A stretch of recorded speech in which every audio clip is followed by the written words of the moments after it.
ልብ ወለድ ዛንታ አልማዝ በልማዝ በሳሙኤል ሀብተ ሚካኤል ወድ ፎርኖ አብክል ተሽሕን 15 ዝተሓትመ ኣብዚ መጽሐፍ ዘለው ኩሎም አስማትን አጋጣሚታትን ፈጠራ ደራስን ንማንም ሰብ ዘይውክሉን እዮም መዘከርታ ንቅድሚት ክግስግስ ንዝሓለፍኩ ከስ እና መኸረ ዘዕበየኒ አቦይ ነብስሄር ሀብተ ሚካኤል ኦፍያ አልማዝ በልማዝ ምስጋና ቀድም ኩሉን ሕልፍ ኩሉን ብድሓን ዘጀምርን ዘፈጽምን ፈጣሪ ልዑል ምስጋና ያቀርብ ከም አባል ኃይል ባሕሪ ኤርትራ አፈለማ 2008 ናብታ ቀድም 10 ዓመት ዝነበርኳ ደሴት ዳህላክ ብስራሕ ድሕር ምቕያረይ ነተጽምዋ ምስዓቕምኻ ተፈታተነሉ ኢሉ ብርዕን ጥራዝን ንዘስነቐኒ ዓርከይ አማኑኤል ተስፋይ ቀድም ኩሉ ምስጋና አቅርበሉ ኣብ ደሴት ዳህላክ ተወሳኺ ጥራዝ ዝሃበኒ ብጻይ አብርሃም ወልዱ ቅጣው ናብ ኮምፒውተር ዘስገረትለይ ራሄል ተስፋይ ልዑል ክብሪ ህቦም ዘይፈልጣ ከተማ አዲስ አበባ ብልክዕን ብዕምቆትን ብስእላው መልክዕ ንዘቕረበለይ ሐኪም አሃዱና ያዕቆብ አሚቼ ሓገዙ ዓቢ ክፋል እዚ ስራሕ ብምዃኑ አድናቆተይ ገልጸሉ ካብ አልማዝ በልማዝ ኢለ አርእስት ጽሒፈ ንመዓልቲ ክሳብ 5 ሰዓትና ስራሕኩ ከይተሐለሉ ንምፍጻማ ዘተባብዑኒ ኩሎም አባላት ኃይል ባሕሪ ኤርትራ ምስጋና ይኹኖም ብፍላይ ኮሎኔል መልአከ ተስፋ ማርያም ወድ ፊተውራሪ ኣብ መፈጸምታን መብጻሕ ዛ መጽሐፍ ንዝሃበኒ ጊዜ ኣዝየ መስግን አንቢቦም ርእይቶ ዝሃቡኒ ሄለን መድሃኔ ራሄል ወልደ ኢየሱስ ጸጉኻ ሕሳይ ኤርሚያስ አንድ ሕሸል ተስፊት ተስፋ ማርያም ተኸስተ ገብረ መድህን ላይነ አማኑኤል ሄኖክ ፀሐየ ፓስታ ኢሳያስ ዮሐንስ ከሰተ ብርሃነ መብራህቱ ከሕሳይ ሐሳብ አመሃብን ናይ ኮምፒውተር ሓገዝ ዝገበረለይን ኢሳያስ ኃይለ መስግኖም ብፍላይ ድማ ካብቲ ዕረፍት ዘይህብ ግዚኣ ተገዲሳ አንቢባ ርእይቶ ዝሃበትኒ ንሓፍተይ ሊድያ ሀብተ ሚካኤል ሃነ ኃይለን እልልታ ተኽለዝግን ስለ ግዳስአን ክብሪ ህበን ብሞራል ዝሐገዙኒ የሕዋተይ አበባ ደበሳይ የዕብዮ የመስግን ልዕሊ ኩሉ ብሞራልን ንዋትን ዝሐገዙኒ የሕዋተይ ተኽአ ሀብተ ሚካኤል መስመስፍን ገብረ ወልድ ኃይለ ሀብተ ሚካኤል ወድ ፎርኖ ምሳልማዝ ተኪአን ሚሊዮን ሀብተ ሚካኤል ምስ አድያም ረዘነን ብዘይንዋታው ደገፍኩም ናብ ህዝብ ክትበጽሕ ኣይምኻለትን እሞ ልባው ምስጋና ያቀርብ ሕልፍ ኩሉ ግን ክፍሊ አቦነተይ ጊዜ በቂቀ ንምድላው እዛ መጽሐፍ ዘጥፋእ ኩሎም ፍቁራት ደቀይ ዲቦራ ሳሙኤል ነቢ ሳሙኤል ሞሳና ሳሙኤልን ኖህ ሳሙኤልን እዛ ስራሕ ሞሳኹም ያብሎም ኣብ ኩሉ ኣብ ጎነይ ዝኾነት ክብርትን ፍቅርትን በዓልቲ ቤተይ ሊድያ ረዘነን ዝኽብራ ወላዲተይ ወይዘሮ ምሕረት ምስግናን ስለ ሞራላው ደገፍክን ከቢርክን ንበራብለን ንጋዜጠኛን ስነ ጥበበኛን ተስፋ ዓለም ገብረ ስላሴ ጫረ ሐሳቡ ክህበን ሓቲቴዮ ተገዲሱ ሞያው ዓቕሙ ብዘይብቂ ዝለገሰለይ አመስግኖ ኣብ መወዳእታ ንጋዜጠኛ አስመሮም በርሀ ፊደል ብፊደል ለቂሙ ዘርትዐ ብዘይበኣኻ ኣብ ደረጃ አንበይ ምተበጽሐን ክብሎ ደሊ መቅድም ንውሽጠይ ሓንጥጥ ጽሓፍ ዝብል ስምዒት ኣብ ዝተፈላለየ አጋጣሚታት ሰሚዕየ ብርዒ ኣብ ዝሕዘሉ ግና እንተ ትዝመርጾር እስቲ እንተ ኻለ ዓቕመይ ከም ዘይኮነ ዝነግር ስክፍታ ውድእ ነገር ክገብር ተጸጊመስ ዝያዳ ነቲ አንብብ ዝብል ስምዒት የሳሲ ገና ወደ 10 ዓመትን ከለኹ ኣብ ክፍሊ ኣትየ ንመምህር ካብ ዝሰምዕ ነታመን ከም ዝሃበኑ ዘይዝክራ ኣብ 1964 ናብ ትግርኛ ዝተተርጎመት ዝኣረገት መጽሓፍ ንእስነቶም ሰወር ከንብብ ይውዕል ምንባረይ ሎሚ ማዕረኽ እንደይ ልበይ ሰቂላቶ ከም ዝነበረትን ካብ ሰልፈልያትን ከም ዝነበረትን ይስወጠኒ ሓንሳብ ባብ ምንባብ መሰርሓወትለይ ግን ብዝከኣለኒ ምንባብ ተዋሂዱኒ ምንባብ ኣዝዩ ጠቃሚ እኳ እንተኾነ ንዓይ ግን ንኽጽሕፍ ዝያዳ ንኽፈርህ ይገርኒ ጽሓፍ ብዝብል ጻውዒት ግን ውሽጠይ ተረብሹ ንውሽጠይ ሰሚዐ ንኣንባቢ ብድፍረት ክቐርቦ ወሲነ ነዛ ቦኽሪ ልብ ወለድ ከዳሉ ዝፈንጣሕኮ ሓሳባት ዝቐደድኮ ወረቐት ካልእ ዛንታይ ጽሓፋይ ምዃን ዝሓተካ ዓቕሊ ከይፈተንካ ዝፍለጥ ኣይኮነን ካብቲ ዝጽሕፎ ኣብ ደሴት ዳህላክ ምሳይ ዝነበሩ እናተሰከፍኩ ሓንቲ ምዕራፍ ከምብበሎ ምን ከለኹ ዝህቡኒ መተባብዕ ቃላት ተግሄ ክሰርሕ ኣብ መወዳእታ 2008 ክዛዝማ ድማ በቂዐ ንስነ ጥበበኛታት ከርእዮም ስለ ዝተሰከፍኩ ነቶም ዓቕመዮም ዝብሎም ሰባት ሃብኮም ኣተባብዑንኻ ከም ጀማራይ ሕጊ ስነ ጽሑፍ ኣብ ማዕባብላ ዛንታ ግርጭት ኣፈታትሓ ጥርዚ ዝብሉ ኣምራት ከቢዶም እዮም ብምትባዕ ግን ክቕጽል ክኢለ ንጀማሪ ኣጆኸያ ተኣኽሎ مسود أكو إتناي من باب شوهاتي تعطي كال إتصحف بزبل حساب تثكيو جن عداقا خمسان حكادي زبهال الماز بالماز كم بهجي أبهز بخت بتصح كال مخالف قد إموا إذا تسفاي زهدمة حلمي زمهمنة فرق درزن عامتات كذكرو يدلن أبزخ صحفون أقداسي مسلنن بزا أبحث متكي بصحت زتلاليونن أيتود أندع النبولو مسايك الشعالون كقنزون زرعي زي كال مصحف أدالوو زبلني نجرو مسمن واحد جزء أتوم أبغون نيكوينهم زتحبابروني أبزخ زرزرهم سلزيكل بسماء الخبوة وترو قبل بياللهم كبلا مدلي في الليل ما نأمان إلى حدقون سلامون برهن سلا قداس أمي مسجنام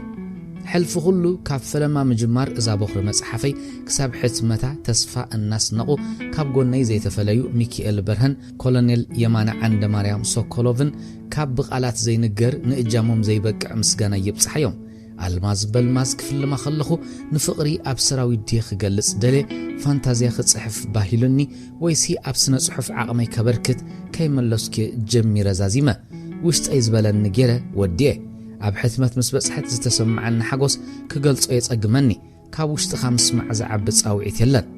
نعو كام متكبر زبلتون أي ركبن أبزاز حلفت عمت بزيكا نوشتي ندقا ونجري حنت خي جبركو حليفا تبلكم كا سنين بابلو الماز بالماز بسامئيل حبت ميكائيل ودفورنو مأتوي أفكاري نتات درف زنبرت تيب مكين وطفاء أمو حجس مسودي أي حدر كن يختبل زلغي أي نفتت الله أدوا أبتي أب أف لبوز نبرت أوغرا عاليبا كبح بحبلت أمانني أي وعالكون نمنتهي زيت أمنني بحيلي مستوم كاب عيناخ وصوص دلوي نبعت تغالست ناي شرموت أصل زخون كي خامنكي كألني قريص ونقرا ما ترب نبعاتات خفيتو كتزارب كوان تدليت فيق إلى بخيت نزع عينو خريقا بمثلو بمستيات مكينو أحلفو نسمايت أمته كأبداونا يفتنن أب سرح زي بعل خريكون كان أتيخني بحيلي إناتا نخنخت حتى تطو أي ملا سلان نبخياتا إزنز نبورو يمثلن نحط أخم زي سمعة أتسكتا اندقنا فيق إلى بخيت بيشكانو أخاتا قرمت كم زعينة بهاري تفلت اللونا إذا خلنا فيقك أب حقفقا خمامو بهيقس كم زخت قبرني قصو ناب أخي ملسة أقرم رمى يماناي إيدو ناب شمت وسريدو شقوت ومزيزو أبتقى محبر فتنة قبرة بقن إتدرخو نفسو خيط سقات فقرق النايو حجون قصو ناب تمستيات طويو أم عدي خط أمت جمرة سيطان سرير وخي كون تتراترت هيوت كاتف زبل سيطان كتأمنو خمز اللوادما ودات أمانني أنا مسمان نمسب آيكتكن سقاو ركباي فتسامكن قسم بجخا أسفي حقوا كتقلت اللون تدليت بخيات تختيلو كالكلا فيق كأبلت عين خدع نبع مسود حدير اختبل النص بيكم كن قوال تعقبا مستير حانتيا نسخا زقبرتو سقاو ركب مخحدي كالو مستير إنا نقراتك زوز أودقن ولا أبعرات النار أخايا تخحد سلازي أيتتكمي أمنكني شرمطا ندرو برغة أنا إلا جادرت إذا نابتا شقوت مسردت كي رأيتا أب إيدوز نبرت كاراجيرو أب أفلبا وقع كاب لبا استجأنغو عدم بوح بالجمرة الماز بالماز بسامئيل حبت ميكائيل ودفورنو معرف حدا كواخبتي لقس برهانهم بفتاهم نتصحي كركبو مش بشابهم وديهم يوم እቶም ህዝቢ ኸኣ ንምቕባል ሓዳስ መዓልቲ አንጊሆም ካብ ዓራቶም ዝተንስኡ ተቐማጦ ከተማ ኣስመራ ብቕልጡፍ ኣሳጉማ ኣብ ባንክታት መሳርዖም ሓዙ ዘይተርፍ ስራሕ ዝነበሮምን ቀልጢፎም ስርሖም ወዲኦም ንኽምለሱ ጉያ ተተሓዝዎ ወገጊሉ ብኹሉ ኹርናዓት ኣስመራ ኣብ ካሮሰታትን ዓበይቲ ዓረብያታትን ጸባት ጸዓን ወነንቲ ስታላ ብኣኽላባት ተሰንዮም ናብ ሓደ ኣንፈት ንምብራቕ ወገን ዛ ከተማ ገጾም የብሉ كم لمادهم نواناتهم عجبهم زبزب النبلو زخود زنور أخلابات مس زحلفهم مكاين كبايون انتفتنو بزح مكاين جن زتفلي خنام بليتي أب فولكس واجنن بيك أبن كوينم بانز عن وننت بيت عيو حبستات ناب عماويلهم تبتب النبلو خدي الرايب جنا مدرسة ماي عين غي كفته سرحهم كودون زحزوش يات أرنيفهم ناب بانك نخسرعون أب نفسه كف إرتراوي حدش ناي فلما وقعوا بات إيران نقفا ناي محز فلوي سمعيتي نبب نقفا جنزب مخاني كونا نتحطه اتترقون بزحيو نتوم ن30 ዓመታት መሪር ብረታዊ ቃልሲ ካይዶም ኣዝዩ ብዙሕን ከቢድን መስዋዕት ዝኸፈሉ ህዝቢ ዝግልገሉሉ ዝነበሩ ናይ ባዕድ ባጤራ ገዲፎም ናትና ዝብልዎ ባጤራ ዝሕዝሉ መዓልቲ ኣኺሉ መሬት ንኽትወግሓሎም ከመይ ከም ዝተሃንጠዩ ንምግማት ኣይሸግርን ምኽንያቱ እቶም ሽማግለታትን ዓበይትን ፍራንካ ማዘር ተሬዛ ሽሊንግ ብር እናበሉ ናይ ጣልያን እንግሊዝ ሃይለ ስላሰን ደርግን ሰልዲ ክጸዊን ከለው ዝነኣሱ ነቲ ዘርከብሉ ናይ ኢትዮጵያ ባጤራ ብናቶም ዝትከኣሉ ዕለት ሓረር ክብሉ ድሕርና ጽነት ጽራሕ ዓመታት ክቆጽሩ ዘሕለፍዎ ጊዜያት መፈጸምቱ ዝበጽሓሉ ዕለት ሕልፍ ኩሉ ባህታ ፈጠረሎም ብለይቱ ዝተንሰት ሚለን ኣብ ሰውነታ ዝጠበቐ ሓሙኽሽታይቱ ታለቢሳ ነበረት ሜትሮን 75 ቁመት ዝተዓደላ ምልምል ኣካላትን ናብ ቅርጽን ቋቑሖ ዝኸደ ገጽን ትውንን ትርር ዝበለ ፍንጫ ማእከሎታ ዓይንቲ ናብ ቂሄ ዝኸደ ሕብሪ ድፍድፍ ዝበለ ጸጉሪ ዓይኒ ንመንኩባ ሓሊፉ ናብ ሽምጣ ዝወረደ ጸጉሪ ርእሲ ሰፊሕ ኣፍ ልባ እናጸበበ ንታሕቲ ዝኸይድ ቅርጻ ኣብ ጎል ኣበጺሑ እንደገና ዝሰፍሕ ትርኢታ ናይ ኮካ ኮላ ጥርሙዝ ዝመስል ቅርጺ ንምውካል ዝተፈጥረት የምስላ እዛመን እሰይ ድልዱል ብርእሰ ተኣማንነት ዝተመልአ ኣካልን መንፈስን ክትውንን ካብ ዘኽኣልዋ ስፖርት ስለተዘውትር እዩ ገና ብለይቱ ናታን ናይ ኣቡኣን ናይ ባንክ ሕሳብን ዘደል ወረቓቕትን ጠራኒፋ ነቲ ኣብ ባንክ ዘሎ ኣብኡ ከሎ ብናኣፋ ክትጽሓፍ ከተመልክትያ ተበጊሳ ሕልፍኡ ግን 1000 ብር ብሽሕ ናኣፋ ንምቕያር ልዑል ህንጢነት ነይርዋ ሓሙኽሽታይ ዝሕብራ ቶዮታ ሊፍት ባግ መኪና ሒዛ ማዕስከር ደንደን ነጸጋም ገዲፋ ንምብራቕ ተዓጽፈት ኣብ መካባቢያ ናይ ጎደና ሰማዕታት ተጸምቢራ ብናህሪ ናብ ጎደና ሓርነት ኣተወት ናህራ ነቲ ብመስዋዕት ዝተረኽበ ሓርነት ንምርካብ መሰለ ቀድሚ ባር ሮያል ብዘላ አንጎላ ኣትያ ኣብ ጥቓ እንዳ ውስጣ መኪና ዓሸገት ወሪዳ ምስቶም ነዊሕ መስርዕ ሒዞም ዝነበሩ ህዝቢ ሪጋ ሓዘት እቶም ንሰማይ ብሒቶም ከም ኣብ ሰፊሕ ባይታ ዝተዘርቡ ንኣሽቱ ኣዕናቕ ምልሕ ዝብሉ ዝነበሩ ከዋኽብቲ በብቕሩብ ካሱ ጀመሩ ርፍድፍድ ምስ በለኻ እትሪጋ መመሊስ ወስኸ ሚለን ንውሽጢ ባንክ ዘርኣይ ደረስ ኣትያ ኩሉ ናይ ኣቡኣን ናታን ሕሳብ ኣቐይራ ድሕሪ ምውዳእ 1000 ናኣፋ ሒዛ ወፀት ንሓድሽ ወግዓዊ ባጤራ ሃገር ኤርትራ ደጋጊማ ሰዓመቶ ገና ተረኦም ዘይኣኸለ ዘይረኣይዎን ዘይዳህሰስዎን ዓጉጎም ከተርእዮም ሃወኽዋ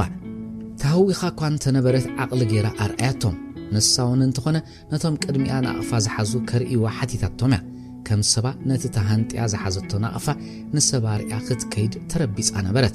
ሓንቲ ኣብ 50ታት ዝርከባ ኣደ ነቲ ሚለን ክሪኦ ዝሓበተን ናቕፋ እናሰዓማ ዕልልታ ምስ ደርግሖኦ ዘይከም ግምታ ከይደንጎያ ንፈጣረ እናመስገናን ንሚለን መሪቐንን መለሳላ ድሕሪኡ ኣብ ኣሜሪካ ናብ እትነብር ሓፍታ ብዘይ ሰላምታ ረብ ዘይ ዝኾነ ይኹን ጽሑፍ ኣድራሻ ጥራሕ ጽሒፋ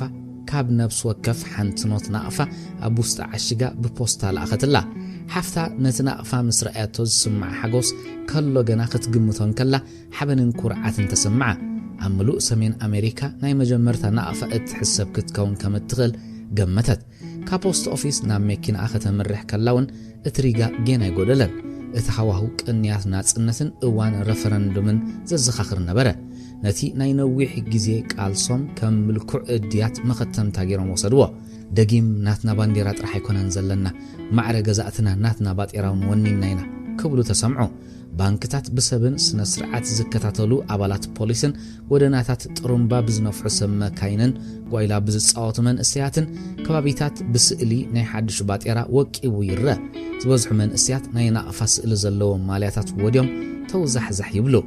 ከባቢ ሰዓት 4 ድሕሪ ቀትሪ ሚለን ከም ኩሉ ኤርትራዊ ነቲ በዓል ምስ መሓዝኣ ኮይና ከተብዕሎ ብምሕሳብ ክዳውንታ ቀያይራ መኪና ሒዛ ብጎደና ሓርነት ሓሊፋ ኣብ ከባቢ ኣልባ ደው በለት بمستيات كا ندحري تأمتت لوان بقول معص مكينة خفيفة إن أتوت كتسمع خلا عتتقدس لنا با بلتها بمجرام إذا دحري زلا مكينة خبر حقد دحري سعيبة سكر أيه عينتا كابت مر أي مستيات كي عليه تقرت أرى جلست نخيد نيجات أميز خون ملست لوان متى أمتفا ميلان حتتت قداماي مارشا بمتاو كم مزعزع نسقام تعاطفة نبار أمريكا نيمان قديفة ناب سيتي بارك مرحت ناب قدنا سمعتات دحر معصف بزي ترافيكاو مبرهتي أفيت سينما روما زركب داندادي توتال أتوت እታ ተኸተላ ዝነበረት ጸላም BMW መኪናውን ብዘይ ምልክት ብምዕጻፍ ተኸተለታ ንሳ ግን ሃንደበት ናብቲ ጥወዮ አንፈት መብራህት ኸይወልዕት ዝተጠውየት ንምድንጋርን ንምርግጋጽን ዝገበረቶይ ናብ አስመራ መሐንበስት ኸይድ መሲላ ናብ አንጻር መንገዲ ናብ ጎን ቤት ፍርድ ዞባ ማእከል ተጠውያ ደው በለት እታ ክትከታተላ ጸንሐት መኪና ናብ አስመራ መሐንበስ አቅኒዓ ብጎና ኾነት መዕሸግት ደሊ ተመሲላ ነቶም አብታ ዝከታተልዋ ዘለው መኪና ዘለው ሰባት ራያቶም لوام قلطفا ስለዘለለየቶም ንኸዳ ምልክት ገበረትላ ናብ ጎደና ሰማዕታት ብምእታው ብባርዚ ልብምጥዋይ ናብ ኢንሹራንስ ገጸና ምርሓ ንጸጋም ብምዕጻፍ ኣብ ሆቴል ምባሶይራ ዶበላ ወሪደን ናብ ሆቴል ምስኣተዋ ኣሳሳይት ክትእዘዘን መጸት ስፕራይትን ማይ ጋዝን ኣዘዛ ሚለን ወዓለኛታት መግለጺ ጽበይሎ በለት ንልዋም ፍሽኽ እንዳበለት እቲ ክከታተለና ጸንሕ መንእሰይ ቢንያም አባዲ ይበሃል انت دليخون ود أباد اختبليات خليخي أنا خابز فلتو زرب أخي ودأت بمستيات مكينو رأيتا مسال ساي رؤسو كم مكينا ورده ويلاي أب عيني خي حديرك مسلني لومي سم سبات إيرانا أفاخد لاليو كحلم حديرو ود أبادقن كتكتس الحسيبة أقوارزت حدا سبيت زرزبولو عب سرحتنيا أب أفدق معصو كمتي نعاتاتن بخبروز خفتولن معصو خفتولهم ጸሊም ነብስ ወጢሩ ዝሓዞ ካምቻ ለቢሱ ኣብ የማናይ ኢዱን ክሳዱን ጎሊሖም ዝረአዩ ብሩር ዝገበረ ወዲ አባዲ ምስቲ ማእከላይ ቁመቱን ኣብ መንጎ ካብኡ ድቕቕ ዝበሉ ክልተ ሰባት መንባሩን ተዓጅቡ ዝኣቱ ዘሎ ተጓሳጣይ መሰለ ጸጉሩ ፈጣሪ ዝላጸዮ ይመስል ገጹ ክሕጸብ ከሎዩ ላማ ዘሕልፈሉ ከደራይ ሕብርን ደቀቕትን በላሕትን ዓይንቲ ይውንን ኩሉ ምንቅስቃሱ ቅልጣፈ ዝተሐወሰዩ ኣብ ማእከል መማጽእቱ እምባ መሰለ ድፍረትን ምትእማንን ብዝመሎ አካይዳ ንበዓል ሚለን ሰላም በለን ኮፍ ክንብል ይካልዲ ሓተተ ንልዋም እናጠመተ ልዋም ትድለ ምኽንያቱን ከተቀርብ ጊዜ ነበራን ኮፍ ክብሉ ቢኢዳ ምልክት ገበረትሎም ኣሳሳይት ምስ መጸቶም ነቲ ዝኣዘዘኦ እናርአየ እንታይዳ ይሓይሽልክን ባህ ከይበሎ ድማ ንዓይ ማኪያቶ ነቶም ምስኡ ዝመጹ ጠመቶም ንሶምን ከም ናተኣዘዙ ንምንታይ ክከታተለን ከም ጸንሐ ኣይሓተቶን ብቐጥታዩ ካብ ሓንቲ ሰታሪት ስእሊ ውፅኡ ናይ ቤት ትምህርቲ ዓወት ዲቪዛ ዝገበሩ 4 ዝኾኑ ተማሃሮ ምስ ሓንቲ መምህር ዝተሰኣልዋ ስእሊ ንሚለን ዝሃባ ኩርዕር ኢላ ተቐበለቶ ናይ ቀዳማይ ክፍሊ ስእላ ምስ ረኣየት ግን ብጸጋማይ ኢዳ ንኸይት ውጭጭ ኣፋ ሓተመት እዋ ተገረመት ከምቲ መጀመርያ ዝተቐበለቶ ክትኮርዕ ኣይከኣለትን ምግራማን ምስምባረን ክትክውል ዓቕሚ ነበራን ናይ በቆልዓ ስእሊ ሪኣ ምስ ጸገበቶ ተለልያ እንተኾይና ንምፍላጥ ንልዋም ሓበታ ስና ከም ናይ ሎሚ ስሩዕን ጻዕዳን ኣይነበረን ሓንቲ ቆሎ ስና ጸለሎ ክትመስል ከላ እታ ሓንቲ እውን ኣብ ሰፈር ኣይነበረትን ካብቶም ተማሃሮ መጀመርያ ረኣዩኒ ትብል ምጭውቲ ቆልዓ ንሳያ ነይራ ስለዚ ልዋም ኣበይ ከም ዘላ ምልክት ገበረትላ ነታ ስእሊ እንደገና ተገሪማን ናጠመተት ኣበይ ከም ዝረኸባ ንወዲ ኣባዲ ሓተተቶ ንሱ ንስኻ ኸበይ ኣለኻ ክትብሎ ዝተጸበየ እታ ሕቶ ኸኣ ኣሕረቐቶ كتصاور كم زلو ግን አመነ ከተለልዮውን ሓተታ ካብቶም ተማሃሮ ክትፈልዮ ፈተነት እንትኾነ ኣይከኣለትን ኣብ ገዛና ሕጽይቲ ኻድያ እናበልዮም ዝሕጭጩለይ ስለዚ ወላ በአካላብ ትምህርት እንተ ዘይቀጸልና ኩሉ ግዜ ዝክረኪ ገለ ጠብላሕት ኣለኒ ከዕለኪ ይደሊ ግን ከም ገለ ምርኻብ ንስን ብዘይ ሕብእ ስምዒቱ ገለጸላ ካብ ዓይኒ ዝገለለ ካብ ልብ ገለለ ትብላ ባህላ ኣባኻይ ትሰርሕን ያበለኒ مسؤ زمازة قنصب ودي أمونغو أتوه كلهم بحبار سحقو ودي أبادي حما أو كانت تسمعو تأبايو سلسفلطو أي تزاربا ميلان أغالبا نابتسئل ملست كترخ وغنايك علتن أبتسئلي مونغو كلتا أودات زنبرت حدي ودي أبادي خوني خليو قوينو جن حدا عينس ملك علوهم حدي حقيفوا اتحادقن أدهبو نام ممهريو أبقونو أب سلاساتات اتركب ممهر دويل الله حدا إيدا أب رؤسو سقيلاتو زت حقو سيمثل مو إزغت كونا لكا إيدا نابت أداو أمونكو باسقيلو زنبر عمل كتت قلنا يبحق يتفلت أنني خي مالتي دك اتمرت من بارنا أبز ختم أختر إن خلقي أي تذكرنن بمقرامن متقرد أرن حتتا بفتسون أبزري إكايبلني أنا تصارتلو حجون اتي كاب كلهم زدقاق ودي وتأميلو خزارب جمرة وبلحثا لن نابلكس تقلحي بلكن نسو كمزي أب بحري كابل على تقنبول لحبل تقنبول لحنا بالكيس تقلحي بلكن نثات تقلح اتبالكال بزكالو أن أسابلا بقداو كم نشتخل لاسو يمانا يتصابعتو ألا قبن كلهم بحبار عاويلهم سحقو لوام كساب تنبع مقرات عبيت ወዲ አባዲ ካብኡን ለዓልኽ ቅጽላይ ደሌን ወዮ ተዛራባይ ወዲ አባዲ ከም ዝተድሃለፍ ፈሊጡ ነገር ከለሳልስ ደሌ ዝገርመኒ አፈጣጥራና በበይኒ ንዓይ ጓል ጠጠው እንተቢላትኒ እንታይ ከምትብል ይፈልጠ ንቢን ዘይተላልየኒ ዘይተቀየር ሕተ ሎሚ ሓንቲ ጓል ናባይ ክትመጽእ እያ ኣብ ኢዳ ቴፕ ወረቀትን ማይክሮፎንን ነርዋ ሕጅስ ከዓ ማይክሮፎን ሒዘን ክመጻ ጀሚረን ገዛውቱ ምስ ነገር ኮን ንምጽዋዕ ክጥዕመን ኢለን ሓሰብኩስ ናኣፋ ከመይ ረኺብካ ይትብለንን በቲ ንዋዛዝ መጸዘረባ ወዲ አባዲ ተረጋገ ናብ ልቡን ተመልሰ ድሕሪኡ ዕላሎም ብዛዕባ ናኣፋ ተቀየረ ድልዳሉ ስእሉ ክብሩ ዘዝመስሎም ርእይተ ኻቡ እቲ ኸይተዛረበ ዝወዓለ ሳልሳዮም ሕብሩ ሓደ ኸውን ኣይነበሮን ምኽንያቱ ንሰብ ከደናግር ይኽእል ርእይቱ ሃበ በጃኻስከ ንበዓል ንዓኻስ ገንዘብ ከደናግረኩም መንደቕ ኣሕሊፍኩም ተለሊዎ እቲ ደቂቕ ወዲዩ ንሱ ብዛዕባ ነብሱ ዝተዛረበ ይመስለንን ንዓበይቲ ኣብ ግምት ኣትዩ ብናተይ ኣረኣያ ግን እቲ ኣገዳሲ ዝብሎ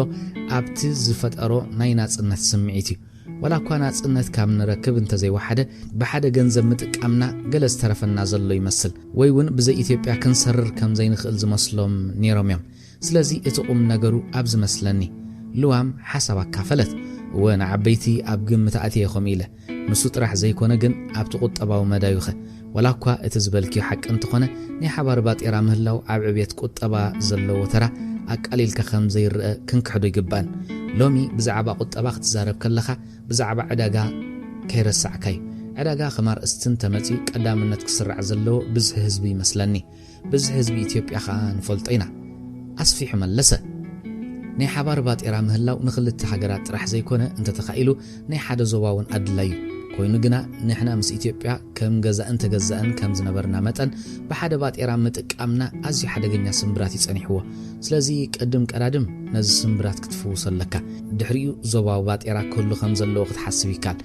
ብዝሒ ህዝቢ ሓይሊ ምዃኑ ንምሕባር ናይ ምብራቕን ምዕራብን ጀርመን ከም ኣብነት እናምፁ ናጽነት ኣብ ዋጋ ዕዳጋ ከእትዎ ዝፈተኑውን ነይሮም እዮም ቁጠባን ሓይልን ግና ብዝኾነ መለክዒ ቅድሚ ናጽነትን ሓርነትን ክስርዑ ዝኽእሉ ይመስለንን ሚለን ተበሪህዋ ምስቶም ዘይትፈልጦም ኣወዳት ብምትእማን ርድኢታ ተዛረበት ከም ልቦም ክዕልሉ ድማ ኣፍ ደገ ክፈተት ብዛዕባ ክብሩ ድልዳልኡ ከምኡውን ኣብ ከባቢ ባርዚሊ ዝቐረበ ናይ መምረቕታ ስነ ስርዓት ሓሳብ ንሓሳብ ተለዋወጡን ተመያየጡን እቲ ሓሳባት እናሰፍሐን እናዓሞቐን ኣብ ዝኸደሉ ወዲ ኣባዲ ንምንታዮም ገመል ገይሮምሉ ክብል ምስ ሓተተ እቲ ደቂቕ ወዲ ኣነ ቻፕሊን ኣነ እንታይ መቕሎ በለስ ዳ ክንገብረሉ ደሊኻና ምስ በለ ብስሓቕ ክርትም በሉ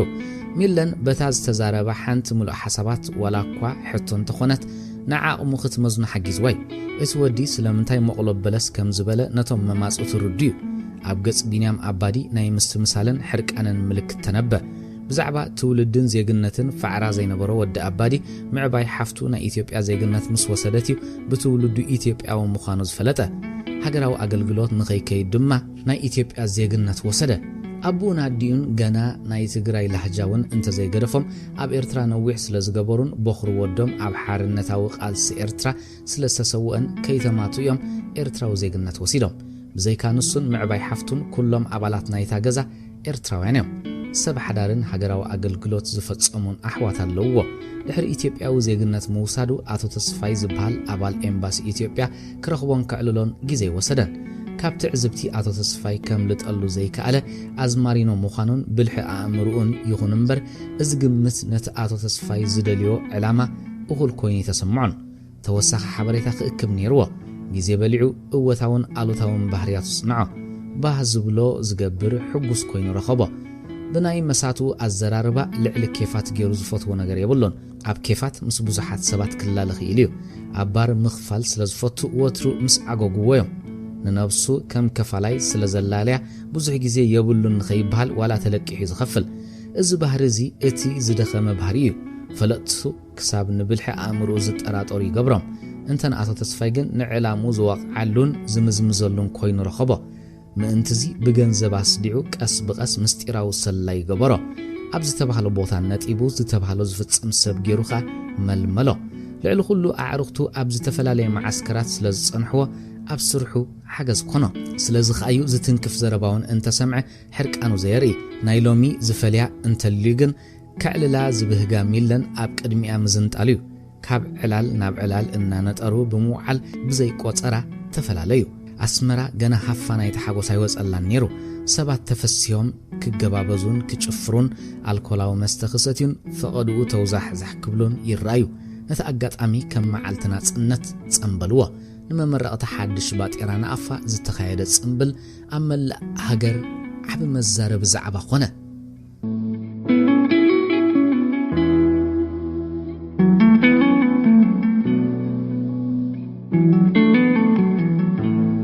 ልብ ወለድ ዛንታ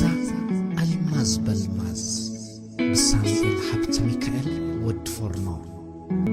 ወርሓቱ ወርሕ ተሓሳስ እኳ እንተነበረ ሙቐት ምጽዋዕ ግና ኣይዝሓለን መወዳእታ መዓልታት ናይ ሰሙን ከም ኩሉ ግዜ እቶም ካብ ደገ ዝመጹ ኣጋይሽን ደቀ ኣስመራን ምስቶም ብንኣሽቱ ጀላቡ ዓበይቲ ውቅያኖሳት ሰንጢቖም ኣብ ባፅዕ መልሕቕ ዝደርበዩ ቱሪስት ተወሲኾም ንባፅዕ ዕምርቲ ወደብ ገብርዋ ድምፂ ናይ ዝራገፍን ዝጸዓንን ኮንተይነራት ጸጸኒሑ ይስማዕ ንጥንታዊ ገዛውቲ ብተመስጦ ዝዕዘቡን ስእሊ ዘልዕሉን ወጻእተኛታት ብብዝሒ ይረአዩ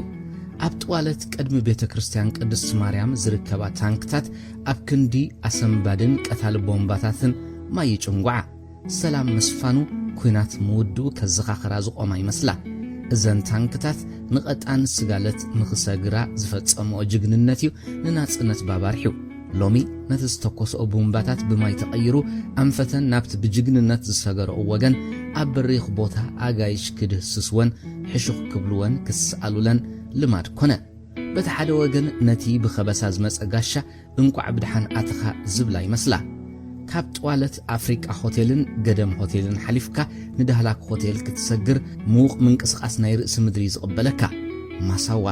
ካብ ኩሉ ባራት ዝፍኖ ዝተፈላለየ ደርፍታት ኣብ ነብስ ወከፍ ስጉም ትኻዩ ዝለዋወጠካ ሳብ ዓንቀሩ ዝመልአ ባራት ኣብ ማእከል ብስዕስዑ ዝነበሩ መንእስያት ፉሕፉሕ ይብል ካብ በበይኑ ቦታታት መጽን ኣብ ወደባዊት ከተማ ምጽዋዕ ዝቕመጣ ኣመንዝራታት ዘሎ ክዳውንተን ንቕርጸን ከርኢ ዝኽእል ረቂቕ ጠገለ ዝሰኣነ ኣለባብሳት ኸዲነን ናብዝን ናብትን ይጻፍዓ ነቶም መርከበኛታት ኣዋልድ ከም ማጹ ሽጋራ እናሰሓቡ ዝጓዩ ትሕቲ ዕድመ ተናበይቲ ጎደና ርዩ ሰኸኽ ዘይብል የለን ሕልፉ ድማ ነባርታ ወደባዊት ከተማ በቲ ትርኢት የመር ኮርያውያን ገፈፍቲ ዓሳ ተኣኪቦም ሓዊሎም ክዛረቡ ከለዉ ክስሕቁ እንተ ዘይርኢኻዮም ዝበኣሱ እምበር ዝዕልሉ ይመስሉን ብጫ ዝሕብረን ሚኒባሳት ታክሲ ሰብ ከመላልሳ ሪጋ ሒዘን ትዕዘብ ብኽሽፎምን ሸበጦምን ጥራሕ ዘይኮነ በቲ ተኣኪብካ ምኻድውን የመናውያን ምዃኖም ዝልለዩ በብደርዘን ተመቓቒሎም ኣብ ከባቢ ቶሪኖ ናብዝን ናብትን ይጓዓዙ ንፋስ ዝሃድ ኣለን ዓንድለ ቅድሚ ዓይኒ መሓዙ ተተነቂተን ካብ ባሕሪ ንኣሽቱ ፍጥረታት እናለቐማ ምግበን ይምእርራ ማሪናዮ ብሉፅ ክዳውንቶም ቀያይሮም ነቲ ዓቕሉ ጸቢብዎ ዘሎ ባራት ብዘይ በኣና መቐረት የብሉን ክብሉ ዝመስሉ ኣብ ትሕቲ ቁፅፅሮም ንምእታው ኣብ ኩሉ ባራት ተወሰኹ ኢትዮጵያውያን ባሕረኛታት ኣባይ ወንዝ ዘምጽእዎ ናይ ውልቆም ንብረት ክሸጡ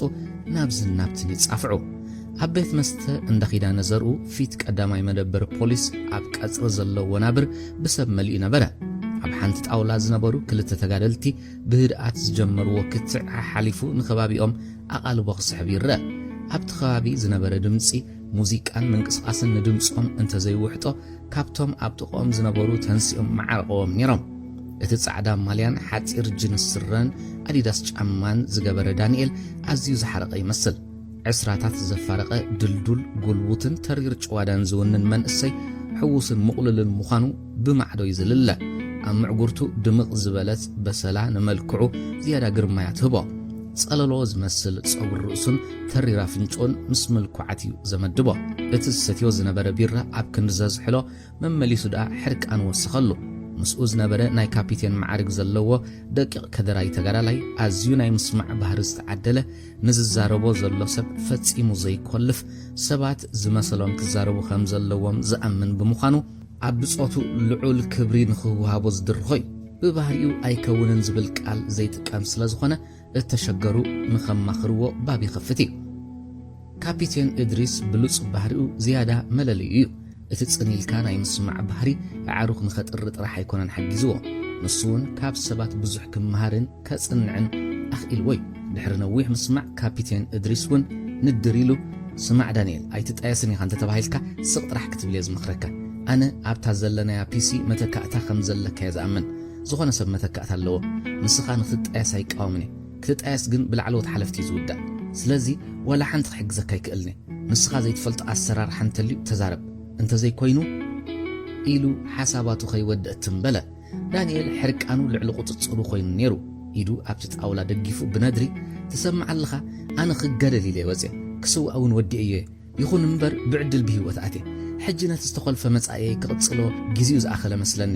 ሰባት ዝተፈላለየ መንገዲ ኣለና ኣጋጣሚ ካብ ርኹባት ስድራይ መፅእ ሰሪሐ ገንዘብ ገዛ መካይን ከጥርየሉ ዝኽእል ትካላት ኣቦይ ተረከበኒ ይብለኒ ኣሎ ኣብ ዓለም ሓንሳ እየ ዝፍጠር ነቲ ትካላት ሕጂ እንተዘየካይዶ መጻወት ይኸውን ንሱ ጥራሕ ዘይኮነ ግን ዝኾነ ሞያ መሰረቱ ትምህርቲ እዩ ዝብል እምነት ኣለኒ ዝምባለይ ትፈልጦ ኢኻ ኣነ እቲ ናይ ብሓቂ ኣነ ክኸውን እየ ዝደሊ ክትፈልጥ ንግዲ እውን ዝብርሃኒ ይኮነን ግን ናብቲ ዝደልዮ መንገዲ ክወስደኒ ይኽእል እዩ ካልእ ነቲ ተጸበየን ወላዲ ኣለኹልካ ክብሎ ዝግባአኒ መስለኒ እዞም ንዓይ ክጣያስ ሕጂ ዝኣቢኑ ዘለዉ ካብ ዕስክርና ተፋንዮም ሲቪል ኮይኖም ክነብሩ ዘይክእሉ እዮም ሰብ መዓርግ ኮይኖም ደሞዞም ኣብዚ እንተዘይወሲዶም ካልእ ስራሕ ክረኽቡ ይክእሉን እዮም ካብ ውትድርና ወፃኢ ሂወት ዘሎ ኣይመስሎምን በተሓሳስቦም ወፂኢካ ከይኣዘዝካ ክንበር ዝከኣል ኣይመስሎምን ምናልባት ሰባት ነናትና ዝምባል ኣለና ፍጥር ክብል ከምዚ ናይ ማርሽን ባንድ ምንቅስቓስ ዝገብር እንተኮይኑ ንወታደር ዝተፈጥረ ክኸውን ይኽእል እዩ ገለ ከዓ ንሜካኒክ ንሕና ግን ብዝምባለና ፈቲና ረዲና ዝኣተናዮ ሞያ የለን ዕጫና ዲ ኮይኑ ዕድልና ኣብቲ ሃገር ሰብ ትደልየሉ ዝነበረት ግዜ ጎቢዝና ፃውዒት ኣኽቢርና ኸድና ሕጂ ግን ኣነ ምፍናወይ ዝሓተሉ ግዜ መፂ ጽቡቕ ነገር እዩ ክትፈልጥ ግን ንዓይ ካብ ክሓልፈለይ ኣብዚ ምስኦም ክኸውን ይመርፁ በዓል ዳንኤል ካብ ውትድርና ወፂኦም ሓሊፍሎም ዝብል ዘረባ ንዕኦም ዘናእስ ስለ ዝመስሎም ኣይደልይዎን ነታ ክትነብር ኣይትኽእልን ዝብልዋ ግን የጣይስዋ ድምፁ ክቆራረፅ ግዜ ይወሰደሉን ሎሚ ከም ዘይጣያስ ምስ ተነግሮ ዝተጸለለ ዝመስል ካፒቴን ንዳንኤል ከዝሕሎ ከም ዘይክእል ገመተ ኣብ መንጎኦም ድማ ጸጥታ ሰፈነ ክልቲኦም ኣብ ነናቶም ሓሳባት ጸንበለል በሉ ነዊሕ እዋን ብሓንሳብ ሰሪሖም እዮም ፍልልያቶም ከወግዱ ጸገም የብሎምን ኣብ ሓደ ርእስቲ ነዊሕ ኣይካትዑን እዮም እቲ ተርባብ ኮሎኔል ኣብ ኣኼባ የድልየናይ ክጣያስ የብሉን ከም ዝበለ ሰሚዐ ካብ ፍንጩ ርሒቑ ዘይሓስብ ዳንደይ ንበዓል ንዕኡ ገዲፍካዮም ምኻዲት ምርጫ ካልእ ምርጫ የለን ዳንኤል ኢዱና ወናጨፈ ነቲ ጸጥታ ሰበሮ ካፒቴን እድሪስ ድንግርግር ዝበሎ ይመስል ቀዊሉ ድሕሪ ምጥማት ሓደ ሰብ ጸሊእካ ዓዲ ምግዳፍ ይሓይሽ ትብል ህድ ኢሉ ሓተቶ እወ ሓደ ሰብ ዕድልካ ዘጸልምቶ እንተኮይኑ ትርሕቀሉ ካብቲ ቢራ ኣብዚሑ ሰትየ እንደገና ህድኣት ሰፈነ ካፒቴን እድሪስ ቀዊሉ ጠመቶ ኣድህቦ ንኽገብረሉ ብማለት ርእሱ ንቕድሚት ወርዊሩ ተወተፎ ኣየር ብሓይሊ ብምስሓብ ከዓ ኡፍ በለ ብስምዒት ኣይትገዛእ ህዲ ኢልካ ሓሰብ እቲ ናይ ብሓቂ ዝፈልጦ ዳንኤል ምዃንካ ክሳብ ዝጠራጠር ጌርካኒ ንነገራት ብዝመስሉኻ ወይ ኣፍካ ዝሃበካ ጌርካ ክትገልጽ ፈጺመ ሰሚዕካ ኣይፈልጥን እረ ካብቲ ብሉፅ ባህርኻ ብናትካ መለኻኽታ ዘይኮንካ ብናይ ከባቢኻ ኢኻ ትመምን ነርካ ህዳእ ዳኒ ኣደብ ግዛእ ካብቲ ጭቕጭቕ ክርሕቕ ድሌት ነበሮ እቲ ዘለውዎ ቦታ ንኸምኡ ዕላል ባህ ዘብል ኮይኑ ተሰምዖን ናይ ዳንኤል መኪና ቦታ ክትሕዝ ምስ ረኣያ ደስ በሎ ካብቲ ጸሊእዎ ዝነበረ ዕላል ተርሕቕ ኣጋጣሚ ምዃና ጥራሕ ዘይኮነ ንኸተማ ክወፅ ከለዉ ዳንኤል ጋሻ ክመፀኒ እዩ ኣካይደን ንዕልልካ ስለ ዝበሎ እዩ ምስኡ ወፂኡ ጽቡቕ ኣጋጣሚ ኮይኑ ከዓ ኣብ ጊዜኡ እቲ ሰብ መፂዎም በል ጋሻ ከመፂ ምልክት ግበረሉ ሓበሮ ካብ መኪና ናይ ዳንኤል ዝወረደ ቱታ ዝገበረ ኣብ መጀመርታ 50ታት ዝርከብ ሰብኣይ ነቲ ኩሉ ኣብ ሓሳስ ብርሃን ኮይኑ ዝዘናጋዕ ዝነበረ ሰብ ብዓይኑ ክኸሎ ጀመረ ዳንኤል ዕድል ከይሃበ ሙልጌታ እናበለ ውትፍ በሎ ተሓናኒቖም ተሰዓዓሙ ናፍቆቶም ከውፅኡ መሪሕዎ ናብቲ ኮፍ ኢሉሉ ዝነበረ ቦታ ኸደ ቦታኦም ክሕዙ ከለዉ እዚ ካፒቴን እድሪስ ይበሃል ሙልጌታ ሙ ሰላምታ ለገሰ ስሙ ንካፒቴን እድሪስ ነገሮ ንሱ እውን ከምኦም ቢራ ኣዘዘ ካፒቴን ድሕሪ ሓፂር ዕላል ገዲፍዎም ንማዓስከር ሓይሊ ባሕሪ ኸደ ክልቲኦም ባሓቱ ኤርትራ መመሊሳ ተጽብቕንያ በተለይ ባፅዕ ግና ስትሪት ኣመንዝራታት ይውስኻን እኒአዋ ክትጥንቀቑ ከድልየኩም በለ ሙልጌታ ወ ሆቴል ሒዝካ ዶ ሓተተ ዳንኤል ንሱ ናብ ዝደልዮ ዕላል ከእትዎ ደለየ ዋይ ሕዚ ዝኣትኹ ይመስልካ ስርሐይ ጨርሰ ክረኽበካ ስለ ዝደለኹ እየ እንትን ሆቴል ሒዘ ብዶላር ክፈል ኢሎምኒ ሓቆም እዮም ወጻእተኛታት ኢና ድሕሪ ሕዚ ሰሓቐ በል ንዓናይ ናብ እንዳ ሰላማ ንደረር ኢሉ ጠቓዕጠቕ ዓበለ حسابهم كفيلهم بإجرام نتيلا نتسجام قديفهم بتورينو ناب بيلا فيستا مرحو كابو واين نايدو أفريقيا جزيهم بتتنتهو جزاوت ندا سلامة أتو عبدجا خفيلهم أب حوا هالهال تاست أبس عسى دريك بلحلح أززو زبزحو أب تترابيت مجبز مجبو إيت على نبرو أمونغو منبر جزاوتن ناشتو دكاناتن مجاز زي بلو حدا أساسي حدا بحديو بجخدان زي جبرون انتخونه نتي أب هالهال تاتت أبي سوزمت عسى زوناونم عماويلهم وزحاتهم قالخ أبو ورسميعم حتيتهم يمصو بعد دانيال أبت بزيكا ماين شهن كال زي حزبيت مجبخ مصو خلو كل جزء وين يمزم مالو كلتهم أكلت عسى أب هالهال تاست أبسو لح زدل قاماتن مستهاجج زبلتش أنا مسألهم أما الدرارهم كجبر جمرو ملقيتها كأديس كبجس كلخو زي زرقاني بلا بسمعت دانيال جن كل جزء سلزرخبو أين فواني سمع إنه ملقيتها متياس أبي مني لو مو فتسيمو ما أبيت أمنيهم جن أنا حسيبة حنت مرج أرخيبة كبز عد غوتز أنت تعملني مسخة أنت زي كوينو نبال مزحبتك خيط إذا السبعي أرجعله صقيل خري أي كلني ودي أتين دبل كوس زقبلني زتورا نخسن النبلة دك أسكليني كرحق علني وي على يأخون علني دحر مصبوي زلنا فقرت فلتقة بلو عين النات أمثل بيزاخا مسخة متعش جنزب دي خطتي أم كنكا على ورقة برجنزبون أنت خجبر لي أستنتنا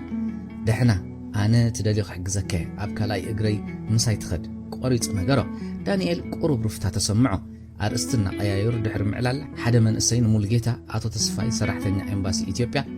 كاباس مرا مسيام إيدلي ومهلا ومن نابت زلو وخبرهم مقانون نجير وخدا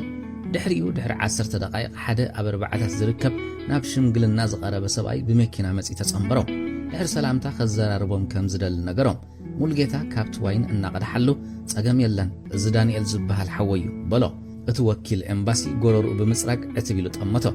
الشي ياو يأتي خياز اللخا فود ستافن عبيت تراكن بغطتا نسامين محل إثيوبيا بزلني انفورميشن تتقيم كالو زلخا ايجنسي بادو تشعة تريدسو اتسعنتون نترانسخورن هيبكام ازن كلت تتكالات نا ايرتراوينن نا هزباو جنبار بنصارو نا يودبنا قونا نهلوه قونا وياننا زغر علو مواقري وينو معاقوه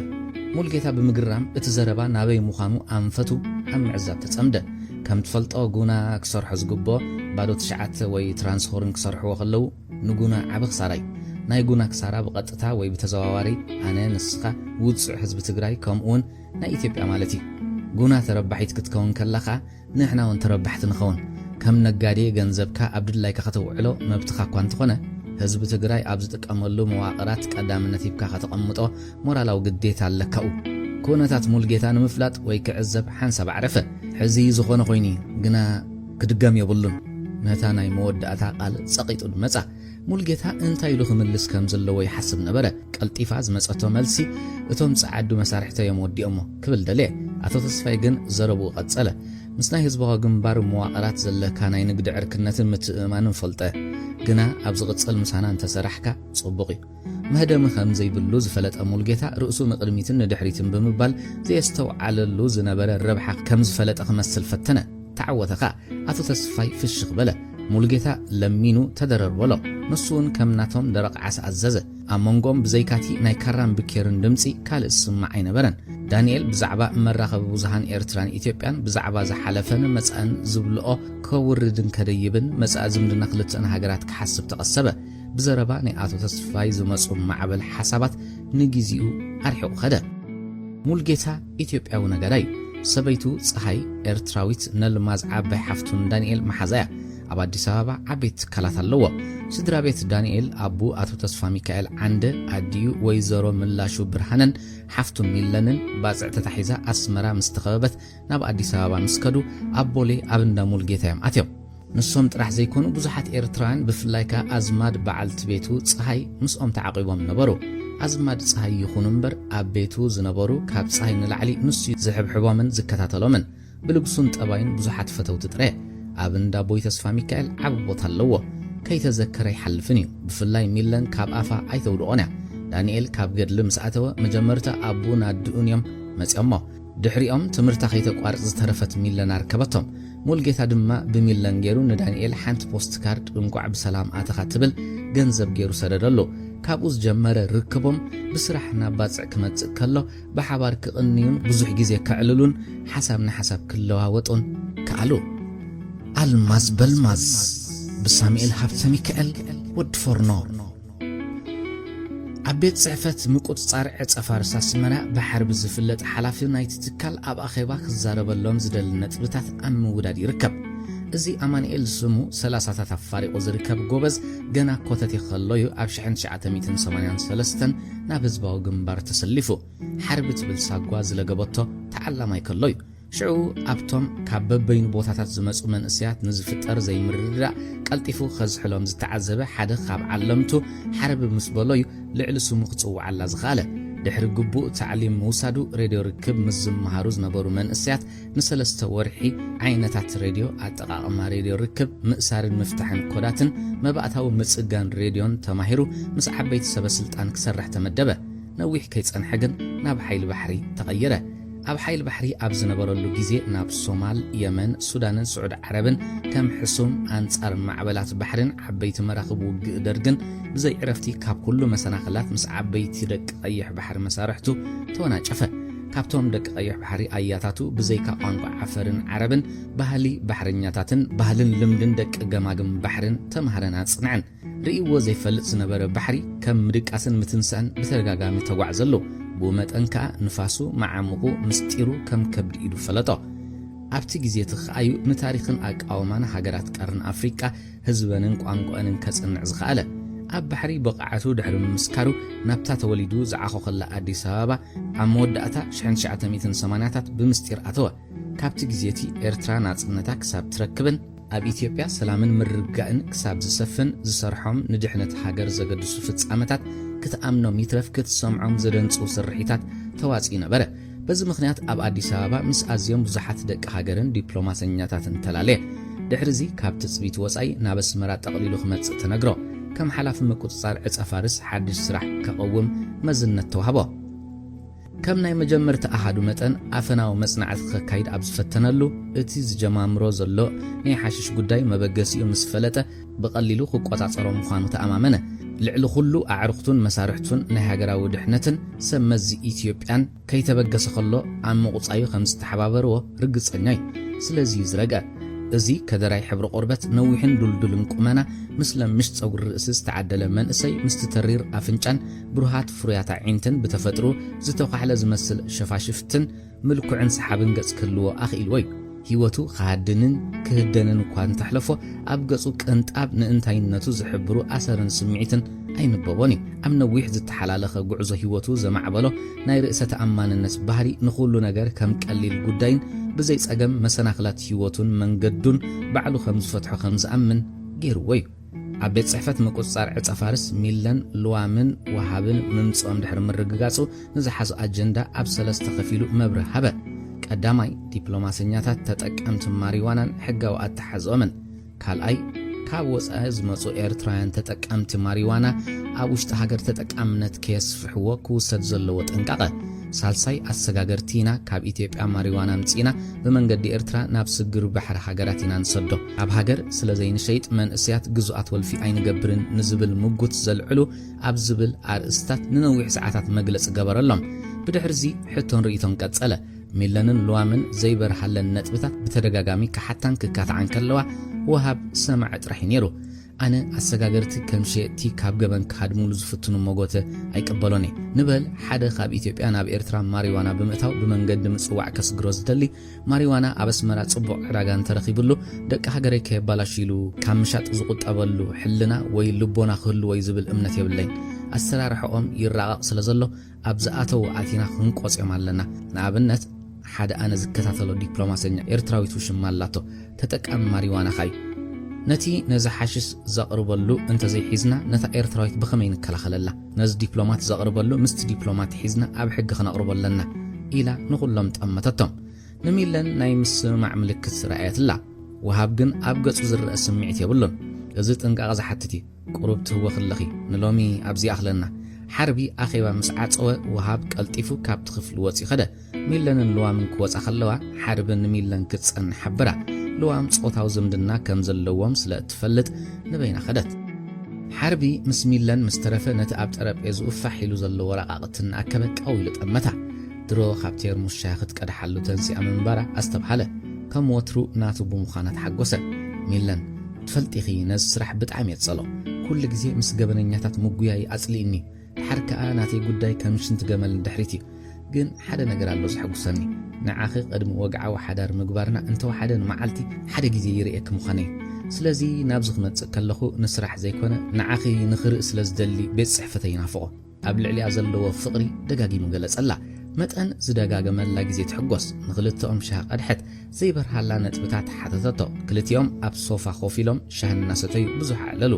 ኣመንጎ ክልቲኦም ናይ ተመክሮን ዕድመን ጋግ እኳ እንተሎ ብፍቕሪ ንኽወሓጡስ ግዜ ወሰደን ኣብ ፈለማ ንፍቕሪ ንኽሓታ ስለዝተማተ ብዙሕ ግብጃታት ኣብዝሓላ ሓደ ምሸት ኣብ ካራቨል ቤት መግቢ ድራር ጋበዛ እናተመገቡ ነዊሕ ኣለሉ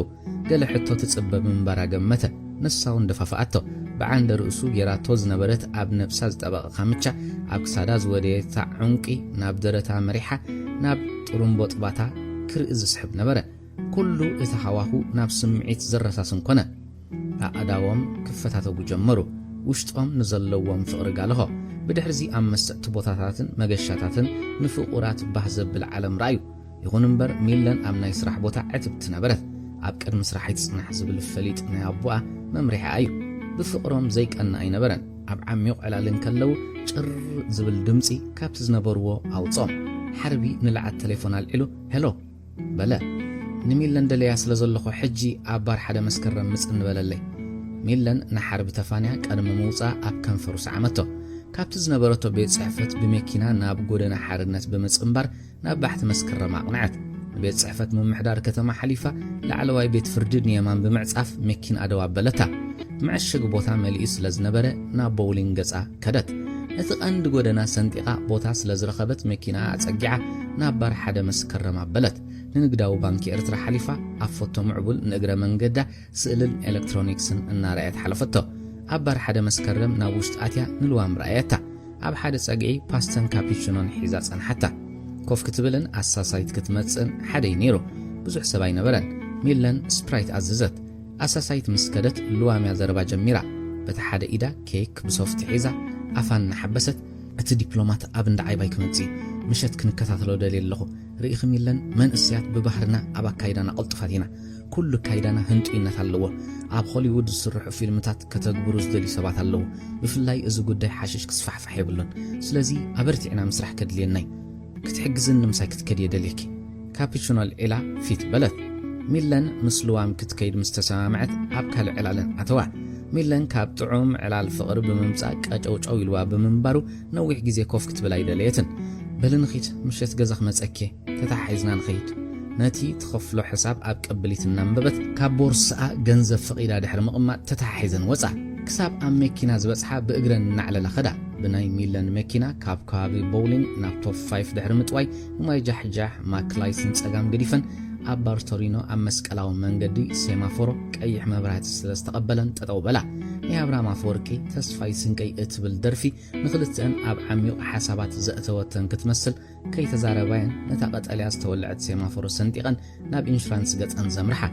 بلي كي تمال إنه جز أزبت حت لوام أزخاخرتا ميلان ماكينات أجع وردتا ميلان نتيرا فولو خد كيد بشدات الطويع نفياتا قنعت لوام جزاء آتيا نام مدك أسمس حلفت أب عراتا قوبو خونت نت دبلومات حاشش زهبو سب نخلوت إرترايان حواتو يبلاش خمز الله يفلت المالدي حدث السوع سب أب حنقولا خد قرص فتنت حنحنتكا كميلا أب زسراح كمز آتوت كجل بلا مس حربي أب ندعي ويام تراخيبام زكي راس حقث حلف حنيني تايوئل ألبما خمت تعزب قبرا وعي إدمن السنة كلبلبا كثري أدليت لوام بزي ما قرتها بويا عبا معباي حوا فيلمون ود 3 عامات نصا ولا 4 ورح خلايو أبوهم حدثب نفسه بمجلاس حلافي من كم زخنا حبيرو أتحزوا أنت خنا نصو فتسوم إلى أقبيزوام وتهدر الدرج أبجز وترجع من تفتش كايدهم أنت خنا أدلوام بعل بيتها مستحزز سنداتو بزجب بأس لزحب أتو كرخبوي كألون توسخت السبعات نخرخبو خبلو بزجبر وترجع من كبير مرمراتاتون أي تعوتون دحرز سقق مرمراتات سندات يزلو بوتا خريقكم بمبال حيزوهم بما يجوت غيرو نبرخا وسدهم ان قرقوس بيت كريستيان حليفو مسكدو حدا صداف غوبو رخيبو ادهليلو شلويلو صدفه مزنبرو كبيد مهرمتي أي تصنحن قلطيفة تنفاسو حلفت ብዙሓት ሰባት ካብ ምትሓዝ ከምልጡ ብምሕጋዙ ኣብ ልቢ ብዙሓት ክሰፍር ክኢልዩ ኣደልዋም ድሕሪ ናጽነት ብልዋምን ፊልሞንን ተዓጂባ ነቲ ሰነድ ንዝምልከቶ ረኪባቶ ኣደኦም ብደገፍ ሓወቦኦም ኣብ ከባቢ ኢንሹራንስ ብዘይ ጸገም ዓብየቶም ሓወቦኦም ንልዋምን ሓዋን ከም ኣቦ ኮይኑ ይዝኣልዮም ልዋም ኣብ ትምህርታ ብልጽቲ ኮይና ንዩኒቨርሲቲ ዘእቱ ነጥብ ረኺባ ማእከላይ ቁመት ከደረይቲ ግፍሕ ዝበለ ገጽ ዘለዋ ጸጉራ ኩሉ ግዜ ኣምብሬላ ትቁረጾ ብዛዕባ ርጉዲ ተጨኒቃ እኳ ዘይትፈልጥ እንትኾነት ብነብሳ ማእከላይ ምስ ቁመታ ዝመጣጠን ግዝፍያት ውነን ክትዓብር ኢላ ስፖርት ከየዘውተረት ዝተመጣጠነ ቁመና ኣለዋ ክሳብ ዩኒቨርሲቲ ኣቱ ኣብ ትምህርታ ብልጽትያ ነይራ ቀዳማይ ዓመት እናተማሃረት ናይታ መባኹዕቲ ጭቃ ገዛ መጻውታ ከም ኣሓት ብሓንሳብ ዝዓብያ መሓዛ ኣዜብ መርዓ ምስአን ተማሂሩ ገድሊ ዝኸደን ብድሓን ዝተመልሰኒ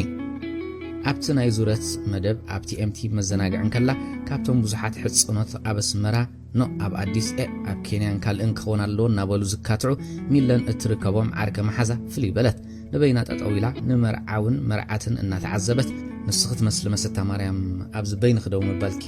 ኮነይልከ ንማርያም ንምቁጣዕ ፀሓይ መሪራ ዘላውን ነዲራ ያትኾን ንዕና ይበሊ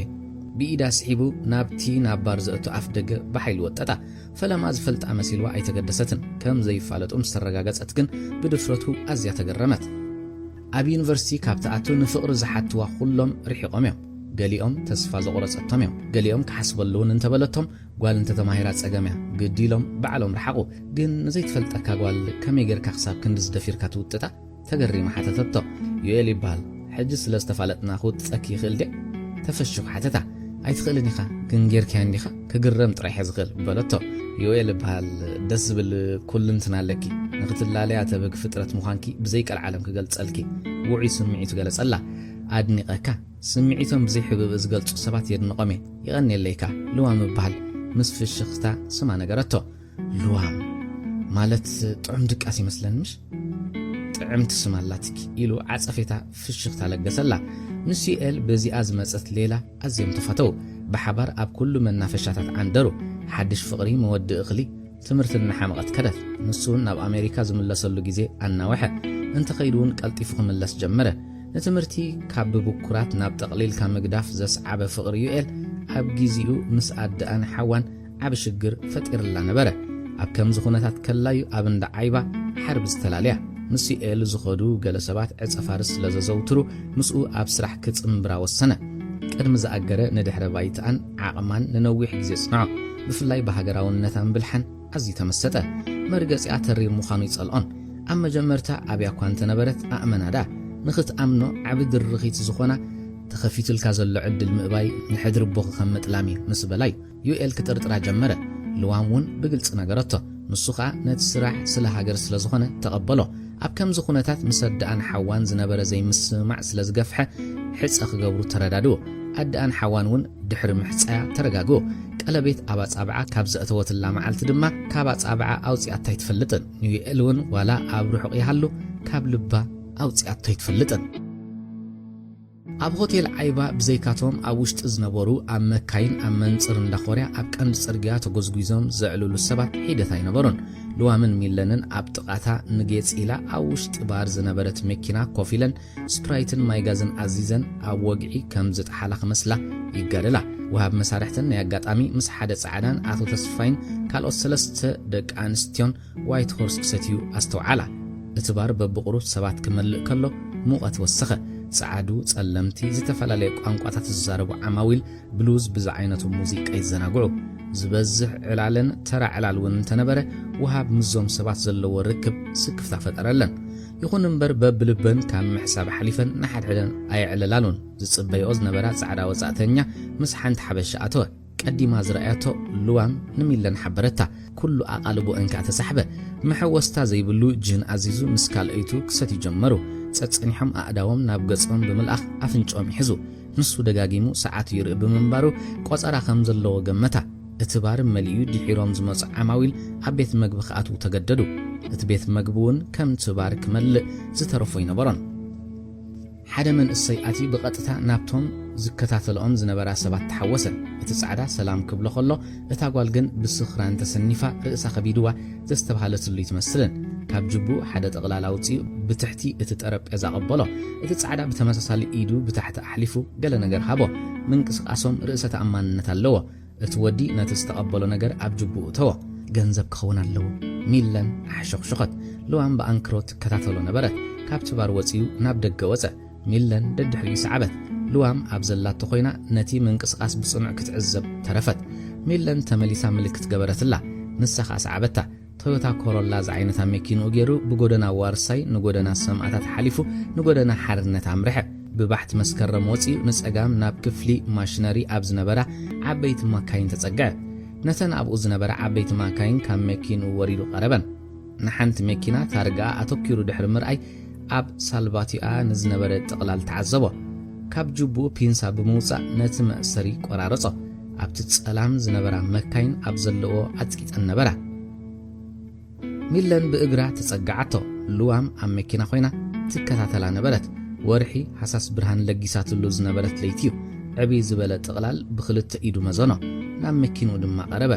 ልዋም መብራህቲ መኪና ብነዊሕ ወላዓቶ ዓይኑ ተደጊሑ ንታሕቲ ጠመተ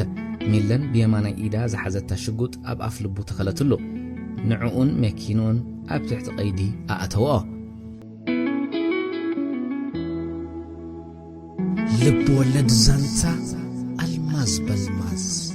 ብሳሙኤል ሓብተ ሚካኤል ወድ ፎርኖ ምጽዋዕ ህድእ ዝበለ ንፋስ ይነፍሳ ነበረ ወደብ ኣብ ንጡፍ ምንቅስቃስ ምህላው ንምንጋር ክሳብ ዝመስል ናይ ዝተፈላለዩ ሞተራት ድምፂ ኣብ ሓደ እዋን የቃልሕ እናመሰ ክኸይድ ከሎ ኣብ ከባቢ ሳቮያ ዝነበረ ምንቅስቃስ እናበዝሐ ኸደ ካባራት ዝፍኖ ዝነበረ ደርፍታት ያላ ዕዳጋ ኣማተረ ዝብሉ ፎቶሪኖታት እንዳ ሰላማ ኣበይ ምዃኑ ዝሓቱ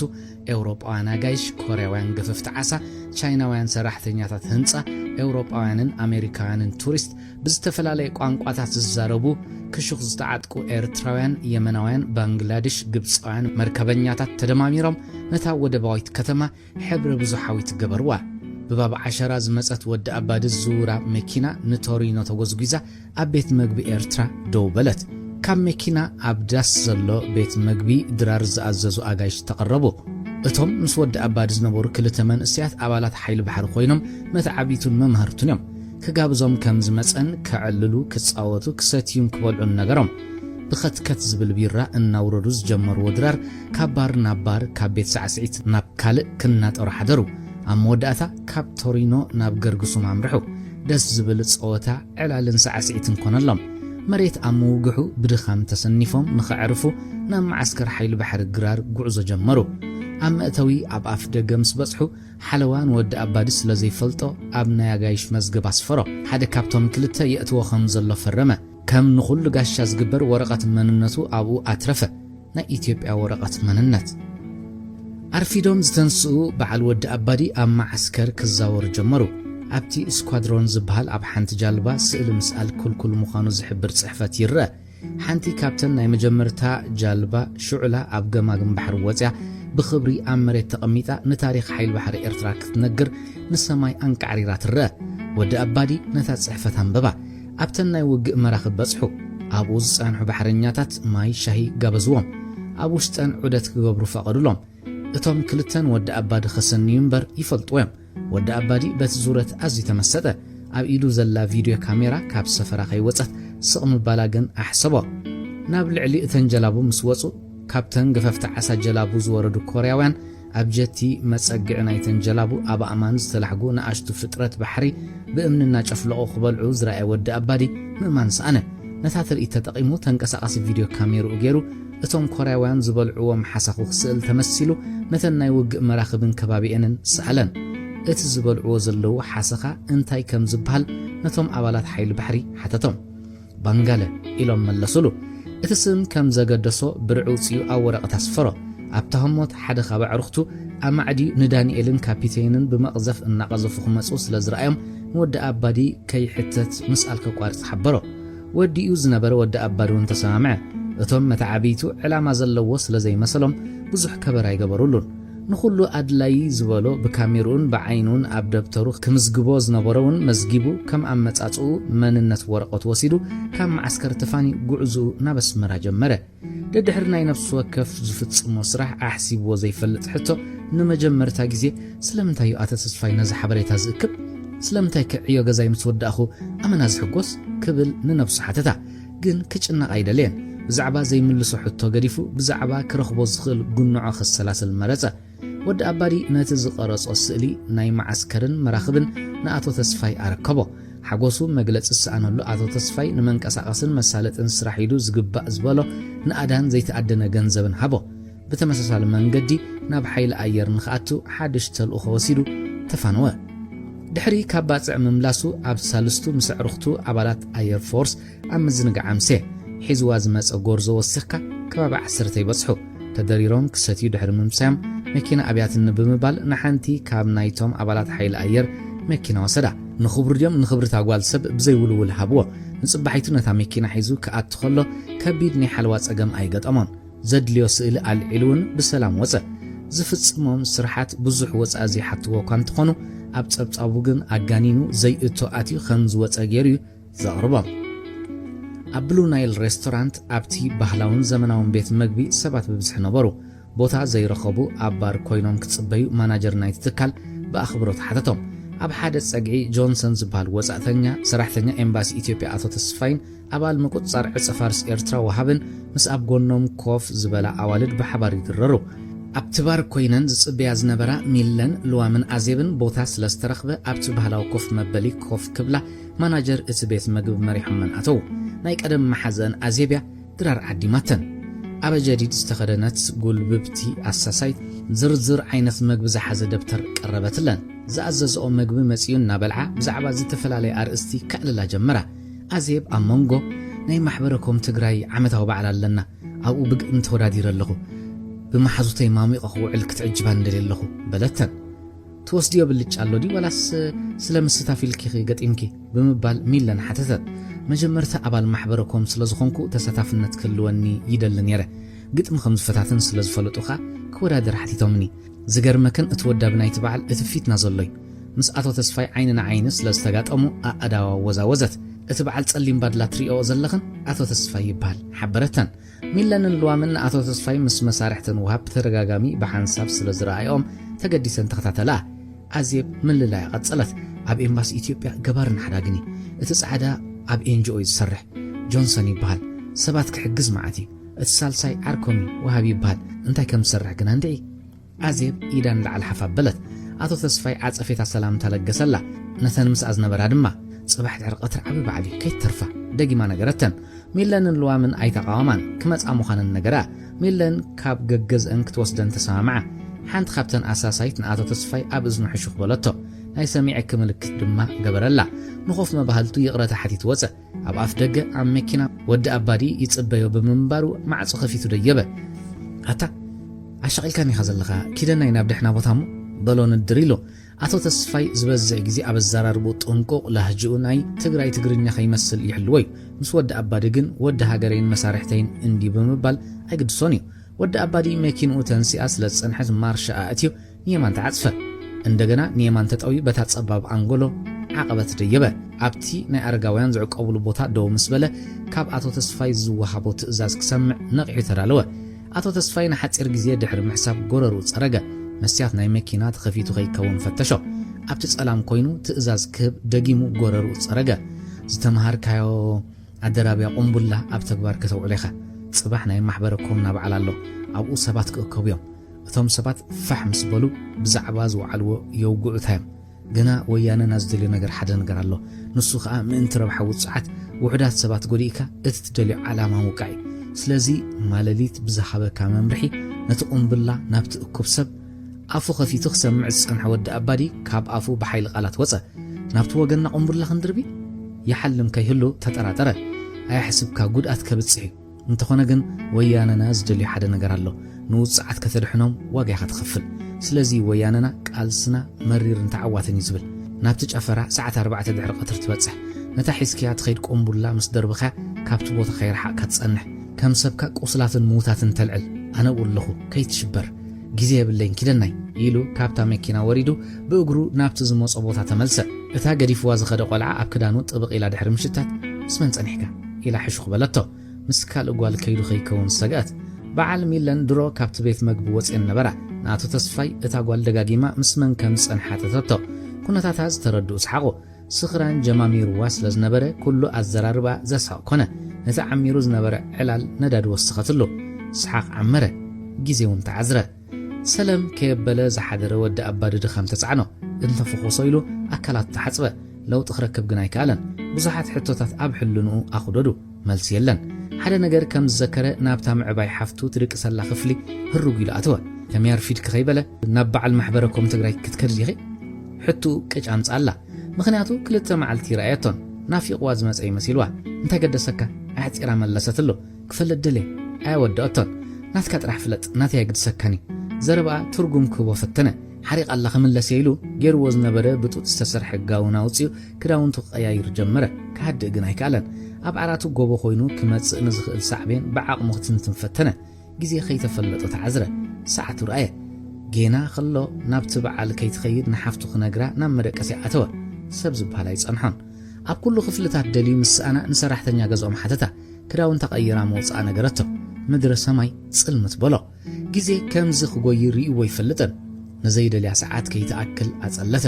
ንግዜ ጠጠው ዘብሎ ሓይሊ ከምዘየለ ንእለቱ ረስዖ ሰዓት 3 ፍርቃን መድፈር ክኾኑ ኣብ ባር ፒኮሎ መኪንኡ ንሰሜን ናብ ቁልቁል ገይሩ ሓደ ክልተ ቢራ ሰተየ ድፍረት ግን ክረክብ ኣይከኣለን ነታ ኣሳሳይት ኣብ ርእሲኡ ጅን ኣዘዛ ቀልጢፉ ክሰክር ድሌት ነበሮ ፍርሒ ዝተቆጻጸሮ ኣእምርኡ ከም ዘለዎ ደኣ ነበረ ኣመዛዚኒ ይሓስብ የስተንትን ለካስ ስኽራን እንተደሊኻይ ኣቢዩ 4-10 ጎደል ሕሳቡ ከፊሉ ተበገሰ ብዛዕባ ሓፍቱ ንኣቶ ተስፋይ ክነግሮ ሓሰበ እንተኾነ ግና ኣብ ቃልሲ ኩሎም ኣሕዋትካ ከም ዝበሃል የለን ክብለኒ ኢሉ ባዕላዊ መደምደምታ ወሰደ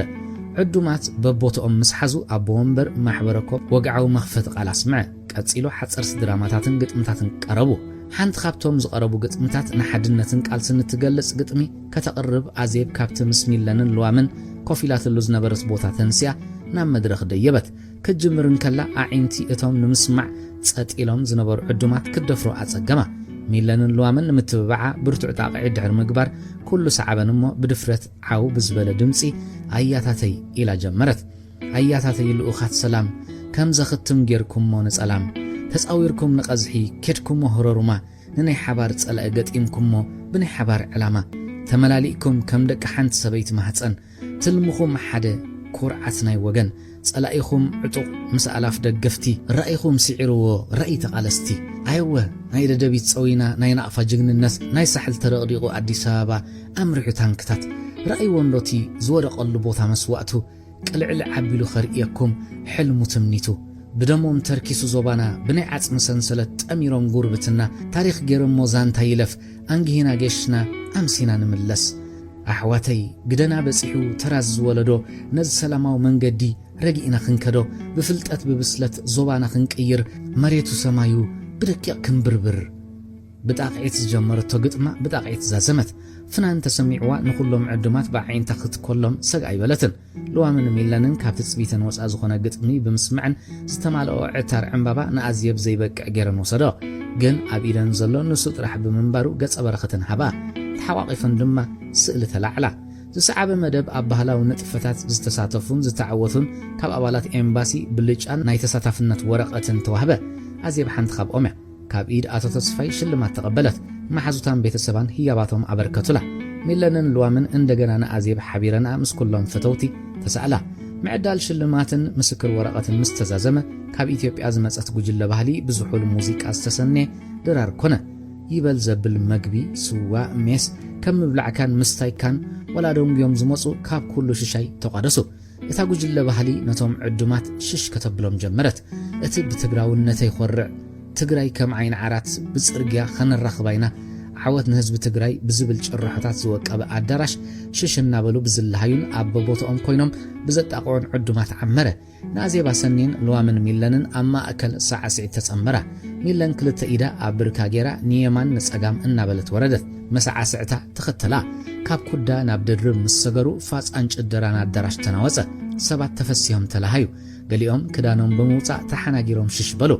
ወዲ ኣባዲ ሓፍቱ ኣብቲ እንግዶት እንተሓለወት ክርኢ እኳ እንተሓሰበ ኣብ ሞት ሰዓት ብኸመይ ከውፃእ ከም ዝኽእል መልሲ ስለ ዘይነበሮ ተጨነቐ ከይትህሉን ኣምላኽ እናለመነ ቦትኡ ሓዘ ኣብ ቀጽሪ ክኣቱ ከሎ ዝረኣዮ ይነበረን ነታ ቦምባ በቲ ተኸፊቱ ዝነበረ መስኮት ክድርብያ ተዳለወ ብመታልሑን ኣብ መንኩቡን ረሃጽ ቲፍ ክብል ተፈለጦ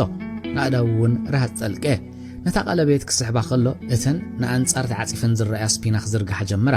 እንትኾነ ግና ሓይሉ ኣበዮ ገለ ወጢሩ ዝሕዝ ነገር ተሰምዖ ኣብ ኣመልካቲቶ የማናይ ኢዱ ዝነበረት ቀለቤት ብሓይሊ ሰሓባ ኣብ ላዕለዋይ ወገን ዛዝዩ ሒዝዋ ዝነበረ ቦምባ ንታሕቲ ካብ ኢዱ ሰተኾት ብኣብ ኣእዳው ዝነበረ ረሃጽ ንሳውን ጠልቀያ ብስምባድ ቀዚዙ ረኣያ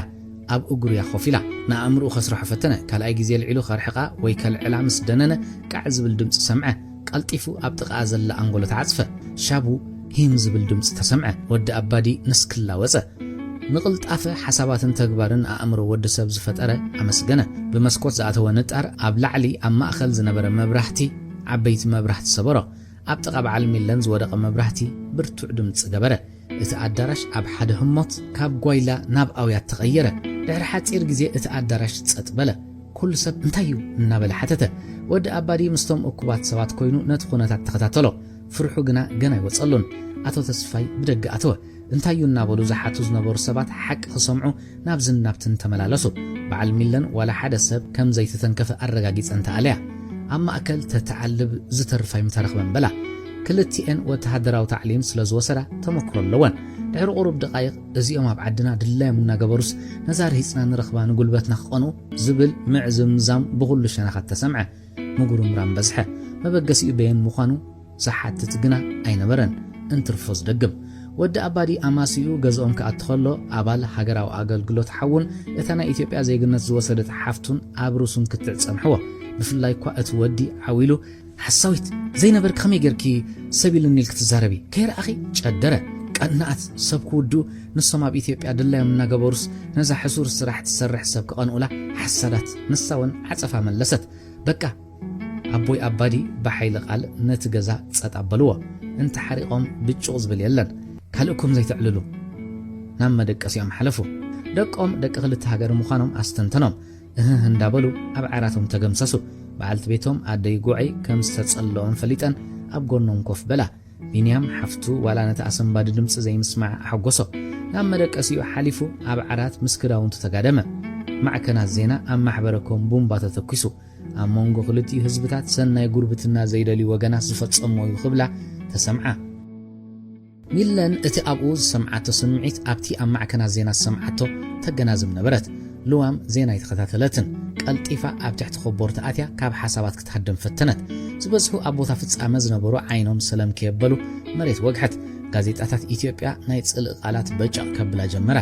ኣብተን ዓበይትን ተነበብትን ዝበሃላ መጽሔታት ኢትዮጵያ ዝወፅእ አንቀጽ ዘንበቡ ሰባት እቲ ኩነታት ናበይ ገጹ ይኸይድ ከም ዘሎ ብዓውታ ክዛረቡ ጀመሩ ናቕፋ ከም ሞባ ኣብ ቤተ ክርስቲያን ተኸልከለ ናቕፋን ሓሽሽን ብማዕረ ተራእዮም ዝብላ ጋዜጣታት እውን ኣብ ኤርትራ ተነባ ኣብ ዶባት መሬት ይጥረራ ኣሎ ተባህለ ኣብ ኤርትራ ኣብ ወግዓዊ ኣኼባታት ህዝቢ ሓተተሉ ሰበስልጣን ኤርትራ ክትዓባበ ከም ዘይብሉ ክገልጹ ጀመሩ ገለ ሰባት ንኣሽቱ ቦታታት ኣብ ግዜ ሓርነታዊ ቃልሲ እውን ኣከራኺርዎም ነበረ ሻዕብያ እዚ ዘሎ መንግስቲ ግን ኣዘሓሒሉ ወንበር ጀብሃዳ ካብቲ ከባቢ ጸራሪጋቶም ነይራ እንድያ ክብሉ ተሰምዑ ነቶም ኣተኪሮም ነቲ ኩነታት ዝከታተሉ ዝነበሩ ነገራት ይተሓላለኹ ምህላዎም ብሩህና ኾነ መፀ ኢትዮጵያውያን መንእሰያት ነበርቲ ኤርትራ ተገፊፎም ዝብላ ጋዜጣታት ኣዲስ ኣበባ ነቲ ወረ ተወሳኺ ናሃር ወስኻሉ ብገለ ዓበይቲ ሰበስልጣን ኢትዮጵያ ተሃዲድ ተቐላቐለ እቲ ወረ ናብ ብዙሓት በጽሐ እቶም ኣብ ናይ ዳግመ ህንፃ ስራሓት ተዋፊሮም ዝነበሩ ኤርትራን ህዝባን ከም ጸማማት ንኹሉ ዝበሃል ከም ዘይሰምዑ ዝቀጡ ገለ መስተውዓልቲ ኣብ ዲፕሎማሲ ከም ቀደም ናይኮናን እዘን ክልተ ሃገራት ናብ ብሩንዲ ዘሎ ስርዓት ኤርትራ ምእጋዱ ንህዝቢ ወጻኢ ክትብል ከላ ኢትዮጵያ ከም ኣሜሪካ ክእገዳ ኣለዎ ኢላ ስለዚ ናይ ኤርትራ ኣብ ዓበይቲ ቀላያት ዘሎ ኣተሓሕዛ ባህ ዘይበለ ኣሜሪካ ብመንገዲ ኢትዮጵያ ንኤርትራ ክትቀጽዓያ ዝብሉ በዝሑ ኤርትራ ኣካይዳና ኣካይዳ ጎብየዩ ወላ ትበል ኣብ ጉዳይ ለውጥ ኣፍሪቃ ናብ ማንቲለ ተቐይራላ ንኣፍሪቃ ካብ ዘይቀጥታዊ መግዛእቲ ከተውፃእ ትሕልንያ እናበሉ ከም ጭብጢ ካብ ማዕከናት ዜና ወፃእ ዝሰምዑ ወቕረቡ መብዛሕትኦም እዞም ሰባት ዝጥቀሙሉ ምንጭ ሓበሬታ ካብ ግዳም ስለ ዝኾነ ከም ደለይቲ ሕማቕ ዝተቆጽሩ ኣዲኦም ትቁጸሮም ካልኦት ድማ በንጻሩ እዞም ክልተ መንግስታት ክልተ ገጽኒ ሓንቲ ሳንቲም እዮም እናበሉ ነቲ ወረ ከናእስዎ ፈተኑ ኣብ ምእታው ግንቦት ኣብ ባጽዕ ፀሓይ ንመሬት ዝቐረበት እያ ትመስል ኣብ ማዓስከር ሓይሊ ባሕሪ ዝርከቡ ኣግራብ ከም ስእሊ ኣብ ዘለዎ ደሪቖም ነበሩ እቶም ኣብ መሬትን ባሕርን ዝርከቡ ባሕረኛታት ብፍላይ ከዓ እቶም በጃ ክዳን ዝገበሩ ቲፍቲፍ ዝብል ረሃጽ ንክዳውንቶም ኣጠልቂዎ ይርአ ዳንኤል ካብ ኣስመራ ቴሌፎን ስለዝተደወለሉ ናብ ቤት ጽሕፈት ተጸውዐ ዓመታዊ ዕረፍቱ ኣኺሉ እኳ እንተነበረ ክወስዶ ግን ፈቃደኛ ኣይነበረን ዘገም እናበለ በጽሐ ቴሌፎን ተዓጽያ ነበረት ኣብ ውጽን ሓላፊ ምምሕዳር ኮፍ ክብል ሓቢሩ ብቐጥታ ኣብ ስርሑ ኣተወ ዳንኤል እውን ኣብ ውጽንሕዎ ጋዜጣታት ክገናጽል ጀመረ ከም ኩሉ ግዜ ዝገብሮ ንዓምዲ ስፖርት ዋላ ነቲ ዘንበቦ ከይተረፈ ደገሞ ስፖርት ኣዝዩ ዝፈቱ ኣጽቂት ኣዝነበረት ቴሌፎን ጭር በለት ሓላፊ ምምሕዳር ኣልዒሉ ሄሎ በለ በአንጻር ወገን ድምጽ ምጽንሑን ንዳንኤል ከም ዝደለየን ነገሮ ምምጽኡ ሓቢሩ ንዳንኤል እትልዓ ተቐበሎ ዳንኤል ሄሎ በለ መንኮኒ ኢሉ እናሓሰበ ሃይዳኒ ከመይ ቀኒኻ ወጣት ሰሓቐ ሙሉጌታ እንቋ ድሓን መጻኻ ማዕስኣቲኻ ስድራ ከመይ ገዲፍክዮም ሓተተ ሓጎስን ተስፋን እናወረሮ ሕዚ ስድራ ጽቡቕ ኣለዉ እንትናይ ጸናሕኩን ትማሊ ኣማሻኣቴ ሎሚ ንማሳዋ ክነቀለ መለሰሎ ማዓስ ክትመጽእ ኣበይ ክንረኸብ ህውኽ ኢሉ ሓተቶ በቃ ማሳዋ ኣብ ቤት ጽሕፈት ባዶ ሸዓተ ወይ ትራንስፈር ንምጻእ ግን ምሳይ ኮለል ከይትብል እንትን ሰንትራል ምሸት ሰዓት 8 ንረኸብ ደሓን ክሕግዘካ ኣብ ባዶ ሸዓተ ዘይመጸካ ሓተቶ ሰብ የድልዩ ኸይከውን ኢሉ ሽግር የለን ኩሎም ይዕርኽተዮም በዓል ኣቶ ተስፋይ ዓፈር ፍሬ ሓድጉን እዮም ኣነ ግን ስርሒ ዘገድሰኒ በለ ሕራይ በል ኣብ ሰንትራል ክጽበየካ ቻው በለ ከየሸግርዎ ስክፍታ እንዳሓደሮ ገዛ ሰላም ይብሉ ኸለው ጽባሕ ምሳይ ትድይብ ዲኻ ሓተቶ ምስ ስድርኡ ብቴሌፎን ዝራኸብ እንተኾይኑ ንምፍላጥ እወ ደሓን ሰላም ጥራሕ በሎም ምሳኸያ ዝምለስ ቅያር ጎማ ናይታ ማኪና ነፊሳ ኸይትኸውን ኣረጋግጽ ምዃን ጥንቁቕ ኢኻ መፍትሕ ምስ ሚለና ኣለካ ጎማ ከይነፍሶ ስክፍቱ ነገሮ ሽግር የለን ኣብ ሰንትራል ጸንሐኒ መኪና ፈትሸየ ዘይተቐይረ ኣዳልየ ኣለኹ ቻው ኢሉ ነቲ ለዓት መለሶ ዳንኤል እውን ነታ ለዓት ቴሌፎን ዓጸዋ ነቲ ሓላፊ ምምሕዳር ኣብኡ ኸሎ ዓመታዊ ዕረፍቱ ክወስድ ምዃኑ ነገሮ እቲ ሓላፊ መንቀሳቐሲ ወረቐት ፍቓድ ክጽሕፈሉ ጀመረ ባዕሉ ስሙ ስማቡ ቁጽሪ መንነት ወረቐትን ካልእን ጽሓፈሉ ኣብታ መበገስ ቦታ ምጽዋዕ ጽሓፈ ክከታተሎ ጸንሐ ዳንኤል ናብ ኣዲስ ኣበባ ቤተሰብ ክርኢ ስለ ዝደለኹ ዝኸደሉ ቦታ ኣስመራ ይትግበሮ እቲ ሓላፊ ምምሕዳር ቀው ኢሉ ጠመቶ ወላ ክምለስ ከም ዘይኮነ ይጠርጥር ምጽሓፍ ስርሑ ስለ ዝኾነ ንመወዳእታ ግዜ ከም ዝፋነዎ ዘሎ እናተፈለጦ ጽሓፈ በል ደሓንኩን በሎ ነታ ወረቐት እናሃቦ ዳንኤል እውን ኢዱ ጨበጦ ተጠማመቱ ብውሽጦም ድማ ተረዳድኡ ዳንኤል ቃል ከየምለቐ ክወፅእ ኸሎ ምስኡ ብምውፃእ ኣብ ኣፍ ደገ ኮይኑ ሽጋራ ወልዐ ንምንታይ ንሰባት ብሓይሊ ንሕዞ ዓለም ገፋሕ ምዃና ዘይንፈልጥ በለ ብውሽጡ ዳንኤል ብሰንኪ ንኽጣያስ ዝገብሮ ተግባራት ዘምጻሉ መቕጻዕትን ሓሰበ ካብ ኣፉ ዘውፅኦም ትኪ ተበቲኖም ጠፉ ዳንኤል እውን ምስኦም ይጠፍእ ከም ዘሎ ነብሱ ይነግሮ ነበረ ዳንኤል መንቀሳቐሲ ድሕሪ ምውሳዱ ናብ ካፒቴን ከደ ካፒቴን ኣብ ደንደስ ኮይኑ ክጅልብ ጸንሖ ድሕሪ ሰላምታ ዓመታዊ ዕረፍተይ ወሲደ ኣለኹ በሎ እንታይ ዳ ሓሲብካ ኣብይ ኸደ ይነበርካን ብስያፍ ጠመቶ ሓቅኻ ሕጂ ድልኒ ድሓርክኣ ዘረብኡ ኸይወድአትን በለ ኣርሒቑ ናብቲ ባሕሪ ጥምት ነበረ ተረዲእኒ ዓይነ ንዓይኒ ተራኸቦ እንታይ ተረዲእካ ዳንኤል ሓተቶ ኣንታ ዳኒ ካንዲኻ ወሲንካ ምእማን በርሲኢነ በቲ ሓደ ወገን ነቦኻ ክትሕግዝ ትደሊ በቲ ሓደ ወገን ዝምባለይ ከሳስ ትብል ነዚ ክትገብር ትመርጾ መገዲ ሕጋዊ ክኸውን ኣለዎ ክዛረቦ ዝደለየ ተወጃበሮ ነጊረከ ነገራት ደረጃ ብደረጃ ክገብሮም ኣይከኣልኩን ይርዳእኒ ግን ናብቲ ዝደልዮ መንገዲ ክበጽሕ ምዃነ ይእመን ብልቢ ክብለካ ንውትህድርና ንባሕርን ዝተፈጠርከኻ ኣማዕብሎ ነዞም ዝመፁና ዘለዉ መንእስያት ከዓብዩ ትጻወቶ ዘለኻ ተራ ክገልጾ ይክእልኒ ቀጽሎ ስምዒቱ ከይሓብአ ነገሮ ናትካ ደኣ እንታይ ክበሃል እዩ ንባሕሪ ፈጢር ካየዶ ክብለካ ሕጂ ደኣ ትገድፈለኻ እምበር ካፒቴን ብስያፍ ጠመቶ ናተይ ልምዲ በል ኣይተዳፋነቐና ተሓዋቒፎም ተሰዓዓሞ ይፈላለዩ ምህላዎም ንኽልቲኦም ሓሲቦም ዘይፈልጡ ብምዃኑ ኣፍርሖም ደጊሞም ብሂወት ዘይራኸቡ ኸይኮኑ ድማ እምብዛ ሰግኡ ሙሉጌታ ብናይ ዳንኤል መኪና ገይሩ ናብ ምጽዋዕ ኣተወ ንሚለን ምስኡ እኳ ክማልኣ እንተሓሰበ ስራሕ ስለ ዝነበራ ኣመኽንያ ተረፈት ድኻም እኳ እንተነበሮ ኣብ ሰንትራል ሆቴል መደቀስ ድሕሪ መሓዙ ብቐጥታ ኣብ ቤት ጽሕፈት ባዶ ትሽዓተ ኸደ ኣብኡ ዝጸንሕዎ ሓለፍቲ ምስ ናይ ትራንስፎርም ኮይኖም ንጋሻ ዝግባእ ኣቀባብላ ገበሩሉ ሓፂር ኣኼባ ብምግባር ካብ መርከብ ምስተራገፈ እቲ ዓበይቲ ንብረት ኣብቲ ክሕልፎ ዘይክእል ቢንቶታት ብኸመይ ከም ዝሓልፍ ክሳብ ኣቦትኡ ዝበጽሕ ውሑስ ኮይኑ ብኸመይ ይኣቱ ተመያየጡ ኣብ ኩሉ ድማ ንሙሉጌታ ንኽሕግዝዎ ቁርባት ነበሩ ናይ ወትሮ ዓሚሎም ስለ ዝኾነ ዘድሊ ውዕልን ፈርማን ምስ ገበሩ ኩሉ ሕሳባት ከፈለ ኣብ ኣስመራ ዝኽፈል ጥራሕ ገዲፉ በስመራ ክኸይድ ከም ዝኽእል ኣብቲ ዝድለ ቦታ ከብጽሕሉ ተረዳድኡ ካብቲ ኣኼባ ወፂኡ ብቐጥታ ናብ ሆቴል ሰንትራል ኣምርሐ ሓፂር ዕረፍቲ ወሲዱ እንደገና ኣካላቱ ተሓፂቡ ፎኩስ ክዳን ብምግባር ኣብቲ ሆቴል ኣብ ዘሎ ገማግም ባሕሪ ልስሉስ መስተና ሰቴ ነቲ ባሕሪ ከስተማቕሮ ጀመረ ዳንኤል ዘየድልዮ ወረቓቕቱ እንዲዱ ዝእከብ ኣኪቡ ኩሉ ንብረቱ ቀሪቡ ናብ ሰንትራል ሆቴል ከደ ምስ ሙልጌታ ምስተረኸበ ተሓቋቂፎም ተሰዓሙ ብድሕሪዚ ብቐጥታ መኪና ልዒሎም ናብ ማዓስከር ሓይሊ ባሕሪ ምርሑ ኣብ መእተዊ ሙልጌታ ከም ጋሻ ተመዝጊቡ ኣተወ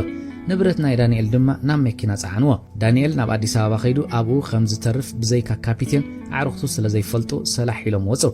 ሙልጌታ ድማ ከምቲ ክኣቱ ዝተመዝገቦ ክወፅእ ከኣ ካብ መዝገብ ሰረዝዎ ዳኒ ኣብዝኮ ብዘይካ ኤርትራውያን ካልእ ዜጋ ክኣቱ ከተፍቅዱሎም ኣይነበረኩምን በሎ ዳንኤል ከም ወታደር ከምኡ ኣረኣያ እኳ እንተለዎ እንታይ ፀገም ኣለዎ ኣብዚ ዓዲ ዝኾነ ሕማቕ ኣጋጢም ይፈልጥኒ ኢሉ መለሰሎ ኣብ ሰንትራል ካብ መኪና ብጃማ ጥራሕ ብምውራድ ካልእ ኣብኡ ገዲፍዎ ዝረኣየ ሙልጌታ አንታ ዋይ እንትን እዝኸ ኣብኡ ሓድር ነቲ ሳንጣ ናይ ዳንኤል እናመልከተ ሓተቶ መቸም ኩሉ ግዜ ዝሕድሰካ ኩሉ ግዜ እንዲና ከም ዝንገብር ንስኻስ ኣብዚ ክትቀኒ ከለኻ መኪና ከይዓፅኻ ራንራን እናበለት እንዲኻ ትገድፋ እናስሓቐ መለሰሎ ሙልጌታውን ፍሽኽ በለ ኣዲስ ዘለኹ መሲልኒ ካብ መደቀሰ ክፍሎም ወፂኦም ናብ ውሽጢ ባፅዕ ክኸዱ ከለዉ ድሮ ንብረት ናይ ሙልጌታ ተጻዒኑ ብባቦ ዓሸራ ናብ መገዲ ስመራ ከቐንዕ ረኣይዎ ከም ልማዶም ኣብ እንዳ ሰላማ ካብ ቤላ ቪስታ ዝተማልእዋ ዋይን ሒዞም ድራር ተተሓሓዝዎ ዳንኤል ናይ መወዳእትኡ ነበረ ሙልጌታ ኩሉ ስርሑ ስለሰለጦ ሕጉስ ነበረ ዳንኤል ካብ ጸሊእዎ ዝነበረ ውትድርና ተፋኒዩ ሓድሽ ህይወት ክጅምር እዩ እውት ሰብ ኮይኑ ከም ዝወፅእ ነብሱ ይነግሮ ነበረ ሃዲኦም ብዛዕባ ጽፈት ኣሰራርሓት ካላት ህዝባዊ ግንባር እናድነቑ ኣዕለሉ ዳንኤል ድማ ብዛዕባ ኣብ አዲስ አበባ ክሰርሖ ዝኽእል ስራሓት ይሓቶ ክልቲኦም ሕጉሳት ነበሩ ቢራ ከም ማይ ሰተይዎ ንኹሉ ኣብ ባፅዕ ዝርከብ ባራት ካብ ጎልደን ኔቪ ክሳብ ሆቴል ሬድስ በጽሖ ኣብ ገርግሶም እውን ሓደ ክልተ በሉ ኣብ ምውግሑ ከባቢ ሰዓት ክልተ መዳቁሶም ሓዙ ኣብ እንዳ ቦይ ተስፋ ሚካኤል ገናቡን እንዳተቐልወት በዓል ዳንኤል ካብ ባፅዕ ብምእታው ተሓወስዎን ሙልጌታ ስራሕ ስለ ዝነበሮ ኣወል ሰቲ ወፀ ዳንኤል ግና ንመወዳእታ ግዜ ንስድርኡ ክዕልሎም ድሌት ነበሮ ብዛዕባ መገሽኡ ድማ ደጋጊሙ ነገሮም ካብ ውትድርና ተፋኒዩ ኣብ ኣስመራ ኮፍ ክብል ድሌት ነበሮም ካብ ጎኖም ንኸይፍለ ብዙሕ እውን እንተለመንዎ ፈጺሙ ክበጾም ሚለን ብወገና ኣብ ክንዲ ንስደት ክጣያስ ንሓለፍቱ ከእምን ተላበወቶ ንኹሎም ከረድኦም እኳ እንተፀዓረ ንምርጩ ሓንጎፋ ኢሉ ዝተቐበለ ይነበረ ኣብ ሃገረይነት ሓባእኹ ክነብር ኣይደልን ምሕባእ እንተኾይኑ ናብራይ ክገብር ኣይክእልን ስደት መሪፀ ዘይኮንኩ ክስደት ስለ ዝተገደድኩ ጥራሕ እዩ ኣነፀረሎም ብዘይካ ብጨረቕረቕ ዝብል ድምፂ ትቕዳሕ ዝነበረት በረካቡን ፀጥታ ሰፈነ ኣብ እንዳ ቦይ ተስፋ ሚካኤል ነቲ ፀጥታ ዝሰብር ካብ አዲስ አበባ ተደጋጋሚ ንሙልጌታ ዝደሊ ፃውዒት ናይ ቴሌፎን ኣቃልሐ ኩሎም ንሙልጌታ ብኣገዳሲ ስራሕ ዝደልይዎ ነበሩ ምስ መፀ መልእኽቲ ከጽንሑሉ ምዃኖም እናነገሩ መለስሎም ብድሕሪዚ ሓፍቱ ደወለት ድሕሪ ደሃይ ስድራ ምሕታታ ሙልጌታ ብኣገዳሲ ጉዳይ ደልየ ኣለኹ ምስ መፀ ይደውለለይ በለት በዓልቲ ቤት እውን ደው ኢላ ምስ መፀ ክድውለላ ተላብያቶም ዓፀወታ ዳንኤል ነቶም ዝደወሉ ሰባት ብቴሌፎን ክዕልሎም ድሌት ነበሮ ኩሎም ግን ሽጉራትን ዝተጨነቆን ኮይኖም ተሰምዕዎ ንሙልጌታ ኣብ አዲስ አበባ ኣብ ዘሎ ስርሑ ገለጋጢምዎ ኣሎ ኢሉ ተሻቐለ ሙልጌታ ንኽምስሐ ኣተወን ቴሌፎን ግን ብተደጋጋሚ ተደወለ ኣስመራ ከም ቀደማ ፉሕፉሕ ትብል ነበረት ነዊሕ እዋን ተሓሪምዎም ዝነበረ ናጽነት ገና ዘይጸገቡሉ ተቐማጣ ኣብ ኮምሽታቶ ሸናዕ እናበሉ ይዛወሩ ምሳፍቀርቶም ዝተቋጸሩ ንደቓይቕ ሰዓቶም ይከታተሉ ገለ ነጋዶ ንዱባይ ደው ኢሎም ብዛዕባ ኣብ ኤርትራን ኢትዮጵያን ዘሎ ዕዳጋ ሓበሬታ ንመሻርክቶም ይህቡ ታክሲ ካምቦቦሎ ቲራቮሎ ኣኽርያ ማይ ተመና ይጻፍዓ ኣብ እንዳ ቦይ ተስፋ ሚካኤል ዝበዝሕ ዕላል ዳንኤል ኣብ አዲስ አበባ ሕማም መውስቦ ከይትሓዝ ብተዘዋዋሪ ይመዓድ ነበረ ኣብ ኤምባሲ ኢትዮጵያ ካብ ሰማይ ዝወድቕ ንኢትዮጵያ ዝዕኑ ፍንጫል እምኒ ይመጽእ ኣሎ ከም እተባህለ ነብሲ ወከፍ ሰራሕተኛ ናብ ዝናብትን ይበል ኣቶ ተስፋይን ወዲ ኣባድን ዝርከብዎም ሰባት ምስ ሚስተር ጆንሰን ኣብ ዕፁ ኣኼባ ነበሩ ንሙልጌታ እታ ንብረቱ ዝሓዘት መርከብ ካብ ወደብ ባፅዕ ንጅቡቲ ክትከይድ ምዃና ቀልጢፉ ንጅቡቲ ክሓልፍ ብኤምባሲ ዝተዋህቦ ትእዛዝ ምስቲ ካብ ጅቡቲ ናብ ሰሜን ኢትዮጵያ ዘሎ ርሕቀት እናመዛዘነ ተዓዚሙ ተረፈ ገለ ኩሉ ሃንደበት ዝኾኖም ሰራሕተኛታት ግን ዝሕዝዎን ዝጭብጥዎን ይፈልጡ ይነበሮን ህይወት ኣብ ደቓይቕ እያ ትቀያየር ሞትን ትንሳኤን መርዓን ሓዘንን ሓጎስን መከራን ኩልያ ተጣምር እቶም ብኣተሓሳስባ ብጉርብትና ብቓልሲ ብህይወት ኣብ ፍጹም ምውሃድ ኣለዉ ዝበሃሉ ህዝብታት ኤርትራን ኢትዮጵያን ኣብ ሓደ ረፍዲ እቲ ብደምን ዓጽምትን ስውኣት ዝደልደለ ዝምድና ዝበሃል ኤርትራ ወሪራ ገለቦታ ሒዛቶ ብዝብል ሰባብ ጸለመ ንህዝቢ ኢትዮጵያ ኣጋጊኻ ኣብ ዲቕ ዝበለ ኩናት ንምእታው ፕሮፓጋንዳ ተጀሚሩ ነበረ ኣብ ኤርትራ ገና ዝበዝሕ ህዝቢ ፈለጠን ከም ቀደሙ ብርግኣት ይጓዓዝ ሰባት ልሙድ ናይ ምሸት ጊዜኦም በብቲ ዝጥዕሞም ድራር ዝጋባበዙ ብዛዕባ ስራሕ ሻህና ሰተይ ዘዕልሉ መሳርሕቲ ኣብ ጽምዋ ዘዕልሉ ፍቑራት ኣገልግሎቶም ወዲኦም ንኽፋነው መዓልታት ዝቆጽሩ መንእስያት ንወርሒ ዝኸድዎ ወፍሪ ልምዓት ወዲኦም ክምለሱ ጽበይ ዕቑር ሰራዊት ኣብ ጉዳዮም ኣድሂቦም ነበሩ። ሙልጌታ ክብል ብዲልዎ ድሕና ደው ኢልኩም እናበለ ናብ እንዳ ቦይ ተስፋ ሚካኤል ኣተወ። ሰብ ገዛ ገጹ ተደዊኑ ጸለሎ መሲሉ ስለ ዝረኣይዎ ሰንበዱ። ኩነታቶም ቀልጢፉ ቆባ ኣበሎ። ዝሰምዕዎ ወላ ሓንቲ ነገር ከምዘየለ ድማ ተረድአ። ሚለን ኣበይዳ ኣላ ሓተተ። ድምፁ ሰሚዓ ተንብባ ዝነበረት ልብ ወለድ መጽሓፍ ዝበጽሓቶ ከይጠፋእ ኣመልካቲቱ ኣጻብዕታ ኣትያ መጸት። በሉ ደገ ክንድረር ጽባሕ ስለ ዝኸድ ሓቢርና ነማሺ። ዓይኒ ዓይኒ ኣቦይ ተስፋ ሚካኤል እናጠመተ ተዛረበ። ዳንኤልን ሚለንን ምሳኻዮም ሲዩ ሕና ኣብዚ ክንጸንሕ በዓል ፀሓይ ኢየሩሳሌም ደው ኢለን ነይረን። ደውለለን ኣቦይ ተስፋ ሚካኤል እዮም ገለ ሕማቕ ወረ ከይሰምዕ ስክፍታ ነበሮም። ስልክ ተወቂዐን ድሕና ይትሻቐላ በልወን ንኺድ በሉ ንዳንኤልን ሚለንን ነገሮም። ካብ መኪና ንወርድ ዲና ሚለን ትገብሮ ክዳን ክትፈልጥ ደልየ። ዋይ ኣበይ ደኣ ክንድረር ኣብ መኪና ሰሓቐ ሙልጌታ። ክዳውንታ ክሳዕ ተቐያይር ናብ ኣዲስ ኣበባ ደው ኢሉ። እንዳ ኣቦይ ተስፋ ሚካኤል ኣብ ደቡብ ውግእ ምንባር ይፈለጡን ዘለዉ ደጋጊም ክናይ ትደውላ ንኢየሩሳሌም ከዓ ከይትድውል ንገርያ ኢሉ ንፀሓይ ሓበራ። እቲ ምእማኑ ዝሰኣኖ ዜና ካልኦት ክሰምዕዎ ዝደለየ ይመስልን። ካብቲ ራቮሎ ተበጊሶም ከባቢ ባርቶሪኖ ዝበጽሑ ዳንኤል ነታ ዘይፈልጣ ርእሰ ከተማ ኢትዮጵያ ኣዲስ ኣበባ ከመይ ከም እትመስል ንሚለን ኣብዚሑ ስለ ዝሓተታ ጽቡቕ ቦታታት ዝበሃሉ እናገለጸትሎም እያ ዝጓዓዙ ነይሮም። ኣብ ባርቶሪኖ ሴማፎሮ ቀይሕ ምስ ወልዐት ሙልጌታ መኪና ደው ኣቢሉ ካብ ክሪስኪዮቲ ብኮምፒዩተር ዝተጻሕፈ ናይ ኤምባሲ ኢትዮጵያ ማሕተም ዘለዎ ወረቐት ንዳንኤል ሃቦ። እቲ ጽሑፍ ብእንግሊዝኛ እዩ። ንሙልጌታ እታ መርከብ ካብ ባጽዕ ናብ ጅቡቲ ክትብገስ ምዃና ጠቒሱ ቀልጢፉ ካብ ኣስመራ ክወጽእ ይሕብር። ኣንቢብዋ ደኣ ይኹን እምበር ዝኾነ ነገር ክርድኦ ይከኣለን። ከም ዘይተረድኦ ዝፈለጠ ሙልጌታ ኢትዮጵያ ተወሪረ ኢላ ምስ ኤርትራ ተባኢሳላ ኣነጸረሎም። ኣብ ገዛ ከለዉ ኤሪቲቪ እዮም ዝርኢ ነይሮም። ልሙድ ፍነወያ ትሕልፍ ዝነበረት እንታይ ይብል ከም ዘሎ ኣይነጸረሎምን። ነታ ብትሑት ድምፂ ትደርፍ ዝነበረት ቴባ ጥፊዩ ሬድዮ ኢትዮጵያ ቀየራ። ነታ መኪና ኣብ ፊት ቤት ምግቢ ሚላኖ ደው ኣበላ። እታ ሬድዮ ኤርትራ ካብ ብሓይሊ ዝሓዘቶ ቦታ ብዘይ ቅድመ ኩነት ክትወፅእ ዝሕብር መግለጺ ትህብ ነበረት። ኣብታ መኪና ጸጥታ ሰፈነ። ዳንኤል ኣዓሚቑ ዝተንፈሰ። ሕልሚ ከይከውን ተጠራጠረ። ገዲፍዎ ዝመጸ ማዓስከር ዘከረ። ዝኾነ ሓድሽ ነገር ኣይረኣየሉን። ዓይኑ ሓሲዩ ንብዙርኡ ተዓዘበ። ነታ ሬድዮ ደጋጊሙ ጠመታ። እዝኑ ከይከውን ተጠራጠረ። እንታይ ኮይኖም ከም ዘለዉ ንሚለን ክሓታ ደለየ። ብውንኡ ምህላው ከኣምን ኣይከኣለን። ንዝሓለፈ ውግእ ዘከሮ። ነብሱ ማይ ከም ዝፈሰሶ ከትከት ክብል ተፈለጦ። ንውሽጡ ክህድእ ፈተነ። እንተኾነሉ ኸዓ ሕልሚ ክኸውን ተመነየ። ኣብ ጋህዲ ዓለም ዳግማይ ውግእ ክቕበል ጸገሞ። ኣብቲ ቤት መግቢ ሓድሽ ዜና የለን። ሰባት ኣብ ህዱእ መንፈስ ኮይኖም ይድረሩ ነበሩ። ኣሳሳይት ዝኣዘዝዋ ክሳብ ተቕርብ ዝተዛረበ ኣይነበረን። ብሓሳባት ተዋሒጦም እዮም። እቲ ጸጥታ ሙልጌታ ይሴርዎ። ኣብ ኣፍሪቃ በዞም መራሕቲ ለውጢ ዝመጽእ ቀርኒ ኣፍሪቃ ነዚ ኣህጉር ከድሕናይ እናተባህለ ተዋጊኦም እዋይ ዋይ ኣዒንቱ ደም መሰለ። ቀጺሉ ሕዚ ኻ ውግእ ኣንታ ዳንኤል እዞም ናትና ዓቕም ዘለዎም መሲልካ ካልእ ኣሎ ዘይጸወዩና ከነጥፍኣልኩም ኢና ዝብሎም ኣሎ። እንትን ንሶም ዳ በየናይ ዓቕሞም እዞም ምዕራብ ዓለም ከዋድእዎም እዮም። ዋይ ጉድ ሕዚ ኸኣ ጦርነት ዝሕዞን ዝጭብጦን ጠፎ። ናብ ውግእ ገጹ እኳ ኣይከይድን እዩ። ተረዳዲኦም ክፈትሕዎ እዮም። ከረጋግኦ ፈተነ። ሚለን ነታ ምዕራብ ትብል ምስ ሰምዐት እታ በዓል ውሃብ ዝእከብዋ ጉጅለ ዘከረት። እቲ ሓደ ዓርኪ ተስፋይ ኣሜሪካዊ ኣዜብ ዝበለታ ዘከረት። ንምንታይ ኩሉ ግዜ ውሃብ ምዞም ሰባት ይኸይድ? እቲ ኣባል ኤምባሲ ኢትዮጵያ ኸ እንታይ እዩ ዕላሞ? ምስ ነብሳ ጸመደት። ናትና ቀልጢፎም ዝዛረቡ ዘለውታ ባዕሎም ስለ ዘይኮኑ ነዚ ጉዳይ ዝእዝዝዎ እዮም። ናቶም ጉዳይ እንተዝኾን ክዘራረቡ ስመራም ነጠቡ። ሙልጌታ ስግኣቱ ገለጸ። በጃኻኹም ይትበል ውግእ ተኣቲኻዮ ክትወፅእ ኸቢድ እዩ። ንኽልቲአን ድኻታት ሃገራት ውግእ ስለ ዘየዋፀን ኣይኣትዎን እዮም ብልዑ ጥራሕ። ዳንኤል ነቲ ስግኣት ክቕምጥጦ ደለየ። ኣሜሪካ ነዚ ናይ ቀርኒ ኣፍሪቃ ተሓሳስባ ይፈትውዎ እዮም ዶ ትብል? ሓተቶ ሙልጌታ። ምፍታው ክፈትዎ ይክእሉን፣ ግን ንሶም ክዋግኡኻ ተደልዮም መጀመርታ ኣብ መሪሕነት ሰባት ከስልኹ ኣለዎም። ድሕሪዚኦም ዘዋግኡኻ ምስ ደኸምካ መንግስቲ ይቕይሩ። ኣብ ቀርኒ ኣፍሪቃ ግን እዚ ዕድል ብቐሊሉ ዝርከብ ኣይኮነን። ተኣማሚን ተዛረበ። ምስላኽከ ኸመይ ማለትካ ኢኸ? ሚለን ሓቲታ። ዳንኤል ነቲ ጉዳይ ኣብ ማዕከና ዜና ኤርትራ ስለ ዘይሰምዖ ነቲ ርእስቲ ቅይሮ ደለየ። ብዛዕባ ቻምፒዮን ቅድድም ብሽክለታ ኤርትራን ብዛዕባ ትፈትውየን ጋንታታት ኩዕሶ እግሪ ሃገርናን መዕለልና ግና ሙልጌታ ይፈልጦምኒ በለ ዳንኤል እናስሓቐ። ኣብ ኣዲስ ኣበባ ኩሉ ግዜና ስፖርት ንርኢ ነርና ሙልጌታ ስፖርት ክፈቱ ጉዳሚ በለት ሚለን ንድሕሪት ተመሊሳልና ዘከረት ዕላሎም ካብ ውግእን ወረ ውግእን ወፂኡ ደስ ዘብል ኮነ ተደሪሮም ካብቲ ቤት መግቢ ክወፁ ከለው መጠናዊ ዛሕለ ነፈሰ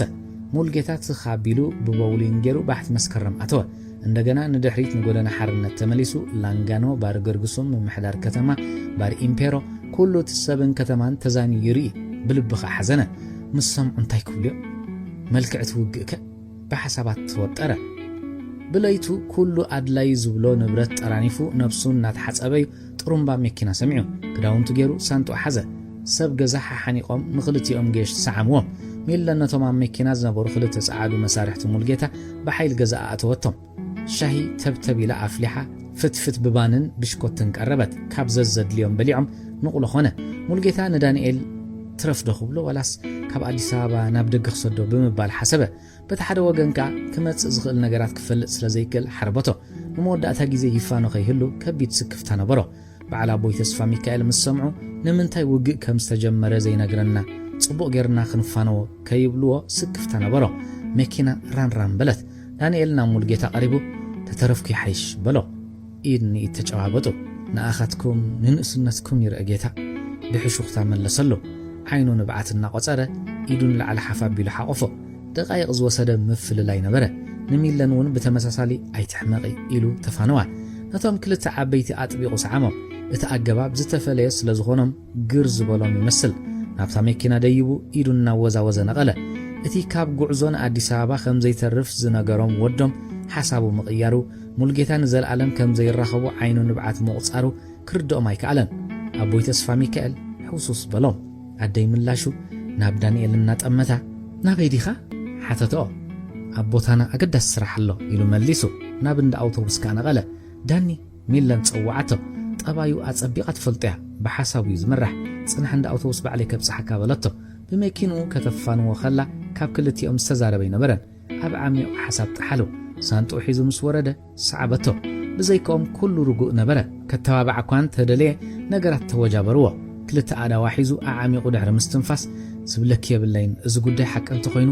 ስራሕኩም ለውጥታት ይገብር ይኸውን ማዕዳ ዘድልየኪ ይመስለንን ሃገርካን ህዝብኻን ዝህቡኻ ሓደራ ምፍጻም ናይ ኩልና ጉቡ እዩ ሓደራ በዓል ግርማይ ሓወይ ክትፍጽምለኪ ኣብ ስድራና ታሪኽ ዝሃበና ሓደራ ዝጠለመ የብልናን ኣብ ኣሰርና ክትረግጽለኪ ብዙሓት ክዛረበሎም ዝደለየ ነገራት ምህላዎም ገመተት ኣጁኻ ብኣይቀሰን ኣብ ኣሰርካ መለሰትሎ ናብ ነብሱ ኣጥቢቑ ሓቆፋ ንደቃይቕ ዝቐጸለ ሕቑፊ ኣብ ዙርያኦም ንዝነበሩ ፍቑራት መሰሉ ካብ ሕቑፉ ምስ ወፀት ብሉፃት ዜጋታት ክንከውን ገዛና ኩሉ ዝከኣሎም ገይሮም ኣብቲ ከዕርፍሉ ዝግብኦም ካልእ ኩናት ምኽሳቱ ኣቦኡ ስለ ዝተራእይዎ ሕንቕንቕ ኢሉ ደነነ ሚለን ኣብ ሕቑፋ ኣእተወቶ ስምዒቱን ቢባ ማዕረ ክንደይ ከም ዝተተንከፈ ፈለጠት ካብ ኣፉ ግና ዝወፁ ቃላት ኣይነበሩን ነገራት ናበይ ገጾም ይኸዱ ከም ዘለው ፈጺሙ ክርዳእ ኣይከኣለን እዚ ንዛረበሉ ዘለና ኩናት እንተጀሚሩ ኣዝዩ ከቢድ ሓስያ ክውርድ ከቢድ ዋጋ ክኽፈሎይ በቢ ዘለናዮ ዘይምሕማቕ ጥራሕ በላ ነብሱ ክረጋግእ እናደለየ ከም ገለ ገብረንሎ ዳኒ ሓወይ ንስኻ ምጥንቃቕ ከድልየካይ በጀኻ ናይ ሎሚ ምፍልላይ ንሓዋሩ ከይከውን ንብዓት ሰዓራ ደጊሙ ናብ ነብሱ ኣልገባ ተሓቋቒፎም ደቃይቕ ምስ ቀተሉ ብሓይሊ ካብ ነብሱ ፈለያ ውሽጡ ርብሽ በለ ንብዓቱ ከይተስተብህለሉ እናሰገ ገጻ ከይጠመተ ነብሱ ዚሩ ሰጎመ ኣብ ዘላቱ ተዓኒዳ ረኣየቶ ብሰገምታ ኣውቶቡስ ደየበ ሰፈሩ ምስ ሓዘውን ክጥምት ቀልጢፉ ቆላሕታ ክልእ ኸይደልየን ድፍረት ሰኣነ መሊኣ ዝነበረት ኣውቶቡስ ድሃይ ምስ ገበረት ሰሪቑ ጠመታ ከብዱ ሓፍሓፍ በሎ ኣእዳው ወዛወዘ ዓጸፌታ መለሰትሎ ምፍልላዮም ንዘለዓለም ከይከውን በብውሽጦም ጸለዩ ብልቢ በብውሽጦም ምስ ኣምላኾም ተረኸቦ እቲ ኣብ ርእሶም ዘሎ ሓሳባት ክውን ከይከውን ሻቕሎቶም ሰማይ ዓረጉ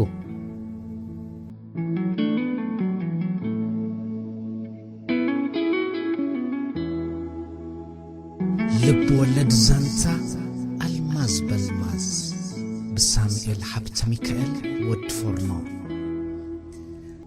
ፍንው ዝመስሉ ለውጥታት ንእለቱ መፁ ኣብ ዝተፈላለዩ ቦታታት ውግእ ተኻየደ ኣብ ቤት ጽሕፈት ምቁጽጻር ዕፀ ፋርስ ሓደ ትእዛዝ ብምምፁ ሓርብን ኣባላቱ ንውሃብ ልዋምን ሚለንን ኣኪቡ መግለጽ ገበረሎም ብዛዕባ ሓፈሻዊ ኩነታት ኤርትራን ኢትዮጵያን ቀጺሉ ላዕለዋይ ሓላፊኦም ዓብዱ ዝሃቦም መምርሒ ብኸም ዝገለጸሎም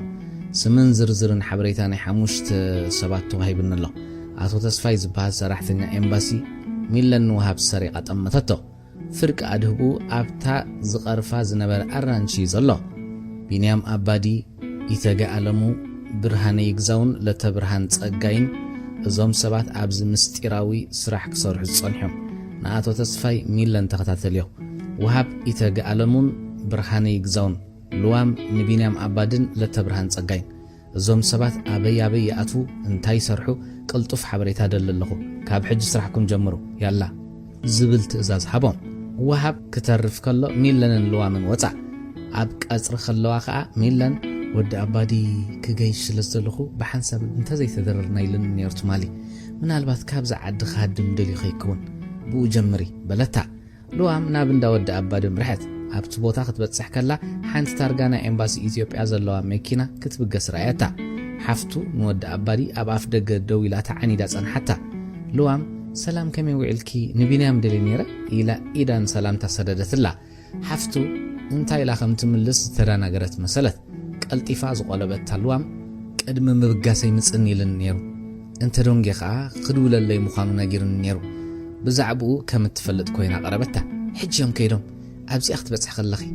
በይኑ ከም ዘይኮነ ምስ ካልኦት መሳርሕቱ በታና ኤምባሲ መኪና ምኻዱ ከይተረድኣ ኣረጋገጸትላ ኣብ ገዛዶ መልእኽቲ ገዲፍለይ ይኸውን ኢዳ ቆራዕራ ዓበለት ልዋም እንታይ ክሕግዘኪ ሓተተት ሓፍቲ ወዲ ኣባዲ ልዋም ከም እተሰከፈት ገዛዕ ጠረቶ ኣብ ገዛ ደው ኢልለይ ከይከውን ቴሌፎን ደመደወልክኒ ሓተተት ብግዳ እወ ይድውል ነይሩ መሪሓ ወሰደታ ኣብታ ቴሌፎን ዘላታ ክፍሊ ምስ ኣተዋ ዝስተ እንታይ ከም ጻልኪ ተወከሰታ ዝኾነ ምጽለይ ጸሚእ ኣለኹ ወላ ማይ በለታ ልዕሊ እቲ ምጽምዓ ክትርሕ ቀላ ደልያ ነበረት ከተምጻላ ምስከደት መጀመርታ ብዓይና ነቲ ገዛ ፈተሸቶ ብዙሓት ሰባት ኣብኡ ኮፍ ኢሎም ምንባሮም በቲ ዘይተላዕለ ክስተየሉ ዝጸንሐ ብኬርታትን ዊስክን ክትርዳእ ከኣለት ለዓት ቴሌፎን ኣልዒላ ሪ ትብል ጠወቐት ቴሌፎን ናብታ ናይ መወዳእታ ዝደወለላ ደገመታ ሄሎ ዝብል ሓፊስ ድምፂ ሰምዐት እቲ ድምፂ ትፈልጦ ስለ ዝመሰላ ድምፃ ከም ዓባይ ሰበይቲ ክተምስል ናፈተነት ኣበይ ድዩ ተጋጌደ ክንደይ ደው ኢለ ሓተተት ክንደይ ከም ዝደወልክን ኣይትፈልጦን ይኽን እወ ዝወደይ ተጋጊ ኸይከውን ኢለ መለሰት ብትሰምዖ ዘላ ድምፂ ልባ ካብ ሰፈራ ክትወፅእ ደልየት እቲ ብኣንጻር ዘሎ ሰብ ነታ ናቱ ቁፅር ደገመ ልዋም ኣረጋገጸት ተጋጌ ዝወደይ ብሩኽ መዓልቲ ግበረልካ ሓፀወታ እንደገና ልዒላ ካልእ ቁፅር ጠወቐት እቶም ሽዱሽተ ዝሰቐጠቶም ቁፅርታት ንዓሚል ከም ዘይተዋህቡ እታ ቴሌፎን መለሰት ምናልባት ሓፍቲ ቢንያሙን ጎራሕ እንተኾይና ልዋም ዝደወለቶ ቁፅርን ምፍላጥ ነታ ሪ ኸይትጥውቓ እሞ ካልእ ሳዕቤን ከይመጽእ ኢላ ዝገበረቶ እዩ ብዘይብኡ እውን እታ ናይ መወዳእታ ካብ እንዳወዳ ኣባዲ ዝተደወላ ቁፅሪ ናይ ቤት ጽሕፈቶም ክትከውን ትጽቢት ኣይነበረን ሓፍቲ ቢንያም ዝሑል ኮካ ሃበታ ንስምባድ ኣኸ ዝሕል ግን ዓቕሚ ነበሮን ካብቲ ገዛ ከዓ ኣመስጊና ወፀት ንምንታይ ግን ወዲ ኣባዲ ናብ ቤት ጽሕፈትና ደው ኢሉ ንመን ከይደልዩ ናይ ሚለን ናይ ገዛ ቁፅሪ ቴሌፎን ኣለዎ ምስ ሓርቢ ይፋለጡ ዶ ይኾኑ ወሃብ ዓርኪ ኣቶ ተስፋይ ስለ ዝኾነ ዶ ኣላሊዎም ኣእምሮኣ ብትንትን ብዝበሉ ሓሳባት ተጎብአ ኣብ ስለይ ዓለም ዘይከውን ነገር የለን ኩሉ ይኸውን እዩ ጥንቃቐ ጥራሕ ይዘድልዮ ሰለስቶም ኣባላት ቤት ጽሕፈት ምቁፅጻር ዕፀ ፋርስ ዘቕረብዎ ጸብጻብ ተመሳሳሊ እዩ ኩሎም ኣብ ምክትታል ዝኣተዉ ሰባት ካብ ኤርትራ ድሮ ወፂኦም እዮም ሓርቢ ናይ ሰለስቲኦም ጸብጻብ ተመልኪቱ ምስ ወድአ ካብ ዝነበሮ ተንስዩ ናብ መስኮት ኣምርሐ ሰለስቶም ኣባላቱ ተወሳኺ ትእዛዝ ንኽወስዱ ተዓዚሞም ይጽበይዎ ነበሩ ደቓይቕ ዝወሰደ ትጽቢት ነውሖም ኮነ ድማ ሓርቢ ብኣዒንቱን እናዞረ ንኹሎም ምስ ጠመቶም ንዝህቦም ሓበሬታ ክሰምዑ ኣእዛኖም ኣብ ተጠንቀቕ ገበርወን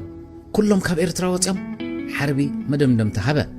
መንግስትና ኩሉ ነገር ይቕልጥፎ ብምህላው ካልእ ትእዛዝ ክሳብ ዝመጸና ብዓቕሊ ክንጽበይና ኣብ ስራሕና ትኩራት ኮይና ንኹሉ እንተታት ድልዋት ኮይና ክንጸንሕ ጥራሕ ዝላበወኩም እዚ ወድሓንኩም ናይ መወዳእታ ድምፁ ክባቢሉ ተዛረበ ነብስ ወከፎም ተልእኾኦም ብዘይ ምዕዋቱ ሕርቃን ተሰሚዕዎም ናይ ልዋም ግን ብዝተፈለየ ከብዲ ሓፍሓፍ ክብል ተሰማዓ ካብ መንጎና ሓደ ግን ዘይከደሎ መኒ ስለምንታይ ከ ወገኑ ጠሊሙ በየናይ መንገዲ ርክቡ ቅጽሊ ክሳዕ መዓሲ ኸይተፈልጠ ክጸንሕ ዝኽእል ኣነ ኸኣምት ሓዙ እንታይ ተራኽልወን ኣለዎ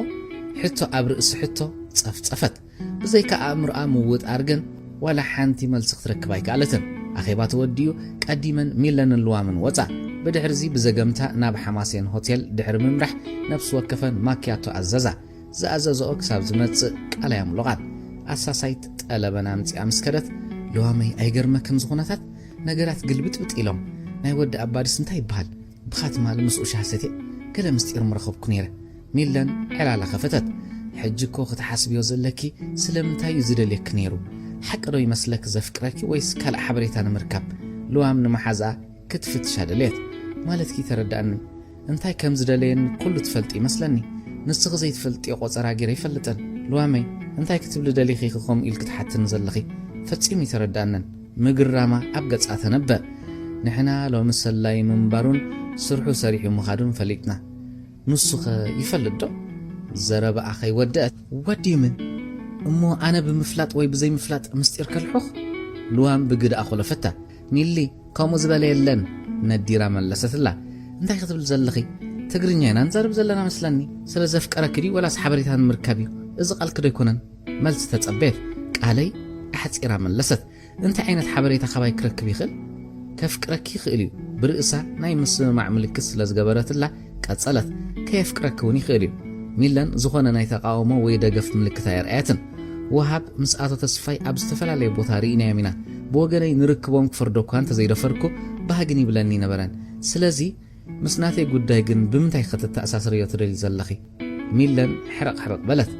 ميلي تغدفنا يحيش تغاغي خوني خلي كبلوز زلخو خصاب زي تردأك جن انت زي حرقك يحيش قرب ربش يبل سلازلخو كاب سرح وصانا علل لوام زبرقرق إلوانا برا اي تربش النبان السخص بجاكخي مندولني حرق انا حبيعة كترقاق عدليت حجي بلوناي الوسادنا مسمق بنباس دحري ووك نقبر ويتو تانا لبسنا نقوي اي مسلكن لوام نبساقة تفكد دليتار آت كتزناق عديق دليخي مو كان بوندنا عناي درفتات نسمع بيانو بارس لزلو درفنات رح نسمع اي مسلكن ميلان حتتت بيلو حسابا متخي لوام كساب ازنا تفشخت مو حسابا كفيلا وصع ملوء مشت كزناقع والسنة زتفلالي درفتي نايك قدمن حدشننا درفو نسب زقب الزناقعو لوام تصنيحة مسوشتا تعلل نبرت ود أبادي نمن يرغبو بلكعك نصوت رح يخدو الزخل عبت جزا من يرم أتو تسفاي نيردو يخون تسعد أمريكا وخه عندها بينام مبقست رح اليوم تتقيموا ملو ولاس أخيبا جيرم نيرم أخيبان تقوينو تأزازات بتليفون كحلو في خلو دو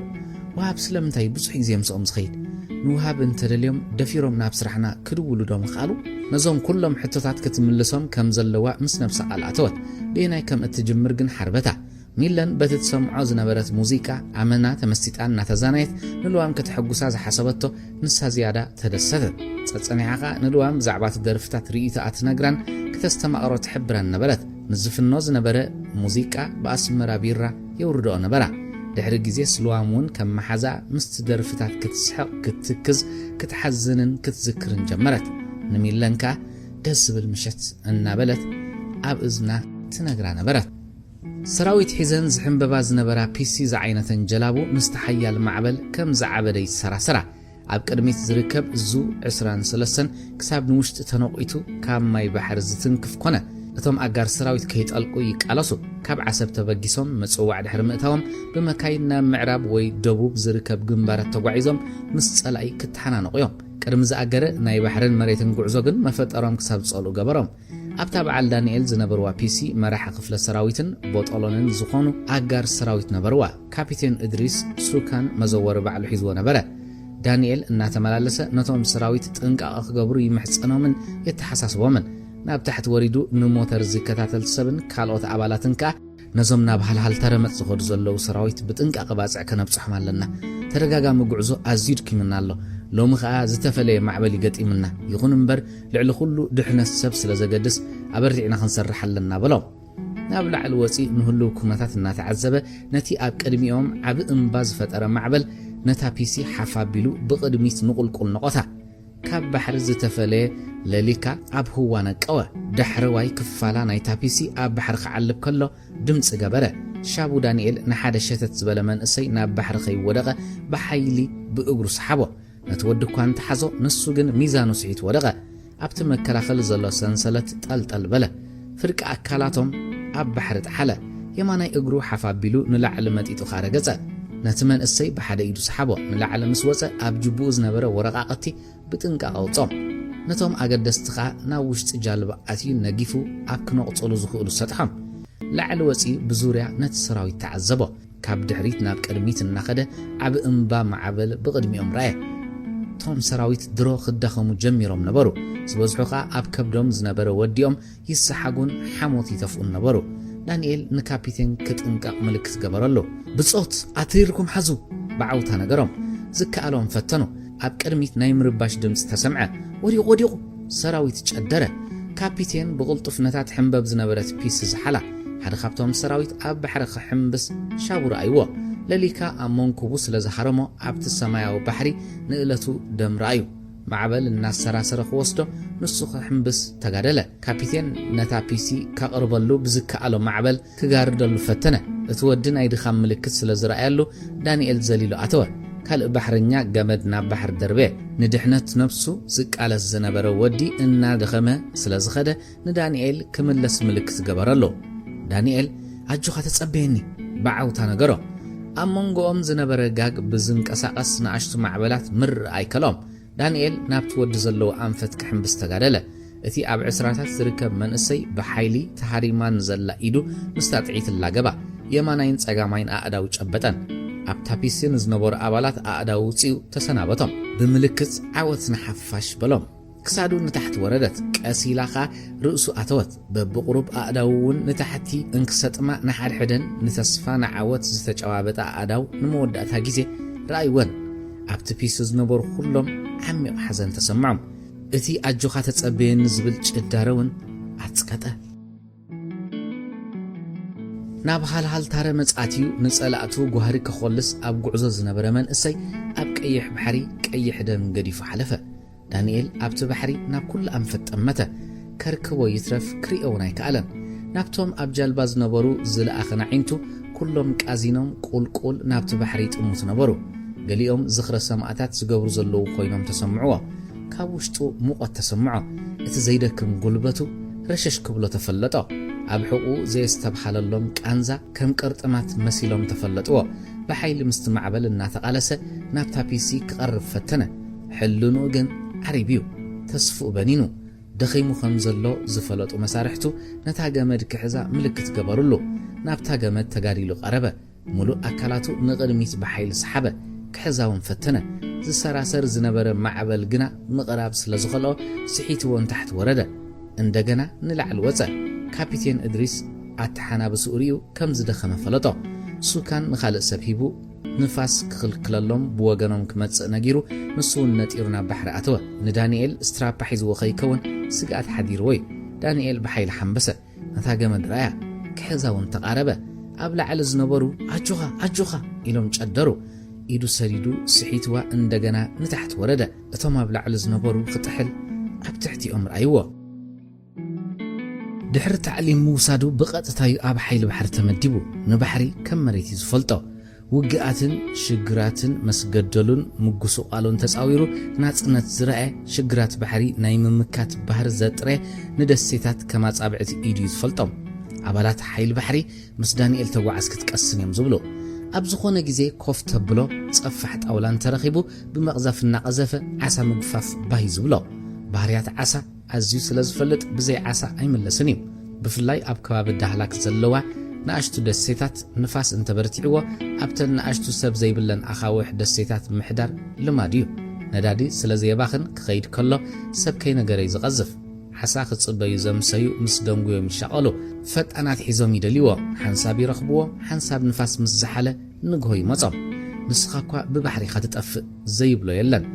ሓደ ግዜ ማስኬራ ገይሩ ሰርፌስ ስዊም ኣብ ላዕሊ ጸምበለል እናበለ በቲ ማስኬራ ነቶም ዓሳ ከይርብሾም ብዙሕ ከይተንቀሳቐሰ ይዕዘቦም ኣብቲ ኮራል ከኣትዉ ክወፁ ክጓየዩ ብኣፈጣጥሮኦምን መነባብሮኦምን ይግረምን ይድነቕን እታ ንላዕሊ ጢል ዝበለት መተንፈሲት ኣየር ጥራሕ ይስሕበላ ክነሱ ከምዚ መግቢ ተብልዖ ጥሜት ከይተሰምዖ ይውዕል እሞሎ ምስ ዳንኤል ጸምበለል ጀሚሩ ደኣ ዓሳ መን ከምፂ እዮም ዝብሉ ዕሩኽቱ ገሊኦም ርእሲ ዓሳ ምብላዕ ስለ ዝፈቱ ርእሱ ዓሳ ተቐይሩ እዩ እናበሉ ይሕጭጭሉ ሓደ እዋን ፈጣን ፓትሮል ክገብሩ ባሕሪ ይወፍሩ ለይቲ ነይሩ ዳንኤል ነቶም ከዋክብትና ተዓዘበ በሐሳብ ህልም ይብል እቲ ሱካን ሒዙ ዝነበረ ኣባልውን በሐሳብ ኣርሒቑ እዩ እታ ፈጣን ካብ ክትከዶ ዘለዋ ዲግሪ እናሰረቀት ትኸይድ ከም ዝነበረት ዘስተባሃለላይ ነበረን ዳንኤል ካብ ዝነበረ ሓሳባት ምስ ተመልሰ ኣታ ትሻወጥ ኣለኻ ኮምፓስ ከዕሪ ይብሎ ሱካን ዝሓዘ ወዲ ኣስጊሉ ስለዝጸንሐ ሰንበደ ኣበይ ነርካ ዳ ሕጂ ትሕብረኒ ነዲሩ ተዛረበ ኣነ እውን ሻዊጥ መሬት የጸኒሐ ምሰፍቃሪተይ መለሰሉ ዳንኤል በኣሽሙር እቲ ተሓሱ ካን ኣብ ውዑይ ፍቕሪ ከም ዝነበረ ስለዝፈልጡ ኩሎም ሰሓቑ ገሊኦም ካብ ባሕሪ ጣርሻ ዝግጽበካ መከላኸሊ ማይ ሬይንኮት ገይሮም እዮም ዝጓዓዝ ነይሮም ጉዕዞ ይቕጽል ዝበዝሑ ዕምጽጽ ኢሎም ደቂሶም እዮም ዳንኤል ሱካን ሒዙ ንዘሎ ቅበሎ ሓተቶ ከም ዘይደኸመ ገለጸሉ ዳንኤል ኣብ ድሕሪት ኣብ ደንደስ ኮይኑ እንደገና ኣብ ሓሳብ ኣተወ ብድሕሪት ዘየቋርጽ ናይ ሞተር ድምጺ ይስማዕ ዳንኤል ክታኸስ ተፈለጦ ክድቅስ ግን ኣይደልየን ነዊሕ ከይጸንሐ ኣይከኣለን ናብ ባሕሪ ጠምቦላ ሒሉ ወደቐ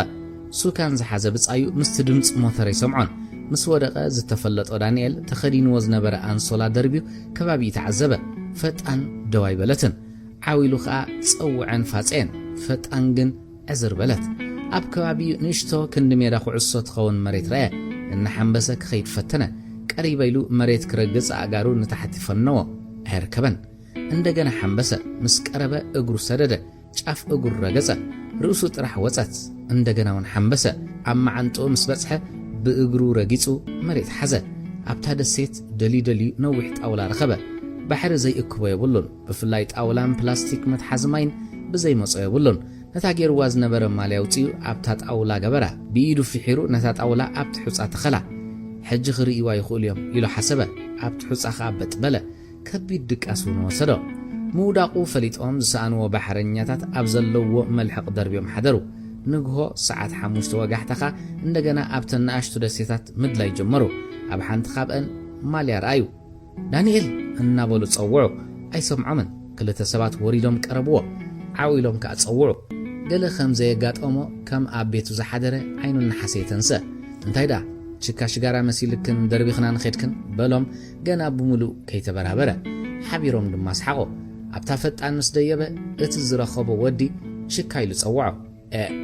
ትጸበንያ ክንድሓር ማዝ ዝኸውን ዳ ከመይ ጌርካ ችካ ክትብለን መለሰሉ እታ ሳጓ ኢለገበቶ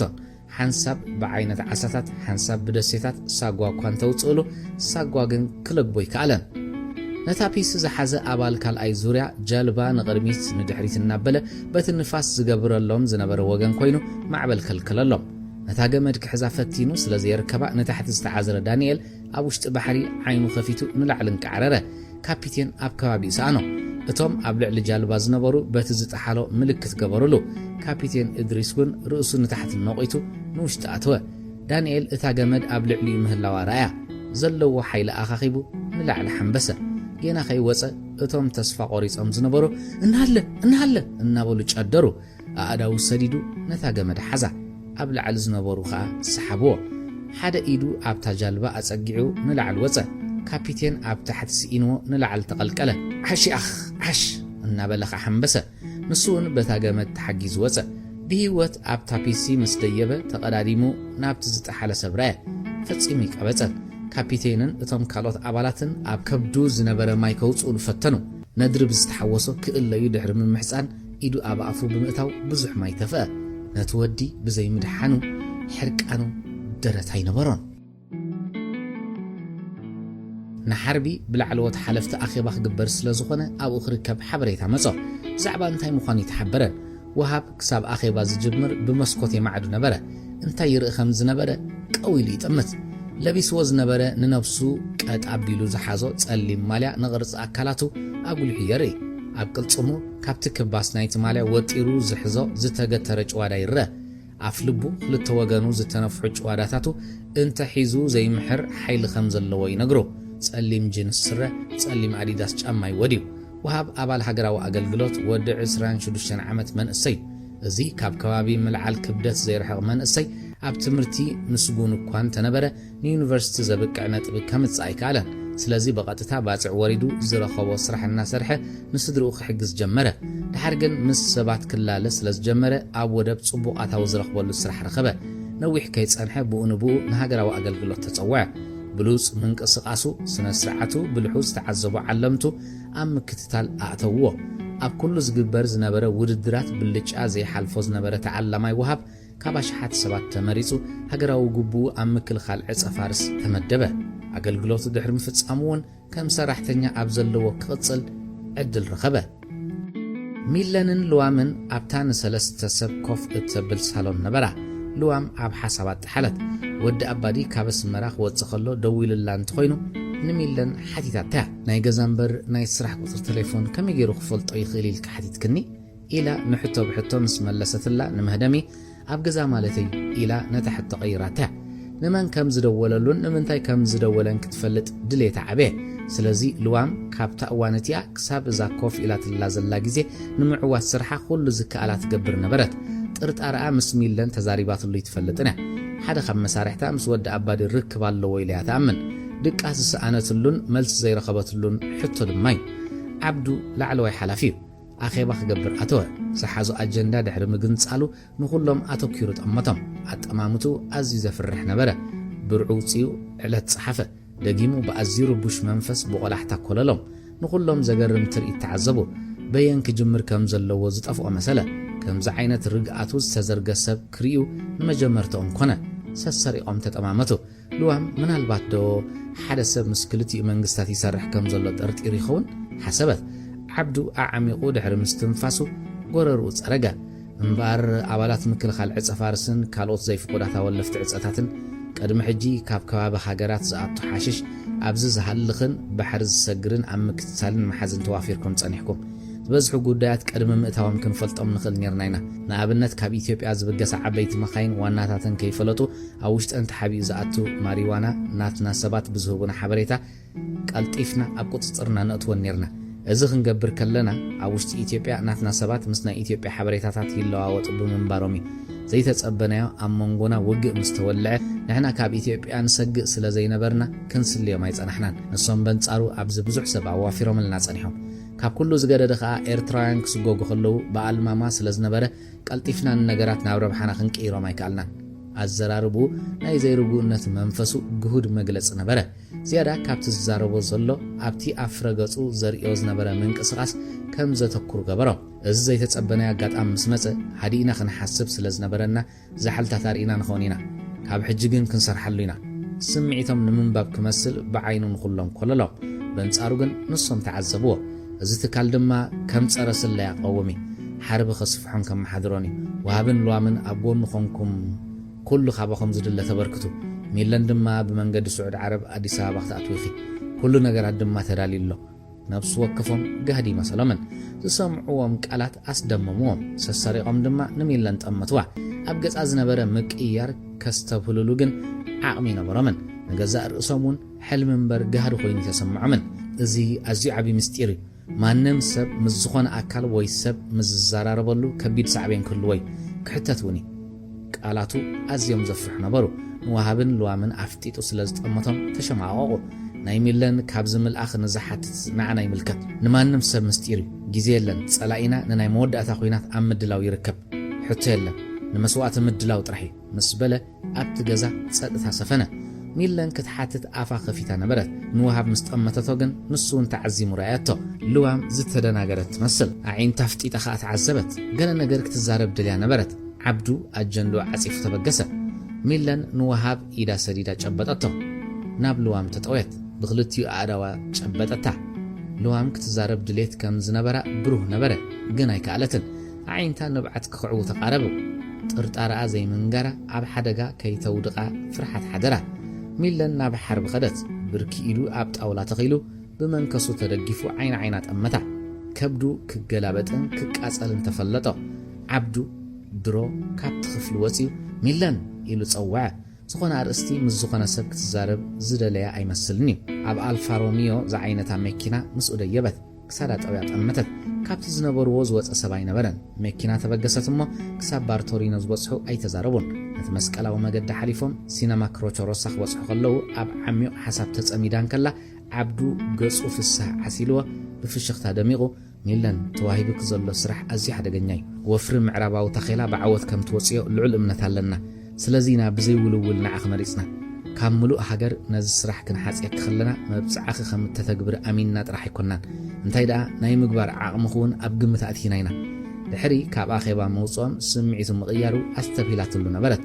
ይዋሳእ ዲ ነይሩ ንነብሲ ሓተተት ካብዛ ሰዓት እዚኣ ንስኺ ኣብ ህላዊ ሃገር ኣገዳሲት ኢኺ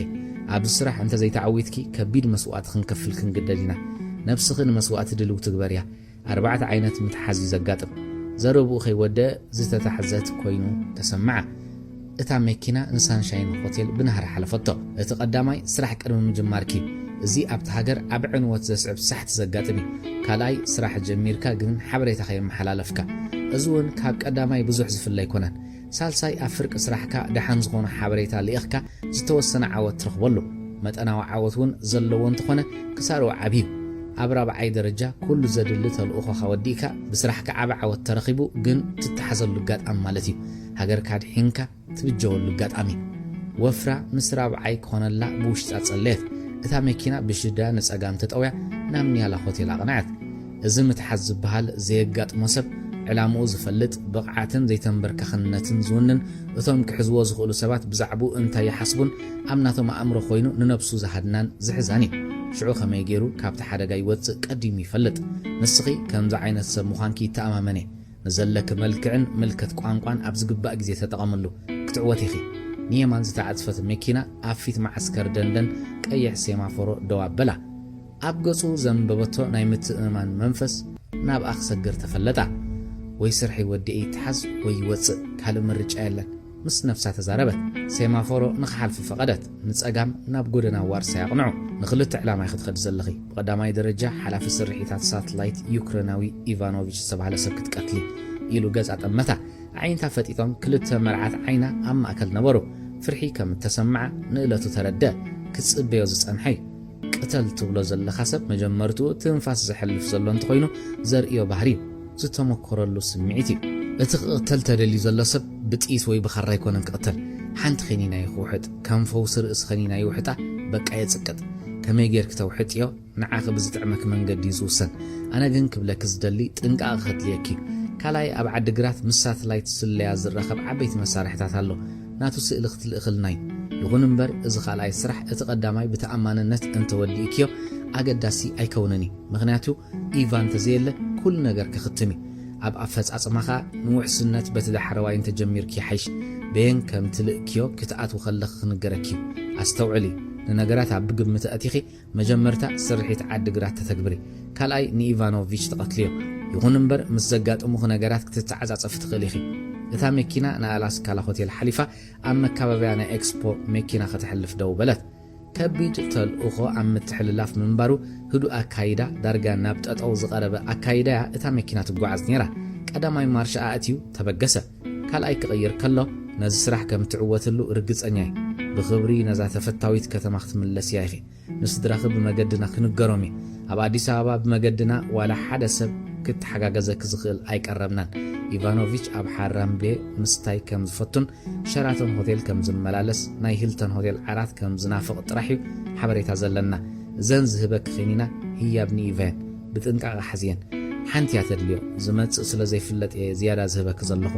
ንኹሉ መሰናኽላት ባዕልኺ ክትወፅዮ እንዳ ዓይባይ እንዳ ኾርያ ብናሕሪ ሓልፍዎ ንመስቀላዊ መንገዲ ሰንጢቓ ፋብሪካ ኦሞ ምስ ሓለፈ ሚለን ኣብ ጎልጎል ሰንበል ብምብጻሕ ነቲ ወትሩ ዘይርሳዕ ጅግና ስውእ መብራህቱ ወዲ ረጋሒት ዘከረት ንሱ ኣብ 1984 ኣብ ዝተኻየደ ስርሒት ኮማንዶ ዝተሰውአ እንኮ ተጋዳላይ ብወሬ ዝፈልጦ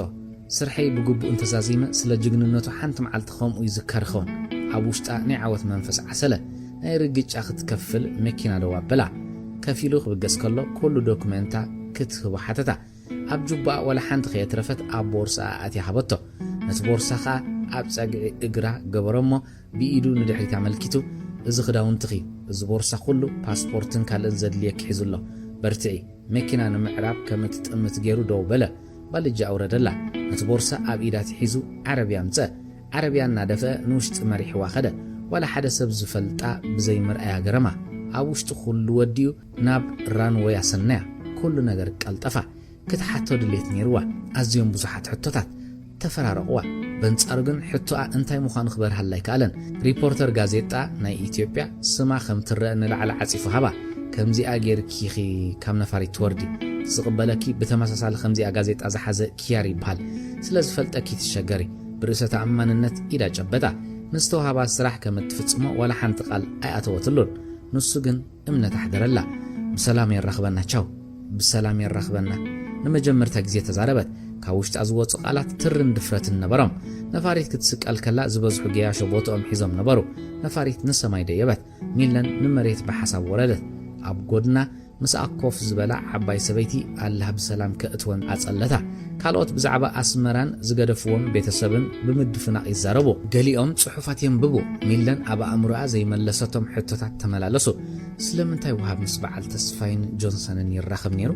ንምንታይ ትዕዝብተይ ንሓርብ ዘይነገርክዎ ንዋምከ እንታይ ክትብለኒ ሓሲባ ዝኾነ ንሳውን ከተካፍለን ትደሊ ዝተዓዘበተሎ ግዜ ወሳኒ ሎሚ ትገብሮ ጽባሕ እንተጽኒሕካዮ ጽባሕ ካልእ ዝመጽእ ሓምሊ ብዙሓት ሓራርዲ ዝብል ባባ ሓርቢ ምስኪናይ ኣብ ዓይንታት ዓዚሙ ተረያ ዘሕለፍዎ ውዑይ ፍቕሪ ከም ስእሊ ሕልፍ በላ ኣይናይ ህይወት ነገር ትውለድ ተዓቢ ብሰንኪ ኩናት ካብ ፈተውትኻ ትፍለ ከም በዓል ፊዮርን ግርማይን ሓወይ ትስዋዕ ምእንቲ ትፈትዎም ህዝቢ ተሓልፍ ኣብ መዝገብ ጀጋኑ ትሰፍር ወይ ከዓ ከም በዓል ዳንኤል ካብ ኩሉ ሽግራት ምስክላ ትወፅእ ገዛ ህይወትካ ብዙሕ ክትገብረላ እናሓለንካ ካልእ ኩናት ይመጽእ ዕጫኻ ተልዕል ኩሉ ግን መከራ ሽግር ምፍልላይ ድኽነት ግዜኻ ምብኻን ናይ ኩናት ነገር እንታይ ከዘየምጽእ ኣይ ኣፍሪቃ እተን ዓባይ ሰበይቲ ጸሎተን ዓሪገን ክሕርንኻ ጀመራ ተጓዓፂፀን ስለ ዝነበራ ክሳደን ኣስተኻኸለተን ኪያር መኒ ኣበይ ፈልጠኒ ክትዝክር ፈተናት እንተኾነ ግና ክመጸላይ ካለን ኣብቲ ትወስዶ ዝነበረት ፍሉይ ናይ ስለያን ገበነኛታት ኣብ ቁጥጥር ምእታውን ስልጠናታት ምስኣ ዝነበሩ ሰባት በብሓደ ዘከረት ብውሽጣ ኪያር እናበለት ደጋገመት ግን ፈጺማ ክትዝክሮ ይከኣለትን በዓል ፈልጥ በለት ምሕሳብ ጸሊኣቶ ነታ ሒዛታ ዝነበረት ሪፖርተር ክትገናጸላ ጀመረት ሻቡ ኣብቲ ሪኣቶ ዘይትፈልጥ ፉሃድ ኤርፖርት ምብጽሖም ዝሕብር ድምፂ ኣቃልሐ እታ ነፋሪት ናብ መሬት ዓለበት ኣብ ፉሃድ ኤርፖርት ስዑድ ዓረብ ሚለን ካብ ነፋሪት ወሪዳ ናብቲ ንብረታ ዝመጻሉ መሳርሒ ምርሐት እታ ጋዜጣ ኣብ ኢዳ ሒዛ ናብቲ ኣጋይሽ ዝቕበልሉ ጠመተት ሓደ ሰብ ኢዱ ወዛወዘላ ንብረታ ሒዛ ክትብገስ ክትብል ኣይመለሰትሉን ኪያር በሃል በለ ፍሽኽታ ሰኒ ኣዒንታ ናብ ኢዱ ለኣኸተን ሪፖርተር ጋዜጣ ሒዙ ምንባሩ ዝተውዓለት ሚለን በለቶ ካብ ጅቡእ መፍትሕ ኣውፅዩ ናታ ባልጃ ባዕሉ ኸፈቶ ካብቲ ባልጃ ዓባይ ኣውፅዩ ሃባ እዛ ዓባያ ከመይ ከም ዝግበር ትፈልጥ ኢኺ ኣብ ግዜና ጽነት ካብ ኣዲስ ኣበባ ድሕሪ ምምጻኺ ምስ ሙኒራ መሓዛኺ ተዘውትርዮ ነርኪኺ ብምትእማን ነገራ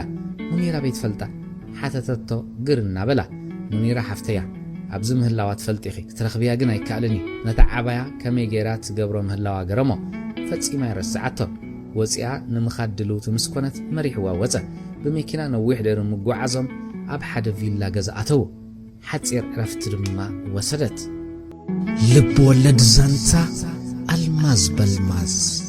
ብሳሙኤል ሓብተ ሚካኤል ወድ ፎርኖ ኣዲስ ኣበባ ምልኡ ለይቲ ጥሚቕ ክብል ዝሓደረ ዝናብ ረፋድ እውን ኣይገደፎን ተቐማጦታ ከተማ ዝበዝሑ ካብ ዝናብ ዘዕቕሎም ጽላል ገቲሮም ናብ ዝናብትን ይብሉ ኣቶ ተስፋይ ኣብ ቤት ጽሕፈቱ ብመስኮት እናማዕደወ ሽጋራ ወልዑ ኣብ ዓሚቕ ሓሳባት ኣተወ ሚለን ተስፋ ሚካኤል ካብ ኣስመራ ናብ ስዑድያ ካብ ስዑድያ ናብ ኣዲስ ኣበባ ክትኣትያ ገና ስራሓ ከይጀመረት ካብ ቦሌ ናብ ቤት ማእሰርቲ ዕድለኛ ኣይኮነትን ሳሕቲ ዘጋጥም ዕጫ በጽሕዋ ኣበይ ናይ ጽሑፍ የንቢበዮ ወ ጀርመናዊ ሰላይ ዓዲ እንግሊዝ ምስ ኣተወ ስርሑ ከይጀመረ ብእንግሊዛውያን ጸረ ስለያ ዝተታሕዘይ ታሪኽ ድገሚ ጸላኢ ናይ ስለያ መዋቕሮም ማዕርኽ እንደይ ዓኒኸም ዘሎ ዘርኢ ናይ ማዕጾ ድምፂ ሰሚዑ ካብ ዝነበሩ ሓሳባት ተመልሰ ዓቐቕ ኢሉ ማዕጾ ተኸፍተ ወዲ ኣባዲ ብኽልተ ኢዱ ሰላም ኢሉ ወደው በለ ኣቶ ተስፋይ ኩርዓትን ምትእማንን ብዝመልኦ ኣጠማምታ ተዓዘቦ በታ ሽጋራ ሒዛ ዘላ የማነይቲ ኢዱ ናብቲ መንበር ምልክት ገበረሉ ወዲ ኣባዲ ኮፍ በለ ሽጋሩ ወዲዩ ኣብ መንገፍ ጥፋ ኩሉ ምንቅስቓሱ ናይ ዓወት መንፈስ ነበሮ ኣብቲ ቤት ጽሕፈት ናብ ዝናብ ትንበለ እንደገና ሽጋራ ወሊዑ ናብቲ መስኮት ከደ ቢንያም ሓንቲ ሚለን ተስፋ ሚካኤል እትበሃል ኣባል ስለያ ሻዕብያ ናብ ኣዲስ ኣበባ ተኣትያ ስዑድያ ኣትያላ እቶም ናትና ሰባት ካብ ኣስመራ ቅልጡፍ መረጃ እዮም ሰዲዶም ካብ ሕዚ ጀሚርኩም ተኸታተልዋ ንቢንያም ሕቁ ሂብዎ ነበረ ካብ ቦሌ ብቐጥታ ናብ ቤት ማእሰርቲ ክትኣቱ ኣለዋ ትእዛዝ ኣመሓላለፈ ወዲ ኣባዲ ነቲ ዝተዋህቦ ትእዛዝ ከም ዘለዎ ክቕበሎ ሸገሮ ዝተወጃበሮ ሓሳባት ከበብዎ اتسم نايا تصبيقو زفلت أسبي بحق إنسان تخوينا كمي جيرانتنا بحق سما كتك أمل لتخل اتوم السدوا سباتك بأواجه السدوا اتوم ناتنا سبات نابزخ متمت بخمي الرقاقيزهم زك أمان زيك النقري إلو حسبه بلسانو خا عطو تسفاي بزميل لن تسفا ميكائيل زبل سم ليختعتو حتتا حموخا سويت حاجاي أعززكا كونو نقرو عطو تسفاي نتوم حبريتا زهبو زي حتتهم حطوي حبريتا نزهبو مسجينو كتتحز مخانا تأماميني نقيروام من البات كاب سعودية بسمني حانت تختاليت أمنات مسلمنا قطعتو تخيلها أقاليلو خنفرو النارم تتملسلو ود أبادي كبرت السرح ترايو تأتولو سمت زي فليت سئلا خبس مرق سدولنا يكولن دو توسخ حتو سعبالو عطو تسفاي حرق أنو قنفلة أنا تأتولو سم كسدولنا يكولن يما يبولكوان أب جزيه هو منازلو مرجات تقيمنا كنحزا أين خيلني نادي خاتب الزلخة عاويلو تشدره ود أبادي نمنتاي كم زحرق يتردون فرحق انت سمعو محسن حزا قنا جزي خي وسدي ليه نتزربا على سالسو ودياو جمرو زدل باجت وصدو فري ملك اللهو زدلي خاسبات مرز كابتن بسعودية زاتوا حنت نسا اتوما بس مراز اللو ناتنا السبات ومناتيهم الرقاقة صلو ود أبادي باجت متلي كتتحز مخانا نفس نقرو ساقام يلن كن حزاينا 24 ساعات بزي عرفت خن كتاثلينا أتا أمامنو أتو تسفاي في الساعة عسلو منفسو تحدثه بنيام دا أيكونن دون حنت خلبي كالت قبر انديخا زي أقداب على كم أما فنطرات قرقرتا أتوزلان جوا نادو نزا حالة فسرحو بمذكار ود أبادي إيدو جأبيتو تفاني ووزا أما كينا خوينو نازو سراح كحقز وزغلو ناقرات أو ورقة صحافة سرحو المجمار وانترالوه نت سراح زاد لي وسبات بزحوم تخورتهم مميه بقدام النت زمارتهم سعارا عقباين نبرو كلتيهم بزح سلازي فلالوي أب حلوة نويح ساعات كقبر خمس خلو قم تحدره نعركناتهم بزقباء كنزمزو سلازدلي أبولي معرفو نفرتي 24 ساعات كتصنحو خمس خلو ملو ما نحدره زي بزح وصاي كعوت وزخلو السباتيو وصايتات انتقطيبو أزي بزح جنزب كركب كمزخل يفلتيو ساعتها بزي ملء جزي مسعوق باي بقصرات رخبو أبزنا برو بيت مقبي بحثي لهم نقعللو أب حدا سقع خوينهم كتفون زحلان ببيران نوردو علال جمرو ود أبادي نابقوم نقرو نخاتو سمع عند عقباي عركي زخلو خنص أغسي سلمنتاي خاس عار خمس الآن زيت نقرني بقو بعينو النار أيو حتتو صلاقي خي قرع انتاي جيركا يخصال أكا لسعري فلتكا عاو سلازبلين بي بصرو سمن خايا فتوي بتهم كوم قلبالوخا إمانو ما يمسلنن كتشاوتو خاخي كونو نصون سارقوت أمته مسأتو تسفاي تصنيح زربو خي ودأ بمجرم ما أتو تسفاي أم صوي مخه حتتو نو كومي كون كوني لك حدا أجد استئزاز هو من اللو بزي بقى خم كجبر خم زي كل نجيريو حجون كلفو شلت سوا أمون تايبلوتا كتور هنت ينتهر نسل السرح دي ولا سكال نود أبادي أين تصرلن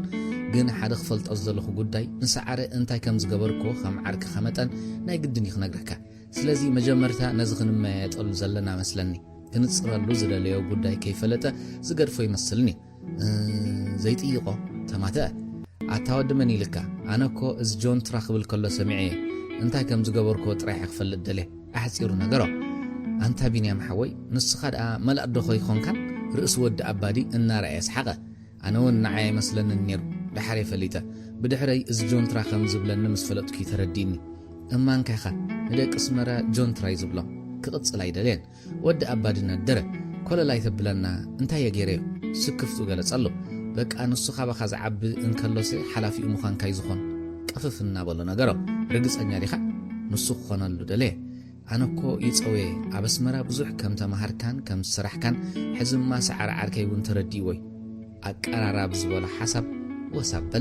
بل نسته مشت بحنساب خندرارينا من السعر منزو اتحق مسفلته زطر طراب قداي سلاستفتحه فخوصه ودياو كن متسينا بل نسعر عليك على لوسلو زخونكو زخونه نغر ايتنقرو تلابو واي تايزنقر نغر الله بلا بمقرام كفوتو قودي كخسرو زيد اللسبي سلازس زتعابا بنغر يبلنا سكفتو قالت الله نابت زقدسو قداي بملاس بل اتن صرح زبل كان نغرنا داقي مهنت يونا تحبرو مشت مرباتنا خان حنتسينا من الواتن كابلو من جمر نخون قال زي ما لسوم حتوتات كم زلوو بزبر اندبت الشي بلا بزعبات سرح نحسبه مسعار حبيركم مصو بحوس تئزاز نقرو الشي نخصنا بت إنا تدالو ملسلو حسابهم كفافيلهم مسوصو ود أبادي نبينو دقاقيمو نتوم زي ملسهم حتوتا السلاسلة بزيكا أب إيربورت مصباي كان أمارات خمزي يلا مصر رقاقزة مشت نزهبوت إزاز تلالوه هاي بحق ميلان تخون ولا خالق زاقد سايكونان اتزد اللهم تحزي لكع كم تأتو تسفاي زبولو كابولي نابيت مأسر كتور ورا اللوه بزعبا زخون السمعت كلوان يبولو كاب سعودي هزمت عدك أنستيو سلز شفافنا نعان كتمثل كتفتنا نونو كخون هيكيلنيو كوم وقت قبر نتخوينا مجمر تسماق تكير يزلوه سلزي نميلان زي كومكو نزينب جميلة ختصبلاني ولا سماناي كريستيان كوينو خيتا شفانات كتمثل تخلع نقول مدلاوي حلاوي تعرف انت قبر واس أرايت انو قصرت كم زبهل انا ون بعليك كتاتلالني لك انسان تخوينا كل تجعفات هيوت اب حدهم موت زرقاء الخوني انا مسمس سراي مسرقات نختمكخا بفقر هدينيا حج خاب صلي حما اقطامي مسات زي تخونا اللي صبو نيرو نسرحي جن كخبده يخيلي مس نفسه بزح زته كبا امروص يوازنا بره غورزو قجل بلاتو اتزي ترف اما عبابلا نايزاتي وزلو سرح كرمو أب حدا قد أمين نساوا مفانويلهم جمعي قوابزو أبزنو برو الهموت حدا خاب عرقتو كم زي كيد نقرام أنا فتسي مخابس مرخ واتساي كلني ما زري إثيوبيا وتسلزو خانت عديسا بابسيح خمتسي دحرينا إثيوبيا من نتيوسد يكارج بلوم حدا خابتو متعبيتو نهدي خزي قلنات كتوسد أنس بفتسو من توموت كيمو عالكوال إثيوبيا ودا كامن عخان ود أباد تقرب بحبارنا ود أباد تقمتو ود أباد دما كي حسب كلها تسنحي أنا كو جنايلي حجيجن أبز خلقو تعبيله نا إثيوبيا مننت ورقة كحزي بموبال ملسلم بدحر زخيدهم جي نحفتو سلمنتاي نا إيرترا زي جنت كم زي وسدت توكسا نسا بقلت سيانا جراتو بتولد راح زي كونه سبعيون لعول إثيوبيا وسمعت سلازلوا كوم خمسلي زاد ليني نزي جنت بوازا فزازا أيريوني بلطو بدحر زي مس سبعي حفتو بمخاد زاد ليو زي جنت رخيبو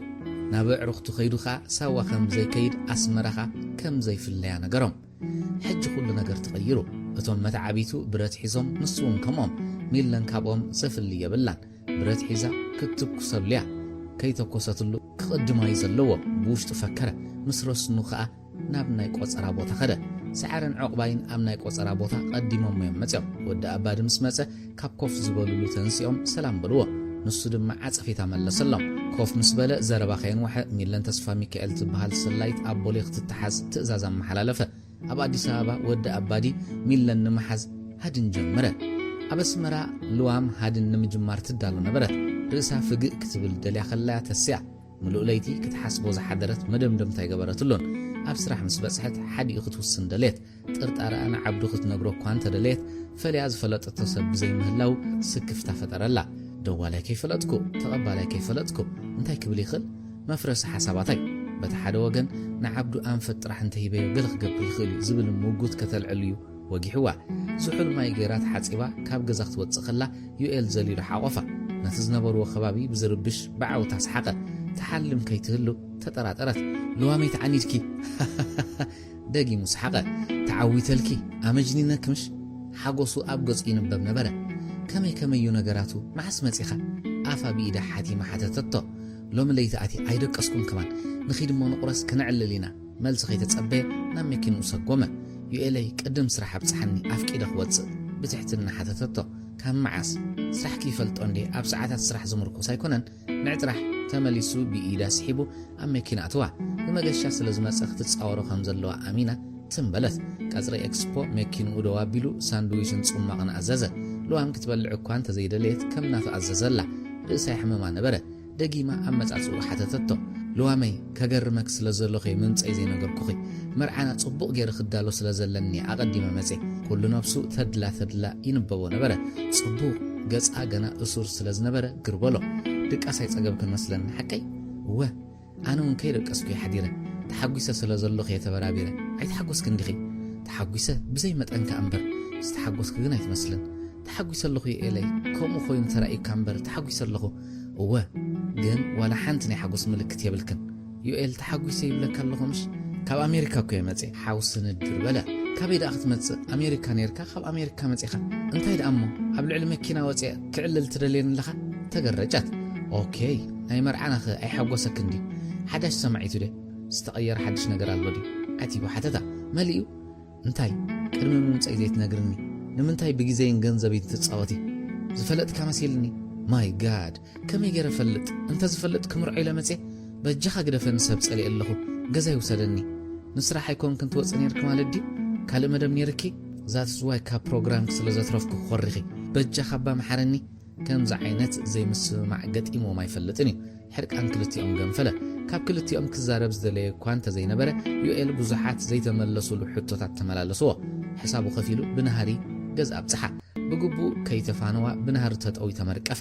ናበይ ክኸይድ ከም ዘለዎ ይፈለጠን ኣብ ዓሚቕ ሓሳባት ጥሒሉ መስመራ ኾለላ ሓድሽ ነገር እንተልዩ ሚለን ዘይትፈልጦ ክህሉ ይክእልኒ ኢሉ ስለ ዝሓሰበ ናብ እንዳ ቦይ ተስፋ ሚካኤል ኣምርሐ ተረብሹ ከሎ ሰብ ክረክብ እኳ እንተዘይደለየ ከይፈተዎ ማዕፆ ካሕኩሐ ሰራሕተኛ ገዛ ምስ ከፈተቶ ብዝተኻእለ ርጉኡን ሰላማውን ከም ዝኾነ ኸርያን እናፈተነ ተፈሸኸ ብልቡ ሰብ ገዛ ስለ ዘይከፈትዎ ሕጉሲ ነይሩ ከመይ ውዕልኪ ሚለን ደልየ ነይረ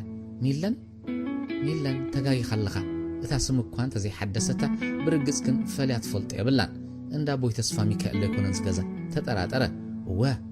ኣደይ ምላሹ ጽቡቕ ኣለኻ ኣይወዳእቶን ኣብዚ ስራሕ ካብ ትጅምር ክንደይ ጌርኪ ገጻ ክቀያየር ኣስተውዓለሎ ሰራሕተኛ ምዃና ምፍላጡ ባሃይበላን ኣንተ ሓወይ ኣብዚ ገዛ ሚለን ትበሃል የላ ገጭገጭ በለት እዎ ኩሉ ሰብ ገለ ኮይኑ ኣሎ ብዛዓዲ ነዊሕ ሰዓታት ምስ ነብሱ ድሕሪ ምምጓት ሓድሽ ነገር ዝበለቶ ኣብ ውልቃው ናይ ክልተና ዘይኮነስ ብሓፈሻ ማለት እዩ ኣብ ዝብል መደምደምታ በጽሐ ብድሕሪዚ ናብ ልዋም ከደ ስለ ዘይተረድኣ ከም ዝተጣዕሰ ገለጸላ ብሓንሳብ ክድረሩ ሓተታ ብኣውንታ መለሰትሉ ኣማሲኡ ቻይና ሬስቶራንት ንድራር ተቐረቦ ንምንታይ ከም ዝሓረቕኪ ተረዳእንን ስለ ዘሕረቕኩ ግን ይቕረታ ተፈሸኸ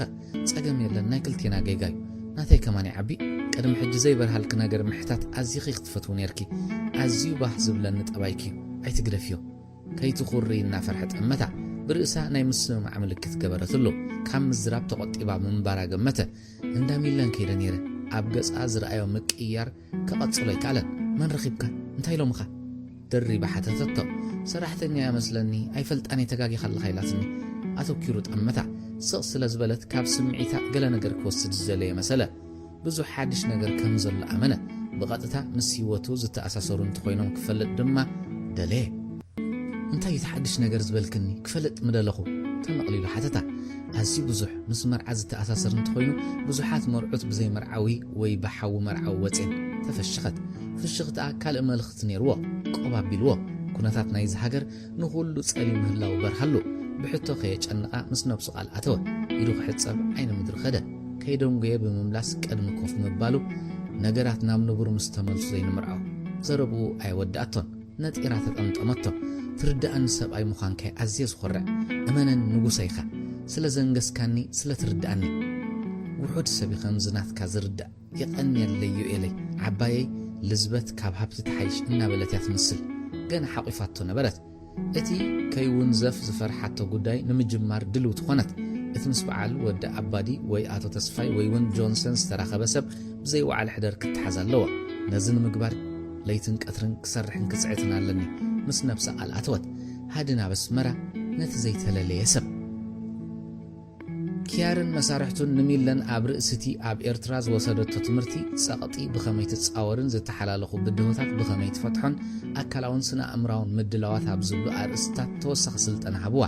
ብድሕርዚ ኪያር ሒዛቶ ዝመጸት ኩሉ ነገራት ወሲዱ ሓድሽ ኣብ ውስጣ ዝተዓሸገ ፓስፖርት ሃባ ብቐጥታ ሓድሽ ትእዛዝ ኣዘዘ ዝተዋህበኪ ትምህርቲ ብግቡእ ፈጺምኪ ኢኺ ንኹሉ ዕንቅፋት ከም ትወፅኢኻ ይኣምን እየ ሎሚ ናብ ዱባይ ክትብገስ ኢኺ ንኺድ በላ ኣዝዩ በርቲዕዋ ዝነበረ ስልጠና ምውድእ ሕጎሳ ድኻም ስለ ዝነበራ ደብዛ ዝፍሽኽታ ለገሰትሉ ንእሽቶ ጌጋ ተምፅኦ ሳዕቤን ስለ ዝርዳእ ነቲ ሓድሽ መንነት ከተጽንዕ ደጋጊማ ምበበቶ ጉዕዞ ጀመሩ እታ ጋዜጣ ከምታ ናብዚ ሒዝክያ ዝመጻኽ ጌርካ ዕጸፍያ እታ ሪፖርተር ትብል ኣርእስቲ ክትርአ ኣለዋ ካብዚ ናብ ኣዲስ ኣበባ እትኣቱ ይመስለኒ ነይሩ ይኹን እምበር ናብ ዱባይ ስደዳ ተባሂለ ካብኡ ናበይ ትኸዲ ዝተሓበረኒ የለን ኣብኡ ሓደ ሪፖርተር ጋዜጣ ዝሓዘ ሰብ ከም ዝጸንሐኪ ጥራሕ ተነጊርኒ ዘሎ ጽቡቕ ዕድል ሚለን ዋላ ሓንቲ ክትብል ኣይደለየትን ክትሰምዕ ጥራሕ መረጸት ውዒት እኳ እንተኾነት እቲ ኹነታት ግን ንኹሉ ነገር ረጊኣ ክትዕዘቢ ኣገዲድዋ ባልጃ ይነበራን ቦርሳን ገንዘብን ሒዛ ካብ ኪያር ተፋንያ ናብ ነፋሪት ደየበት ኣብ ነፋሪት ኮይና ነቲ ኣየርፖርት ምስ ረኣየቶ ብናይ ስዑድያ ከም ዘይተገረመት እንደገና ሕጂ ካልእ ዘገርም ኤርፖርት ረኣየት ኣብ ዱባይ ካብ ነፋሪት ወሪዳ እታ ጋዜጣ ከም ትርአ ገበረት ዝቕበላ ሰብ ክትርኢ ተሃንጤት ናይ መንእሰያት ኣከዳድና ቆቢዕ ካምቻ ጂንስን ሳንደልን ዝገበረ ሓደ ኣብ 50ታት ዝርከብ ገዚፍ ሰብኣይ ትኺሉ ክመጻ ተዓዘበት ብውሽጣ እዚ ዝቕበለንኸ ኣበይ ፈልጠኒ ይኾን ሓሰበት ኣብቲ ኪያር ዝሃባ ቦስጣ መን ከም ዝቕበላ ኣንቢባትያ ኣብ ኢዱ ጋዜጣ ሪፖርተር ሒዙ እኳ እንተሎ ባዕላ ክትሓቶ ይደለየትን ኣቶ ኣምሳለ ይበሃል በለ ብቋንቋ ኣምሓርኛ ሂሩት ኣምሳለ ይበሃል በለቶ ዓይንቱ ዳርጋ ክሳብ ክጠፍእ ዝደልያ ኣጨምተለን ኩሉ ስናኑ ክሳብ ክርአ ዝደሊ ፍሽኽ በለ ምስ ጓለይ ልክዕ ሓደይ ክንትመስላ ትማሊ ካብ ዝዓዲ ወፅያላ ወላ ጋዜጣ እንተ ዘይትሕዝ ምፈለጥኩ ነይረ ተገሪሙ ይጥምታ ነበረ ፍሽኽታ ዘይፍለዮ ተፈታውን ናይ ህፃን ዝመስል ገጽና ኣለዎ ህፃን ዘምስሎ ክትፈልጥ ኣተኪራ ጠመተቶ ክልቲአን ቆሎ ስኑ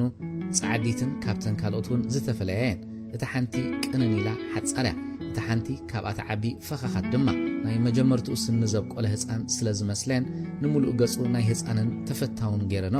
በልንኺድ መሪሕዋ ተበገሰ ገዛ ምስ በጽሑ ስእሊ ናይ ጓሉ ረአት ንሳውን በቲ ምምስሳል ተገረመት ኣብ ዓድዋ ወሊድያ እንተኾነ ግን ኣይዕበኽዋን ኣብ ንኣፋብ ዝነበር ኩሉ እዋን ናይ ሻለቃ ማዕርግ ነይርኒ ብድሕሪኡ ኣብ ዝተኻየደ ውግእ ድማ ተማሪኸ ብሰላም ነጻ ተለቒቐ ካብኡ ብሱዳን ስዑድ ኣትየ ካብ ስዑድ ንዱባይ ድሕሪ ምቕያረይ ንሂሩት ኣምፅያ ኣብ ዘለኹ ብሂወት ክነብር ዝኽኣልኩ ሻዕብያ ሓዊሒ ዘመፅያ ማይ ጌራ ስለ ዘዝሓለትኒ ብሓዊ የቃጸለትንን በቲ ዝነበረኒ ማዕርግ ነጻ ክበሃል ትጽቢት እያ ነበረን ዝገርሚ ነጻ ተባሂለ ብሂወት ክነብር ዕድል ገይረ ምስ ጓለይ ኣብ ዘለኹ ሕጂ ሻዕብያ ውዕለትና ክፈለና ኢሎምኒ ኩሉ ግዜ ዝሓልሞይ ዓቕምን ተዝህልወኒ ካልእ ክገብረሎም ምደለኹ ተቐቢለዮም ከ ንጓለይ ንስዑድ ሰዲድያ ንስኺ ከም ጓለይ ኮንኪ ኣዲስ ኣበባ ክትኣትዊኺ ኣነጸረላ ኣፋ ኸፊታ ሰምዓቶሞ ብኸመይ ከም እተማረኸውን ሓተተቶ ይገርመኪዩ ካብ ኩሉ መሰናኽላት ወፅአ ነይረ ካብቲ ዓውደ ውግእ ሪሕቐ ደሓን ኣለኹ እናበልኩ ሓንቲ ጓል ማሪኻትኒ ካብቶም ኣወዳት ተጋደልቲ ዋልድ ይጭክና ንሰን ክቐትላኻየን ዝዘልያ እቶም ኣወዳት ግን ናብ ናይ ሙሩኻት ቦታ የብፅሑኻ ኣብኡ እንተበፂሕካ ኸ ክትነብር ትኽእል ኢኻ ዝብል ሓበሬታ ነይርኒ እዚ ግን ነተራ ወታደራትና ጥራሕ ዝመስለኒ ነይሩ ንመኮንናት ምሕረት ዝገብሩ ፈጺሙ ይመስለኒ ነበረን ንሕና በንጻሩ እንተሒዞምኹም ከቃጽልኹም እዮም ኢና ንብሎም ነርና ምስ ሓዘትን ቀልጢፋ ክትቀትለን ድሌት ነርኒ ዝገድፉኒ መሰለንን ዘድልዮም ሓበሬታ ወሲዶም ክቐትሉን እዮም ዝብል ግምት ነርኒ ድሓር ግን ኣብቶም ኣሽሓት ሙሉኻት ዝርከቡሉ ቦታ ምስ ተወሰድኩ ቀሲነ ካብኡ ኸዓ ኣብ ናይ መኮንናት ፍሉይ ኣተሓዛ ዝግበረሉ ቦታ ቀይሮምኒ ዕላማኦም ፈሊጠ ፍትሓዊ ቃልሲ የካይዱ ምህላዎም ኣረጋጊጸ በቃ ኣሚነ ዳርጋ ኩሉ ናይ ወተሃደርን ምሩኽን ህይወት ብዝርዝር ዓለላ ንሳውን ብዙሕ ሕቶታት ዝማረኸቶ ጓል ከመይ ትመስል ስማይ ዝክራ እንተኾይኑ ፀሓይ ኔራዶ ክንደይ መዓልቲ ከም ዝተዋግኡ ዝተረፈ ሕቶ ይነበረን ዝተቐረበ ሻህ ስለ ዝወዱ ጋሻ ጓል የላን ኢላ ባዕላ ፍልሕት ሕቶኣውን ቀጸለት ኩሉ ዕላሉ እናስሓቐ ይዝዕልል ዋላ ነቲ ዕቱብ ጉዳያት የስሕቆ ክርትም ይብል ብኢዱ ነቲ ዝነብዕ ዓይኒ ይድርዞ እንደገና ዕላል ይጅምር እናስሓቐ ዘየቋርጽ ኣዝዩ ባህ ዘብል ብመሳርዕ ታሪኽ ናይ ምትራኽ ክእለት ኣለዎ ሽግራት ምስ ሓለፉ የስሕቁ ድዮም ኢላ ሓተተቶ ብነፍሰይ ምስሓቕ ይፈትየ ስሓቕ መን ይጸልእ ሕጉሳት ወይ ዕድለኛታት ጥሪሖም ዝስሕቁ ርእይቶ ኣነገረቶ ናይ ኮምፒተር ትካል ክትከፍቲ ናብ ኣዲስ ኣበባ ክትከዲኺ ተሓቢሩን ዘሎ ነዚ ንምግባር ኣብ ኤምባሲ ኢትዮጵያ ውክልና ክገብረልከ ብስመይ ትኸፍትዮ ትካል ከም ዘሎ ምሲልና ኣብ ማሕበረኮም ክትመላለስ ኢኺ ክትኣትው ከለኺ ኢንትሪ ቪዛ ከየህረም ክትኣትው ይከኣል ምናልባት እቲ ትንቀሳቐሰሉ ስም እንተተፈሊጡ ንዓዮም ዝሓቱኒ ኣብዚ ኤምባሲ ክጽዋዕኒ ሂሩት ኣበይ ከም ዘላ ክሓተኒ ካብ ስዑድያ ፀውዐ ኣዲስ ኣበባ ቀንያ ተመሊሳ ክብሎሚ ስለዚ ትጥቀምሉ ስም ንዝተወሰነ ግዜ ኣብዚ ከም ዘላ ምስ ፈለጡ ክደናገርዮም ኣዲስ ኣበባ ምስ ኣተኺ ሓደ መልእኽቲ ከም ትሰድለይ ተነጊርኒ ኣሎ ልክዕ ኣለኻ ኣማሲኡ ከቢድ ድቃስ ደቀሰት ንጽባሒቱ ኣብ ዱባይ ክዛወሩ ጀመሩ ሓጺር ናይ ኮምፒተር ኮርስ ክትምሃር እውን ተመዝገበት ናብ ማሕበረኮምን ኤምባሲ ኢትዮጵያን ምስ ኣቶ ኣምሳለ ተመላለሰት ዱባይ ከም ስዑድያ ዓረባዊት ከተማ ትመስልና ንሚለን ኩሉ ካብ ትጽቢታ ወጻኢ ዝረኣያቶም ተቐማጥ ዱባይ ምዕራባውያን መሰልዋ ሰማይ ጠቀስ ህንጻታት ምዕራባውያን ባህልታት ሰብ ርሑቕ ምብራቕ ኣዕራብ ኣፍሪቃውያን እቲ ወቕቲ ሙቐት ዝጅምረሉ ስለ ዝነበረ ደቂ ኣንስትዮ ደቕቕ ዝበለ ክዳውንቲ ገይረን ነበራ ኩሉ ዝረኣያቶ ሓደሳ ኣብ ዱባይ ንብረት ዝኽዘነሉ መኻዚኖታትን ዓበይቲ ድኳናትን ጥራሕ ክጸንሕዋ ነይሩ ትጽቢታ ኣቶ ኣምሳለ ኣብ ኩሉ ይዚርዋ ኩሉ ክትሪኦ ዝግባኣኻ ኣርኣያ ሓደ ምሸት ናብ ሆቴል ወሰዳ ምስ ኣተወት ኣብ ሓደ ኩርናዕ ፍሉይ ቤት መግቢ ህንዳውያን ኣርኣያ ቀጺሉ ናይ ዒራቅ ሩስያ እናበለ ናብ ኩሉ ብጽሓ ዝተፈላለየ ዓይነት መስተታትን መግብታትን ኣከዳድናን ኣነባብራን እትርእየሉ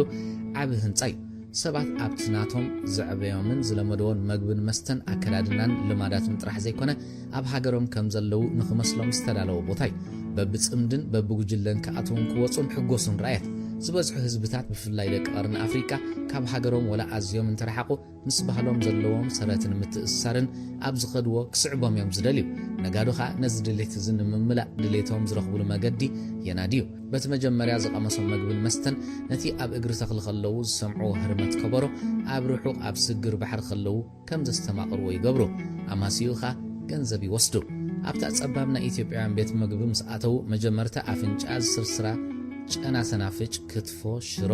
ኣዲስ ኣበባ ዘላ መሰላ ዙርያ ዝተኸድና ኣሰለፍቲ በቲ ደብዛዝ ብርሃን ረኣየተን ቦታኦም ክሕዙ ከለዉ ትኪ ሽጋራን ሽሻን ኣብ ዓይና ገለ ሰሓፈ ጠረላ ኣይጸንሑን ኣብ ኣፍንጫ ዝጸንሑ ሽታታት ባህላዊ መግቢ በቶም ካብ ኣፍ ሰባት ዝወፁ ዘለዉ ዘይመስሉ ትክታት ሽጋራት ዓብለኹ ሽታታት ናዕናዕን ሜለን ካብቲ ሽሻ እናወፁ ምስቶም ናይ ሮዝማንን ዊንስተንን ሽጋራታት ትኪ ቅልስ ተተሓሕዝዎ ሰባት ኣብ ርእስ ሰባት እናተወሰኹ ነታ ጸባብ ኣዳራሽ ጎብእዋ ናይቶም ሙዚቀኛታትን ደረፍትን ድምፂ ካብ ምብርትዑ ዝተላዕለ ዓቕላ ጸበባ ኣብቲ ገዛ ነዊሕ ክትጸንሕ ኣብ ዘይትኽእለሉ ዓቕልኻ ዘጽብብ ኩነት ከላ ዙርያ ዝተኸድነት ኣሰላፊት ክትእዘዝ መጸቶም ኣቶም ሳልኻ ጥብስን ዝልዝልን ካብ ዝስትኻ ክልተ ቢሮ ኣዘዘ ኩሉ ትዘረባ በምሓርኛይ ድራሮም እናበልዑ ክዛረቡ ይከኣሉን ክትዛረብ እንተኾንካ ዓዊልካ ልዕሊ እቲ ዘንጎድጉድ ድምፂ ደረፍቲ ክትወፅእ ኣለካ ማኣዲ ምስ ተላዕለ ቢሮኦም እናሰተዩ ንዝተሓተቶ ዓዊሉ ይምለስ ኣቶም ሳለ ቢራ ደገመ ዝፈልጥዎ ሰባት ክመፁ ከለዉ ሂሩት ጓሉ ምዃና የላልዮም እቲ ቦታ ደብዛዝ ብርሃን ስለ ዘለዎ ብዙሕ ክትሓትት ዘይደፋፍእ ብርቱዕ ድምፂ ስለ ዘቃልሕን ዘዝመፁ ብዛዕባ ጥዕና ጥራሕዮም ዝሓትዋ እቶም ዝደፈሩኻ የሳዕስዕዋ ኣይጸልኣቶምካ ቅድሚ ኣዲስ ኣበባ ምኻዳ ትገብሮ ልምምድ ጌራ ወሰደቶ ብኸምዚ ኸ ቀነየት ሓደ ግዜ ብዙሕ ትስዕስዕ እሞ ተዝካረየ ግዲ ዝርኢ ዘለኹ ኢላ ትስሓቅ ሓበሬታ ምንቅስቓስ ሰራዊት ኤርትራ ቀልጢፉ ኣብ ኢትዮጵያ ይበጽሕ ስለ ዝነበረ ንዕኡ ንምፍሻል ብለይቲ ካብ ድፍዓት ምውፃእ ተፈተነ ሓደ ግዜ እውን ብመካይን ዘየድሊ ምንቅስቓስ ብምግባር ምድንጋር ክፍጠር ተፈተነ ውፅኢቱ ግን ኣዓጋቢ ነበረን ሳትላይት ክትበጽሖ ዘይትኽእል ተባሂሉ ዝተኣመነሉ ቦታ ሰራዊት ካብ ድፍዕ ምስ ወፀ ኣብ ዘይጥርጠር ቦታ ምስዋር እዩ ወላ ኣብ ድፍዓት ዝጎደለ ሰራዊት ምህላውን ተተፈልጠ ኣበይ ኣትዩ እንተ ዘይተፈሊጡ ወያነ ኣብ ምክትታል ዝያዳ ክሃልኽ ከም ዝኽእል ተገመተ ስለዚ ምንቅስቓስ ሰራዊት ካብን ናብን በዝሐ ካብ ዓሰብ ዝተበገሱ ሓደ ብርጌድ ሰራዊት ብፒስን ላንድ ክራፍትን ናብ ባፅዓ ኣቕንዑ ባሕሪ ሓዋል ካብ ምዃኑ ዝተላዕለ እተን ፒስታት ከም ኣብ ለማት ጽርግያ ዝጓዓዛ መኻይን ሰተት ይብላ ነበራ ብጎነን ኣቡ ሰላማ ዝዓይነቶም ዓሳታት ንላዕሊ እናዘለሉ ነቲ ጉዕዞ መቐረት ይህብዎ ነበሩ ኣብቲ ህድኣት ዝሰፈኖ ባሕሪ ኩሉ ፍሱህ ነበረ ገሊኦም ካርታ ይጻወቱ ገሊኦም ቴፕ ይሰምዑ ወይ ብኽራር ይዘናግዑ ባሕሪ ማዕበል እንተሃድዩ ባህታን ፍስሃን ዝፈጥር ምስጢር ኣለዎ ሓንቲ ጽሩይ ወተሃደራዊ ክዳንን ዕብይ ዝበለ ናውቲ ሕክምና ዝሓዘ ወተሃደራዊ ሳንጣ ዝሓዘት ኣብ ዕስራታት ትርከብ ኣመና ቀያሕ ብዙሕ ጸጉሪ ዓይና ጥፍንቕ ዝበለ ፍንጫ ኣመና ጸባብ ኣፋ ክትስሕቕ ንዝረኣያ ስሙር ደርግስናን ጦምባቕ ምዕጉርታን ግዝፍዝፍ ዝበለት ንወተሃደር ዘይትብህጋ ጓል ኣዒንታ ክፍትዕም እተብሎ ነበረት ተጸሊእዋ ከም ዘሎ ንዝረኣያ ብሩህ እዩ ምስኣ ዝነበረት ብፀይታ ብትሑት ድምፂ ተዛረብዮ በለታ ሰብ ከይሰምዓ ብምስካፍ ጓል ስቕ ስለ ዝበለት እታ ተዛረብዮ ትብል ዝነበረት ጓል ንዳንኤል ነፍሲ እዛ ሓፍትና ተጸሊእዋ ኣሎ ባት ሓባበራ በለቶ ጠመታ እሞ ከም ዝተጸልኣ ገመተ ሓኪም ይኽመስለኒ ቀዳማይ ረድኤት ዘይተማሃረ ንሓኪም ክሕክም ዝኽእል ኣይመስለንን ሓኪምና ካብ ናትክ ዝበልፅ ዓቕሚ ክህልዎ ይክእልኒ ክንሕግዘክ ግን ግቡእናይ ከመይ ዝገብረክ ዘሎ ዓይና እናጠመት ሓተታ ቁሩብ ቅርጸት ኣለኒ ዘየሸግር እንተኾይኑ ኣካላት እዮም ተሓጸብኩ ሕፍረት ተሰሚዕዋ ኣማዕድያ ናብ ካልእ እናጠመተት ጸገም የለን ማይ ፈውሲ ዝኾነክ እንተኾይኑ ግን ነዚ ኩሉ ሰብ ዝኸውን ማይ ስለ ዘይብልና ቀሲል ክሰዓብኒ መሪሕዋ ተበገሰ ንኻልእታ ጠመተታ ክትስዕቦ ምስ ደፋፍእታ ኣርከበቶ ኣብቲ ኣባላት ናይታ ጃልባ ዝሕጸብሉ ቦታ ወሲዱ እቲ መሕጸቢ ኣካላት ከመይ ከም ዝኽፈት ኣርኣያ ወላ ሓንቲ ስለ ዘይረኣየላ ክዳውንቲ የብልክ እንዲኺ ርእሳ ድነነት የብለይን ማለታ ምዃኑ እኳ እንተፈለጠ ክትዛረብ ተጸበያ ሓደ ቅያር ነይሩኒ ካብ ድፋዕና ወፃና ኣብ መኪና ጠፊዩ ብዛዕባ ኣብ ሳንጣ ዘሎ ኣፋውስ ስለ እትሓስብ ክዳውንትኻ ትርስዕ ንብዙሓት ሓኻይም ዘጋጥሚ መለሰትሉ ቀልጢፉ ኣካላታ ክትሕጸብ ክወፀላ ድሌት ሓደራ ኣይትሸገር ጽንሕኒ መልሲ ከይተጸበየ ገዲፍዋ ኸደ ብዓቕሊ ተጸብያቶ ክሹኽ ከምፃላ ተጽቢት ገበረት ኣይዶንጌን ክሹኽ ክልተ ሓፂር ኣብ ብርኪ ዝበፅሕ ስረን ክልተ ማልያን ሒዙ መፀ እቲ ክዳን ሓድሽ እዩ እዚ ንሰብ ዝተማልኣ ኮይ ነይሩ ግን ካልእ ገዝኣሎም ስለ ዝኽእል ተጠቐሙሉ ዕድላይ ሓባን ኣብ ኢዳ ቆፋ ትዛረብ ኣፋ ኸፈተት ተረዲእንሎ ናይ ኣዴታት ክዲ ተራእኪ ዘጋጥም ይጅኺ ገዲፍዋ ወፀ በታ ዝምገቡላ ዘዕልሉላን ቴሌቪዥን ዝርእላን ክፍሊ ክሓልፍ ከሎ መንዳያ ዛጓል ሓዳሽ ኣባልና ያኸይትብለኒ ካፒቴን ኢድሪስ ክሓልፍ ከሎ ኣያስተብሃለሉ ንበር ኣብኡ ነይሩ እዩ ሱካ እንዳኣን መን ሂብካ ዘረባ ኸጠፊ ኢሉ ዳንኤል ዝተዛረበይ ሓዋል ስለ ዘሎ ሂቤዮም ሒዞም ኣለዉ ዝብለካስ መን ያዝሓፍትና ከም ዘይገድፎ ተረዶ ስመይ ሓተታ እዚኣ ሓንቲ ሓፍትና ካፒቴን ንጹር መልሲ ክረክብ ዝተዓጥቀይ ዝመስል ኮለላይ ትበል ዳኒ ጓላ ሓዋቦይ ጓላ ሓትነይ ክትብል ዲኻ ትሓስብ ዘለኻ ሕጂ ውና ነጸረሎ ኣታ ተጸሊዋ ኣካላታት ይጸብደልያ ስማይ ፈልጣኒ እቲ ሓቂ ነገሮ ካልእ ኣማራጽ ስለሳነ ኣንታ ዳኒ እዘን ጽቡቓት ከወደይ ይሓማዴን ኣነስ እዚኣ ቐልቀል ከማን ተውጻይም በልክዋን ማርያም እንዳትመስል ምግራሙ ርእሱና ነቕነቐ ብፋጻ ገለጾ መዓስ ርኢኻ ኣነ ምስ ክልተ ዋልድ እንተ ትሕወስ ሕጂ መላለኽዋን ገሌኻ ኽጥምት ንሱውን ብተግባር ካፒቴን ከም እተገረመ ፋጼ እሞ መፈለጥታ ክኾነ ካይልካ ኢኻ ክዳውንትኻ ሂብካ ነቲ ክዳውንትኸ ተለልዮ ዲኻ ሓጨጨሎ ኣምነካኒ ክብሎ ዝደለየ ይመስል ካፒቴን ኣይጸልኣካኒ ገዲፍዎ ኸደ ኣብ ላዕሊ ናብቲ ሱካን መዘወሪ ሒዙ ዝነበረ ኸይዱ ሒዝዋ ዘሎ ዲግሪ ክንደይ ምዃነ ኣብ ኮምፓስ ራየ ልክዕ ስለ ዝነበረ ኣብ መንኮቡ ጠብጠቦ እቲ ወዲ ሓድሽ ኣባሎም እዩ ፍሽኽ በለ ሓጎስካ ትሰምዖ እታ ጓል ተሓጺባ ምስ ወፀት ንካፒቴን ሪኣ ከም ተጠንቀቕ ዝተባህለ ወተሃደር ደው በለት ንላዕሊ ናብቶም ሰራዊት ቀልጢፋ ክትሕወስ ድሌት ነበራ መን ስምኪ ሓተታ ካፒቴን ራውዳ መለሰትሉ ራውዳ ጎራሕ ክትኮንለኪ ኣብዚ ካብ ዘለና ዝሓሸን ዝበልጽ ሰብሪ ክትጸልይ ኒልኪዮ እምበር ካልእ ኣብዚ ነእተወከን ሓለፍቲ ኸማን ኣብዚ ነእትዎ ምን ኢና ዳንኤል ዝገበረላ ሓለፋን መንፈዓቱን ክገልጸላ ደልየ ፍሽኽ በለት ንካፒቴን መልሲ ክሃበት ብመሳልል ደይባ ናብቶም ኣጋር ሰራዊት ተሓወሰት ዳንኤል ክሓልፍ ሪኣ ፀዋዓቶ ምስ ቀረባ ነታ ክሹኽ ወሲዳ ካልእ ክትመልሰሉ ደልየት ጠቕሊሉ ኣብ ሳንጣ ኣተወላ ተደሊኽን ካልኦት ዘይብለን ሃብየን ኣነ ክማልኣሎም ዝደልኹ ኣብ ባፅዕ ክረኽቡ ይኽእል እዮም ኢሉ ገዲፍዋ ኸደ ናብ ታሕቲ ምስ ወረደ ካፒቴን ጋዜጣ ኸንብብ ጸኒሑ ምስ ረኣዮ ነታ ጋዜጣ ገዲፉ ኣታ ራውዳዳ እምበርዶ ማርያም ምስላና ረኣያታ ይሰርሓታን ክትጽብቕ ሕጂውን ፋጼ ክግረም ከሎ ምፍጻይ ክፈቱ ጉድ እዩ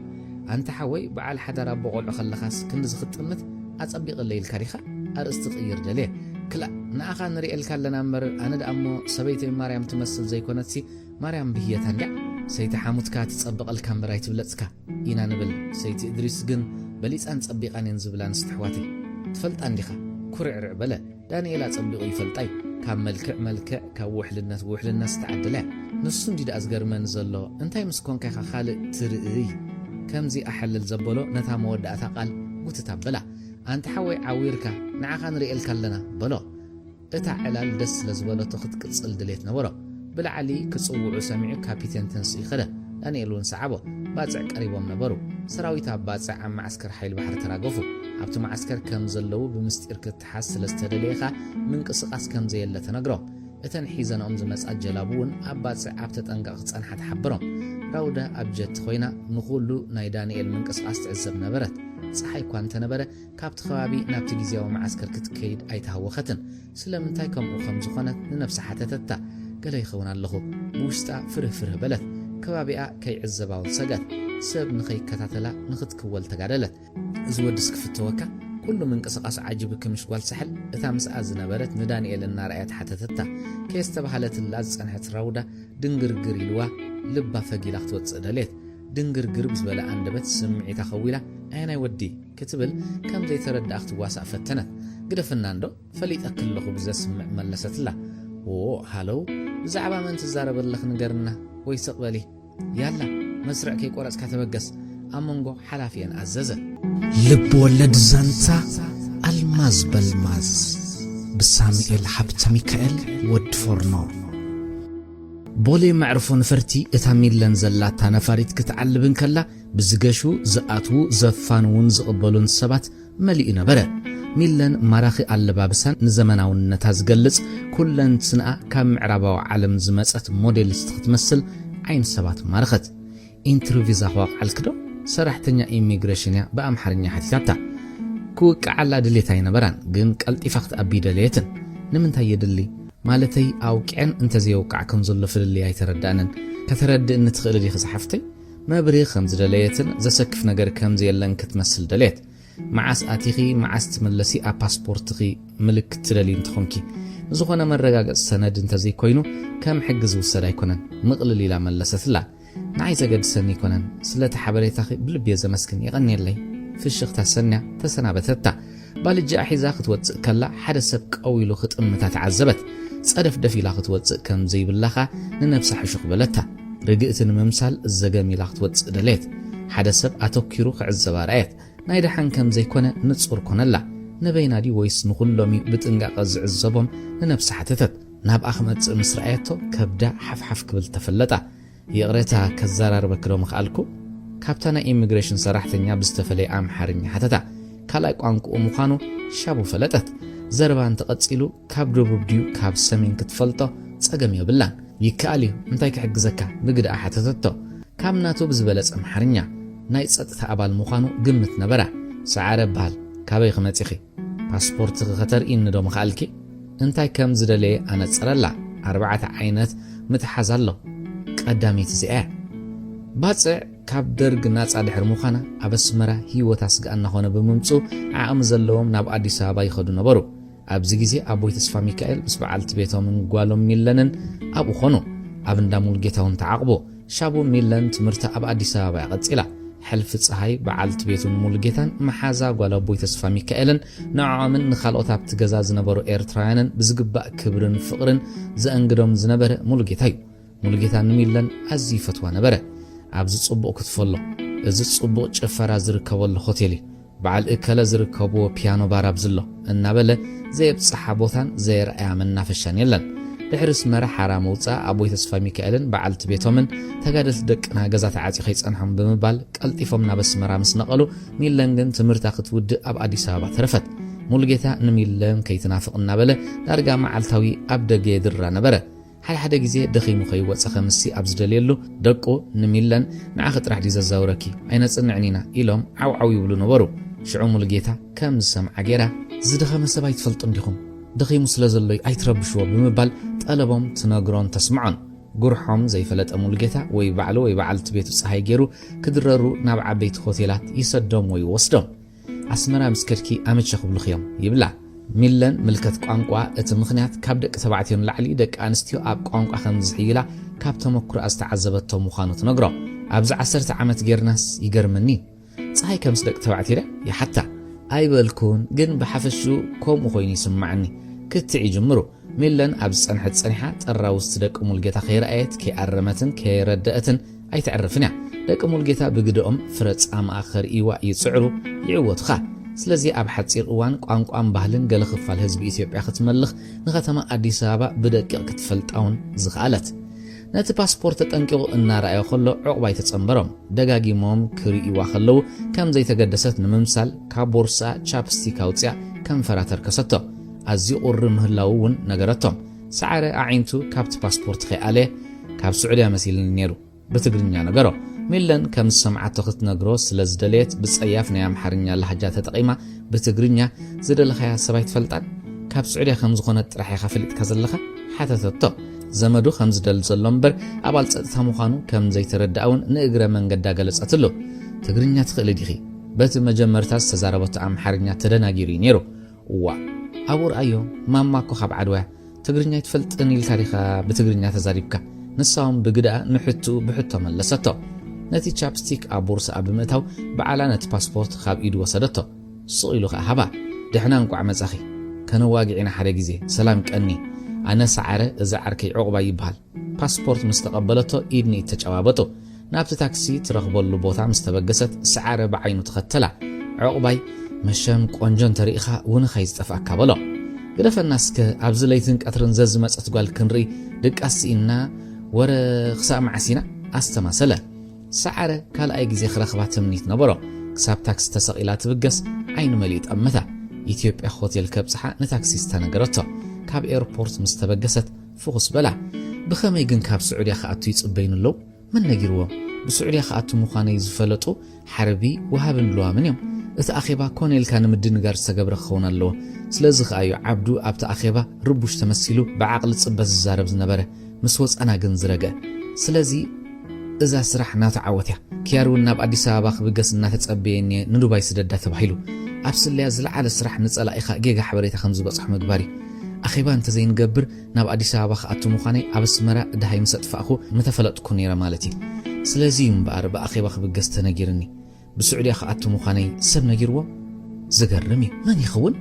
عركاتو تسفاي وهابيو كاو يحلفني حرب انت الزخون بأخيبا نايسب مبقاس كم زين الجرس لازفلت نعبدو مقطمه جن اتمر باش زقط ما ينبرن ابت أخيبا كو ولا حربي وجان كوينوا اتا تاكسي اب افدق ايثيوبيا هوتيل دو بلت حدا سراحتنيا نايت هوتيل نتبال جات سكيملا ناب تقباليت اغايش مريح واخده ناي تاكسي حسابا خفيلا ناي 10 معلت ناي مدقاس حسابا خفيلا مفتح تركبت تسراحتنيا نايت هوتيل مريحوا مع صخفيت مساتو حفشاو مغلص خغبر لحتتبتو نسوخ ابزعبا نبرت كيطفق خغبر زلو طنقاقه ات هوتيل زحتتلون زيحتتلون نبرت حبره نسوخ غلص كلو كابي كم زمصخ تفلط لهجا ناي ازرارب وقت كاتل صني لا سمعته تግራዋይ ዲ ኦሮሞ ወላ ሳምሐራይ ኦሮሞ ሙኻኑ አይስሓተት ናይ ሆቴል ሹጎማኖ አበፍንጫ ቅሪባ ሸተተቶ ባሃይበላን አብዝ ነበረ መለሰቶ ነቲ ሰብአይ 100 ብር ሓበቶ ብክልተ ኢዱ ተቀቢሉ አመስገና ከይትጣዓስ ከም ዝፈርሕ ድማ ስሉኽ ይልወፀ አካላታት ሓፂባ ብመስኮት ንኹሉ ከባቢ አተዓዘበት ቁሩብ ከተعرف ከ ጎቦ ሆነት እንተኾነ እቲ ሃዋሁ ክብድብድ በላ ደጊማ እቲ ሓበሬታ ከመይሉ ከም ዝወፀ ከተሰላስል ጀመረት ካብ ስዑድያ መሲልን ዲዝበለ ምስ ሰብ ትዛረብ ከም ዘላ አጉረምረመት ወዲ አባዲ ንኣቶ ተስፋይ ዛጊት ኣብ ጥርጣረ ዘእተውዋ ሰብ ከም ዘየላ ሓበሮ ኣቶ ተስፋይ እቲ ጻዕዳ ዓይንቱ ደም መሰለ እንታይ ክገብር ከም ዝኽእል ንወዲ አባዲ ሓተቶ ምጉብዕባዕ ዘይዋጽእ ምዃኑን ገመተ ሰጋእ መጋእ እናበለ ወዲ አባዲ ስእላ ንስርሖ ማገዳስ ምዃኑ ገለጸሉ ኣቶ ተስፋይ ንሓፂር ግዜ ድሕሪ ምሕሳብ ዓቢ ምስጢር ምዃኑ ዝገልጽ ኣርእስቲ ዘለዎ ብእንግሊዝኛ ብኮምፒውተር ዝተጻሕፈ ወረቐት ሃቦ ወዲ አባዲ ካብ ላዕሊ ንታሕቲ ንበቦ ብልክዕ ክርድኦ ስለዘይከኣለ ንሓላፊኡ ብሓውሲ ምሕና ክጠመቶ እተን ኣብ መንከሱ ጥራሕ ዘለዋ ድሙቓት ካብ ፀጉሪ ርእሱ ዝለሽለሻ ጭሕሙ ብፀጋማይ ኢዱ ዝተሓሓዘን ዝነበረ ኣቶ ተስፋይ እዚ ብጣዕሚ ምስጢር ካብ ሚስተር ጆንሰን ዝተላእከ ደብዳቤ ስም ናይታ ሻዕብያ ሓቢሮምና ብስዑድያ ከም ተኣቱ ነጊሮምና ብምባል ክቕፅሎ ዝሓሰበ ዘረባ ጠልጠል ኣቢሉ ገደፎ ወዲ አባዲ ንኽቕፅለሉ ኣዒንቱ ፍጢቱ ኣእዛኑ ኩራ ኣቢሉ ካብቲ ኮፍ ዝበለሉ ወንበር ንቕድሚት ተደፊኡ እኳ እንተተፅበየ ኣቶ ተስፋይ ግን ኣስቀጠ ዓቕሉ ዘፅበበ ወዲ አባዲ በቲ ዝተሓበረና ግን እዛ ሰብ ክንረኽባ ኣይ ስማዕ ኮለፎ ኣቶ ተስፋይ ሕርቃን እናተኸተሎ ስማዕ ኣነ ንዓኽ ኣሚነ ብዘይጥርጥር ከም ንሕዛር ረጋጊፀሎም እየ ምእንቲ እዚ ስለቲ ዝህቡና መረጃ መስኪነ ነቲ ፋይል ዓፀየ ስእላ ክንብሎም እንተኮይና መጀመርያ ነይሩ ሕዚ ስእላ ምባል ንዓናን ንዓቕምናን ዘንዕቕ እርምጃ ባዕልና ክንነግሮም ኣይኮናን ካብ ቢሮይ ነቲ ትእዛዝ ክትወስድ ከለኻ ፎቶ ከም ዘድልየካ ይነገርካንን ተሰልበጦ ኢለካ ኢሉ ክካታዕ ዘይደለየ ወዲ አባዲ ብልቡ ሓሳዊ በለ ካብ ኣፉ ዝወፁ ቃላት ግን እሺ ሕዚ እውን ግዜ ኣሎ ተስፋ ዘቑርፅ ኣይኮነን ኣብ ዝኣተወቶ ኣቲና ክንሕዛይና በለ ኣብ መወዳእታ ንሳ እንተ ዘይተታሒዛ ከም ዝስልበጦም ድማ ኣቐዲሙ ነፀረሎ እቲ ፍታሕ ንሚለን ተስፋ ሚካኤል መሓዝ ጥራሕ ምስ ነፍሱ ተዛረበ ኣቶ ተስፋይ ኣብ ወዲ አባዲ ልዑል እምነት ስለዘለዎ ተታሒዛ ከም ዝበሎ ገጹ ናብ ንቡር ተመልሰ ካብቲ ኣቶ ኣምሳለ ናብ ንግዳዊ ባንክ ዝተሰጋገረ ገንዘብ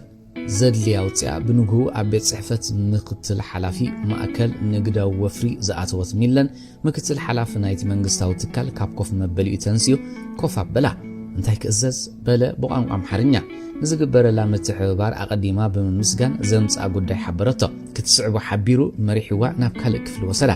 ምስታ ኣብቲ ክፍሊ ዝፀንሐት በዓልቲ ስልጣን ድሕሪ ምዝራብ ሓሳባታ ክትገልፀላ ነጊሩ ወፀ እታ ኣብ ርባዓታት እትርከብ ወይዘሮ ኮፍ ንኽትብል ምልክት ገበረትላ ኮፍ ምስ በለት ብምንታይ ከም እትጅምር ክትሓስብ ዕድል ክትባ ዝደለየት ክትመስል ቴሌፎን ጭርበለት ለዓት ብምልዓል እወ እሺ እናበለት ክትዛረብ ጀመረት ሚለን ነቲ ክፍሊ ብኩሉ መኣዝን ብዙርያ ረኣየቶ ኣብ ሓደ ኩርናዕ ዝነበረ ስእሊ ሓሙሽተ ተጋደልቲ ወያነ ንሓደ ሚኒስተር ጥራሓ ኣለልያ ካብቶም ሓሙሽተ ተጋደልቲ እተን ክልተ ደቂ ኣንስትየን ሓዲአን እዛ ምስኣ ዘላ ክትከውን ከም እትኽእል ገመተት ሚለን ግን ድሮ ኣብቲ ብድሕሪ ወይዘሮ ሽዋ ተሰቂሉ ዝነበረ ስእሊ ተጋዳሊት ኣተኪራ ብምዕዛብ ናታ ስእሊ ዲ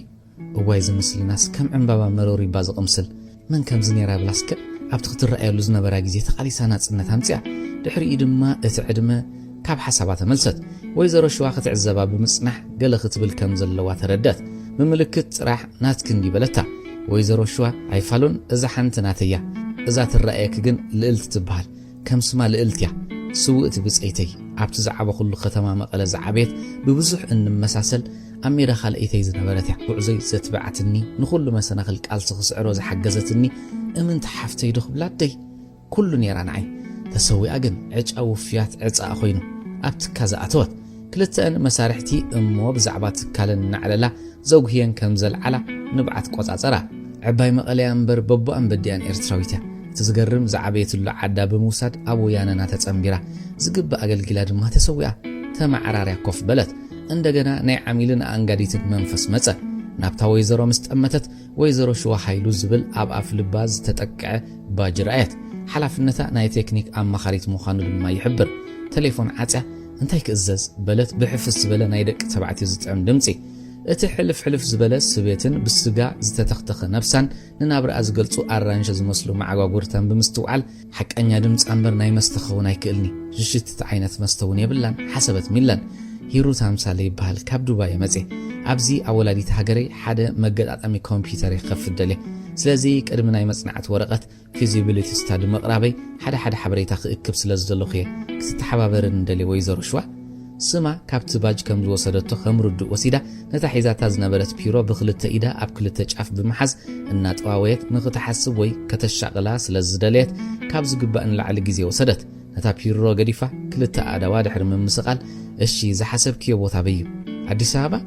ዝበዝሑ ኣውፈርቲ ኣብ ኣዲስ ኣበባ ስለ ዝሓቱ ከም ርዱእ ወሲዳ እወ እንተኾነ ግና ናይ መወዳእታ ምርጫ ክኸውን ኣይክእልኒ ማለት ካልእ ዝሓሸ ቦታ እንተልዩ ግድን ኣዲስ ኣበባ ዘይኮነ ዝብለሉ ምኽንያት የለን ርእሰ ተኣማንነት ከም ዘለዋ ብዘርኢ ኣደማምፃ መለሰትላ እሺ ክሳብ ክንደይ ኢንቨስት ክትገብር ትደሊ ኣብዚ ግዜ ክንደይ ዝኣክል ገንዘብ ኣለኪ ንዕድሚያ ኣብ ግምት ኣትያ ሚለን ካብ ቦርሳ ውክልና ናይ ኣቶ ኣምሳለን ኣብ ባንክ ዘለዎም ናይ 3 ሚልዮን ዶላር መረጋገጽ ሰነድን ሃበታ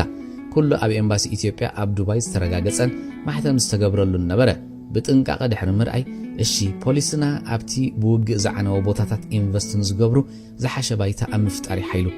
ግብርን ቀረፅን እውን ዝጎደለዩ ኣብ ካልእ ኣገልግሎታት ኣብ ዝግበር ኩሉ መንግስታዊ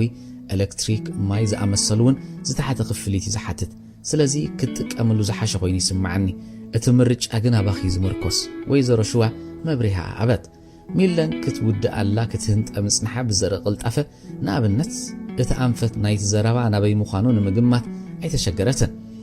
ኢንቨስተራት ብምርጫኦም ኢና ክኸዱ እንደልዮም ናብቲ ንሕና እንደልዮ ክኸዱ ምርጫን ኣይኮነን ብኹሩዕ አንደበት መለሰት ሚለን ጠልጠላ ቢላ ስለ ዝገደፈታ ኣይተሓጎሰትን ድሕሪ ሓፂር ምዕጢጣይ ከም ሓፍተይ ገለ ሓበሬታ ክትብን ምደለኹ ከም ትፈልጥዮ ሓበሬታ ይመፍትሕ ሰብ ብዘይ ሓበሬታ ካብ ናይ በረኻ እንስሳታት ዝፈልዮ ይብሉን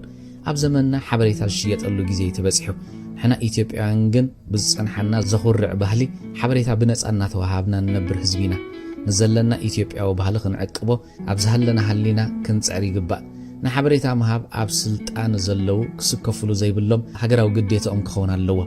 ኣነ ነዚ ዘካይዶ ስራሕ ካባኺ ብዙሕ ሓገዝ ክሓተክ ምዃነይ ብዘይ ቃል ዓለም ክነግረክ ምደለኹ ክብርቲ ሓብተይ ወይዘሮ ሸዋ በዘራርባ ሚለን ኣዝያ ከም እተደነቐት ክልተ ኣዳዋ ኣብ መንከሳ መሳቂላ በተመስጦ ትከታተላ ምህላዋ ዘስተውዓለት ሚለን ዘረባ ቀጸለት ንሕና ኢትዮጵያውያን ኣብቲ ብኹናት ዝተሃስየ ክልላት ኢንቨስት ክንገብር ኣብ ልምዓት ክንሳተፍ ሞራላዊ ግዴታ ኣለና ናብቲ ዝተሃስየ ክልላት ደረጃታትን ድሌትና ኢንቨስተራትን ብልክዕ ንምፍላጡ ግን ሓበሬታ የድልየናይ ነዚ ኩሉ ክትዛረብ ከላ ወይዘሮ ሸዋ ጽሪቲ ኣምሓሪት መሲልዋ ነበረ ኣብ ትሕቲኣ ኣብ ጠረጴዛ ዝነበረ ወረቓቕቲ ስቂላ ገና ጸለቶም ጎረረኣ ብምጽራካ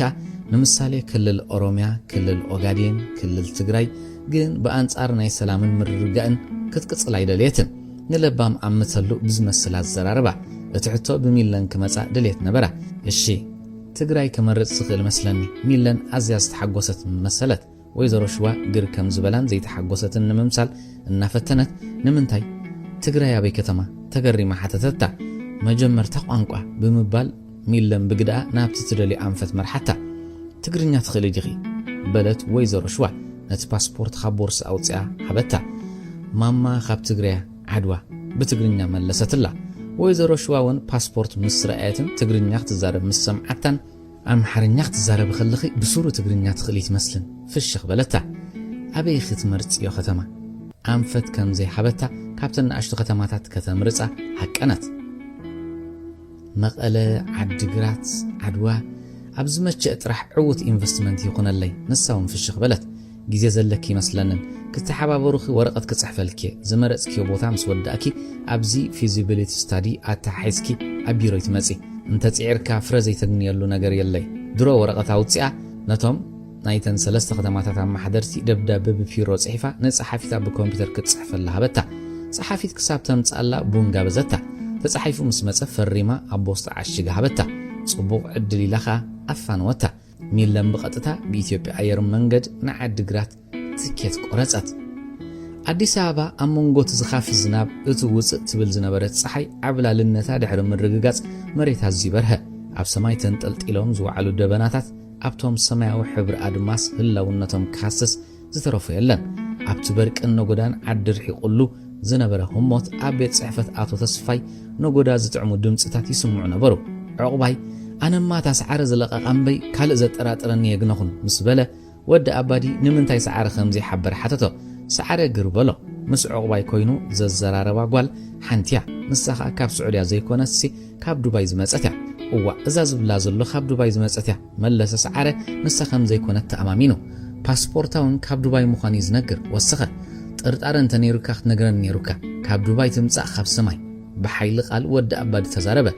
ኣነ ዶ ጠርጢረያ ወፂኒ ካብ ነብሱ ረሓቐ ኣቶ ተስፋይ ምትህልላኽ ዘረባ ከም ዘየድል ተረዶ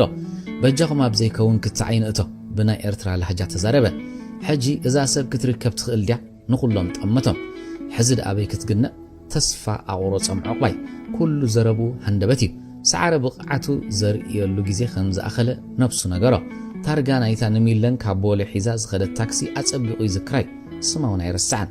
زي كعليلن جزيت رحبوني تترت أرن تقوينا كجنيه تأمامين تزاربة أتو تصفى أتو كيروت أمته سعر زي أنت حزنايا نوياننا نبيرونا عبسمي كيدوناي أب آخيبا جزي خطف فايدة لين سعر بينو خيد كله ود أبادي بالزورة مكينة عقباي تدريبو مسو خده بعد ود أبادي أب كتما زوان كبلو وعلو سعر مجمرتا نتبع التاكس رخبا التاكسي ستاير السعن أب إثيوبيا هوتيل كم زبط صحنا جرو سعر نتهمففة ناب إثيوبيا هوتيل كده نتعتق أبالي تاجايش زرزر نايتهم هوتيل حزام زلو أجايش كتب حبرة كتتأراتر سلزرائع أول تأتى مخانو زحبر كارد أرأى بزي ولو ونحبطه أبت زرزر هيرو تام سالم بابا نسا مخانا أي تتأراترن نتعتى قبالي تقاشا كجاجياس لزدلي أبت زرأي وزرزر نتزدلي وسب كم زي رخبان ممثال تقرصرنا بلوزة نود أبادخا كنقري دلين مغنياتو إزجون ترا خباي بمنتاي سلزبل لسي حلافيه كوين زبل زي ملا صحت اللوة عبس مراس لزفلطتا سئلو بلعلي كدوم يبلو حزد انتاي كبلي تترات أنت خوينا خد نجرن نيركا عرسو خاب سعودية تأتو شعوي على الليلوس نحناس دحنا عقبايك أنت هيزت أرطري اللي حساس لعيلي نجرن نبسو سبع الزرب كم فرو نخيس حنا كاب جبو راديو موتوريل لاوتي عم ماكينة تزاني أراد يتخف بلا نود أبادي خم حلافيو كأمن اللو تشجرون انتلو كيف توخ نجر اللوا انت دن وخمنت بمبالكا جيزي خوص الدليه أمن قدي أمكينا خوينا كأتو خلو زرعيتو ميلن نابل على مدك أسخف لديبا بموسكوت خوينا نغلو من كسقاسو تعذبته أبتحت أمكينو خوف مسبلة علامونا عاخوان كمزغل قمتت برقصنا عايد اللمهلاو دحر مدمدام اتجيغا أبي مخانو ختقن متفتنت نت تاكسي ستات أرطارتو بزي كاو أبي كمزقاتو وتزفلت يلن تمساسا لجيغا خيت قبر مس نفسا كالات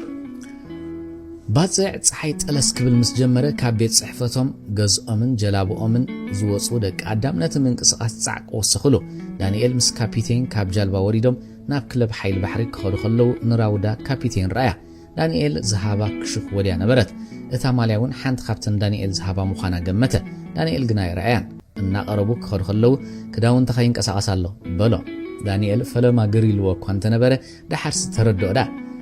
مني مسما كتصبق بمعاتيا دانيال ادنقا كابيتين سما خذكر نلعل تأمته رودا قسيليو سما وصيوا ايرا تومن رودا تدهي كابيتين دانيال كاسنبده انت خندي توعيخا دليخا زربو خي وده رودا سمعته مصت مجمرتا نكابيتين بحرن دانيال سلام بلتهم قرب حفرفر زبلت تمثل دانيال قوي تأمته ملكع خيس تبهللو مصنحو خاغرمو حجيجن بعلم فراتات قصا خمس تزاربون كم زعدمون حدا دحر حدا تأميتو نقوم اذا عدل زيا كتملط إلى لين كني كتتصبقه ድሕሪ ነዊሕ እዋን ብጽባቐ ጓል ኣንስተይቲ ተደነቐ ውሽጢ ኽርበሽ ተፈለጠ ሎሚ ምዛ ቆልዓን ተዕሊለ ዓብ ዕድል እዩ ባህ ተብልያ ተጸሊእዋን ከሎ ምሕጋዙ ንፈጣሪ መስገነ ቀዊሉ እናጠመታ ይሓስብ ብምንባሩ ረውዳ ስክፍታ ተሰማዕ ምሕታት ወይ ሕራይ ወይ ኣይፋሊ ዘምጽእ ካልእ ሳዕቤን የብሉን ዝብሉ ሓሳባት ብውሽጢ ከጋማድሕ ድሕሪ ምጽናሕ ሻሂ ዘይንጋብዘኪ ንዕና ይምሳና ናብ ክለብ ድፍሪ ኢሉ ተዛረበ ክትዘናጋዕ ዋላ እንተ ዘይጸልአት በይና ጢልጢል እናበለት ምኻድ ዘንዕቓ ኮይኑ ተሰማዕ እሞ ድማ ኣብ ቀዳማይ እግራ ግን ከዓ እቲ ዝተገብረላ ሓልዮት ኣሰከፋ ከይመስየና ደኣ እንታይ ክትብል ከም ዝደለየት ሓሰበትን ሞሊቓትያ ክትሓስብ ነዊሕ ደው ዘበለቶም ኮይኑ ስለተሰማዕ ኣብ ኣፋት ጸንሓ መልሲ ሂባ ተዓንደት ካፒቴን ሒዝዋ ከርክቦ ብምትስፋው ካብኦም ፍንቲ ትበለ ላላ እንታይ ክንገብር ከነማሲ ድሓር ከዓ ሰዓት ክንደይ ከም ዘሎ ደሪኢኺ ኣለኺ ካልእ ምኽንያት ከይተቕርበሉ ሰጊኡ ኣብ ምናታ ሒዙ ሰሓባ ደቂ ኣሃዶ ኸይርኢዋ ስለተሰከፈት ምእንቲ ክፍንዋ ምስኡ ተበገሰት ሰዓት 6 ኮይኑ ቴሌቪዥን ኤርትራ ክጅምር ያጸኒሓቶም ናብቲ ናብ ምብራቕ ገማግም ባሕር ዝጥምት ብራንዳ ቦቶኦም ሓዙ ቢራ ክሰቲ መደብ እኳ እንተነበሮም ንሕና ቢራ ኢና ንሰቲ ቢራ ዶ ከምጻልኪ ሓተታ ቢራ ሰትዮም ምዉቕ ዝበለ ዕላል ክዕልሉ ድሌት ነበሮ እንተኾነሉ ቢራ ንኹሉ ዕላሎም ክጸናብሮ ይደልዩ ቢራ ይሰትኒ ኮካ ሕሸኒ በለቶ ተሰኪፍ ከኸይትኾኒ ወታደር ኣይስከፍኒ ንዓና ምሰሊ ትርር ኢሉ ኸእምና ደለ ሰትዮ ዘይፈልጥ ዶ ሕጂ ክሰቲ ኮይነ ኮካ ጥራይ ክሰቲ ዝደሊ ካብኡን ላዕሊ ክካታ ኣይደልየን ክልተ ቢራ ሓንቲ ኮካ ኣዘዘ ምስቲ ዝኣዘዝዎ ጥርሙዝ ኣረቂ ዝረአየ ዳንኤል ኣብዙ ሙቐት መን ከም ዝኣዘዞ ክፈልጥ ደለ እዚ ረቂ ደኣናይ መን እዩ ዓዊሉ ነታ ኣሳሳይት ሓተታ ናቲ ያዳኒ ኣብ ጥቑ ካብ ዝነበሩ 3 ሰባት ሓደ መለሰሉ ክትሰትይዎ ዲኹም ኣብ ጣውሎኦም ዝነበረ ቢራ እናረአየ ሓተቶም ጥርሙዝ ኣረቂ ኣብ ባፅዕ ክወርድ ይፈልጥን እዩ ነኖ ድሕሪ ክልተ ቀነ ትብጻሕ ጥምቀት ኣላትን እሞ ገንዘብ ከይወዳእኹ ገዜ እያ ክጸንሕ ስለ ዘለኹ መለሰ በዓል ኣረቂ ኣብ ጅቡኡ ገንዘብ ከም ዘይተሓድር ይፈልጥ እዩ እሞ ንጎህን ጎፎልዮ ንግበረላ ከይትኽፈት ወይ ከይትጠፍእ በለ ዳንኤል እቶም ኣብቲ ከባቢ ዝነበሩ ሰባት ብሓባር ሰሓቑ ካፒቴን ተነኽኒኹ ክመውድ ደለየ ረውዳ ኣፋሃ ሃቢላ ክትስሕቕ ዳንኤል ኣስተውዓለ ከብዱ ዝሑ በሎ ሄለን ትበሃል ዓርኩ ዝነበረት ጓል ክትስሕቕ ከላ ኣፋሃያ ተብሎ ረውዳ ኸምናታ ንሄለን ኣውራ ኣሰሓቓ ዝፈትዎ ነይሩ ኣብቲ ሓፂር ናይ ለለኦም እዋን መሓዘ ኣሳሌም ፍቕሪ ከስተማቕሩ ዕድል ትኸፍተሎም እኳ እንተነበረት ፍርሕን ሕፍረትን ይስዕሮም ነበረ ፍቕሮም ሱር ከይሰደደ ኣብ ግንባር ጊንዳዕ ተሰወት ረውዳ ንዓዓ ትመስል ምዃና ኸኣ ኣገረሞ ዕላል እናረሰነ ኸደ ክልተኦም ቢራ ገይሮም ከውርድዎ ኸለው ራውዳ ነታ ዝኣዘዘታ ኾካ ብኸብዲ ኢዳ ሒዛ ብናይ ዳንኤል ላዛ ተመሲጣ ቀዊላ እናጠመተት ክትሰምዖም ሴት ደስ ዘብል ምሸታ ሓሊፎም ተፋነው ብድሕርዚ ዳንኤልን ራውዳን ኩሉ ግዜ ክራኸቡን ክዕልሉን ጀመሩ ሌሎም እናዓመቐን እናደለለን ኣብ ዝኸደሉ ብክልተኦም ወገን ተገዳስነት እናለዓለ መፀ እቲ ምልስ ዝብለክ ዘሎ ወዲ ኾነ ክሪዋል ሓወይ ንፉዕ ባሕርኛ ኢሎሞ መራሒ ሓይላ ንራውዳ ደጋጊሙ ዝሓታ ሕቶይ ፍሽኽ ኢላ ኸይመለሰትሉ ክትከይ ትደሊ እንታይ ኢላ ክትምልሰሉ ይኾናን ኣይኮነን ዘሎ ትሕቶ ክሳብ ሕጂ ናይ ፍቕሪ ሕቶ ሓቲትዋ ይፈልጥን እዩ ካፒቴን እውን ንዳንኤል ደጋጊሙ አንታ ወዲ እዛ ቆልዓ ነብስኻይ ተልዕል ባህር ዝጠፍኦ ሰብ ጌራ ትካላ ሕተታ እታ መልስኻ ፍልጥትያ ሕራይ ወይ ኣይፋል እንታይ ጸገም ኣለዎ ወግሕ ጸብሐ ምስ ጨቆጨቆይ ኣብ ብዙሕ ቦታታት ባፅዕ ሓቢሮም ሻሂ ቡን ክብሉ ከለው ንሓድሕዶም ኣብ ምፍላጥ ዓብ ተራ ነበሮ ይኹን እምበር ከም መጠን ኣጋር ሰራዊት ካብ ናይ ዳንኤል ትርር ዝበለ ሕጊ ስለ ዝነበራ ምስ ሓለፍታ ኣብ ረፅ ምኽትኣቱ ባህርያዊ እዩ ገለገለ እዋን ከይሓበረት ሓቢያ ካብ ማዓስከር ትወፅእ ኣብ ከተማ ምስ ዳንኤልን ምስ ዕሩኽትን ትዘናጋዕን ትናፈስን በዚ መፀ ዘረባን መቕጻዕትን እናሓየላውን እንተኸደ ንዳንኤል ግን ኣዕሊላቶ ይትፈልጥን እያ ፍርሓ እሙድሓና ይትምፅንዶ ከይብላ እዩ ፍቕሪ በወዳት ጥራሕ ዝግለጽ ኮይኑ ካብ ዝስምዖም ሕብረተሰብ ምፍጣራ ከተሓሳስባ ግዜ ወሰደላን ምክንያቱ ዳንኤል ከም ዝፈትዋ እምበር ከም ዘፍቅራ ክገልጸላ ይደፈረን ንሳብ ወገና ንኽትሓቶ ዓቐብ ኮና ኣብቲ ዘየቋርጽ ግብጃታት ሓንቲ ሕቶ ትጽበያ ኣላ ይኹን እምበር እዛ ሕቶ ሽታማ ይኮነት ራውዳ ተስፋ ኣብ ምቑራጽ ሓደ ንግሆ ዳንኤል ራውዳ ሎሚ ሓደ ከብደይ እናተመላለስ ዝርብፀኒ ጉዳይ ኣልዒለ ክዛረበ ክደልየ ስለ ዘለኹ ሰዓት 6 ምሸት ከተማ ክንወፅእ ኢና ብሓንሳብ ክንድረር ተዳሊ ክጸንሒ ኢልዋ መልሲ ከይተጸበየ ግልብጥ ኢሉ ከምትን ወተሃደራት ዝእዝዞ ኣዛዚ ገይሩ ኣዚዝዋ ኸደ ኣብ ዘላቶ ኮይና ተዓኒዳ ጠመተቶ እቲ ዝርብፆ ጉዳይ ከም ናታ ክኾነላ ተመነየት ግዜ የለን ወተሃደረ ሎሚ ኣብ ዘለኹ ጽባሕ ቦታ ይቕይር ወይ ዓለም ይቕይር በተዛማዲ ንሱ ናይ ምንባር ዕድል ኣለዎ ስለዚ ሓሲብሉ ክኸውን ተስፋ ገብር ምስ ነብሳ ተዛረበት ساعتا تملكتت انت يا مغنيا خم توص كتماخر نام حزا أقنعت لحرزي ناب حلافي أخيدا باصع عايش لازمصوا كم عسكر كتوص كفك أدل حبرته أقدمو مس دانيال كتزارب ريواس لزنبره حسيات مغني مهلاوا طرط إرواس لصنحه أي فك أدني ترغاغا متوص لزلخي لوم موصا يلن حلافي بخورا تزاربه محساوا قج مصيو نبره مدر سماي كزورا تفلطا انتمتي كم زي ملس لتفلطه كم أمصاصا تملست بقطتا ناب دانيال كيلا نغرته ኣብቲ መንጽር ናይ ወደብ ዘሎ መዐሸግ ጀላቡ ንኽለብ ትኸድ መሲል ክምጺ መቕዘፍ ጌርና ክንወጽኢና ጸገም የለን በላ ተስፋ አሻቡ ተማዓራረ ንኽትዳሎ ቀልጢፋ ናብ ቦታ ተመልሰት ሓላፊኣ ከይከታተላ ግን ስግኣት ነበራ ኣማሲዩ ኣብቲ ዝተባህልዎ ቦታ ተራኸቡ ብመቕዘፍ እናቐዘፈ ንባጽዕ ክወስዳ ከሎ ፊልም ትርኢ ዘላ ኮይኑ ተሰምዓ ንምብራቕ ቀዚፉ ኣብ ማእከል ባሕሪ ምስ በጽሐ ምቕዛፉ ገዲፉ ኣተኪሩ ጠመታ ኩለንትናኣ ተባሃጊብ ቃላት ዘልዮ ኮይኑ ተሰምዖን نفاس ناب حملاي دسيت كم زدفو يفلط نبره ابتقا كوف بلا ابتا صندوق زلاغع زنبره ماي صصنحو ጫጫ ይብልን ንባህሪ ከስተማቅሩ ይዕድምን ካብ ባሕሪ ዝመለሱ ዝነበሩ ገፈፍቲ ዓሳ ከም ልሙድ ካብ ትሕስቶም ዓሲርን ካል ኣስቤዛን ሓቦም እታ መቕዘፍ ካብ እናርሓቀት ንፋስ ናብ ሓምላይ ደሴት ደፋ ዳንኤል ንረውዳ ተጎዝጎዛ ብምናታ ሓሰሓባ የእዳዋ ኣብ ኣፍ ልቡ ኣተርኢሳ ልግበለቶ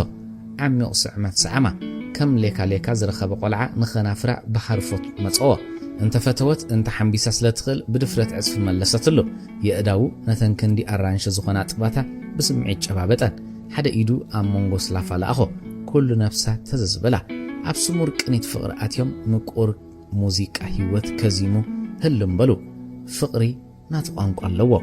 أبقى مسبسحت دمت نايتا آمان مستامق زف كلاتهم سمعوه ካብ ዝነበሩ ወጫካ ፍቅሪ ተበራበሩ ዳንኤል መልሐቅ ደርቢው ንመሬት ሰሓባ ንረውዳ ሓቂፉ ኣውረዳ ኣብ መሬት ምስ በጽሑ ኣተኪሩ ጠመታ ኣብ ህይወተይ ክልተ ዋልዳ ፍቂረ ሄለን ቀዳመይቲ ዓርክያ ክትስሐቅ ከላ ልክዕ ንዓኺያ ትመስል ድሕሪኣ ንዓኺ ፍቂረ ዘፍቅር ይመስለኒ ነበረ ምክንያቱ ንቦታ ኣትትክእ ጓል ዝረክብ ይመስለኒ ስለዘይነበረ ኣዒንቱ ካብ ገጻኺ ኣለየ ተዛረበ ረውዳ ስምዒታት ተንከፈ ሄለን ትበሃል ጓል መን ምዃና ክትፈልጥ أبي كم زلا كتحاتو دليت جن نسهم موت كتبرزو يدليتن أبقى أمك إيار زستو على دانيال هلن نبات عمت حز تقبرو خيناتها تقاريلا جينا نشتو قال عسر شوعات عمت نيرا تفاتينا تفاقرنا جن اتفقر الزبال نغلتينا حدش نيرو أي تدفع فرنان حدا مشت أم زنقع سواستينا تساعمنا بكا أبهيوتنا تحبينا زفتنا يوفقري مكيرونا ندقيق كنفلا لزين دل تقادل تخينا مستزنبره حقر ما أسقى قداي نبره جيزين ترخيبنا تحبينا نسعام هيوت قنات حق اللوا أب حدش فقر خلنا نابقن بارجين دع تغيره أب ودم أتسويه كغص لايك ألن عينتو نبعت قصرة رودا سحبا بلا حوفته كابتر استي كتوت عياد الله محزان مس أزمت أثنان سالم ناي فقر نشان مشلمكوا من قصر أسنا خيفلت كل زكاء الحلوات قبل النانيرة دحرم سواءنا هيلنكا قوهاي كدبس تسعوتو تترى كنقرك يشقرني أبزنت أتوى داني عساثر داخي قلوت وازا مغزف بلوتو زي تشقرت بممثال سحاقة بزعبا بحرن نعلله كابتا مغزف كوبور توريدو أنصفو أبت كوبورتا قوبو خوينوم نت بحرنا تعذبو مدرسة ماي عين خحز جمرة بإنبا قدم زوصت ورحي نتا دسيت كولعا برهانا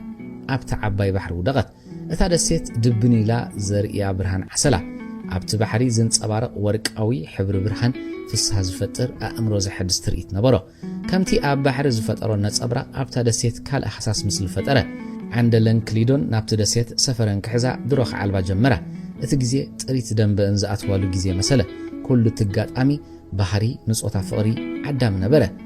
كونخا اندجنا مسعام داني قالي زلخو زت قرارس أدم صرودا أبا أزان داني البزحة كجد فحسبه كما تأرأيته داني بلبري خطفتوني حجون زت قرارس أن زي سمعنك على فنوات يفتوكي بلب يفكركي مس هيلن كمس عم زحل فرك باين برون مس راودا كدوغ مدما أيدلين جيزيناتو حق اللوا ما انت مع حساب قديفو كداون تاوصالا كداون تون درابيو عرق انهم ترفو فريات عينتا سلم لمبله اندغنا ابتچاكا فقري ناتهم عالم ناتهم دسيت وننو اب حصير جيزي نملا اكالاتا بااداو بصحو دف ابيلو تنقلعيت كم تدقس غبره يغارا عصيفو ابلعلي اديبه نحفرتا بصابعو دفرو ባሂልዋ ብግዳኣና ኣካላቱ ክትበጽሖ ጀመረት ከናፍሮም ኣብ ሓደ ሰመራ ሓደ ኢዱ ኣብ ደረታ እቲ ኻልኣይ ኣብ ሕፍረታ እናሰርሐ ባዒንቶም ክንገር ዘይክእል ኣብ ዕላል ፍቕሪ ሰጠሙ ስብእነቱ ልዕሊ ንቡር ደየበ ብሓይሊ ደፍኣ ናብ ውሽጣ ኸኣቱም ከሎ ዳኒተይ ዳኒ ቀስ ዝብል ድምፂ ረውዳ ዳሃይ መላእኽቲ ፍቕሪ ክመስል ተሰምዐ ዳንኤል ግን ብዝተቆራረፀ አንደበት ሕራ ይኳ እንተበለ በተግባር ግን ከም ማሕረሻ ዘትብዕ ማሳናህር ወሰኸ ውይ ዳኒተይ ኣውያት ደርጓሓቶ ኣፍሳህን ቃንዛን እንከላ ብኣዳዋ ሕቁኡ ብሓንጨረቶ ሃደዋታ ኣብ ምጥፉ ኣብ ጥርዚ ስምዒት ኣትዩ ነብሱ ምቁፅጻር ሰኣነ ብዘይካታ መስካሪት ወርሒ ካልእቲ ዓዛቢ ኣብ ዘይብሉ ንእሽቶ ደሴት ሓሊሞሞ ዘይፈልጡን ላዛን መቐረትን ፍቕሪ ተቋደሱ ኣብታ ደሴት ዘለዉ ፍጡራት ተጻባእቲ ዘይኮኑስ ዓጀብቲ ኾኑሎም እቶም ሓሸራታት ምስ ወርሒ ክብረ ንጽህና ረውዳ ክፈርስ ክምስክሩ ብጽሞና ተዓዘቡ ደም ነቲ ኸቦር ተሓሊፉ ኣብ ትሑጻ ተረአ ዓንደለን ካሊዶን ሰፈረን ሒዘን ኣብታ ደሴት ምዝምባያ ቋሪፀን ጸጥ በላ ረውዳ ብድኻም ተሰኒፋ ካብ ሕቑፉ ክትወፅእ ከላ ዳንኤል ዘይከውን ኮይንዎ በኣንክሮ ጠመታ ኣዝያ ደኺማ ነበረት ካብታ መቕዘፍ ማይ ብጃሎ ናምፂኡ ኣካላት ሓጸባ ካብታ ደሴት ናብ ማዓስከር ምምላስ ከም ንግሃንም ምምላስ ኮይኑ ተሰምዓ ህይወት ግን ናተሐግለዋ ውትህድርናኻ ናቱ ሕጊ ቦታኻ እንተዘይተረኺብካ መቕጻዕቲ ይስዕብ ናብታ መቕዘፍ ከይዱ ፈተሸ ድስቲ ኹስኩስቲ ዘይቲ ሽጉርቲ ካልኦት ዘድልይዎ ቐንጠመንጠን ረኸበ ጀለቡ ፈቲሑ ዓሳ ክሕዝ ደርብዮ ረውዳ ኣይንኸይድን ዲና ኢላ ሓተተቶ ብርእሱ ከም ዘይከዱ መለሰላ ውራይ ምትሓዝ ዓስኡን ናገበረ ዝደርብያ ጀልብ ሓደ ዱልዱል ዴራ ካውፃላ ረውዳ ንድራሪ ኣኽለና ዶ ተፈሽኹ ሓተታ ልብ ወለድ ዛንታ ኣልማዝ በልማዝ ብሳሙኤል ሓብተ ሚካኤል ወድ ፎርኖ ሚለን ዋላውን ሰዓረ ካብቲ ኸባቢ ከም ዝኸደን ተፈለጠት ክትቀስና ይከኣለትን ጸጸኒሓ ናብ መስኮት ክትመላለሳ ምሴት ናይ ብሓቂ ክከታተለን እንተመጺኡ ነቲ ቀዳማይ ስራሕ ነቲ ኣዝዩ ዘገድስ ክፍጽም ኣለኒ ጊዜ ኣገዳሲ እዩ ቅድምኒ ኢቫኖቪች ካድን ኣለኒ ኣብዚ ሓጋዝ ዘይብሉ ስራሕ ባዕለይ ክውስን ክኽእል ኣለኒ ምስ ነብሳ ነዊሕ መጎተት ኣብ ሓደ ውሳነ ኸይበጽሐት ድቃስ ሒዝዋ ህልም በለ ሰዓረ ዝርከቦም ኣባላት ጸጥታ ብንግሁ እዮም ንኢትዮጵያ ሆቴል ተቆጻጺሮሞ ወዲ ኣባዲ ንሰዓረ ኣኸቲሉ ናብ ተቐባሊ ታጋይሻ ምርሐ መፍትሕ ናይ መደቀሲ ክፍሊ ሚለን ወሲዱ ነቲ ክፍሊ ኸፈቶ ኣባልጃ ሰለስተ ቅያር ክዳውንትን ጫማታትን ሓንቲ ቅዳሕ ደብዳቤ ናብ ኣመሓዳሪ ዓዲግራት ካብ ማእከሉ ወፍር ጥራሕ ጸንሖ ነቲ ክዳውንትን ወረቐትን ከም ዘለዎ ገዲፉ ናብ ተቐባሊ ታጋይሽ ተመልሰ ናበይ ክኸይደይላትኪ ጎረሩ ልኽት እናበሎ ሓተታ ሓንቲ ደብዳቤ ኮፕ ግበር ለይላትኒ ገይረላ ድሕርዚ ንሰሙን ዓዲግራትን መቐለን ክኸይደይላትኒ እቲ ክፍሊ ከፊላቱልያ ብርግጽ ክትምለስያ ናይ ወሪሕያ ከፊላ ዘላ እትፈልጦን ግምታን ነገረቶም ኣብ ዝመጸቱ መዓልቲ ቀልጢፍ ክሕብርና ንሕናውን ክንመላለስ ኢና ተሃዲድ ወሲኹ ኣጭበርበረ ሚለን አንጊሃ ብምውፃእ ናይ ዓዲግራት ጉዕዛ ወንዚፋ ናብ መኪና ትካረየሉ ቦታ ኸደት መኪና ተኻርያ ኣብ ለገሃር መንገዲ ፊት ብሄራዊ ቲያትር ደው ብምባል ንሆቴል ኢትዮጵያ ትከታተል ነበረት በዓል ወዲ ኣባዲ ክወፁ ከለዉ ቀሪባ ንኽትሪኦም ጸሊም ናይ ፀሓይ መነጽር ጌራ ብጥቆም ሓለፈት ወዲ ኣባዲ ጸርጸር እናበለ ንሰዓረን እናጓዕባዓሉ ናብ መኪንኡ ክዲብ ሪኣቶ ሰንበደት ኣዝያ ድማ ተገረመት ክልተ ኣዝዮም ዝፋለጡ ሰባት ምዃኖም ናይ ምውፃእ ዕድላ ጥራሕ ዘይኮነ ናይ ምዕዋት ዕድላውን ኣዝዩ ጻዕሪ ከም ዝሓትት ሻቡ ፈለጠት ወዲ ኣባዲ ወደስ መራይ ኣነ ድማ እዚ ግን ኣዲስ ኣበባ እታ ልዕሊኡ ዝፈልጣ ከተማ ነዛ ብልጭ ኣዚኣ ክምዝምዝ ኣለኒ ብምባል ሓሰበት ብድሕርዚ ብቐዳምነት እትገብሮ ክትሰርዕ ብቐጥታ ጊዮም ሆቴል መደቀሲ ክፍሊ ሓዘት እዚ ቀተልዮ ተባሂሉ ዘለኹ ሰብ ሸራተንን ሃራምቤን ከም ዘዘውትር ተነጊርኒ ግን እንታይ ይፈቱ ብኸመይ ክላለዮ ይኽእል በዓል ወዲ ኣባዲ ኣብ ዓዲግራት ኣላና በሉኒ ገለ ክገብር ኣለኒ ወሰነት ኣካላታት ሓፂባ ክዳውንታ ቀይራ ናብ ሸራተን ሆቴል ኣምርሐት ነቲ ቦታን ዓይነት እቶም ሰባትን ብደቂቕ ተኸታተለቶ ድሕሪ ካብ ኣዲስ ኣበባ ምውፃእ ዝተሰርሐ ዘመናዊ ሆቴል እዩ ብዕብየቱ ተገረመት ኣብ ሸራተን ብዙሕ ግዜ ተጥፋእ ይደለየትን ከባቢ ቤተ መንግስቲ ስለ ዝኾነ ኣብ ምክትሳል ከይተኣቱ ሰገት ብዙሓት ሰበ ስልጣን መንግስቲ እኳ እንተነበሩ ካብ ኣባላት ሓይሊ ኣየር ኣይረኸበትን ሕሳባ ከፊላ መኪና ኣልዓለት ናብ ቸርችል ጎደና ብምእታው ኣብ ከባቢ ሚኒስትሪ ምክልኻል ካብ መኪና ወሪዳ ናብ ሃራምቤ ሆቴል ኣተወት ናብቲ ኣፍ ደገ ከም እትጥምት ጌራ ኸኣ ኮፍ በለት መኒ ኣቱ መኒ ወፅእ ክትከታተል ኣብ ዝጥዕም ቦታ ሓዘት ኣሳሳይት እንታይ ክእዘዝ ክትብል ብትሕትና ሓተተታ ስፕራይት ደልያ እኳ እንተነበረት ምእንታን ብዓቕል ክትጽበ ቢራ ክትሰቲ ወሰነት ብኣቃውማ ናይታ ኣሳሳይት እናተገረመት ቢራ ኣዘዘት እታ ኣሳሳይት ቀልጢፋ ስለዘይከደት ጌጋ ከም ዝገበረት ሚለን ንእለት ተረዳ ቅዱስ ጊዮርጊስ ቢራ ኣድመጸት ብዙሕ ዓይነት ቢራ ኣብ ዘለዎ ከተማ ቢራ ጥራሕ ምባል ጋሻ ምዃንካ ምግላጽ እዩ ካልኣይ ግዜ ከምኡ ዓይነት ጌጋ ከይትገብር ምስ ነብሳ ተላዘበት እታ ኣሳሳይት ቅልጥፍ ኢላ ብምኻድ ዝሑል ቢራ ምስ ቢኬር እምጸት ነቲ ቢራ ኣብ ቢኬር ገልቢጣ ብኽልተ ኣእዳዋ ኣቐበለታ ሚለን ኣዝያ ተደነቐት ብኣቀባብሊ ክተመስጢጠ እዚ ድማ ፍቕሪ ናይ ሞያ ክዝገልጽ እዩ ምን ክብል በለታ ተደኒቓ ጥራሕ ዘይኮነት ኣብ መጻወድያ ክትእትዋ እውን ደልየት ኣሳሳይት ላዛብ ዝመልኦ ኣንደበት ወርቅነሽ ይበሃል ይቐኒለይ ኢላታ ክትከይድ ምስ ተበገሰት ኮፈል በጃኺ ኣሳሳይት ኮፍ ምስ በለት ገለ ክትወስድ ሓተተታ ምእዛዝ ከም ዘይፍቀደላ ዓመአንን ኣካያዲ ስራሕን ክሳብ ዝመጽእ ጥራሕ ከተዕላ ከም እትኽእል ነገረታ ከይኣዘዘት ከዕላ ጀመራ ሚለን ሂሩት ምዃኑ ስማ ወድሩዋ እንዳዓርግ ከም ዝነበራ ፈረንጂ ኣዝዩ ከም ዝጸልእ ሕጂ ንዓ ጠሊሙ ምስ ካልእ እጓል ዙረት ከም ዝጀመረ ንዑ ክትሕርቆ ከም እትደሊ ጻዕዳ ዓርክን ተሒዛ ከም ዝቐንእ ዘርዚራ ዓለለታ ወርቅነሽ ብግዲኣ ብዛዕባ ጻዓዱ ዓማዊል ናይቲ ሆቴል እንታይ ከም ዝሰርሑ ኢቫኖቪች ዝበሃል ከምኡ ልምዲ ከም ዘለዎ ብዘይጓልን ቮድካን ከም ዘይሓድር ናይ መወዳእታ ዓርኩ ሳቤላ ትበሃል ከም ዝነበረት ሕጂ ተባኢሶም ከም ዘለው መባእሲኦም ከዓ ምስ ካልእ እጓል ስለ ዝጸንሐ ምዃኑ ሓበረታ ብድሕሪ ዓማዊል ከኣትውን እቲ ገዛ ሰብ ክመልእ ጀመረ ንኹሎም ዓማዊል ኣብ መኪናን ኣብ ውሽጥን ምንቅስቓሶም ተዓዘበት ነዊሕ ከይጸንሐት ከዓ ከተዕርፍ ከረት ቀስ ብቐስ ዓሚል ናይቲ ገዛ ኾነት ንወርቅነሽ ሕሳብ ክትከፍላ ኸላ ነናይ 100 ብር መቑሽሽ ተሕቁፋ ስለ ዝነበረት ርብዒ ካብኡውን ረኺባ ዘይትፈልጥ ብምዃና ፈተወታ ነንረብሐአን ክልተአን ኣዝየን ተፋተዋ ኣብ መወዳእታ ድማ ምስ ኢቫ ከተላልያ ተረዳዳ ነቲ ወድሩዋ እንዳዓርካ ንምሕራቕ ኩሉ ዝከኣላ ከም እትሓባበራ እውን ቃል ኣተወትላ ሓደ መዓልቲ ሚለን ኣብ ከቆጻጸራ ዝኽእል ቦታ ኮፍ ምስ በለት ወርቅነሽ ዝሑል ቢራ ምጽእትላ ኢቫኖቪች ክመጽእ ምዃኑ ክልተአን ፈሊጠን ነበራ ሎሚ ሰብ ንነብሱ ዝነብር ንኢቫን ተጠቢስኪዮ ዶላር ብባዴላ ካሕቁፈኪ ፍቕሪ ትእመኒ ወርቅነሽ ንሚለን ብፍትወት ስጋ ትሳቐዘላ መሲልዋ ማዓደታ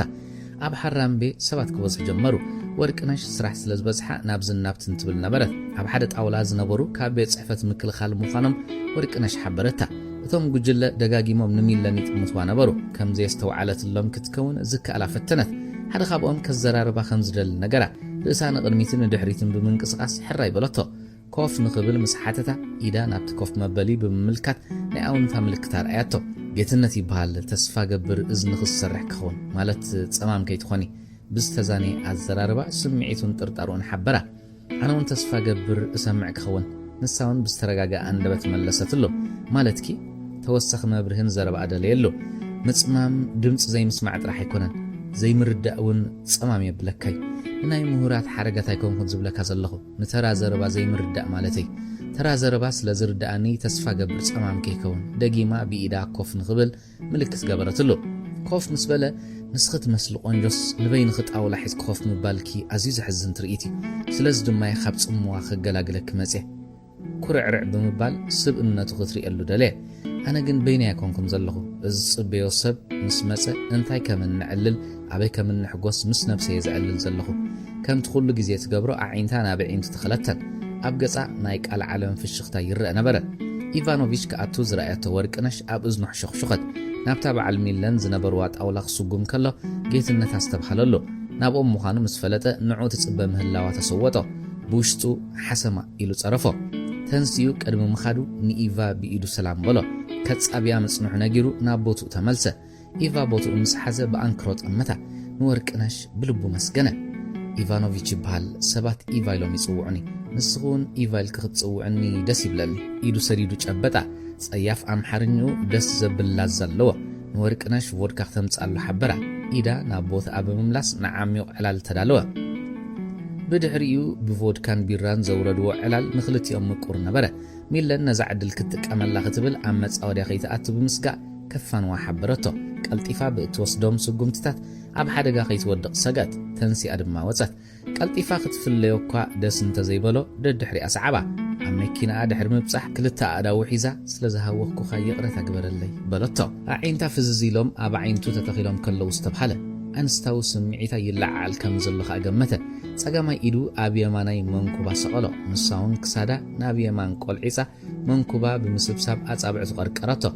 ኣካላቱ ፍሉይ ሙቐት ተሰምዖ ደሓን ጸገም የለን ብዙሕ መዓልትሎ መለሓሱ ክኮላ ተፋስተውዓለትሉ ክስዕማ ናብ ከንፈራ ቀርብ ከሎ ኣብቲ ደብዛዝ ብርሃን ኣብ ከባቢ ብልዕቱ ከም ናይ ባሕረኛታት ገንጽላ ሽራዕ ዝመስል ቅርጽ ተዓዘበት ሰሓቅ ክሞልቃ ዝተረፎ ይነበረን በጀኻ ኢቫ ካልእ መዓልቲ ኮነይላ መለሓሳ ከም ብስምዒት ዝተሰነፈት ክመስል ብዙሕ ኣስተንፈሰት ኦኬ መዓስ ሕርቃኑ ክቆጻጸር እናፈተነ ብእንግሊዝኛ ሓተታ ወዲ ኸይንዕቀም ብምሕሳብ ብዙሓት ሓበሻ ዋልድ ከም ልምዲ ዘዘውትሮ ቅጭ መጾ ቁጥር ቴሌፎን ሃበን ንኽድውለልከ በጀኻ ተለማለመቶ ፒሮ ውፅኡ ኣብ ወረቐት ጸሓፈላ ደጋጊሙ ተላብዋ ደሓን ክትሓድር ትምኒቱ ገሊጹ ምስ ተመልሰ ወርቅነሽ እናጎየት ንሚለና ርከበታ ብዘይ ጓልን ቮድካን ኣፉን ኣፍንጩን ዝተዓብሰይ ኣነ ደሙ ብዘይ ክልቲኡ ዝሰርሕ ኣይመስለንን ተጠንቀቒ ብብርከይ ዕሽወ $1 ሕትት እዩ መልሲ ከይተጸበየት ተጠውያኽት ከይደለየት ሚለን ግን ካብ ቦርሳኣ 100 ብር ኣውፅኣ ሃበታ ኣመስጊና ምስ ከደት ኢቫ ብዛዕባ ጽባቐ ሚለን ተገሪሙ ንወርቅነሽ ዓለላ ስለ ዘምጽኣትሉ ካሕሳ ከም ዝህባውን ኣበሰራ ወርቅነሽ ከም ትደላሎ ንንብረት ክሸጥዎ ከለዉ ዝዘራረብዎ ዓይነት ኣዘራርባ ተጠቒማ ከተእምና ዝገበሮ ተጻዕሪ ኣጋኒና ዓለለቶ ሚለን መደቀሲ ክፍሊ ኣትያ ቴሌቪዥን ወልዐት ኩሉቲ ቃናታት ኩናት ክጅምር ምዃኑን ኣብ ሓጺር ግዜ ብዓወት ሰራዊት ኢትዮጵያ ክውዳእ ምዃኑን ይትንትን ነበረ ኩናት ቅድሚ ምጅማሩ ስርሒ እንተዘይወድየ ንኢቫ ክረኽቦ ይክእልኒ ኢላ ሓሰበት ኩናት እንተጀሚሩ ኸዓ ነቶም መራሕቲ ኩናት ኢቫ ብመንገዲ ሳተላይት ኣዝዩ ጠቓሚ ሓበሬታ ክህቦም እየ በዚ ስሑዕ ዓቕሚ ሰብ ኣሎ በዚ ዘሎ ሰራዊት ተደራቢ ስለ ዘለዎ ክስገር ኣይከኣልኒ ዓይነትን ብዙሕን ዕጥቁ ከበድቲ ጽዋሩ ንእለቱ ካብ ኣዲስ ኣበባ ክሕበሮም ስለ ዝኾነ ኢቫ ርእሲ ናይቲ ኩናት ማለት እዩ እወ ወያነ ቆረፃ ዝብልዎ ውጊኦም ዘዘውትሩ ፈንጢሶም ብሓንቲ ወገን ንውሽጢኣቱ ብክልተ ወገን ዘሎ ሰራዊት ከዓ ከዘልቕ ይግደድ ሓርቢ ዝደጋግማ ዕላልያ ነይራ ብደቡብ እንተጥቂዖምና ሓደገኛ ዲኮነን ናይ ግድን እቲ ቦታ ጽኑዕ ዕርዲ ተገይሩሉ ኣሎ ሓጢር ስለ ዝኾነ ናብ ርእሰ ከተማ ኣስመራ በዚ ስሑ ሰራዊት በዚ ምስ ረዳቱን እናበለ ዝሕብር ኢቫ ካብ ኮነ እቶም ኣዘዝትውን ከምዚ ካልኩሌተር ዝለመደ ዋላ ክልተ ተደመሮ ክልተ ክረክብ ካልኩሌተር ዝጥቀም እተፈትፈተ ሓበሬታ ተለሚዶም እንታይ ጻዕሪ የካይዱ ተፈትፊቱ ዝመጾም ሓበሬታ ዘይጥቀሙ እዚ እንተጎዲልዎም ግን ሳዕቤኑ ከቢድ እዩ ክሰዓሩ ጥራይሖም ዝኽእሉ ስለዚ ኢቫ ምቕታል ድሕነት ሃገር እዩ ግን መዓስ ብኸመይ ኣበይ ካብ ሓሳብ ናብ ሓሳብ ተናንቀት ኣብ መንጎ ሓተፍተፍን ድቃስን ክትገላገል መተረኣስ ጌራ ርእሳ ጸቐጠት ክድቅስ እውን ፈተነት ሕጂ እውን ኣይከኣለትን ኣእምሮኣ ኣዛንያን ተደቀሰት ካብቲ ናይቲ ኩናት ኣርእስቲ ወፅያ ብዛዕባ ሓርቢ ክትሓስብ ጀመረት ምስ በዓል ሓርቢ ሌላና ኣብዛ ከተማ እዚኣ ነይራ ናብቲ ተጋደልቲ ህዝባዊ ግንባር ዝነበርዎ ቦታ ክትከይድ ወተሃደራዊ ጃኬት ጌራ ክትሰኣል ታሪክ ከዘንትወላ ሓርቢ ከም ንእሽቶ ሓፍቱ ክሕብሕባ ተጋደልቲ ወያነ ብዛዕባ ተጋደልቲ ህዝባዊ ግንባር ኣድናቆቶም ክገልጹ ሕጂ እንደሞ ተባኢሶም ናብቲ ዝነበረቶ ጭንቀት ተመልሰት ኩናት እንተተጀሚሩ ኢቫ ካብ ካምፕ ይወፅን እዩ ንርእሳ ከም እንደገና ብመተርኣስ ጸቐጠቶ ንሓርቢ ዕርቃን ወፂኡ ክቐርባ ብዓይነ ሕልና ሰኣለቶ ቀስ እናበለ መጺሓ ቆፋ ካብቲ ዘላቶ ሓሳብ ከናግፋ ፍቕሪ ከስተማቕሩ ዝሓሸ ውሽጣዊ ዕላል ኮነላ ሒዝዋ ናብ ተምሳእ ተዓዝረ ግርም መዛነይ ልብ ወለዳዊ ትርኢት ዓራት ጊዮን ሆቴል ሓርብን ናብ ካልእ ዓለምን ሒዞማ ተዓዝሩ ጸጥ ኢላ ድማ ደቀሰት ኣብ መቐለን ዓዲግራትን ምስ መሳርሕቱ ክደልያ ዝቐነየ ወዲ ኣባዲ ብድኻም ተሰኒፉ ኣብ ዓሚቕ ድቃስ ነበረ ጭር ዝብል ድምፂ ቴሌፎን ሕልሚ ኮይኑ ተሰምዖ ዓይኑ ከይከፈተ ነታ ቴሌፎን ሰሓባ ጻውዒት ቱቱቱት በለት ነቲ ለዓት ናብ ዝነበሮ መሊሱ ሰዓቱ ተመልከተ ልክዕ ሰዓት 10 እንኮ ነበረ ብናይ ኢትዮጵያ ኣቆጻጸራ እኳ ሰዓት 4 እንትኾነ ወዲ ኣባዲ ግን ገና ብናይ ኤርትራ ዝቆጽር ገጹ ተሓጻጺቡ ክዳውንቱ እናቐያየረ ንኻልኣይ ግዜ ስልኩ ደወለት ነቲ ለዓት ኣልዒሉ ሄሎ በለ ብጎርናንን ብዕጉግን ድምፂ ቀልጢፍካ ምስ መሳርሕቲ ካብ ቢሮ ይንዓ ብሓይሊ ቃል ኣቶ ተስፋይ ኣዘዞ ቅድሚ ናይ እሺ መልሲ መሃቡ ድምፁ ሰከፎ ገና ብዕጉግ ምህላውን ተፈሊጡ ከይዋርዶ ሰገ ኣቶ ተስፋይ ግን ግዜ ከይሃበ ነታ ቴሌፎን ዓጸዋ ንመሳርሕቱ ሰዓረ መጀመርታ ኣቦሌን ንሚለን ዘዘራረባን ዕቋይ ካልኣዩ ዝነበረን ሒዝዎም ናብ ቤት ጽሕፈት ኣቶ ተስፋይ ኣምርሑ ንመሳርሕቱ ሒዙ ኣብ ሓጺር ግዜ እኳ ጠበሽ እንተበለ ሓላፊኦም ሲ ብቐጽዓ ኣጠማምታ ደኣ ተቐበሎም ንወዲ ኣባድን እናጠመተ ሓድሽ ሓበሬታ ኣለኩም ዶ ተረጋጊዩ ኣቶ ተስፋይ ሓተቶም ወዲ ኣባዲ ጎረሩኡ ድሕሪ ምጽራግ ኩሉ ዝከኣለና ጌርና ዝረኸብናይ ሓበሬታ ግን የለን እዛ ሰብ ካብ ሻዕብያ ተላኢኻ እንተኾይና ዘረብኡ ከይወድእ ነድሩ ክቆጻጸር ዘይከኣል ኣቶ ተስፋይ ኮለፎ ካብ ሻዕብያ ምልኣኻ ተጠራጢርካ እንትኾንካ ንዓይ ክትኣምን ኣይከኣልካን ማለት እዩ ደደብ ኣመና ጸጊብካ ኣለኻ ኣጉባዕባዓሉ ወዲ ኣባዲ ደነነ እቲ ቤት ጽሕፈት ድማ ጸጥ በለ ኣቶ ተስፋይ ንነብስ ወከፎም ዓይኑ ፍጢጥ ጠመቶም ካብ ተመዛዚ ሓንቲ ናይታ ሴራ ስእሊ ብምውጻእ ስእላ እንተዝህልወና ኸይዶንጎና መሓዝና ያልካ ነርካ በልንካ ሕዚ ኸንታይ ከተማኽኒኻ ኩርዓት ብዝመልኦ መንፈስ ስእሊ ቀበሎ ወዲ ኣባዲ ነታ ስእሊ ምስ ረኣያ ስምባድኡ ከይፍለጥ ብዝከኣል ነፍሱ ቆጻጸሮ ሚለን ተስፋ ሚካኤል ሚለን ማለት ኣጸቢቑ ዝፈልጥ ኣሰብያ ተገረመ ነታ ስእሊ ንሰዓረ ቀበሎ ሕጂ ኸንሕዛይና ወዲ ኣባዲ ብምትእማን ኣረጋገጸሎ ኣቶ ተስፋይ ኣብ ገጹ ናይ ደስደስ ምልክት ንእለቱ ዓሰሎ ካብቲ ተጻዒንዎ ዝነበረ ከም ዝቐለሎ ኩለንትንኡ ብፍሳህ ከም ዝተመልአ ሓበረ ገና ምስ ፍሽኽትኡ ኸሎ እዚኣማ እማኑ ዕቑባ ያግኒናያ ነርናይና ግና ካብ ስዑድያ ስለ ዘይኮነት ለቂቕናያ በለሰዓረ ናይ ሓበሬታ ጌጋ ዝገበረ ወዲ ኣባዲ ንዓና ካብ ስዑድያ ኢሉጋጊና ብዘስምዕ ቃና ኣቶ ተስፋይ እንደገና ሕርቃን ተኸተሎ ንመን ዝሃብካ ኢንፎርሜሽን ኣሎ ኣብ ዝሓለፈ ርክብና ዕቑባ ከም ዝጠርጠራ ተዛሪቡ ካብ ስዑድያ ተኣትመን ኢልካ ኣንጠረኛ ደደብ ኣግዋዕባዕ ኣሎ ኣቶ ተስፋይ ሰዓረ ከማማይ ዝኣተወታ እንጭዋ ጥርቅም በለ ከይተረድኦ ንኣቶ ተስፋይ ከም ዝተንከፎ ኣይፈለጠን ሓፂዝኩም ኣግኒዋ ብዝከኣለኒ ኢንፎርሜሽን ውግእ ኣብ ሓፂር ግዜ ክጅመር እዩ ኣብ 72 ሰዓት ክውዳይ ቢሮና ዝገብሮ ዝተዋፅኦ ነዛ ሻዕውያ ሒዝካ ንኻልኦት መሳርሕተን ኣውፈርተን ኣብ ዝሃለው ይሃለው ኣብ ትሕቲ ቁፅፅር ኣቲኻ መቕጻዕ እዩ ንነብሲ ወከፎም ብኩርዓት ተዓዘቦም ተታሒዛ ምስ መፀት ዝረኽቦም ሞሳት ተራዮ እንደገና ጎረሩኡ ብምፅራግ ናብ ወዲ ኣባዲ ጠመተ ዘድሊ መምርያ ሂብካ ሓዛ ቀጻሊ ጸብጻብካ ፍልጠኒ ርክብ ኣይተቋርጽ ካብ ኮፍ መበሊኡ ብድድ በለ ኩሎም ካብ ቤት ጽሕፈት ወፁ ሰጋማይ ኢዱ መንገፍ ሽጋራ ኣብ የማናይ ኢዱ ሮዝማን ሽጋራ ወልዑ ኣብ መስኮት ኮይኑ ክመጹ ዝኽእሉ ፍጻመታት ከሰላስል ጀመረ ብዛዕባታ ኣብ ኣስመራ ዘላው ሽሙ ከተማ ኣስመራን ከመይ ከም ዝጸንሖ ክግምት ሓቀነ ብኹርዓት ተዓጂቡ ክዛወር ክፍራሕ ክኽበር መግለጽታት ክብ ብዘለዎ ፍልጠት ወኪል መንግስቱ ኣብ ኣስመራ ክኸውን ምስ ኣሜሪካውያን ክዘራረብ ኣብ ቢቢሲን ሲኤንኤንን ካልኦት ማዕከናት ዜናን ንኤርትራ ዝምልከቱ ሕቶታት ክምልስ ኣብ መንጎ ዓረብ ዘይክእል ምዃኑ ዘከረ ቅርካ በሎ ብዛዕባ ሕማቕ ክሓስብ ኣይደልየን ጽቡቕ ጥራሕ ምስ ነብሱ ክዕልል ወጠነ ዋይ ሻዕብያ ነበረያ ነበረ ክትከውን እያ እቲ ቤት ጽሕፈት ክሳብ ዝናወፅ በይኑ ክርትም ኢሉ ሰሓቐ ወዲ ኣባዲ ብዝሓበሮም መሰረት ኣብ ኩሉ ከባቢታት ኣዲስ ኣበባ ብደቂቕ ተኸታተሉ ሰዓረ ዝያዳ ኩሎም ንቑሕ ነበረ ብዘይ ምስልካይ ንኹሉ ዝጠርጠሮ ቦታታት በጽሖ ድሕሪ ነዊሕ ዝወሰደ ኾለል ናብ ጊዮን ሆቴል ኣምርሐ ከም ግምቱ ኾይኑሉ ሂሩት ኣምሳለ ኣብቲ ሆቴል ምህላዋ ኣረጋገጸ ንኣቶ ተስፋይ ደደብ ከም ዘይኮነ ኸፍልጦ ደለየ ሰንሰለት ሰጊሩ ብቐጥታ ክረኽቦ ወሰነ ብሬድዮ ርክብ እንተኾይኑ ምስ ወዲ ኣባዲ ተረኸብ ከይብሎ ሰጋል በቲ ሓደ ወገንካ መወዳእታ ሰሙን ስለ ዝኾኑ ከይስእኖ ማንታ ማንታ እናሓሰበ ተዓኒዱ ደው በለ ኣቓልቦ ኩሎም ኤርትራውያን ነቲ ክመጽእ ዝኽእል ኩናት ኣብ ምሽብሻብ ነበረ ብሓመድ ዝተለበጣ ላንድ ክሩዘራት መካይን ናብ ዝናብ ትንክብላ ይረኣያ ትምህርቶም ገዲፎም ማህደር ትምህርቶም ደርቢዮም ናብ ታዕሊምን ግንባርን ዝውሕዙ መንእስያት ንግንባር ስደዱና ዝብሉ ናይ ኩናት ኣካለ ስንኩላን ስልማትን ዝወፈያ ኣደታት ብዓቕሞም ክሕገዙ ዝደልዩ ኣቦታት ፈቐዶ ኣብያተ ጽሕፈት ኳሕኳሕ ገረ ኸብጽሑ ተጓየዩ ክኢላታት ኩናት ኤርትራ ቅድሚ ነብሳ ቅትለት ምግባራ 70 ሚልዮን ህዝቢ ኢትዮጵያ ኣብ 2050 150 ሚልዮን በፂሑ ኣብ ዓለም 10 ደረጃ ክትሕዝ ትመጣጠር ዘላ ሃገር በንጻሩ ኤርትራ ኣብ 2050 12 ሚልዮን ጥራሕ ክትከውን ተኽእሎ ዘለዋ ሃገር ብምዃና ቅድሚ ካብ ካርታ ዓለም ምሕካኻ ህዝባ ሱር መሰረቱ ቅድሚ ምጥፉ ሓንቲ ወደብ ክትህባ መዓዱ ልዋም ንብሕታ ኣብ ቤት ጽሕፈት እያ ዘላ ነታ ግዜ ክትጥቀመላ ደልየት ወዲ ኣባዲ ንመኒ መወዳእታ ግዜ ረኺቦ ስለምንታይ ናብ ዝናትና ቤት ጽሕፈት ቴሌፎን ደው ኢሉ ዝብሉ ሕቶታት ድቃስ ከሊኦም ነበሩ ካብኡ ዝገደደ ሚለን ናብ ኣዲስ ኣበባ መልኣኻ እቲ ዝተደወሎ ሰብ ይፈልጥ እዩ ዝብል መደምደምታ ዝያዳ ንኽትሰርሕ ቀሰባ ቀጻሊ ዘሻቕላ ዘይመለሰቶ ሕቶ ከደቅስ ኣይከኣለን ናይ ኣባላት ታሪኽ ህይወት ከተጸንዕ ፋይል ኣውፅት መጀመርታ ናይ ሓርቢ ዝነበረ ንመንነቱ ዝገልጽ ጽሑፍ ደጋጊማ አንበበቶ ነቲ ኣብ ጸጋማይ ወገን ዘሎ ጉርዲ ስእሉ እውን ኣፍጢጣ ተዓዘበቶ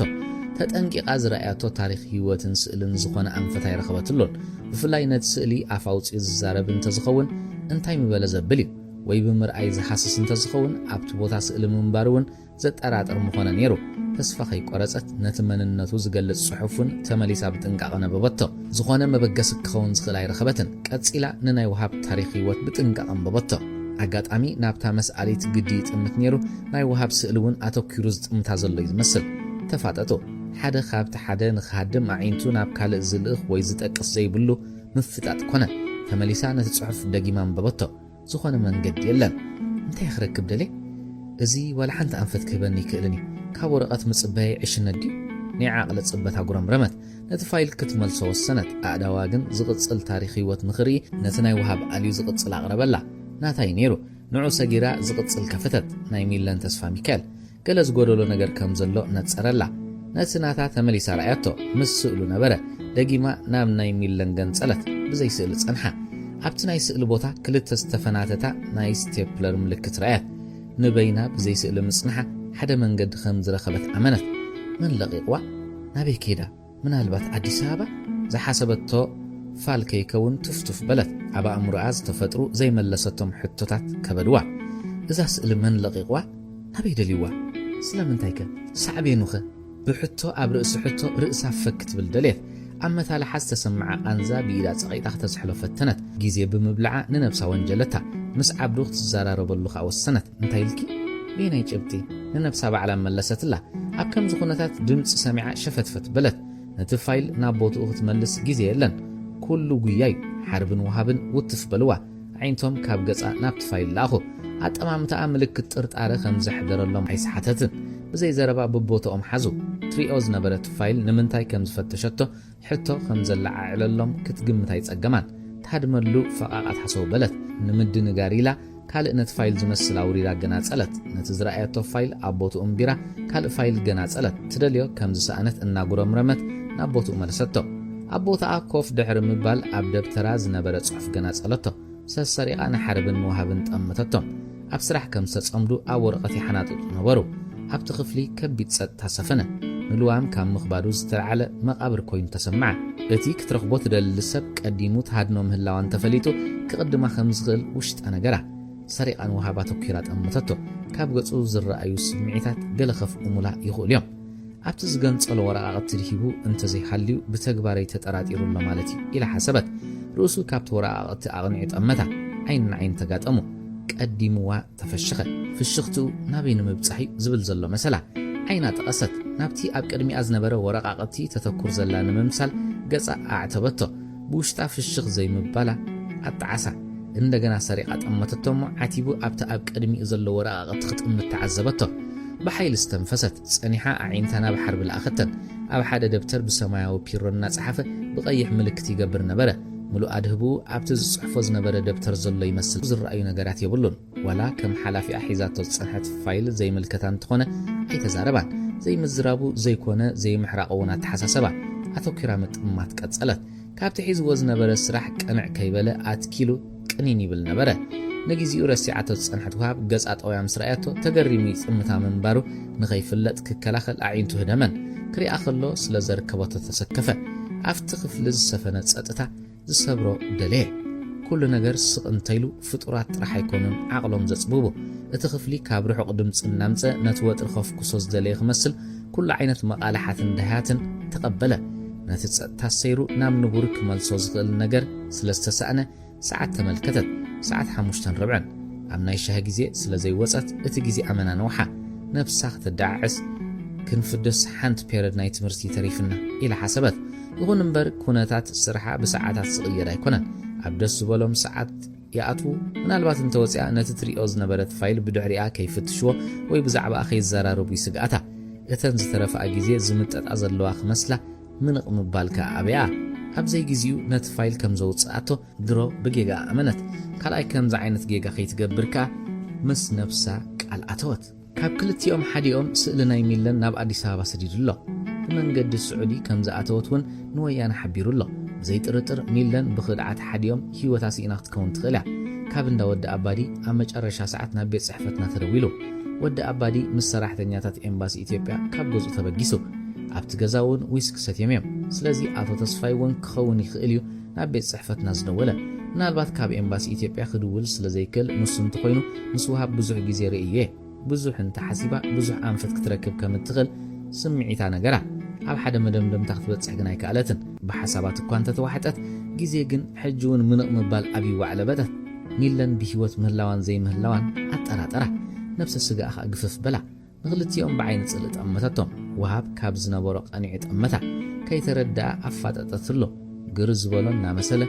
عينو سيرو نابتوم عبت أولو زنبورو صحفات أمته بربوش منفس ساعته تملكته عبت خفلي كوف مبال كم زسلو عادته أعميقو سلازة تنفسه ولا حرب خابت الصحفة لزنبورو دبتر رؤسو أقنعت أمته وهاب دنقرقر زولو مسألة حربي ملو أدهبو نابت الصحفة زنبورو دبتر ملسة سرحو خاقت سألة وهاب بتجنح أمامتا نايلوام أدهبو نابت زحازو سرح كمالسو عقم سأنا منقسقاسو نلوام أبرس ترتار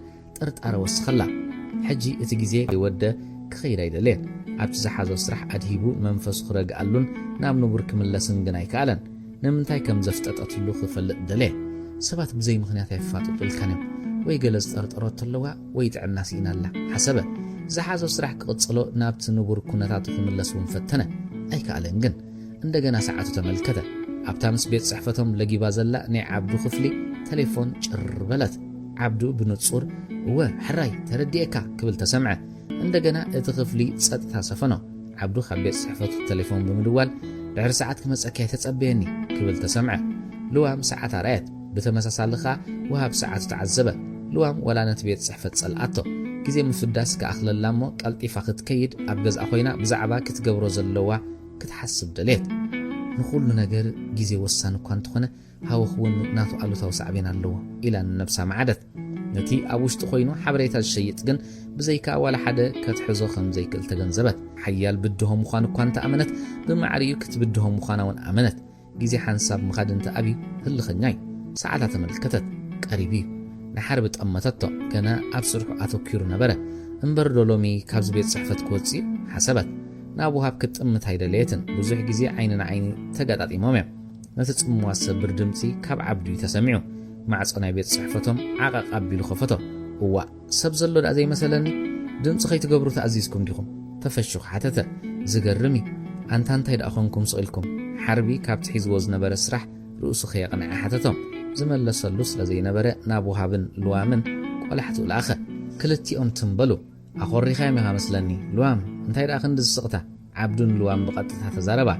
ولا اندعي كلنا سرح يزنا صنيحنا سمعيتنا تقاصرت ملستلو وهاب ورقاقتو اب تمزازن عصوه تفشخن خوص تنسى عبدو مسوص كلهم حبيرهم وصو لوام كابت قصر وصيا مسرحقت كبيت صور كم زراغفت اعمق استنفست نفاس كتوسد كاب بقطتا ناب كتمام رحت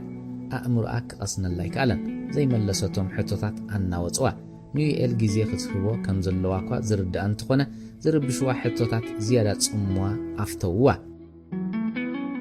زبز حمن السيات باسع نتابه وبنت إيرتراوان سنة وبنيات استسرحت فيلم قعزبو نفسنا ما سقالت أمرحو قلتيفهم أبك أدامي معارك زاتو دانييل رودان دروبوتو أمحيزهم نبرو اتبلع علي كفوت الدراش أبك أدامي معارك كونكا نتن بسقالت قطعان زحالفا مكاينن نتن أبودا بزع الشقام مراخبن سلازر إيكا أزي بحث زفتري نزل ناس تماقرو كساب اتا فيلم تجمرن سبات زملئن بحتي لهم كعللو عدل رخبو اتا فيلم جميرا كساب تود بصمونات قتاتلو فيلم حدري إيرتراويت سدرات حلفو أسقاق هيوتن كابون مهدام ناب سودان تقبرو قعزون تخفلو واغانيات ترخ نرودات راح زيكون دانييل ون رؤسو خفلس كساب زدلي أنبعاتو دارقا أبتا الدراش زنبورو تعذبتي بملؤم نبعو مس ودأت زبزحات دك أنستيو إنا بخيا وزع ولا ودات كم زبخيو سلازر رقاقات تقرما زبزحة دك سبعتيو فيلم ريوم كبخي نمجمرتنين تعذبا رودا دانييل كنبع رياتيا كابت الدراش وزيوم بميكينا ناي دانييل نابلونا هوتيل أمرحو عبت بيت مقبي بزوحات سباتي إنقادو نبرو دانييل عبت الدراش زقات أمام وطري كفكسو سلازدالي نوعون رودان مستزعززو دوراتون بستيك عسان بحيل خلط تبير عززة رودان مجمرتا جزي بيرا ستي أقددا عفلا مع عرعروا مستاي سقرقد بلا ما ينوسخت كأستيت كابلونا ناب جولدن نيفيو مامرحهم أبون ولا كوا كم ناتو بزو حيثست ملكت سخران رأيت كاب جولدن نيفي نابر ودب كدو كم تلمود عماويل نايتبار زلمدوا أب سبعتات سمانياتات زدرفوز نبرو ناي وشت هاجر درفن ناي معرابن قرم جيرو ماستفاقنو بفلاي ناي ستيف وندر I just call to say I love you يغني اللي فقري ناي نفسير تخلت اسفازقن قرم جيرو ماستماقروان إذن درفتات بترقاقامي هيلان قدم المسوع حبيروم يسمعون سلزنبرو فلويت زتاين زقبرالو بحافشاون ناي قدم درفي يتعم زبل الرأي يزلوا متشم ناي قدم درفتي تملخو ميخا رودا بمدنا تزاربت مالسون تاي مخانو أتصبق أتفلتع ሎሚ ግን ካብቲ ኣትይዎ ዝነበረ ትዝታ ንኸይወፅእ ተፈሸኸ ጥራሕ ካብ ባር ወደብ ናብ ቶሪኖ ኸይዶም ምስ ትድሮ ኣብ ርእሳ ከኹድ ጀሚሩ ዝነበረ ስኻር ነቲ ነዊሕ መሳልል ክድይቦ ኸበዳ ዳኒ እግሪ ዓቢኒ ኣዒንታ እናስለምለመት ብሓውሲ ቐበጥበጥ ሓበረቶ ኣብ ብችክንኒ ጅብዕተይ ኣጆኺ ኣላገጸላ ዓይና እናጠመተ ጸጋማይ ኢዱ ኣብ ሕቑፋ ኣዚሩ ደገፋ ተደጋጊፎም ኣብ ተራሶ ወፁ ዕሙር ጸወታን ጨፈራን ተቋደሱ ዳንኤል ኣብ ዛለይቲ ንኹሉ ቦታታት ክበጽሕ ዝዓጠቐ ዝመስል ሎሚ ቦታኹም ኣይተኣትውን ኢኺ ጎርጉሱም ክንከይዲና ልዕልቲ ሙዚቃ ደሃዩ ንኽስማዕ ዓዊሉ ተዛረበ ኣዒንታ ፈዚዞም ናይ ምስማዕ ምልክት ብርእሳ ገበረት ከባቢ ፍርቂ ለይቲ ዳንኤል ዝመርሓ መኪና ንመንገዲ ጎርጉሱም ብናህርፈለመቶ ዳኒ በጃኻ ቀስበል ረውዳ ብሓይሊ ንቕድሚያ ጠመተት ወርሒ ብርሃና ዘይበቐቐትሉ ለይትዩ ወላ እኳ ስኽራን ጀማሚርዋ እንተነበረ ህይወታ ብሓደጋ ከይትጠፍእ ደጋጊማ ስጋእታ ገለጸትሎ ወላ እኳ ሓደገኛ ካይዳ ይኸይድ እንተነበረ ዳርጋ ብዕድል ክበሃል ይካል ገርግሱም ብሰላም በጽሑ ኣብቲ ኣዳራሽ መሳዕስዒ መኪኑ ኣጸጊዑ ናብቲ ቤት መግብን ባርንዳስ ቦትኦም ሓዙ ኣብቲ ምሸት ብዘይካ ውሑዳት ጸዓዱ እቲ ቦታ ጽምዋ ነበረ ዝኣዘዝዎ ቢራ ሒዞም ናብቲ ገማግም ባሕሪ ምርሑ ኣብቲ ፋይበር ኮፍ ኢሎም ነቲ ብንፋስ ዝንቀሳቐስ ባሕሪ ከዕልልዎ ተወተፍዎ ወርሒ ናይ ብሓቂ ግርማ ለይትያ ኣዝየ ዝፈትዋ ኽጽብቕ ዳንኤል ብተምሳጥ እናጠመተ ኣሕሸኽሸኸ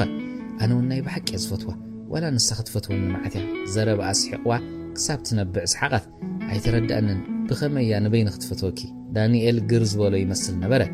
ዳኒ ትፈትወኒ ተፍቅረኒ ኸምሽ ክሓርስን ከለኹ እንታይ ኻ ክትገብረለይ ምስ ጠነስኩ ምዃኒ ኮልተፍተፍ እናበለት ደስ ብዝብል ተፈታውላ እዛ ሓተተቶ ርኢኻ ዳኒ ወርሒ ስለ ትፈትወኒ ክብረ ንጽህናይ ክፈርስ ኣተሓሚማትኒ እንደገና ስሓቐት ሽኮር ኣብ ከንፈራ ሰዓማ ገለ ከም ዝረስዐ ጽንሕኒ ኢሉ ናብ መኪኑ ኸደ ካብቲ ናይ ድሕሪት መጽዓኒ ሓጸርቲ ኣዓፃውን ንእሽቶ ተላጃን ተሰኪሙ መጸ ካብቲ ዝነበርዎ ናብ ከባቢ ሓማሴን ሆቴል ኣበሉ ነቲ ዓፃው ወረቐትን ድርቅምቃማ ዓፃውን ገይሩ ንኽናኸስ ኣዳለዎ ክርቢት ሸርጢጥ ወልዖ ሮዳ ንኹሉ ምንቅስቓሱ በኣንክሮ ተዓዘበቶ ካብቲ ተላጃ ዓሳ ውፅኡ ክጠብስ ጀመረ ሮዳ ካብታ መኪና ኣብ ኤርትራ ዝፈሪ ነቢት ከተመጽእ ሓበራ ምስ ቢኬርኡ ጌራ ምጸት ደስ ዘብል ድራር እናበልዑ ብዛዕባ ናይ ነዊሕ መደባቶም ከዕልሉ ጀመሩ ሮዳ ኣዝየ ዝፈትወኪ ፍቕርና መዕለቢ ክገብረሉ ይደሊ ኣለኹ ካብቲ ዝጠበሶ ዓሳ ኣኾለሳ እንታይ መስለኪ ግዜ መምህሪ ንዓይ ብዙሕ ሓሪእኒ ሰባት ጽባሕ እንታይ መጽኣይ ንፈልጥ ኢና እዛ ሃገራ ውግያ ዘላ ንሕና እውን ኣብዛ ዓንክል ኢና ተላሊና ከምቲ ኩነታት ዘራኸበና ኩነታት ክፈላለየና ይኽእል እዩ ስለዚ ዘረቡ ጠልጠል ኣቢሉ ገደፎ ንምፍልላይ ባዕሉ እውን እንተምጻእ ሓቂ ኸይከውን ተሰከፈ ሓቂ ኸይኻ ንዓይ እውን የፍርሐኒ ኣሎ ከም ወተሃደር ንኹሉ ክኽእሎ እኳ እንተለኒ ዳኒ ሓወይ ካብዚ ቦታ ኸይቅየር ፈርሕ ካባኻ ተፈለየ ሰብ ዝኸውን ይመስለኒ የለን ብንጹር ነገረቶ ኣብ ቁም ነገር ምስ ኣተው ስኽራን ንእለቱ በረረላ እቲ ንፋስ ንባዕሉ ኣዝሒልዋ ነበረ እሞ ኣነ ንሓለፍተይ ክነግሮም እየ ንስኹም ከምኡ ግበሪ ሽዑ ነናብ ስድራና ንኸይድ ወላ ሓፂር ናይ ቃል ኪዳን ስነ ስርዓት ንፍጽም ነቲ ዘረባ ሓፀሮ ኣይመለሰትሉን ኣብ ዓሚቕ ሓሳባት ዘላ ትመስል ይርድኣኒ ክልተ ዝተፈላለየ ሃይማኖት ኢና ንኽተል ግና ንነዊሕ ንሕሰብ ወለዲ ኣብ መጀመርታ ንመርዓና ኸይድግፍዎ ይኽእሉ እዮም ምስ ወለድና ግን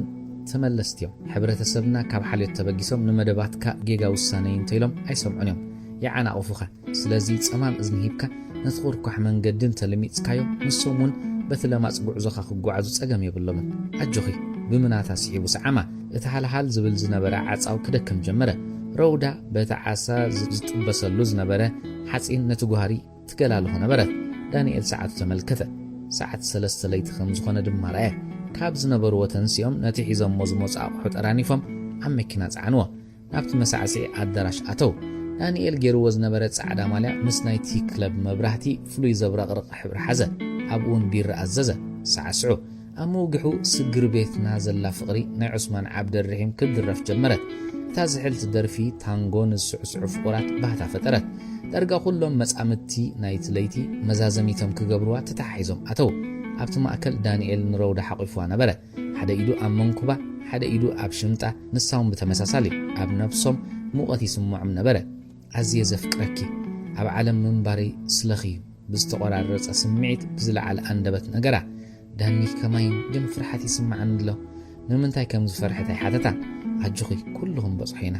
ብሓይሊ ናብ ነብሱ ልገባ እቲ ዳራሽ ዳርጋ ናብ ጸላም ተቐየረ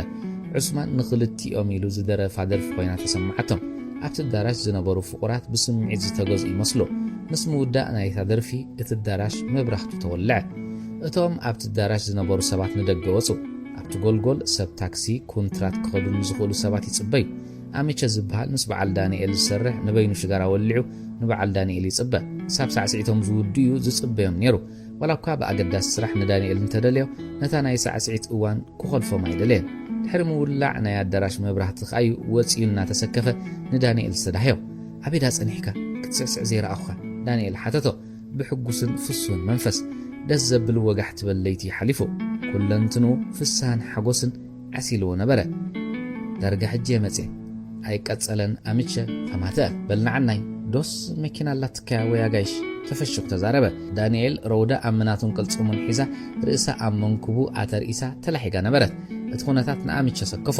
ንመሬት ጠመተ ዘረባ ኣለዎ ሚላ ዘይምፍለያ ኣተሓሳሰቦ ኣታወዲ ጓል ዲኻ ጠቢስካ ብተእትዋ ጠፊእካ ዝኾንካየ ንገረና ዳንኤል ብኩነታት ኣምቸ ተገረመ ኣብ ወጋሕቲ በለይቲ ገንዘቦም ወዲኦም ኣብ ወጋሕታ ዝልቅሑ ብዙሓት እዮም ምናልባት ኣምቸውን ካብኦም ከይከውን ተጠራጠረ ናባኸየ መጽ ንዳንኤል ብኢዱ ሰሓቦ ሮውዳ ከም ድምፂ ዝሰምዐት ማንቲለ ኣእዛና ኩራቢላ ኣብ ዘላቶ ተዓንደት ፍንትት ምስ በሉኻ ብህጹጽ ንዓሰብ ሰራዊት ሒዝና ክንብገሲና ቀልጢፍካ ፒስ ተረኸብ ተባሂልካ ኣነ ጸረሎ ዘይትርጹ ኩነታት ናይ ምጅማር ምልክት ምዃኑ ዝነግሩ ነዝዕታት ናብ ኣእምሮኡ መልእኽቶም ኣብጽሑ ምድረ ሰማይ ጸበቦ እታ ኣብ ህይወቱ ፍልይቲ ለይቲ መደምደም ተኣፍርሖ ንኹሉ ኣብ ውሽጢ ገይሩ ናብ ሮውዳ ጠመተ ብሓይሊ ፍሽኽ በለ ንሮውዳን ኣምቸን ሒዙ ንማዓስከር ሓይሊ ባሕሪ ነፊጹ ንሮውዳ ኣብ ጊዜያዊ ቦታኦም ኣውረዳ ካብ መኪና ወሪዱ ኣብ ከንፈራ ሰዓማ ንግሆን ረኽብ ሕጂ ናይ ሰዓታት ጉዕዞ ኣለና ሰዓት 10 ንምለስ ንኸውን ኢና ቻው ሓሲ ተዛረበ ወጊሑ ድሮ ሰዓት 5 ነይሩ ሮውዳ ድንግርግር በላ ግን ትገብሮ ይነበራን ኣብ ኩሉ ኣካላታ ዛሕሊ ዝሑ በላ ከብደ ሓፍሓፍ እናበለኻ ኣሸገራ ባዒንታ ማንታ ንብዓት ናብተን ጽቡቓት ደርግስና ዝሸፈና ክልተ ጫፍ ከንፈራ ወረደ ዝእብዳብ ዘይብሉ ንግሆ እታ መኪና ክሳብ ካብ ዓይና ትኽወል ቀዊላ ጠመተታ ዳንኤል ነቶም ኣብቲ ጀቲ ዝነበሩ ዓርኽቱ መኪኑ ኣብ ጽላል ክገብርዋ ነጊሩ ብቐጥታ ኣብታ ፒስ ደየበ ኩሉ ኣብ ውሽጢ ቀቢሩ ስርሑ ጀመረ እቶም ናብ ዓሰብ ዝኸዱ ዝነበሩ ሰራዊት ካብ ምዕራብ ዝመጽኦም ምናልባት ንቦቶኦም እቶም ኣብ ምጽዋዕ ዘለዉ ኣሃዱ ናይ በዓል ሮውዳ ይትክእዎም ይኾኑ ኢሉ ሓሰበ ሕማቕ ምትምና ይጠዓሶ ኣምላኽ ተመነዩ ዝብል ትንታንኡ ገዲፉ ኣብ ስርሑ ድሃበ ካፒቴን ኢድሪስ ዓይንኻ ቀይሑ ኢሉ ንእግረ መንገዱ ርእይቶ ሃቦ ዳንኤል ኣብታ ፒሲ ላዕልን ታሕትን ይብል ነበረ እቶም ሰራዊት ብዙሕ ንፋስ ስለዘይነበረ በብጉጅለ ይዕልሉ ንዝሓለፈ ኣባልታ መርከብካ ብኣድናቖት ይጥምትዎ እቶም ኣባላት ሓይሊ ባሕሪ ንገዛእ ርእሶም ነቶም ሰራዊት ብኣድናቖት ተመሊኦም ከም ዝጥምትዎም ኣይፈልጦን ካፒቴን ኢድሪስ ኣዒንቱ ካብቲ ሞተር ቆጻርን ሓባርን ማኒሜትሮ ኸይኣለየ ደገመሉ ክድቅስ ስለ ዘለዎ ዳንኤል ናብቲ መደቀስ ሓሊፉ ኸቦርታ ተኸድነ ኣብ ዓራቱ ኣዒንቱ ዓመተ ንኽድቅስ እናተቓለሰ ሮውዳ ቐጅል በለቶ እንታይ መርገሚ ይበሃል ዝኸወደይ ኣጉረምረመ ነታ ኣብ ልዕሊ ርእሱ ዝነበረት መጥልዕ ጠወቓ መብራህቲ ናይቲ ክፍሊ ግበለ ኣብቲ ጸልማት ተሸጒጡ ካብ ነፍሱ ካድም ፈተነ እንተኾይኑሉ ቢራ ወይኑ ይበሎ ብዘይካ ስኽራን ካልእ ምህደም የለን ግን ኣብቲ መስተ ዘይርከቦ ባሕሪ ዘሎ ኣንጸርጸረ ሰባት ዝሰትዩ ካብ ነፍሶም ካድሞ ምዝደል ይኾኑ ኣለዎም ዛዕባታ ዘለዉ ሓቀኛ ዓለም ገዲፎም ዛዕባ ዘየላ ዓለም ክሓስቡ ሓቆም እዮም ሕጂ እውን ኣጉረምረመ ኣብታ ጸባብ ክፍሊ ንነፍሱ ዝተዛረቦ ዘረባ ልዕሊ ድምፂ ሞተር ናይቲ ፒስ ወፂኡ ነታ ክፍሊ መልኣ ንነፍሱን ታሪኹን መርመረ እንታይ ያ ወደይ ለዛ ዘይብላ ህይወት ካብ ብቆልዓይ ፍጥር ኢለ ብመደበይ ከይተጓዓዝኩ ምፍቃር ምፍልላይ ምጉዓዝ ኩሉ ግዜ ምጉዓዝ ውግእ ወረውግእ ከልበትበት ሓሳረ መከራ እንታይ ዝገበረት ነፍሲ ያ ወደይ ኣየ ዝሰብ ክጸንዕ ኣይወዞም ሰራዊት ካብ ናይ መሬት ጉዕዞ ናብ ናይ ባሕሪ ጉዕዞ እንታ መዓሲና መስተርሆት ንረክብ እዞም ሰባት ኣብ ናጽነት ቆልዑ ነይሮም ስርኪብሎ ሳሕል ዝተወልዱ ርኪብሎ ኣንታ ከመይ በዓል ኣነ ኸኣባ ምስ ኣቦታቶምን ኣደታቶምን ከርተት ንብል ነርናስ ሕጂ ኸኣ ምስ ደቆም ዝገርም እዩ ሕምጅግጅግ ዝበሉ ሓሳባት ድቃስ ክሳብ ሒዝዎ ህልም ዝብል ካብ ዝናብቲ ኣላኽዕዎ ነዊሕ ከይጸንሐ ተበራቢሩ እቶም ዘይደቀሱ ኸኣብረዮም ድሕሪ ናይ ለይትን ቀትርን ዕረፍቲ ዘይብሉ ጉዕዞ ኣብ ሳልስቶም ኣብ ከባቢ ዓሰብ በጽሑ ነቶም ሰራዊት ከራግፍዎም ከለዉ ነቲ ሓድሽ ብምስጢርን ብዓቕሚ ኤርትራውያን ዝተሰርሐ ኣዝዩ ሓያል ጉልበት ዝሓትት ወደብ እቶም ንመጀመርቶም ኣብኡ ዝተራገፉ ሰራዊት ኣድነቕዎ እዚ ዝበዝሕ ብሓይሊ ባሕሪ ዝተሰርሐ ወደብ ኣብቲ ኩነታት ዓብ ተራ ከም ዝጻወት ስለ ዝፈልጡ ዓሺኣኽ ብምባል ሓጎሶም ገለጹ ካብተን ጀላቡ ወሪዶም ዓሰብ ብዘይ ምእታዎም እቲ ምስጢር ማዕረኽን ደይ ከም ዝዕቀብ ይፈልጥዮም ነቶም ኣብቲ ቦታ ዝተቐበልዎም ኣባላት ሓይል ባሕርኻ ብዛዕባ ኣሰራርሑ ሓተትዎም ገሊኦም ኣብ ኖትቡክ መዝገብዎ በዓል ዳንኤል ነቶም ሰራዊት ኣራጊፎም እንደገና ናብ ምጽዋዕ ካልኦት ሰራዊት ሒዞም ነቐሉ ትንፋስ ዘይህብ ጉዕዞ ለይትን ቀትርን ሰራዊት ካብ ዝናብትን ብባሕርን መሬትን ተጓዓዘ ገሊኡ ጉዕዞታት መፈጠርካ ዘጽልዩ ሓደጋ ዘይፍለዮ ኣብ ባሕርን መሬትን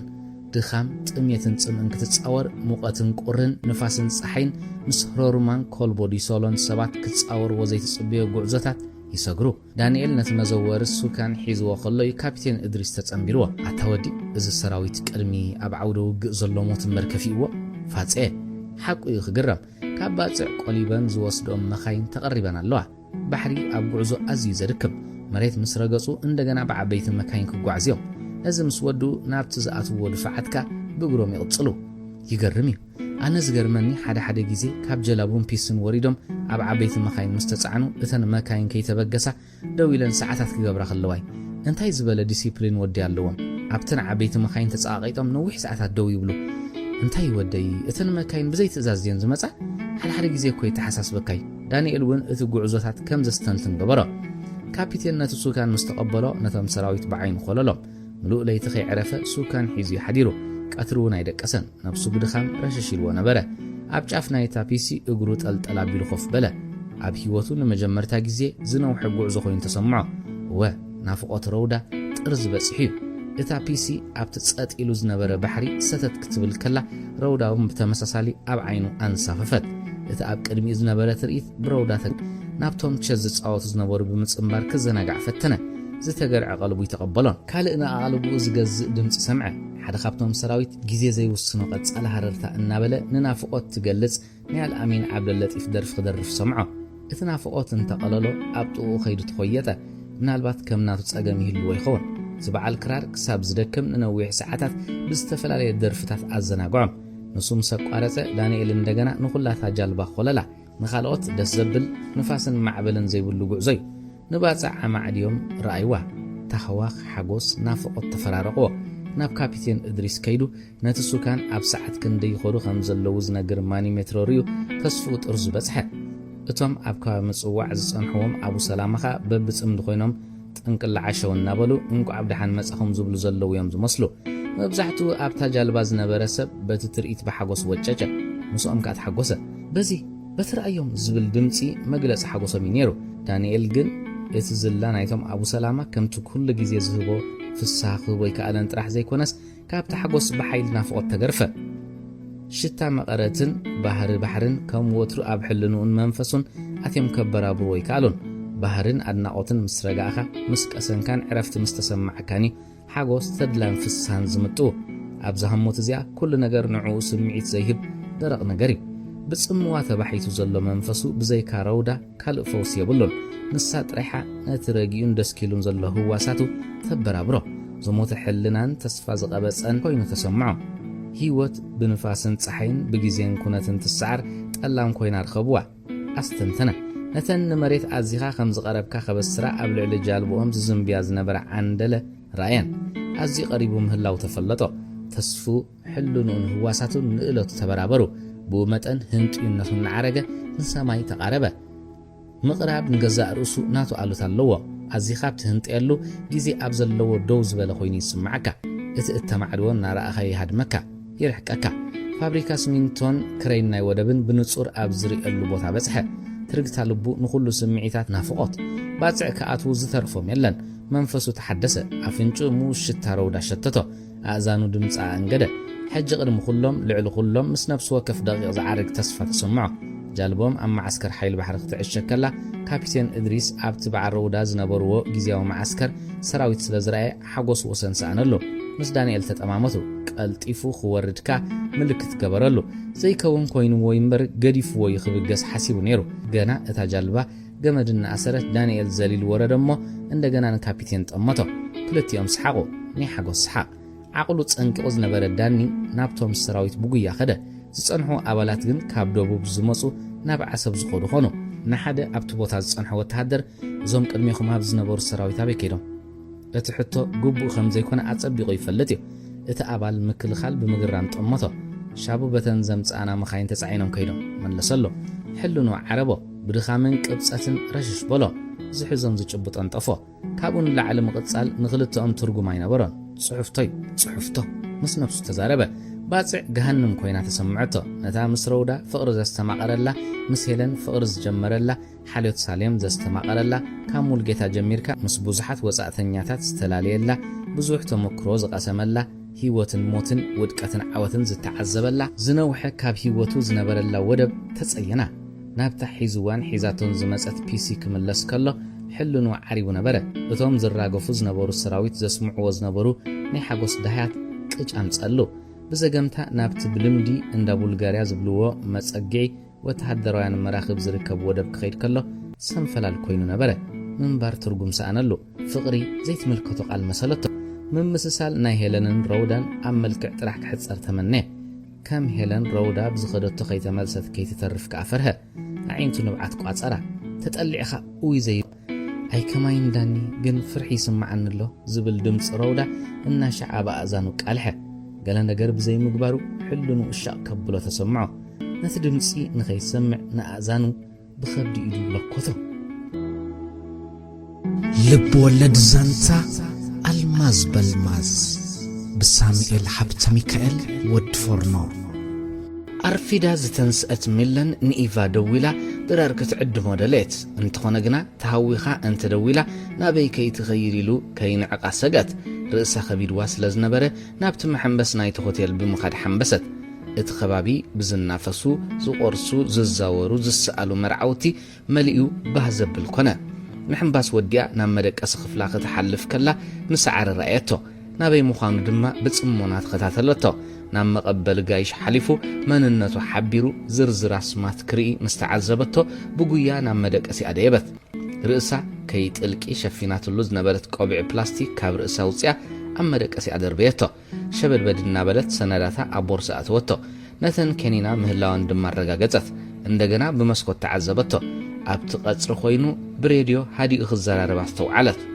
ንሳውን ክትሃድእ ከም ዘለዋ ሓሰበት ኣብ ላዕሊ ኮይና ንመኪና ረኣየታ ሰዓረኻ ኣብ ጥቓ መኪና ደው ኢሉ ነበረ ብመኪና ክትወፅእ ከም ዘይትኽእል ገመተት ዘድልስ ሰነዳት እትብሎ ኣብ ቦርስኣ ድሕሪ ምእታው ክዳውንታ ቀያይራ ንታሕቲ ወረደት መፍትሕ መኪና ኣብ ቦርስኣ እናእተወት ነታ ተቐባሊት ጋሻ መፍትሕ ናይ መደቀሲ ኣሓበታ ኣጋይሽ እንተመፅዮምኒ ድሕሪ 2 ሰዓት ክምለስ ምዃነይ ንገርለይ ተረጋጊኣ ሓበረታ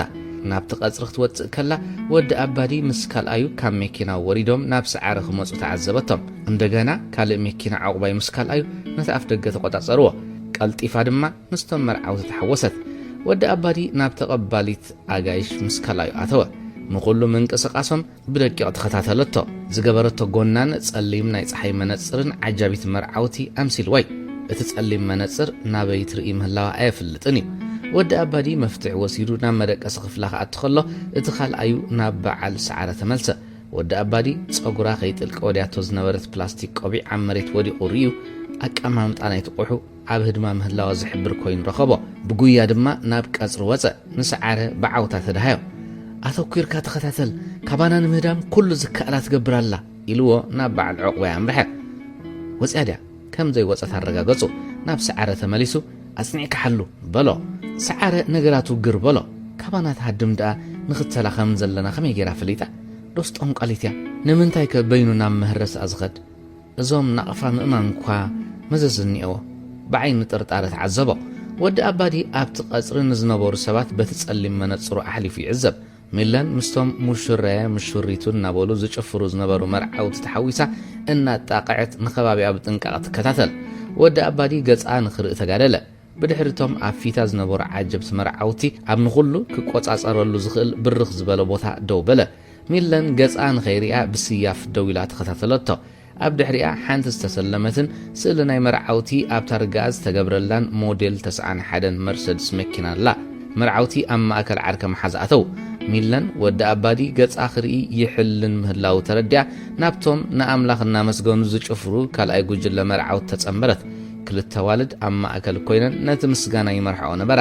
ወዲ ኣባዲ ንሓደ ብጥቕኡ ዝነበረ ሰብ እንታይ ዳሎም ካብዞም ዓለማውያን ናብቶም መንፈሳውያን ከምኡውን በንጻሩ እናተሓዋወሱ ዝጭፍሩ ክብል ሓተቶ بعينتو نتا نابتو منفساوين تحويسا زطفأت سبنا فتشة ريخا إز مرعون إتانايتي حدا مرعاتنا حواتيو انتخونا قنا اتود حوناي جيتا تقبلو اتحفتو ود أباد زروبو خي ود أقديفو نتا زطفأتو ميلان كاريبو خكتاتلا نابتو منفساوين كاربا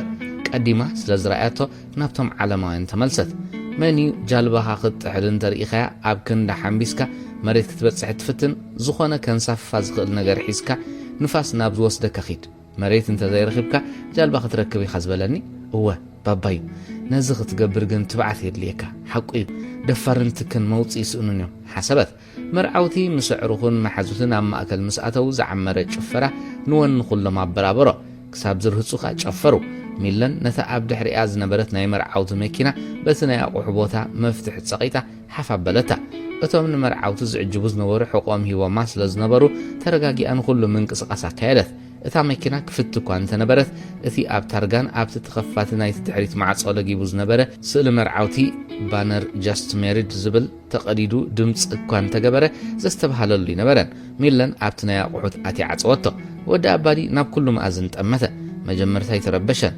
من لها يوم زودو مرعوتنا عجبتن ننا ميكين ام كديبو جمرو ودا أبادي نسعاره نخقربو ملكت قبرالو مسكربو أبي تنحكا حتي تغرجة سعاره نامدك أسخيدو ريكوان تنبرة كنقرين لين كابزلو كم زيتن كساقسة ملسلو بلابزلا مزون مرعوت تحوي سخيت وزق مسبع العقبة تدرب كحلو كي تمل تتنقو إيلو تلابو بزيكا خلت أودات كلو أم ميكين وديبا ودا أبادي نخلنتن مكاينن أب أنزنبور سباتن تأمتم كلتا ناي مرعوت ترح ترفا اتحانت نقدم يتقسقست ودا أبادي ولا نمرعتا تكيرو تأمتا زقا منا بلد حلفتو بغازر خطوات كلا بعال عقباي دوابيلهم نمرعت كري وخلو ودا أبادي أمعدي رايم اثي جاست ميريز بالصحف تقديدو تلتلي لكوان تنبرة حجونا يستبهاللون كالا ميكينا خطوات تبقست أبتا ميكينا زنبرة سلستوالد سعار خريئن وردا بلن بز مس الزربة أو أفدق تعتع كونه حدا كلتن تبهالو تخال ايتنا مرعوز ميكينا نود أبدا حليفة ناب أفدق مرحت اثي جاست ميريز بالصحف أبوتو لقيبو نبرة ود أبادنا يتقداميت مقدادو ديحيرو تسوطو كابت أقاماي قونو بيماناي إيدو شقوط مزيزو نابتا وطيا أبقون نجيون هوتيل تساقي عز نبرتنا مرعوز ميكينا تهمففة عقلن تبعتن انتهالي شقراتن مواتراتن كتفنت اسكامتغل كتأمنا لكا زبال أبو أذكرت أبشحن شعة ميتن تسعني تقادل تزباو قنبار نمتسوع عبزت كعلو أبو يتصفى ميكائل كم مبصعهم أب جزي أستر يو مريم نميل لنحيزو متسوع نبرو عمت ززو تروي نماريم تقادل تكأتون ناتسنات كخونن يوم زلمونو شعوبات سعب دبداب مستناوزت نميل لن بحاد أبال نيفي كوماندر نعسب سردوا نفعت حنباسيت ولا كوانت خونت حبيرهم بحنت مركب كبوتو دليتاي نبرمن ام مركب مستيبت حدا خابتهم بحرنياتات راديو اف ام جيرو نتي ابتو جئز بحال قالات يسمع نبره صصنيحو هو ايثيوبيا هاجري ان بلا يقدر ميلن ابغون خوينا مسو تسمع انت غبريل اي تفرحن كندغبو مركب حسكاس كند صصصت خون فطان كتهدمكا رغص امدو فرح بحد وجن بمحرنيا يزرب كتحده كلهم ملأختنا صوعه رديتي حتت ميلن ولا كوان اشتون تنبرت اتوق امونغو هزباو قنبارن وتهدرات حيل بحري ايثيوبيان مخانوس تردادا اتي اب اف ام زربانا يسبب سلطان سمع زنبره صصنيحو هو ايثيوبيا بقابقع እና በለ ዳርጋ يلقس نبره نميلن قال سبب سلطان يتخون يلو ስለዚህ حسب አይተገደሰላን እታ ሬዲዮ ሹሽ ክትብል ጸኒሓ ካል ሓፊስ ርቡሽ ድምጽ ቃልሐት መጀመርታት ዘረባ ንጹር አይነበረን ጸኒሑ ግን እዚ ብዘይ ካብ ፊልም ሆሊውድ ኣብ ሓቀኛ ግንባር ዘይከኣሊ ንኹሉ ትድልድል ንድብድቦለና ግን በቃትዮም ንናይ ወገንና ከቢድ ብረት ረጊጾም እዚኦም ሰብ ኣይኮኑን በቃ ተወዲ ጨደረ ንሓፂር ግዜ እትርክብ ከኣደው በለ ጸኒሑ ነታ ዘረበላ ዝነበረ ሬድዮ ጸቂጡ ክዛረብ ከሎ ስለዘይ ገደፋ ድምጽ ቦምባታት ተሰምዐ ትበሐረኛ ነታ ሬድዮ ዓጽዋ ዓይኑ ንብዓት ኮረር ኣበላ በቃ ምጽዋዕ በቃ ኢትዮጵያ በቃ ቀይሕ ባሕሪ እዋይ ኢትዮጵያ ንበይኑ ተዛረበ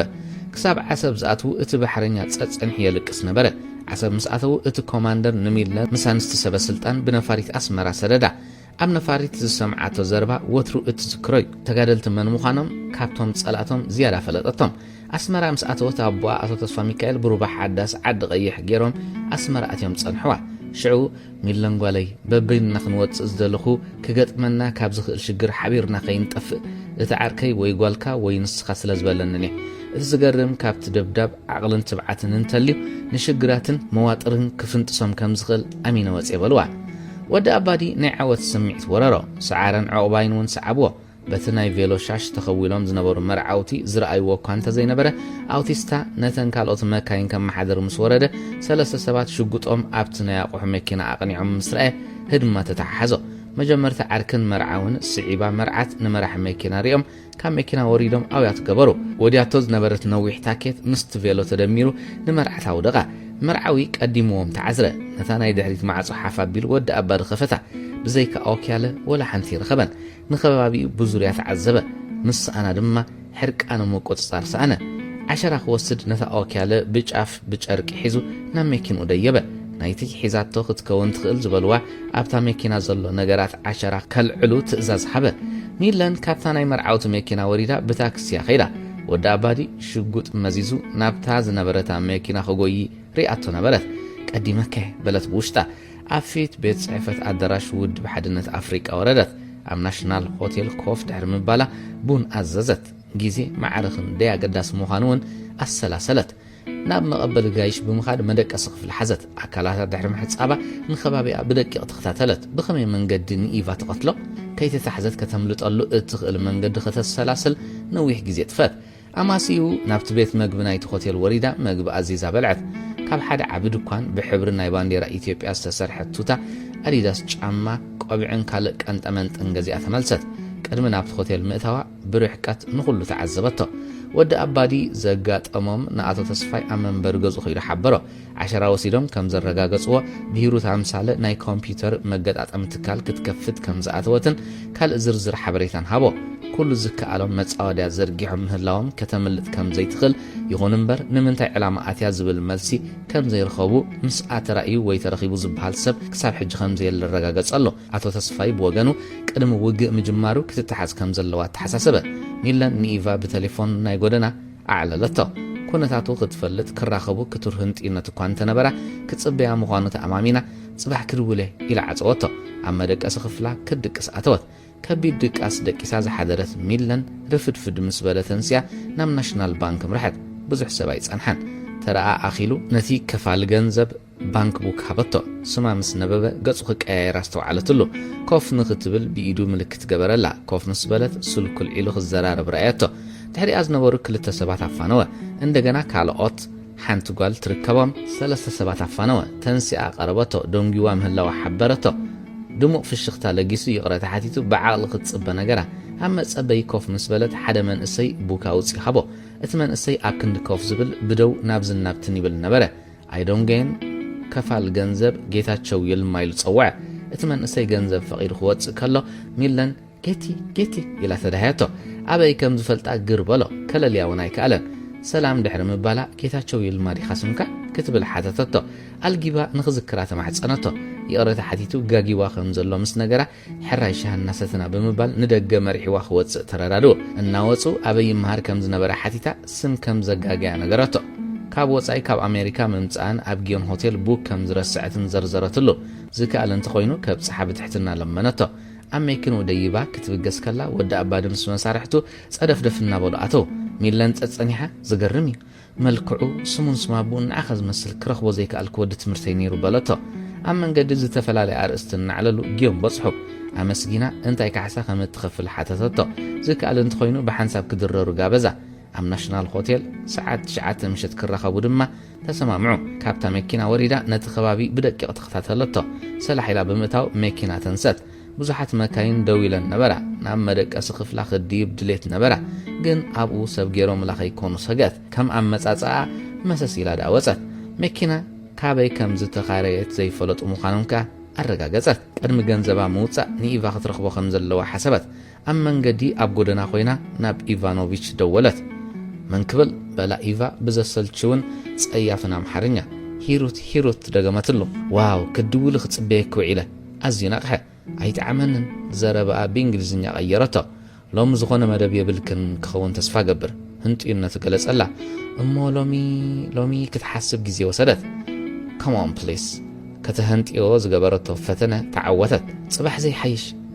فرحة السماعة صباح كي بلاديها ولاس نلومي رقص أني نبرتن صباح زي ترف سرح لنا بليس لما أنا أوكي دسي بالك إذا نعاوت ملكت كي تفلت أثر أنا برت أبيك نرخب من رجعك خبر مخانو نجرة نعخب دس بالك أبزر زر بلاتلو بلبا حسما قلتف تبلنا برت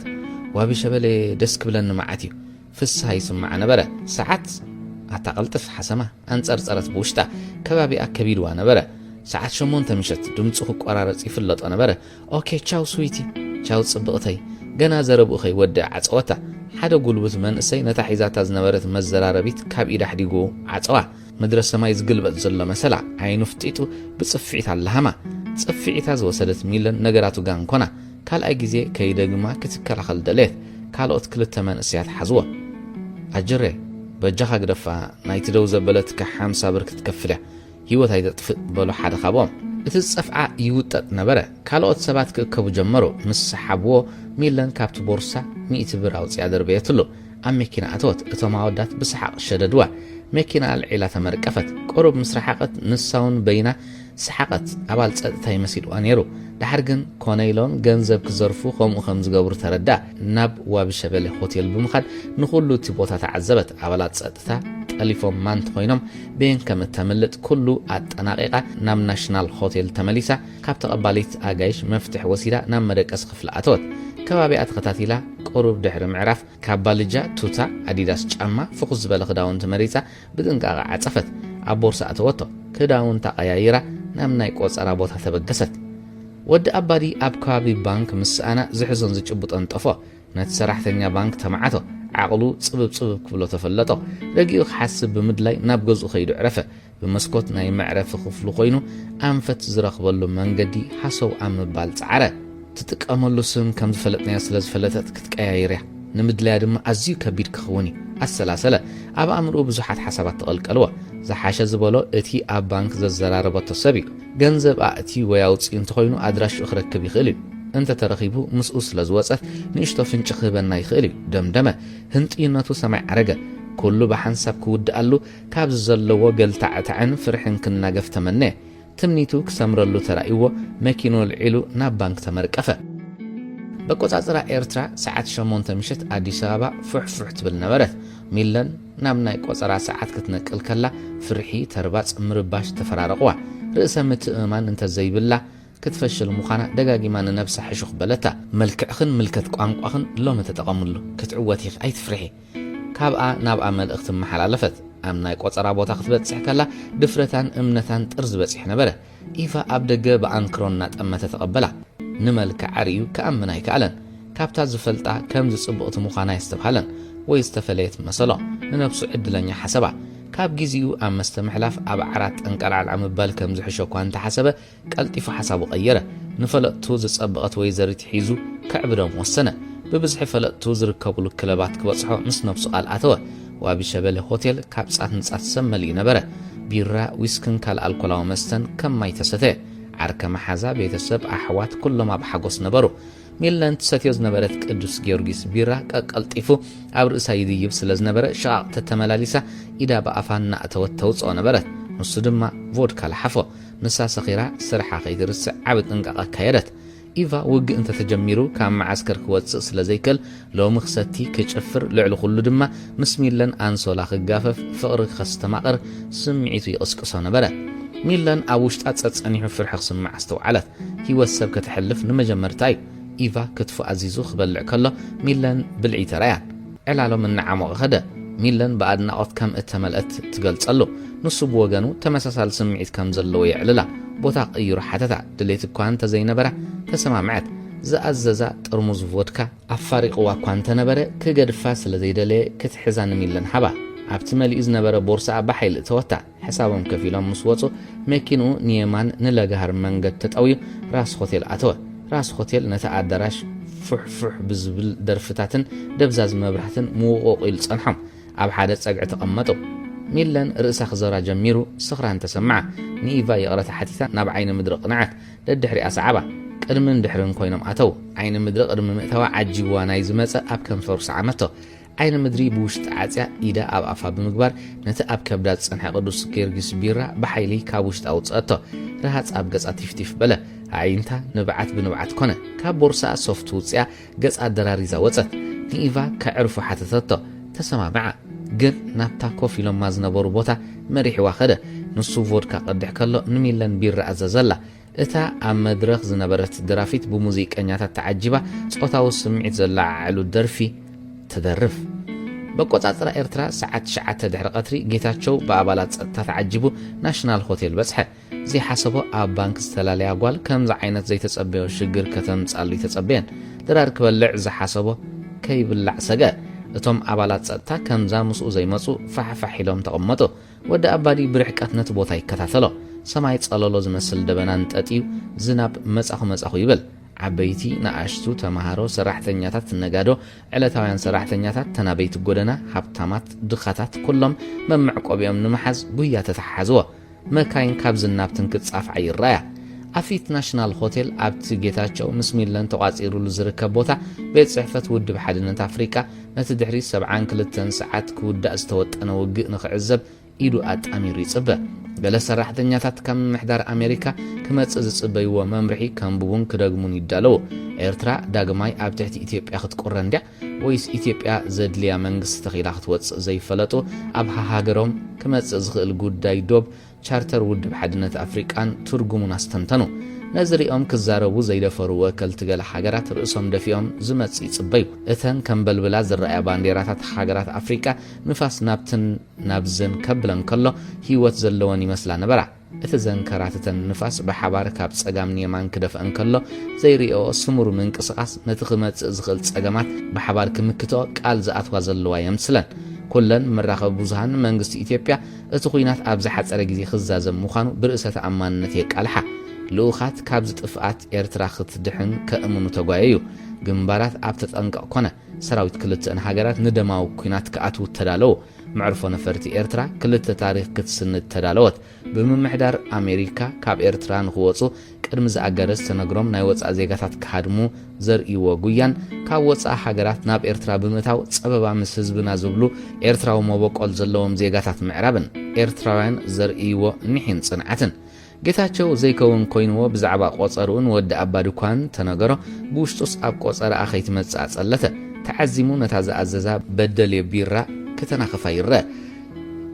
هيروس منع سلمتاي زغل قلتعتع بحسابات واحدة ود أبادي أميكينا خوينو حدش نجر كتصب مستزغيد نبرة جزي تفاتته عقباي أب حدش أفنت زعززو درار كبلعي كالس سحرون بينو مسويسكي باس اتازز بي واسب نمنتاي كمزدون جيت كستنتونو نفس وكفم نناتهم انتتات يقاتمو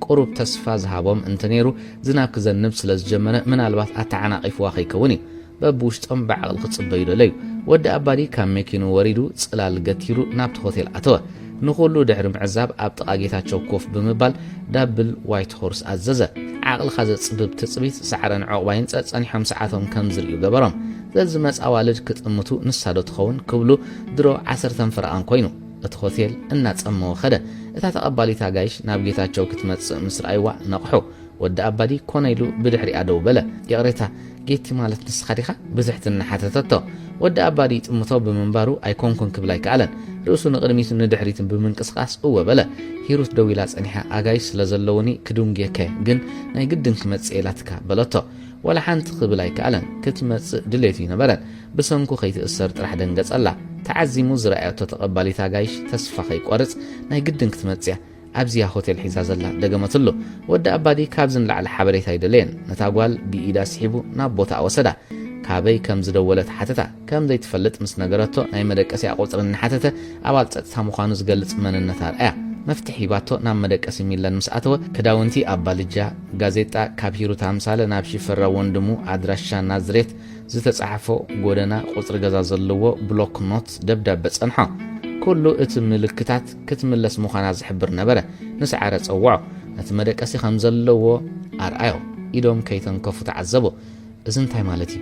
نزود دخت متصء مخانا حبيرات زلا تمتصء دوي مسلكا سعر نخلو تغزا فتشة تقبالي تاقايش نجيتاچو انتاي كم زبالتو دقي محاتتو بتليفون دويلا بمنقد تاسرحتنيا زبالتو دقمالو سعر نحات إرقزي دحرم حساب ክትመጽያ ናበይ ከይትኸድ ኣረጋጊጽ ተዛረበ ወዲ ኣባዲ ሽጋራ ውጽ ይወልዕ ደጊሙ ነቲ ክፍሊ ብዓይኑ ኾለሎ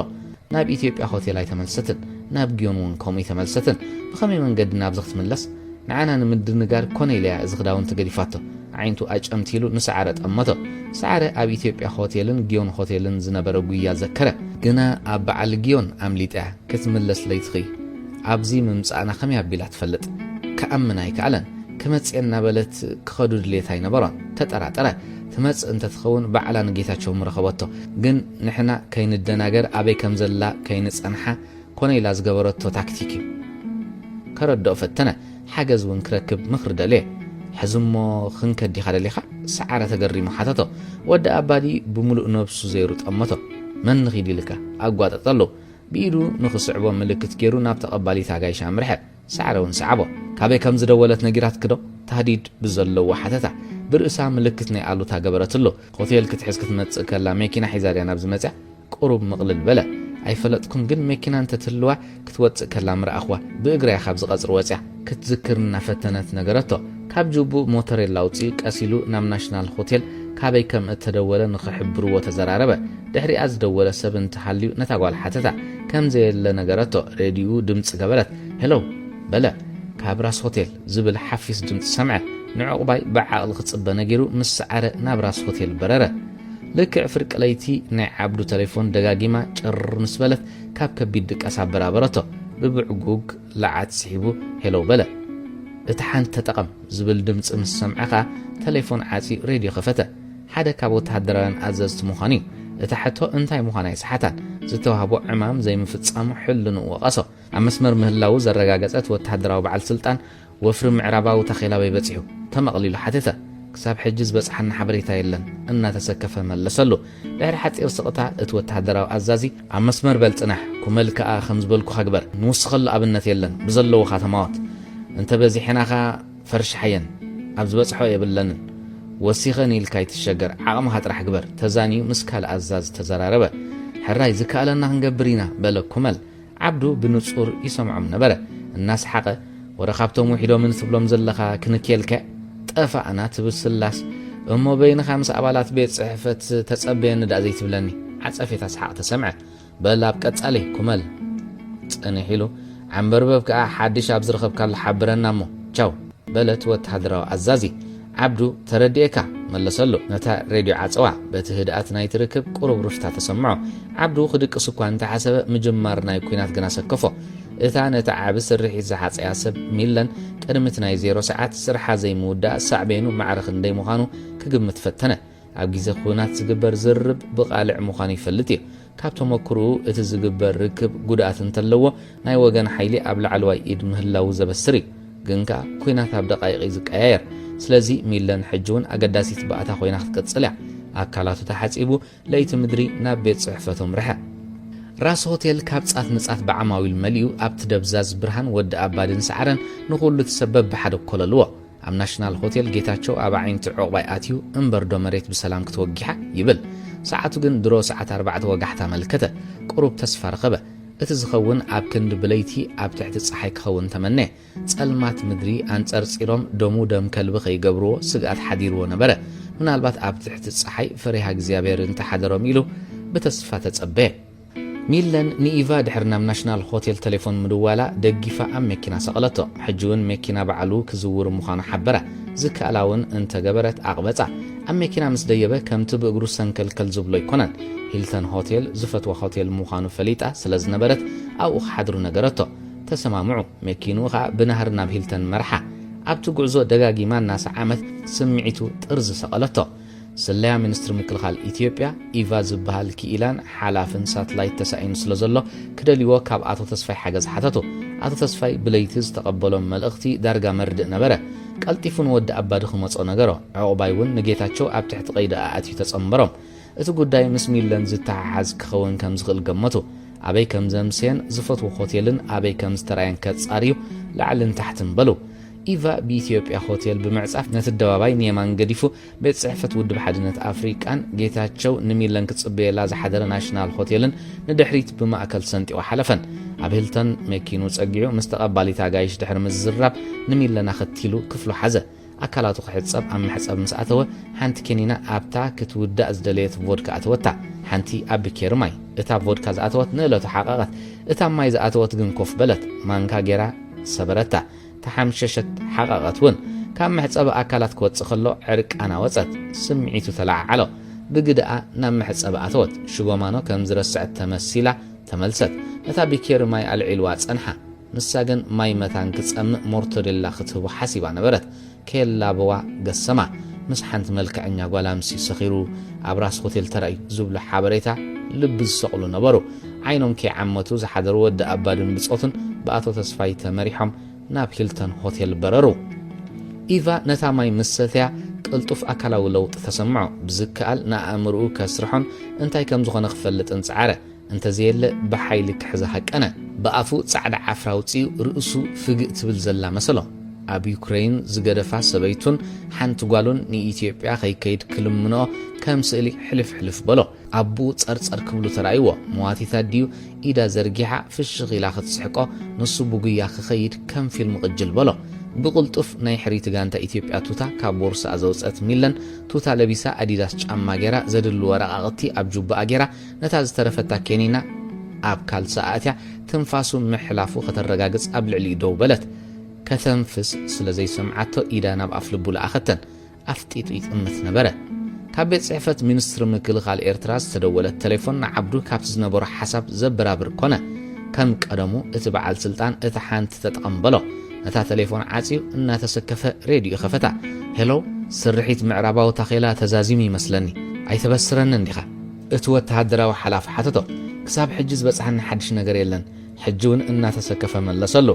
ኩሉ ትብግንባር ንሰምዖ ዘለና ናይ አንጻር ወገን ዘረባታት እቲ ሰብ ኣብ ናይ ስርሑ ቦታ ዘይምህላዊ ብጥርጣረይ እቲ ዝደለናዮ ስልቲ ሒዘን ኣለዋ ኩሉ ዘረበአን ስርሒት ምዕራባዊ ታኺላ ከም ዝተዓወተ ይመስል ከም ዝመስለኒ እንቋ ሓጎሰና ክብለካ ኣለኒ ተረጋጊኡ ተዛረበ ኩነታቱ ኣንቢብዎ ነበረ ይግበረልና በለ ዓብዱ ሓቂ ኾነሉና ተመነ በአንጻር ወገን እታ ሬድዮ ስለስተዓጽወት ሬድዮ ዓጽዋ ኣቶ ተስፋይ ምስ ዕቑባይ ወዲ ኣባድን ሰዓረን ናብ ሂልተን ሆቴል ሓዲኦም ብቤተ መንግስቲ ሓዲኦም ብናሽናል ሆቴል ተጸንበሩ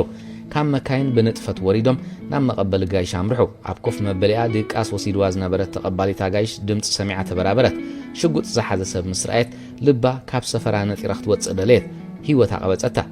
ኢቫኖቪች ኣብያሎ ዓሚል ናይዚ ሆቴል ዩክሬናዊ ኣቶ ተስፋይ ብርቡሽ መንፈስ ሓተታ ቢዳ ነቲ መፍትሕ ዘይብሉ መትሓዝ መፍትሕ ናይቲ ኢቫ ዘለዎ ክፍሊ ረኣያቶም ሽጉጦም መዚዞም ብጥንቀቐ መሳል ደየቡ ወዲ ኣባዲ ነታ ክፍሊ ሓሊፉ ድምፂ ክሰምዕና ተጸናጸነ ኣብ ጥቓ ማዕጾ ልሕግ በለ ሰዓረን ኣቶ ተስፋይ ተኸቲሉ ንሱውን ቅድሚ ማዕጾ ቦታ ሓዘ ዕቑባይ እቶ ዝብል ትእዛዝ ተጸበ ወዲ ኣባዲ ቀዲምዎም ማዕጾ ደፊ ኣተወ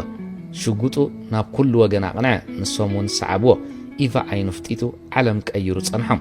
ኣብቲ ክፍልን መሕጸብ ሰብነትን ደለይዋ ወዲ ኣባዲ ኣተኪሩ ኣዒንቱ ጠመቶ ንመወዳእታ ግዜ ዝረኣያ ናይ ሕሪት ጋንታ ኢትዮጵያ ቱታ ዝገበረት ጓል ነበረት ወዲ ኣባዲ ንኣቶ ተስፋይ ኣርዩ ብጉያን ታሕቲ ወረዱ ሚለን ብዘይ ዕረፍቲ ካብ ሂልተን ናብ ናሽናል ሆቴል ጉያ ተተሓዘቶ እቶም ውርያት ናይ ኢትዮጵያ ኣትሌት ዝርከብዎም ጎየይቲ ኣብ ልምምድ ተጸሚዶም ነበሩ በብጉጅለ ገሊኦም ናብ ናሽናል ገጾም ይጎዩ ካልኦት ናብ ላዕሊ ናብ ሂልተን ገጾም ጉያ ናይ ሓፂር ርሕቀት ተወዳዳሪት እያ ትመስል ሓሊፋቶም ተመርቀፈት ኣብ ጥቓ ናሽናል ሆቴል ክትበጽሕ ከላ ንላዕሊ ስለ ዘበላ ተፍአት እንደገና ጉያ ቀጸለት እታ ኣብ ናሽናል ሆቴል ዝገደፈታ መኪና ኣብ ዝገደፈታ ምህላዋ ኣረጋጊጻ ጉያ ነከት ዝተዛነየት ብምምሳል ክትኣት ፈተነት እንደገና እታ ዓፍራ ናይ ኢቫ ወይ ናይቲ ዝሓደረቶ መስተን ድኻምን ግዲ ኮይኑ ሓሞታት ፋ ክልተ ጎየይቲ ናብ ሂልተን ገጾም ዘብዘብ እናበሉ ክሕግዝዋ ደለዩ ደሓን ምዃና ሓበረቶም መፍትሕ ካብ ጁባ ኣውፅያ ነታ መኪና ኸፈተታ እንደገና ተሰሓገት እሞ ድኻም ተሰምዓ ኣብ መኪና ኮይና ዕዕበለት ሞተር መኪና ከተተስእ መፍትሕ ንየማን ጠወየቶ ሓንሓን ኢላ ጠፈት ካልኣይ ሳልሳይ እናበለት ፈተነት ወይከ በቲ መጽረገ መስትያት ንናይ ቅድሚት ቬትሮ ጸረገቶ ነቲ ናይ ድሕሪት ወሪዳ ብጨርቂ ጸረገቶ እንደገና መፍትሕ መተስእ ሞተር ንየማን ጠወየቶ ሓንሓን ኢላ ጠፈት ኢዳ ጌራ ነቲ መዘወሪ ብጉስጢ ሃረመቶ ሚለን ርጊኢል ክፈትኒ ትዕግስቲ ፍርቂ ዓወት እዩ ዘይምርባሽ ንነብሳ ከተረጋጋእ ፈተነት እቶም ክልተ ንሚለን ክሕግዝዋ ዝሓተትዋ ጎየይቲ ኣብ ከባቢ ሂልተን ሆቴል ክበጽሑ ከለዉ ብዙሓት ኣትሌታት ኣብ ትሕቲ ቁጽጽር ወዲ ኣባዲ ጸንሕዎም ንሓደ ካብቶም ክልተ ሽጉጥ ኣብ ግንባሩ ተኸልሉ ሓንቲ ቱታዝ ገበረት ጓል ዶ ርኢኻ ኣብያ ብፅሕኪያ መፂኻ بحيل قال حتتو عقباي وعي فساسي أبكاب السلفو ورر زولو منسي شنتو مكوت صار كم التسانو أي تردون سعره كم شناريو سحاقو كان تمسو ناطو تصفاي فريح تسكاته حنت قال دي مزراب سانا دمكا خي خاقو نغرني قدر ود أبادي اتودي إيدو نام ناشنال هوتيل لنا ملكته توتاز قبرت ناشنال هوتيل تاعتو نيرا من كتكاتو أي غرفون أما نغتم أثلت أوالد سلزنبرا كغرفو مايدلين ود أبادي نسعره ملكت قبرلو سعرنا ميكين وغوية نام ناشنال هوتيل كاغنع أبتقام ميلن ميكينا دوابلا كام ميكينا وريدو بغويا نابت زحازتو مدكاسي نوشت أتوه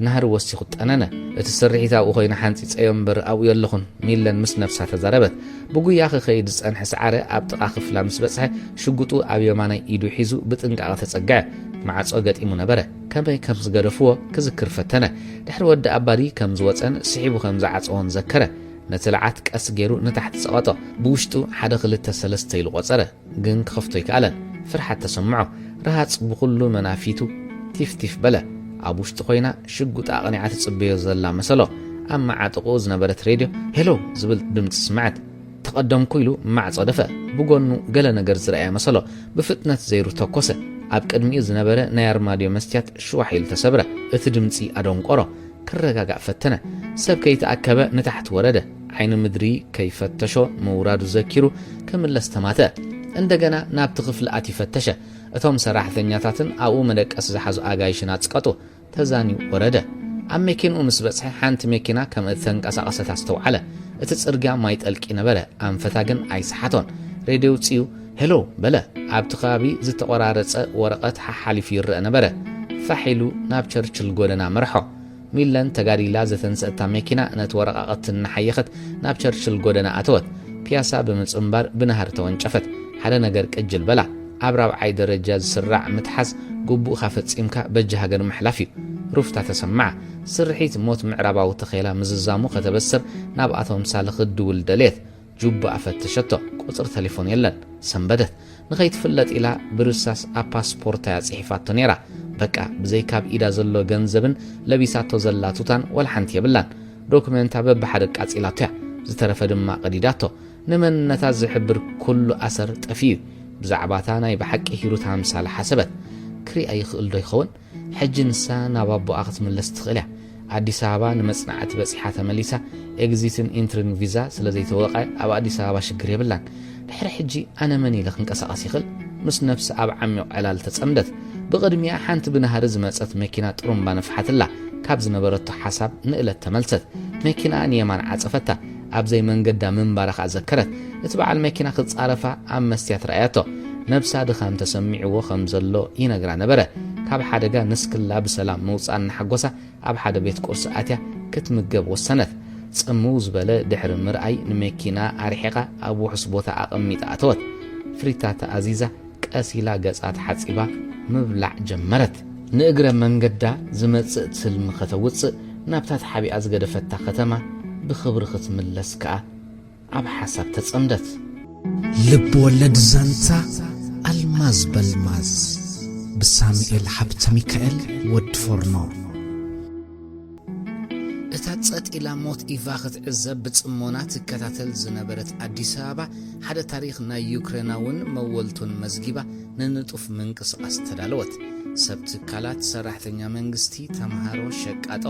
ስራሕ ዘይብሎም ተናበይት ጎደና አበይቲ ናሽቱ ኩሎም ነናብ ጉዳዮም ክብሉ ከካብ ሰፈሮም ወጹ ህይወት ከምዚያ በለት ሚለን ነቲ መውራድ ዘአበያ መግቢ በኃይል በማይ ደፊአና ወረደት ኩል ጊዜ ጉያ ገለሰባት ንገንዘብ ኢሎም ለይትን ቀትርን ይጎዩ አዝዩ ብዙሕ ገንዘብ በመግባር ንኹሉ ቁጣጻር ወይደልዩ بجنزب نبرت أبرس نبرت كتريو نحجوس دستا تدلون بجنزب كجزوه جلخا نزاخ بدو درار ألوتي مرر مسمولو تعنو نزالو مترح زبل عن إركب بمبال لمينهم قربا بشؤم مترح زملون اللو جن كلنا كابز عالم زي مجعزنا يترفناني نمنتاي نتحت صار عدمنا بفقر متح لا يمكن حلفا زين فتن سبخان هيمانوت كالا عالم سلازلو حتى يتفرحو كي تفرر يولو بوليتيكانياتات مانت هاجرنا انكو تنفاسنا كتحلف مخرنا سب أبز عالم بتاريخ سلازنبر تاريخ صرح يولو بزعباتا سباخيان دحر موتنا زل عالم زبلوه أي ذكرون سلازي قلنا نتا متسعيت قلنا نتا ترافيت عالم نبر جنكا نزازل لا يخون نتا تمتس عالم زي نبرو بزي علامة زقو عزو ترقم مهلاهم أبي مخانو زي فلطخ أبالو عالم كن بربرا خنك إيرا كن ربح الله كن فقر الله زي فتنا الندا انتايو بلد كابتي زقا مادا حسابات كتوت دليت أم حارو انتايوم زبلو مقب حجت سكمو دحاري سكمكا بحيل خلصت أي أفريقيان نتفترو زعدلنا عدم بخلبت فتمودو عالمنا خيك أيرنا كي تحقوسنا النبر من بار انتخوين ونزيو أبزي عدمنا نتسقط مع أسكونينا واناتت نفسنا نهاجرنا نخون كيفتنا النبر كيفتنا نعزر أرحقنا نعزر نتسقط كيفتنا نقتاتل بتوم عدلهم بعلم زوسنو نعنا عدلنا نخين وسن أبا ترهيبهم تقتلوا بلونا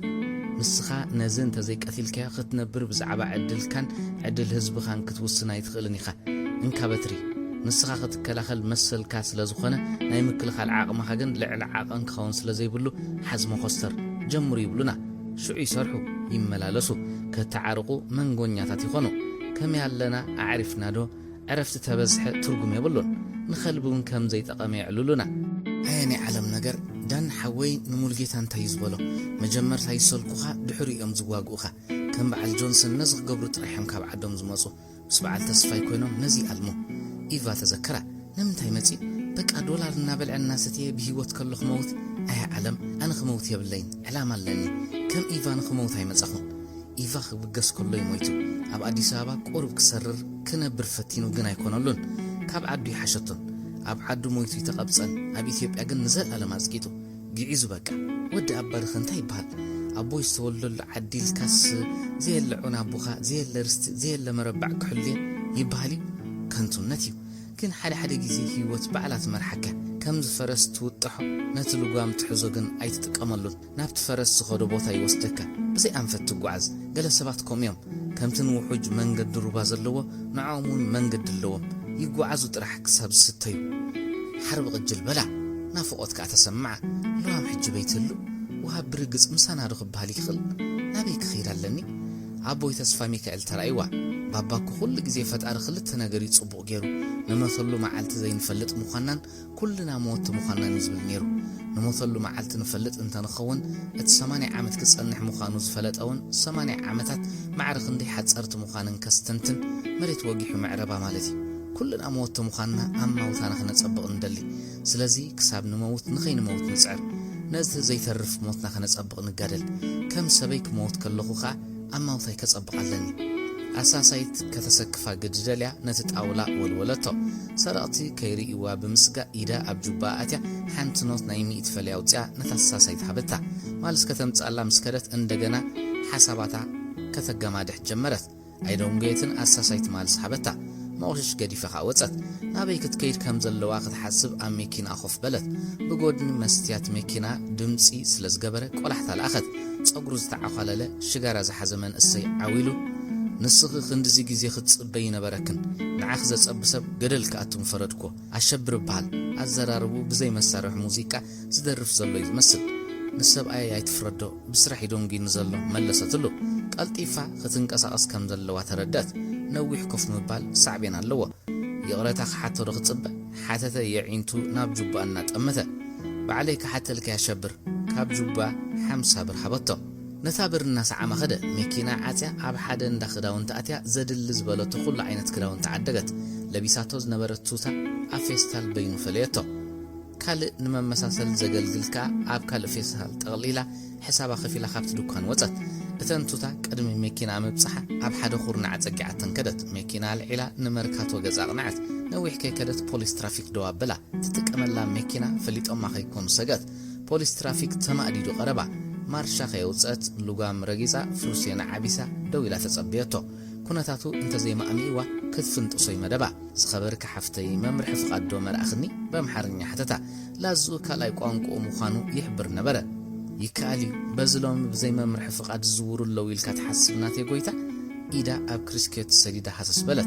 كال ازفتش لزي بلا إيدا قلتي فايوتصاتون موتور سايكل انت زي بلو نمهدام عينتا أمستيات نيمان نصقام بدحريت نخريا أنكباللتن ኣይፍለጥኒ ገለ ደፋራት ብዝኾነ ነዊሕ ሓጸቢኽኒ ሲንኪዮ ዲኺ ከም ዘለዋ ከም ዝኣመነ ባዕሉ ረጋገጸላ ናይ ደው ዘበልኩኻን ናይ ዝረሳዕክዎን እንተ ክሓስኩ ይሕሸኒ መስለኒ ፍሽኽታ ሰንያ ኩነታት ክትፈልጥ ደልየት እንታይ ገበርኪ ድሕሪ ሕጂ ጥራሕ ኣይትረስዕዮ ክልተ እዳው ኣብቲ ናይ ማዕጾ ኣእትዩ ሕሲሲ በለ ኣይተስተዋሕዶ ኣብ ኢዱ ኣዕሚኻ ካብቲ ከባቢ ቀልጢፋ ክትራቕ ደልየት የቐኒየለይ ኩሉ ናብ ዝነበሮ ተመልሰ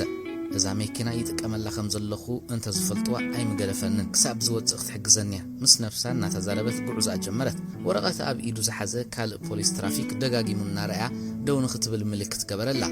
ኣብ ኢዱ ዘሎ ታርጋ ክኸውን ከም ዝኽእል ገመተት ደው ትብል ተመሲላ ክቐርባ ምስ ጀመረ ናሃር ወሰኸት ብጉያ ናብ ሞተር ሳይክሉ ኸደ ብመኪናኣ ካብ ሞተር ሳይክል ክትሃድም ከም ዘይትኽእል ገመተት ንየማን ተዓፂፋ ነታ መኪና ደው ኣበለታ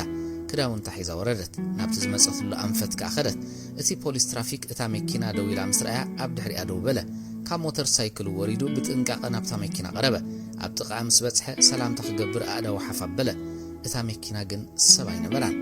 ሚለን ካብ መኪና ወሪዳ ተዛንያ ናብቲ ዝመጸትሉ ኣንፈት ተመሊሳ ብጥቓ ሓሊፉ ናብ መኪና ክኸይድ ከሎ ምስቶም ኣብቲ ከባቢ ዝነበሩ ሰባት ተሓዊሳ ተዓዘበቶ ሬድዮ ገይሩ ክዛረባ ዝተባሃለት ኣብ ኢዱ እንታይ ከም ዝሓዘ ግን ክትፈልጥ ኣይከኣለትን ታርጋ መኪና ድኸውን በዚ ኮይኑ በቲ እዛ መኪና ክርስዓለኒ ታክሲ ምጥቃሚ ደጊም ምስ ነፍሳ ተላዘበት ገና ኸይረሓቐት ከላ ወዲ ኣባዲ ብናሃር ሓለፋ ናብታ መኪና ገጹ ክህንፈፍ ብዓይና ረኣየቶ ሚለን ኮንትራት ታክሲ ጌራ ባህላዊ ክዳውንቲ ሓሪር ተኸዲና ናብ ባቡር ጣብያ ኣቕንዐት ብባቡር ጅቡቲ ንምእታው ኣብታ ባቡር ምስ ሓደ ኣብ 50ታት ዝርከብ ሰብኣይ ኮፍ በለት ተሸፋፊና ስለ ዝነበረት መልክዕ ኣኽሪ ኣይከኣለን ኣብታ ባቡር ተወሊዑ ዝጸንሐ ናይ ኣብርሃም ኣፈወርቂ ካሴት ኣበራበራ ብፍላይ ምስታ ተስፋያ ስንቀይ ትብል ደርፊ ክትደርፍ ዝሰምዓ ኮፍ መባህልታ ኤርትራዊት እንተኾይና ሓተታ ጌጋ ከም ዝገበረት ፈሊጣ ንነብሳ ገን ሓታ እቲ ጉዕዞ ብናይ ኤርትራ ደርፊ ምዕጃቡ ደስ በላ ኮርዕትካ ንዑ ግን ካብ ሰሜን ዝመጸት ኢትዮጵያዊት ምዃና ሓበረቶ ምስ ደርፊ ምድራፍ ገዲፋ ምስ ነብሳ እናዕለለት ነቲ ነዊሕ ጉዕዞ ክትውድኦ ደልየት ድኻም ስለ ዝነበራ ግን ብድቃስ ተሰነፈት ድሕሪ ነዊሕ ጉዕዞ ኣብ ዶብ ጅቡቲ ጥቡቕ ተፍቲሽ ኣጓነፋ እቶም ክልተ ዝደየቡ ፖሊስ ንነብሲ ወከፍ ጓል መንዲል ርእስን ቆቢዕን ኣደሬን እናኣለዩ ምስ ስእሊ ክረኣይወን ኣስተውዓለት እቲ ምስኣ ዝነበረ ሰብኣይ ክልተ ብሎኮ ደሓን ተፍቲሽ ስለ ዝነበረ ሰበይቲ ኢሉ ከም ዘሕለፋ ሕጂ ግን ከም ሰባ ክትሕተት ምዃና ተፈሽኹ ነገራ እቶም ዝሓለፈቶም ብሎኮታት ስእሊ ነይርዎም ዶ ክትብል ሓተተቶ ከም ዘይነበሮም መለሰላ እቲ ሓደ ፖሊስ ምስ ካልኣዩ ክዛረብ ከሎ እቲ ስእሊ ሒዙ ዝነበረ ካልኣዩ ነታ ስእሊ ንታሕቲ ስለ ዘውረዳ ሚለን ኣደረ ኸተዕሪ ከም ዝተንስአታ ምሲላ ነታ ስእሊ ብንጹር ረኣየታ ንድሕሪት ብምኻድ ኣብተን ኣባጊዕን ኣጣልን ተጻዒነናሉ ዝነበረ ባጎን ኣትወት ፖሊስ ነቲ ምስ ሚለን ኮፍ ኢሉ ዝነበረ ዋና ዝቦታ በያላ ኢሉ ሓተቶ እቲ ሰብኣይ ናብቲ ሚለን ዝኸደቶ ኣንፈት ምልክት ገበረሉ ፖሊስ ንኻልኣዩ ሕሹኽ በሎ በንጻር መንገዲ ናብ ኣዲስ ኣበባ ዘቕንዐት ባቡር ምስታ ሚለን ዝነበረታ ለጊባ ነበረት ነታ ኣጋጣሚ ተጠቒማ ሚለን ሰገረት ነቲ ዝሓለፈቶ መንገዲ ከም ብሓድሽ ተመልሰቶ ተስፋ ኣበኒኑ ከም ዘሎ ነብሳ ነገራ ውሽጣ ድማ ፍርሒ ተሰማዓ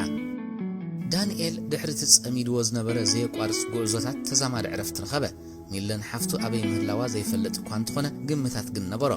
ኣብ ወፃእ ሃገር ብስለያ ተላኢኻ ትኸውን ኢሉ እዩ ዝሓስብ ኣቦኡ ክሻቐሉ ስለ ዘይሪኦም ብዛዕባ ሚለን ምስ ዝኾነ ሰብ ተዘራሪቡ ይፈልጥን ናይ ሮውዳ ግን ኣዝዩ ይሻቐሎ ድሃያ ሰኣነ ኣሃዶም ኣብ ደቡብ ከም ዝነበረት እምበር ኣብኡ ተሃሉ ትቐይር ዝፈልጦ ይነበሮን ገለ ኣሃዶታት ካብ ደቡብ ብመካይ ናብ ቡሪ ከም ዝኸዳውን ሰምዐ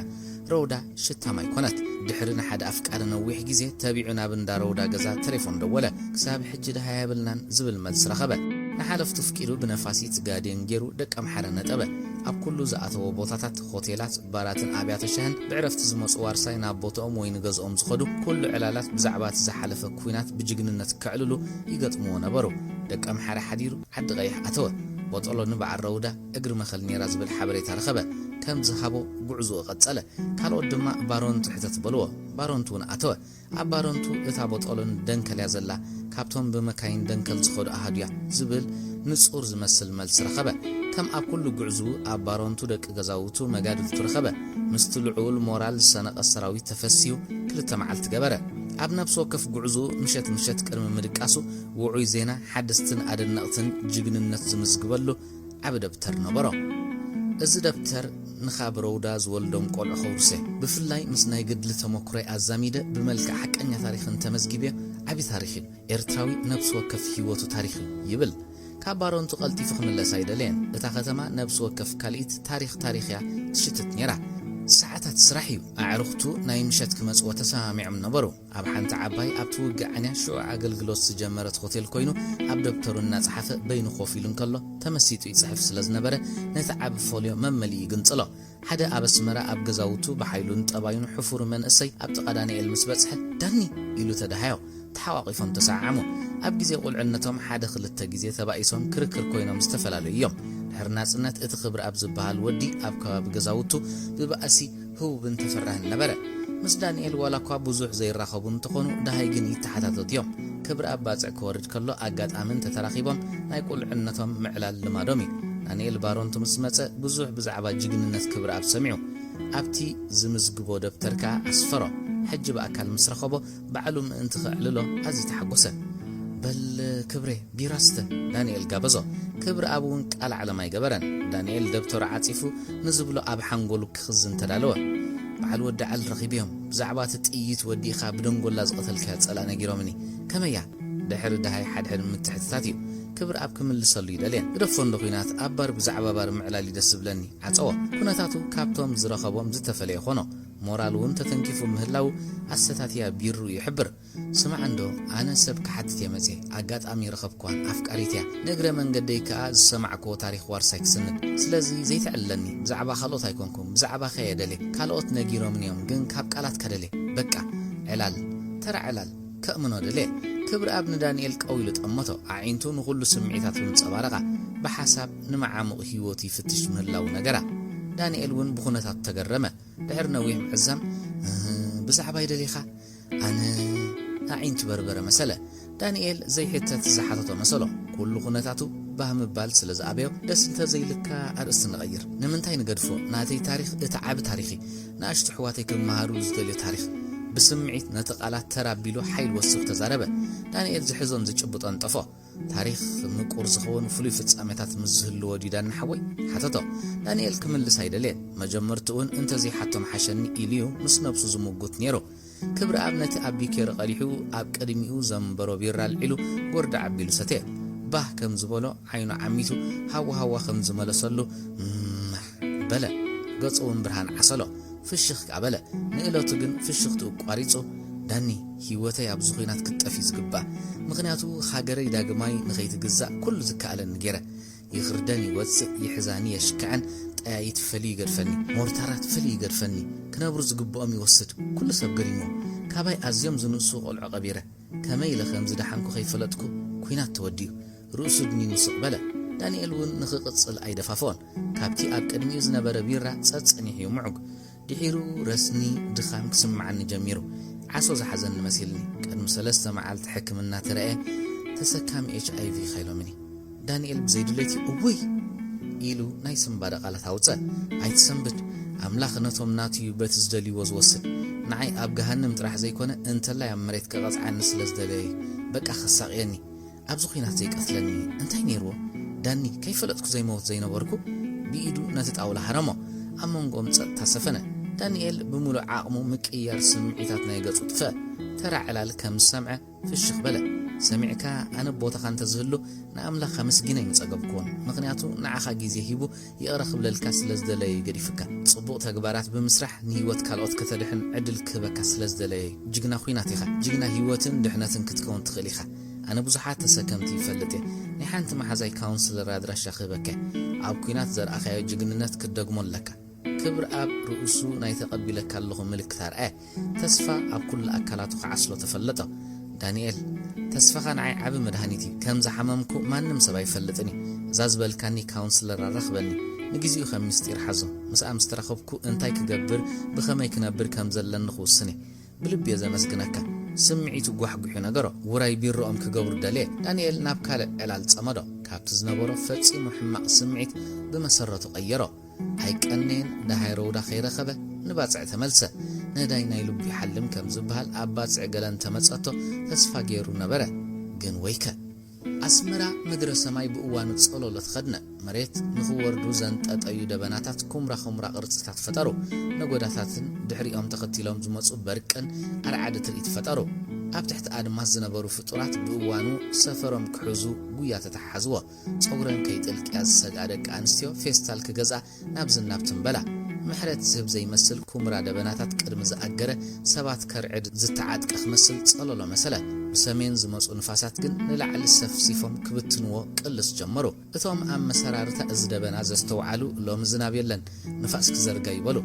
አስመራ በሰሜን ደበና እንተሒዛ ያዝናብ ትረክብ ኩብሉ በተሞክሮ ትንቢቶም ነገሩ ደበናታት ቀደሚ ተሰፍሲፎም ብታኖም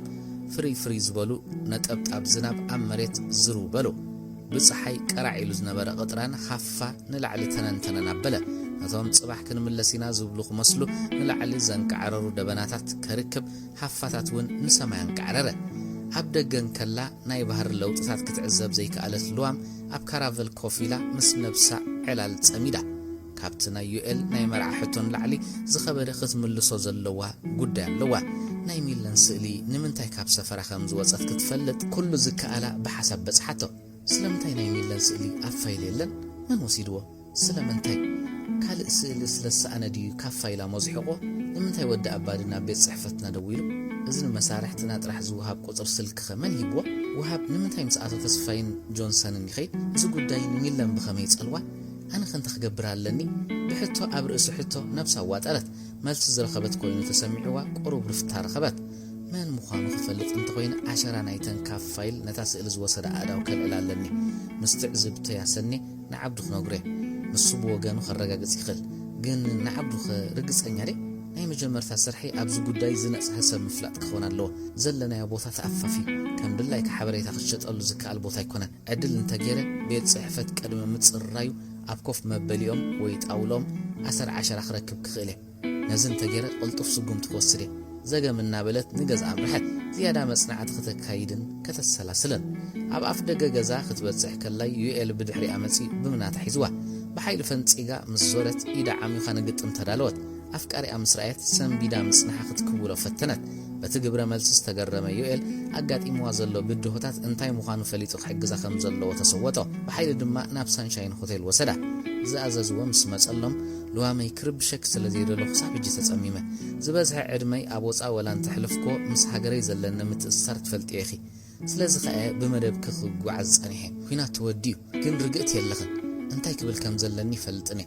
اسكنتاي كحجزكي ويك قبر زلن نجرني بحتصيرو نجرات تحاويسو من اللو سلفي شايكونكم جن مصاينا بخمي هاندل كنجبرو خمزلني فلتكم تزارب اللون زدلي غدات انتاي مخانم زطفو مساله سلتجداسنت كبل بيزا مسكنكا لك علخا ابايتا خوينا تودي حج بزعبا مرعانا خنحسب لنا بزعبا ثاني حنت معلت مرعا زيكونكو زبلكا زلخو بزعبا النبرو هيوت مالتي مسخا خنبر كحسب كلخو نسخا نينويح كم تحسب سلازفلته سلازي اتصورناتكاي نقدميت كيد نتون كنكرم زلنا منقد تاتح كل معلت حليخ ماتي زي نصرات حركات تتقيمه نحطو خي ملست كتسجر فتنت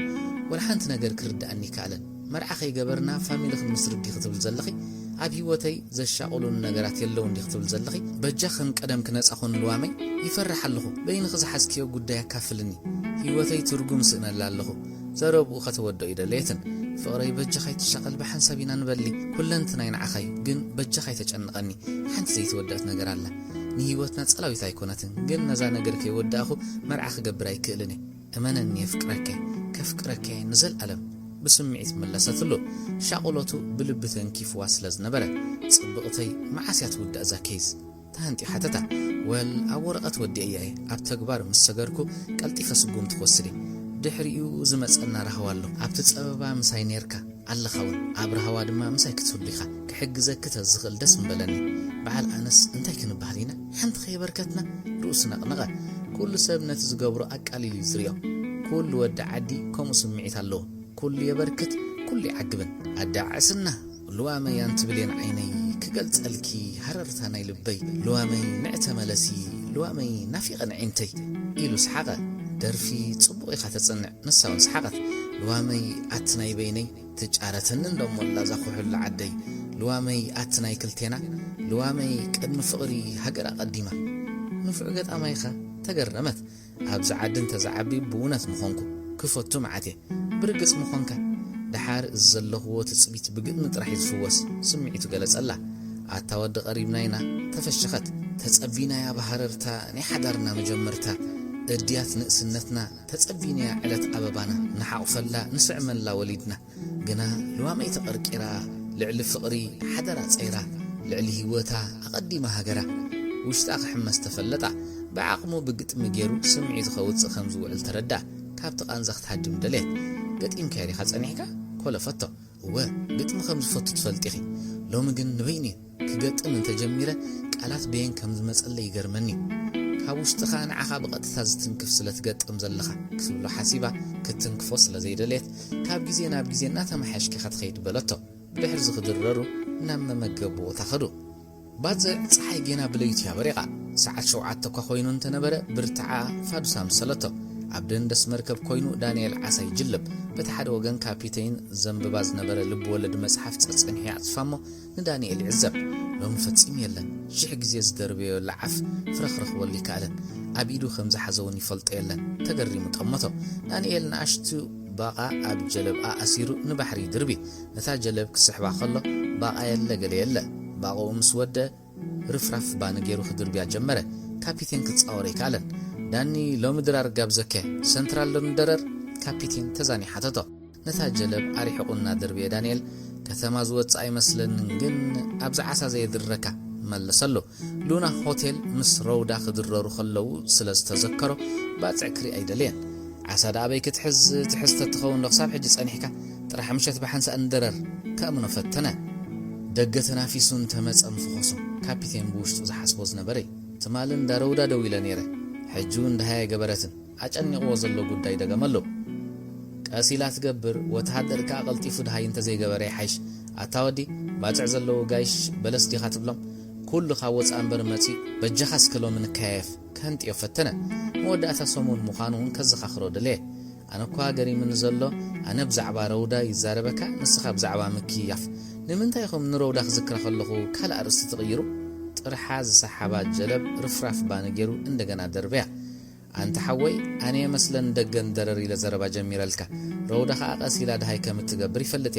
አይ መወዳታ ዘረቡ ቦታቶ ስማዕ እንዶ ካፒቴን ነገራት ኮመት ሐሲነሎም አነን ረውዳ خدልም ስከድኩ ንዓሰብ ሰራዊት ሒስኩም ከድኩም ሐቀይሎ ዘረቡ ትረሮ አብኢዱ ዓሳ ክስሕብ ተፈለጦ ነታ ጀለብ ስሕብ አበላ እትተታሒዝ ነበር ዓሳ ከም ገለን እንደገና ሞለቆ ዳንኤል አጉረምረመ እሞንታይ ማለት ካይ ካፒቴን እትዕላል ጸሊዎ ነበረ ማለት ሄዶ ብዛዕባት ጉዕዞ ወላ ሓንት ዕሊልካኒ ትፈልጥን ንደንከል በመካይን ዝኸዱ ሰራዊት ከምዚ የለው ፍሊጤ ንምንታይ ግን ዘይትዕለኒ ተገረጨ ዳንኤል ዓቅሉ ጽብብ ይብሎ ነበረ እሞ ጸብጻብ ካን አይሃበኒ አኔ ሓላፊ ኻዳ ዘይትብለኒ መህደ መነቃዕ ዝደለየ ክመስል መሰለ ካፒቴን ይጻወት የለኹን ዋዛ እቲ ዝፍተዎ ክፋል ህይወት ዝነበረ ሕጂ ቅጫምጻሉ በእዳው ካም ሰዓሳታት ተጻወት በዘረባ ንዓና ተጻወተልና ንስኻ ክንደይ ቀያሕትን ጸለምትን ዝቀበርከኻ ረውዳ እንተ ትስዋዕ ንምንታይ ሓባልካ በጃኻ ግደፈና ሕጂ ገርግሱም ክኸይደ ሓንቲ ካብ ሸወደን ዝመጸት ጓል ኣብኡ ትጽብየንላ ምሸታብ ሰንትራል ምጻእ በሓውስ ትእዛዝ ተዛረበ መኪና ይውሰዳ ዳንኤል ውን ዝእዝዝ ዘሎ መሰለ አታወድ ጥዕና ለካዲ مش ممرح فقري يتحدثني لك انت دليخا تحلل انت خونك نعناي بمكينه خاغيرنا نخيد كسكفو دلي دانيال اتا تحلل لي انت خونك تبل قال كبدتو نتجلب تقلل عبلو مس كابيتين تتحيزم نغرغسوم نقلو አካላት ተሐጽቡ ከፊልም ታይታኒክ ዝመል አደርፊ ዘረባን ሙዚቃን ዘሐዘት ካሴት አባዓባይ ቴፕ ገሩ ባትር ተወላ ሚለን ኩሎም መንገድ ተተረገጥዋ ተፍትሽ በዝሐ መክሳል ወንጻዓቀ ነገራት ተሐላለኹ ክትወጽእ ከምዘለዋ ነጽሩ ተራያ ኣብ ሓደ ጽሙ ዝበለ ቤት መግብና ተመስሐት ሓንቲ ናይ መወዳእታ ምርጫይ ኣብ አዲስ አበባ ምሕባይ ነዚ ክገብር ገንዘብ ከድልየኒ ካበይ ከምጽኽል ናይ ዱባይ መስመር ተዓጺ كلب عليك فترة زغل ميلان تزيلي حاجز بتأمر كما تساي كيلني كي تحللك كل عدلات بعليك فتشلني مسارحتي سرحي كم زود أخو فلت يقول يوم أبي كم زلخ فلت أغنى يقولون يوم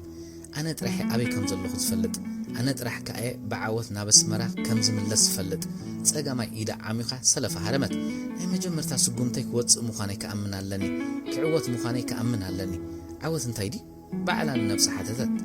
عوث نحد علامة مبقاسي ምናልባት ሸቶይ ከይወቅዓኩ ከዕንቀፍ ክእል ግን ኣብ መዝገብ ቃላተይ ውድቀት ዝብል ቃል ክትቀም የብለይ ትዕንቀፍ እንደገና ትፍተን ትዕንቀፍ ኣብ መወዳእታ ትምሃር ወይ ሸቶኻ ትወቅዕ ወይ ከም ዘይከውን ፍሊጥካ መንገዲ ወይ ውን ዕላማኻ ዝበልካ ትቕይር ልክ ዓወት ናብ ትደልዮ ጉዕዞ ወይ ሸቶ ምብጋሲ ንሓደ ክትበጽሖ ትደሊ ሸቶ ተበጊስካ ምዃን እንተ ኣብይካ ከም ውድቀት ምውሳዱ ንገዛእ ርእሱ እቲ ሓሳባት ጥራሕ ውድቀት እዩ ምዕንቃፍ ከም ምምሃር እንተወሲድካዮ ግን ጌና ኣብ መንገዲ ዓወት ኣለኻ እንደገና ብስምዒት ዓወት ናብ ትደልዮ ሸቶ ንምብጻሕ ናይ ፈለማ ምብጋሲ እቡይ ከይተረዳእን ተቕስውጽ ተፈሽኸት ሰባት ከየስተብሉ ላውን ተሰከፈት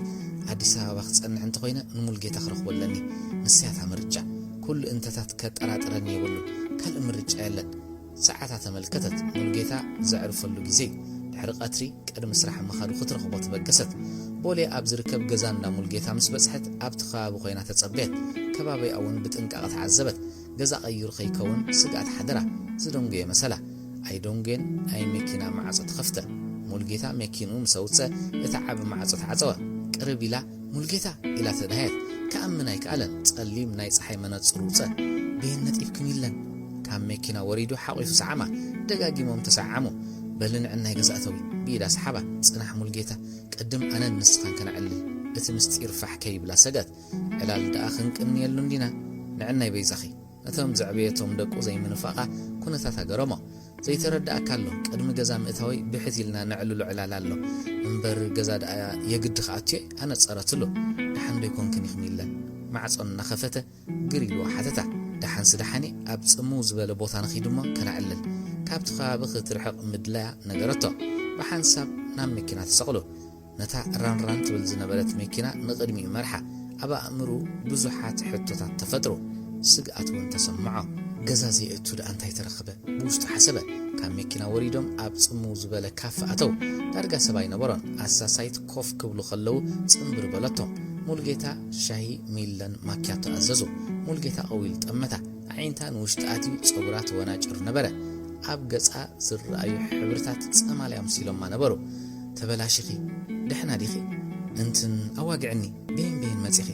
مسلم ندوا ولينا ولا حنت معلتي أديس أبا خمزلخي نجيرات إني تفلتن ياو عودو جئ مسكدت دهية بالليل بابا جن صبق الله دبدب بسدي دايز بلني أتبلني بيزخ نجراتو كمي تربي صحتها كم مختات حبي أباس إنه ويح جزء مس دانيال تقميته دانيال بس جوار عرس جيرو نختب الحسابات فحكى بلا أقدمك كمو أنت تبلو مستقل ما زبلت الجنازيبو أنت يمبلني زبل كال حسابات جن قرف خصا كال تاريخ كتمس لزدليت كم مكيات أم عبث ملقيت هذا جاجي مساعات يرئيس لزنبر عقلت سببه ستراخو بلو ساعات تسرح مقانون جزء كم زي مرسات تسوته كتملس سلزلواخا قرورا أحيلا سرقته تكتب له حسابات لون تدالات لون زمزات جريفة كاب سراويت هديمية متي بلت سرقات أمتته عينتو أبجز أتتخيل النبرة هادونا أبكاب سن عفس لزنبرت عين تانية ما نتسجم بقولت فتن كباللو عفنج أب زي مخنيات دقاقي محزتن تتأو كبلو زي كلو عينتا نلعلت أميتهم قلنا ماكياتا أوردو ملقيتا كابشها ودقاقي مفيد فيت بلا رجلت الممثال ماكياتا أتزانع العلا معبت نتعدل تتقيمه بزالان بسا إثيوبياتي دمدمت ملقيتا نميلن كم كبدي إيريز فلتا زعبي أقولعا حاسوتا يتفتو النيرة حجي قنت حسولا انتاي سلزرا خبايا حسبة نمنتاي خقازات أتو زيدا لخي حتو سعبلا أقدم حاسبات اللوكا انت نبرت مز حجة الزارة وزلاقن فتسيمو زي كيد ملسي أقربات النيرة تبلو تفا وقزا قدم مئتاوي زرب أخو الدايدة لين كانتو مدنقار تقبر الله يلو حسبة نمنتاي كمس تقبر الله حرق عن تخطلو كابز نبرو خيتنسا ناسا سايت تليفون كدول زغل انتقوين حتتا كم زكا المس نقراتو تنسي دولا ميلان زي سمعات تزاربات تزاربة سترفت تخينينا وحيتا نفسا خدك أبز دليت ملقيت هذا حزام ميكينا نابتكالو دحر مقعز أب كان شلو نايتكالو ترومبا نفحه حدا سبعي قوبي عم حاف بمبال سلامتا دحر منسا كان شلو خفتلو نوش مسعاتو كم ميكينا وردو نميلان مريحوا بدحر بيت صحفتو أب حان تخفلاتو اتا فريج تلفزيون تيب ريكوردر غاز حازت 4x4 تخون غزا ناي منتاي كفل مخانا قربلا أبتع عرات زرق منصف سحاب نصورين نبرة ملقيتا أزيو صريت كم زفتو أزأبيغات فلتا من البات سحتي أبزي عرف في خون إلى حسبت نت مفتحناي مع صحابة نتافريج كفيتو انت تأمي بلع نقرة زاد ليك انت اليو نزا قصر بمسكات بغطتها نعيك ترخ بنتخليخي بلا هو خي مسل نبرة ናብ ቤት ጽሕፈቱ ቅልጥፍ እናበለኸደ ብውሽጢ ዓጽያ ኣብ ጫፍቲ ዓራት ኮፍ በለት ቴሌፎን ናበይ ደው ኢሉ ይኸውን ግን ክጠራጠር የብለይን ሙልጌታ ይውዕሎኒ እንታይ ፈሊጥኻ ኸትሕዘኒ ከኣምነኒ ካለን ልክዕ ብዙሓት እንተታት ክህሉ ይኽእል እዮም ካብ ዝነበረቶ ተንሲኣ ብመስኮት ናብ ታሕቲ ጠመተት ዓበይትን ንኣሽቱን መካይንን ማሽነርን ከምኡውን ብዙሕ ሓፃውን ብሰንሰለት ዝተዓፀወ መኽዘን ኣብ ትሕቲተን መካይን ዝደቀሱ ክላባት ነበሩ ካብኡ ንድሕሪት እንዳመጥሓን ኣሎ እታ ክፍሊ ኣመና ፀበበታ ኣካላታ ክትሕፀብ ድሌት ነበራ ግን ክትወፅእ ከም ዘይብላ ከዓ ፈለጠት ሸቐል ቀልበለት ነታ መስኮት እንደገና ጠመተታ ካብ ዝነበረቶ ተንሲኣ ንቁልቁል ረኣየት ካብቲ ተነፂፉ ዝነበረ ዓራት ሓንቲ እንሶላ ውፀት ነታ እንሶላ ንቁመት ዓፀፈታ ዝኾነ ነገር እንተመፂኡ ንታሕቲ ከተውርዳ ከም እትኽእል ጌራ ክትቀዳ ካራ ቀረበት ሙልጌታ ነቶም ኣብ ቤት ጽሕፈቱ ዝተኣከቡ 5 ሰባት ቅድሚ ኣኼባ ምጅማሩ ብምድንጓዩ ይቕረት ሓተቶም ጸሓፊቱ ኣብ መንገዲ ኮይኑ ከም ዝደወለ ነጊራቶም ስለ ዝጸንሐት ብፍሽኽታ ከም ዘይሓዝሉ ኣረድዎ ወላ እኳ ነቲ ኣኼባ ባዕሉ ይመርሖ እንተነበረ ሚለና ብሓንጎሉ ጸጸኒሓት መጽ ነበረት ኣኼባኦም ብዛዕባ ናይ ጅቡቲ ወደብ ኮይኑ ብሰንኪ ኣጠቓቕማ ጫትን ሰዓታት ስራሕን ኣብ ስርሖም ዘምጾ ዘሎ ሓስያ ንውሓት ትራንስፖርትን ናይ ተቃወምትን ሸፋቱን ድብያታት ውሕስነትን መድሕንን መራሕቲ መካይን ከምኡውን ኤርትራን ኢትዮጵያ ረድኤት ብወደብ ዓሰብ ከኣቱ ከተፍቅድ ተኽእሎ ስለ ዘሎ ምስ ትካላት መንግስቲ ኤርትራ ዘለዎ ሽርክነት ተጠቒሙ ክገብሮ ዘለዎ ነገራት መንግስቲ ኢትዮጵያ ነዚ ናይ ኤርትራ ሓሳብ ምዝነጽጎ ብዛዕባ ክግበር ዘለዎ ኣማራጽታት ኣስፊሖም ተመያየጡ ኣኼበኛታት ፋሕ ምስ በሉ ግዜ ስለ ዘይኣኸለ ንጸሓፊቱ ካልኦት ዓማዊል ከተእቱ ከም እትኽእል ሓበራ ኣቶ ተስፋይ ንወዲ ኣባዲ ሰዓረን ዕቑባይን ንኣኼባ ፀዋዖም በቦቶም ምስ ሓዙ ንኹሎም ብሓባር ብጽል ጠመቶም ሕሉኑ ዓሪቦይ ኣጀንዱ ተመልኪቱ ጎረቡ ፀረገ ሕዚ ኣብ ዝፅዋዕክኹም ነፍሰ ግምገማን ምግባሪ ስራሓውትና ኸመይ ነይሮም ብሕጂ ብኸመይ ነቐምጦም ሚለን ተስፋ ሚካኤል ወይ ከዓ ሂሩታ ምሳሌ ካብ ኣስመራ ክትነቅል ከላ ናትና ሰባት ኢንፎርሜሽን ሸይጦምልና ግና ኣብ ቦሌ ኤርፖርት ክንሕዛና ተገባአና ኣብ ኣዲስ አበባ ሕምብቲት ኢላ تزعبي ناي سليا مواقرنا عنياتو حانت قال حانت شعبيا قصو بأسرو ناي باج أصحاقه نتي أب قرقار بخاري أزلو وغننا أستواصوخن قبرولو زي مخالنا زحزني إذا شرمت أغنا نوغننا خطكون $100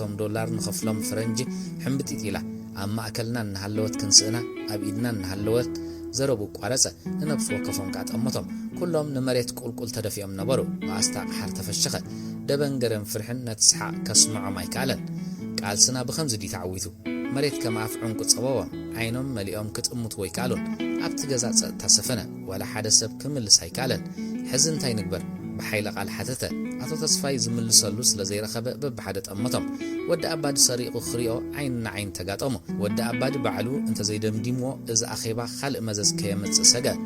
زقبر جيرا كاب زقن كتوتصي يبلا كتوتصو نايتخلنا أب كل سئلة زرقحنا لنا بس مسارحتنا أبزل على تفتشينا زلنا مرببنا سفحنا بغل عقمنا انت سريحنا خنحزينا وثأثأ النابلة ما الأخت ودى أتو تصفينا يمس مع ملكت رؤسو نقدميت اندحريتنا بلو جألا إذا إيد كانبل تلابوهم أعينتنا بكلهم كالاخن نوياننا أبرتعنا خنصر حلو لنا كيدوناي نودى أبادي كأدم موتو خزار أربوت صوعو مولجيتا قوبلو بخوينو ساعات تملكته كلهم سراحتنيا تتوصيهم نبرو صحافيتو كساب زوت خصبيو سلازلوا بعقل تصبيته يقرا تحديتو سراح كم زلوا مفتح غريفات اللقط كيد نغرا بيت صحفه عاصينا بت ميلان زنبرت تخفل خده قس غير دما قحقح ميلان بچورا بمرأي بينو مخانو ارغاغيسا كفتتو كساب كوف زبل مع صعاص يادو بلد فريج كفيتو كل ترانش وصا حنتن ميلان هيبو نتا حنت قرفا جمره اشي كوفس كيبلا ميلان انتايز نغر انتن بصروخ رداني كالن انتاي كينا خنقبر نخل أبقصو حدش ناي مقرام سمعيتو كاين بابنت نبرة في الشخطة قناي تفليون الرانشا أبت أولاس لزقمتتا كابتا زقرفا فرق مغيل حبا كتقبلو خلاص تردعي تمثلن تقبلانت زهباون أبت أولا قمتتو كله قتبلو زي حسبت فحيل واي حقا نقرو السينة قن أبزرزر كتأتو يدليتن مولجيتان اتحتن حتوتات كمل سلكا يتقدمني أنا خابزني إرترا وين وز أخوات كتحجزني متذكر أزجن بواجه هوت كخوني يقولون سلازي من النت ورقة دل اللخو عين تأمتته كمل سلاز غير ملتي كاب عفت تصبيت إذا قليل نجري إيميجريشن نخيت زحتنا جبون هبام من النت ورقة وسطي زربوك ورزة أبجس أزرع سمعت أتابعهم جس نايمون باب فري بحر اللوا نيلان زي تردد أنه جوداي أنتن ياو كتنجرن زي الخيو كيز وي مستير الله سب كحجز كحتت كل حق خزارب الله ويتحجز مزز كيكون أتنقع بعمق أتنفسات أتبلت أبتاز نبروا كفلي دمت نايتا فريج للعقن تجانين تسمع ملقيتا ويانا عين محز عبوقيا تتسميلهم اللو سريقات أمتتو عين فتيت النبرة كم تنخلوت جرا تريهم كت أمتيك علتن عين تنقول كل أختن بحيل دجنا نابعين تملستن إيميغريشن مسخا أنت خيدة نهيوت كحرجني زمز أي مسألة أنت وتلو ناي مودة مرج أي سل زخون كمزيكا مغنياتو بسنك هيوت كخذ لك ما يدلني عندنا تصفنا دمت ناي تفريج درجنا بدمت جنريتر تغيره صعبين ناي زربا أنت عينت واقع كم اتخفللو لك كتفلت دليل مولجيتا جزء تغيره نهيوت حرجة خمس على زخل بتقلمت حجر زخص وجودات كتقمت أمو تصوته فرح تسمعه ملحسون كدرق جمرة كتسلي خماتيخي يدكي هابكن عايت تطيق أنس لزبل كني مزراب سينو نوغن ياخد سلي متع نتم وغن يزوبلهم كتوقع زعبي عقولحا كبدو حفحف بلو انتاي كقبر كم زلو وخوصنا يكالن ستت أنا نوغو عن كيلات كم حرك تندقوا جراني حانت حسابات كي حزة كالا حسابات إنها تحنقرة مجرشا زي بلو حركات نلعلن نابلة تتأناني قو أنك عرارة نغرمي التدفيو مريت أمتا بقنع تساقاما إيدو نمان كسو لقفو بيمانا يقنع إيدو نتوم دروك هادمو جميرام زنبور تصاقرو ندحري الدفوم زتوا جابرن زتربشن وجهو كبدا بلعا ويانا كم اتقاقيو بتوم تصبقني أفريقيا زي دليو معرابان تدفافيهم كوينات كم زخفتو غتقلت سألو دليه بغلتا مخنيات كأقرفتو اتحادة مس دانيال أبزعل الوعلال بعلون ويانا بخالوت كم استدفافو قدايا من تزغو ناس مرامنت أبو زبالو ذكرت كالاين عاخم يرأي لي تفانيوا تساق أخوص دايدالين من هالبطون كأيمن نايدالين يخون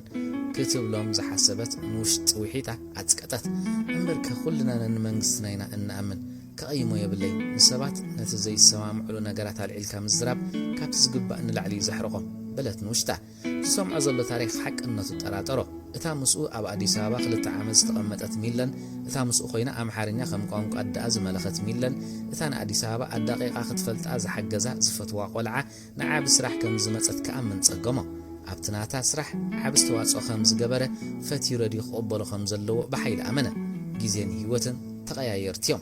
نبعلهم شعبيان ويانا ولا كعبن إشتون تنبرو أسمران أديس أبان كقطع زرو خلو كلتا قطني حن سنتيميرو أنا خمر عن كلخو إثيوبيا تمرع زقدم دك أيون إثيوبيا عم كوينام توليدهم دحري يجن دك خلت تحت هجرات حجقة دك خلت أنت هجرات كوينام كل نجار بيجي زلكع جزين كله غيره ميلانون هجرات خطفتو نابتهم مسويانا أديس أبا زعتو تجارتي وسدانيره وصيتو جن إزك خون تثبيتين برنن جزي حيال سلزخونا جن كوينو حنت معلت جن نحنا أفريقيان أب حدا مسمر ناب حدا أنفت كنوجو عزينا جن حجي أبزها موتزيا كلت أن هجراتنا نحد حدا يواجع اللوا ميلان كسلي مزيا أنت حجزيا بهجرة وكحدت حتت من هالبات تصبح مسكونة زحسبو زنبرة جري فت أمتع نسيا ميلان اتهزفت وعولع مو سانسانة أبزل وخوينو حفيفي بلا بزح جزيت أمتع أبا أمرو حاسبو وزي فلت انتتات وطيرهم حزوا أبزها موتزيا كابز زلو وچنكت كجلاجل اللوا ميلان نخيد ندرر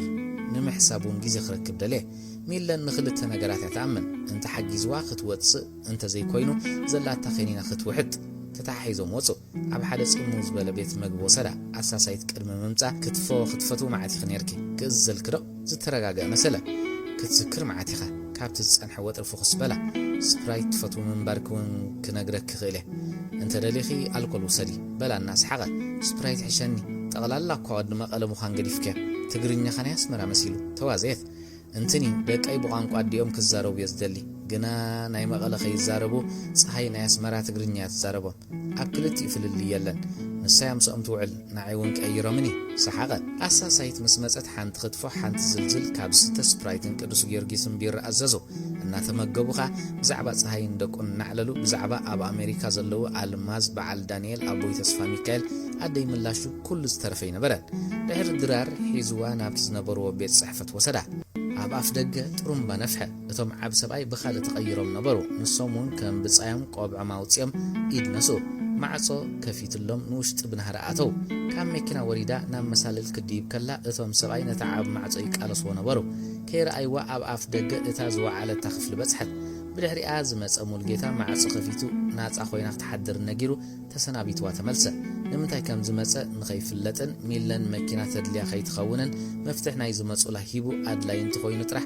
نتوم سباي كترخبوم اتحساسيبو بخاله ماكينه وصا نغزو بقطታ كخيدو كان تحسبه وطرت ناي امرو نابت عرختو زركبلو بوتا حيزو تحزره بمفتح زعصو تخفلا بيت مأسر تخوين تسمع تأثيرا كوا زي تفلت انتخونت بزعبا بيت مأسرتي اب سينماتات زرائيات تذكرت لكاس ارحقهم خدو سلازيكو اليوم اسرات هاب صباب كفل نابز نابتن زبلو اكلاتهم كيدكم ينقسقسو دخام تسمع واس لزنبره منقسقاس زدليا خوينو اي تسمعن تلفزيون ولعت بوانقو اورومينيا سينا ينبب شعبيات زبل ترغاغام كوان تسمعت ترغم المفلاط عقمي نبره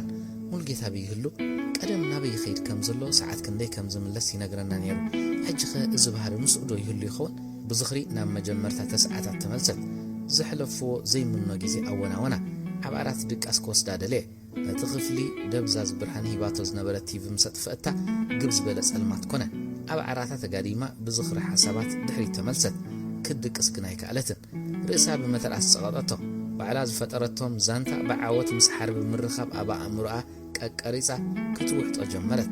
اتزرا خبلو زعللو بوتا دس انت زيلوا بتدس بلا غيرات قرصو بس نفس خبز دخاي فترا معلال ناب حقኛ ታሪክ አይቀርብኒ አጋጣሚታት በዚህ ሐሚሉ ዝጻባ አካለን ከምዝ መሰለ ካጌርካ ታሪክ ተሐንጽ ትዘናጋ በይንኻ ስለዘለኻ ትደርስ ተአሊ ትዋሳዕ ትሕጎስ ወጥርና ያምሩአ በብቅሩብ ዘለቀ አብዝ ፈጠረቶ ዛንታ ብዕምቆት ሰጠመት ዝተለመቶ ፊልም ኸይዛዘመት በብቅሩብ ናብ ህልም ዝበለ ዘይትሪኤሉ ዘይትሰምዓሉ ኹነት ድቃስ ሒዝዋት ዓዝረ ኣብ ሸራተን ሆቴል ኮይኑ ናብ ገዛዝ ደወለ ሙልጌታ ከም ትጽቢቱ ብምድንጓዩ በዓልት ቤት ተሻቂላ ነበረት ገና ሕጁን ከም ስሙኻን ነገራ ደስ እኳ እንተ ዘይበላ ትገብሮ ይነበራ ስበዓል መን ከም ዘሎ ክሳብ ሰዓት ክንደይ ከም ዘምሲ ብዛዕባ ድራር ኩሉ ሓተተቶ ንኹሉ መልስ ዘድልዮ ሕቶታት መሊሱ ከይትሻቀል ሓደራ ኢሉ ቴሌፎን ዓጽዋ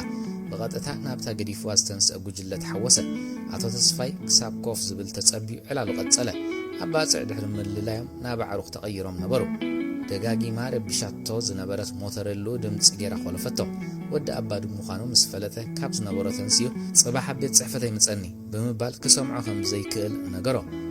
بدقم قام حبريتا سلكي ونبره ود أبا دي كرون انتبولو تأزاز حلافي خبر بروهيو بمبال نتركب حصرو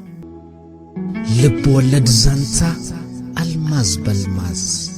بسامئيل حبت ميكائيل ود فورنو عبدو قدم ساعات سرح بليتيو ابتا مسني حرب بيت صحفت لغيبات ركب بيت صحفتو اتيو ابسل عالم نوح تمكرو كانتلو زياده جن ابلع امرو يزمركوس زتحلالقو نغرات ناي متنتان معزابن مفتحن فلو يتوهبلو سبات تأميتو انتاينتهم ناي مقبمات بحري تعدليو زبزح جزي انجيو وي بليتيو بيت صحفتو زاتو ميلان نمنتاي نزسرح كمستحاصيت زغلص نملو تاريخ هيوتا زتنتن صحف بدقيق ينبب نبره اتوم ابت تاريخ زتقاسو سبات حدا بحدا تعذبوا ننفسو ابوتا اتيو نابي كتبل كمتخل كغمت فتنه اتا قدم حجز تملالساتهم ملس مصطو دغاغي موزا حسبون تليو ገንዘብ ከም ትውድ ካብ ባንክ ከተውጽእ ስለዘይትኽል ካብ ዝወጻእ ዘለዉ ተኽእሎታት እንታይ ክኾኑ ከም ዝኽእሉ ሰለስተ ኣማራጽታት ከም ዘለዋ ኣመነ ቀዳማይ ናብ ክልላት ብምኻድ መዓልታዊ ስራሕና ሰርሐት ክትሕባእ ካልኣይ ኣብ ኣዲስ ኣበባ ናይ ለይቲ ስራሕ ክትሰርሕ ሳልሳይ ናብ ሙልጌታ ክትዕቆብ ካብዚአን ዝወጽእ የለን ኣብ ኣዲስ ኣበባ ናይ ለይቲ ስራሕ ክትሰርሕ እንተፈቲና መልክዓ ጥራሕ ንሓደጋ ከቃልዓ ስለዝኽእል ነቲ ምርጫ ከም ዘይትመርጾ ገምጊሙ ፍረሶ ብመልክዓ እንተጠመተት ምትዓወተትሉውን ኣተዓባቢኣ ግን ኣብ ከምኡ ሕሱር ተግባር ክትወድቕ ኣየፍቅደላኒ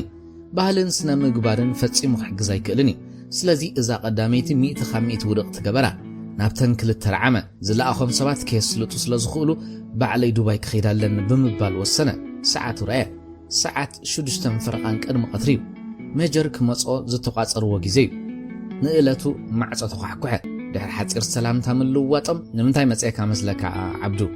سرحيت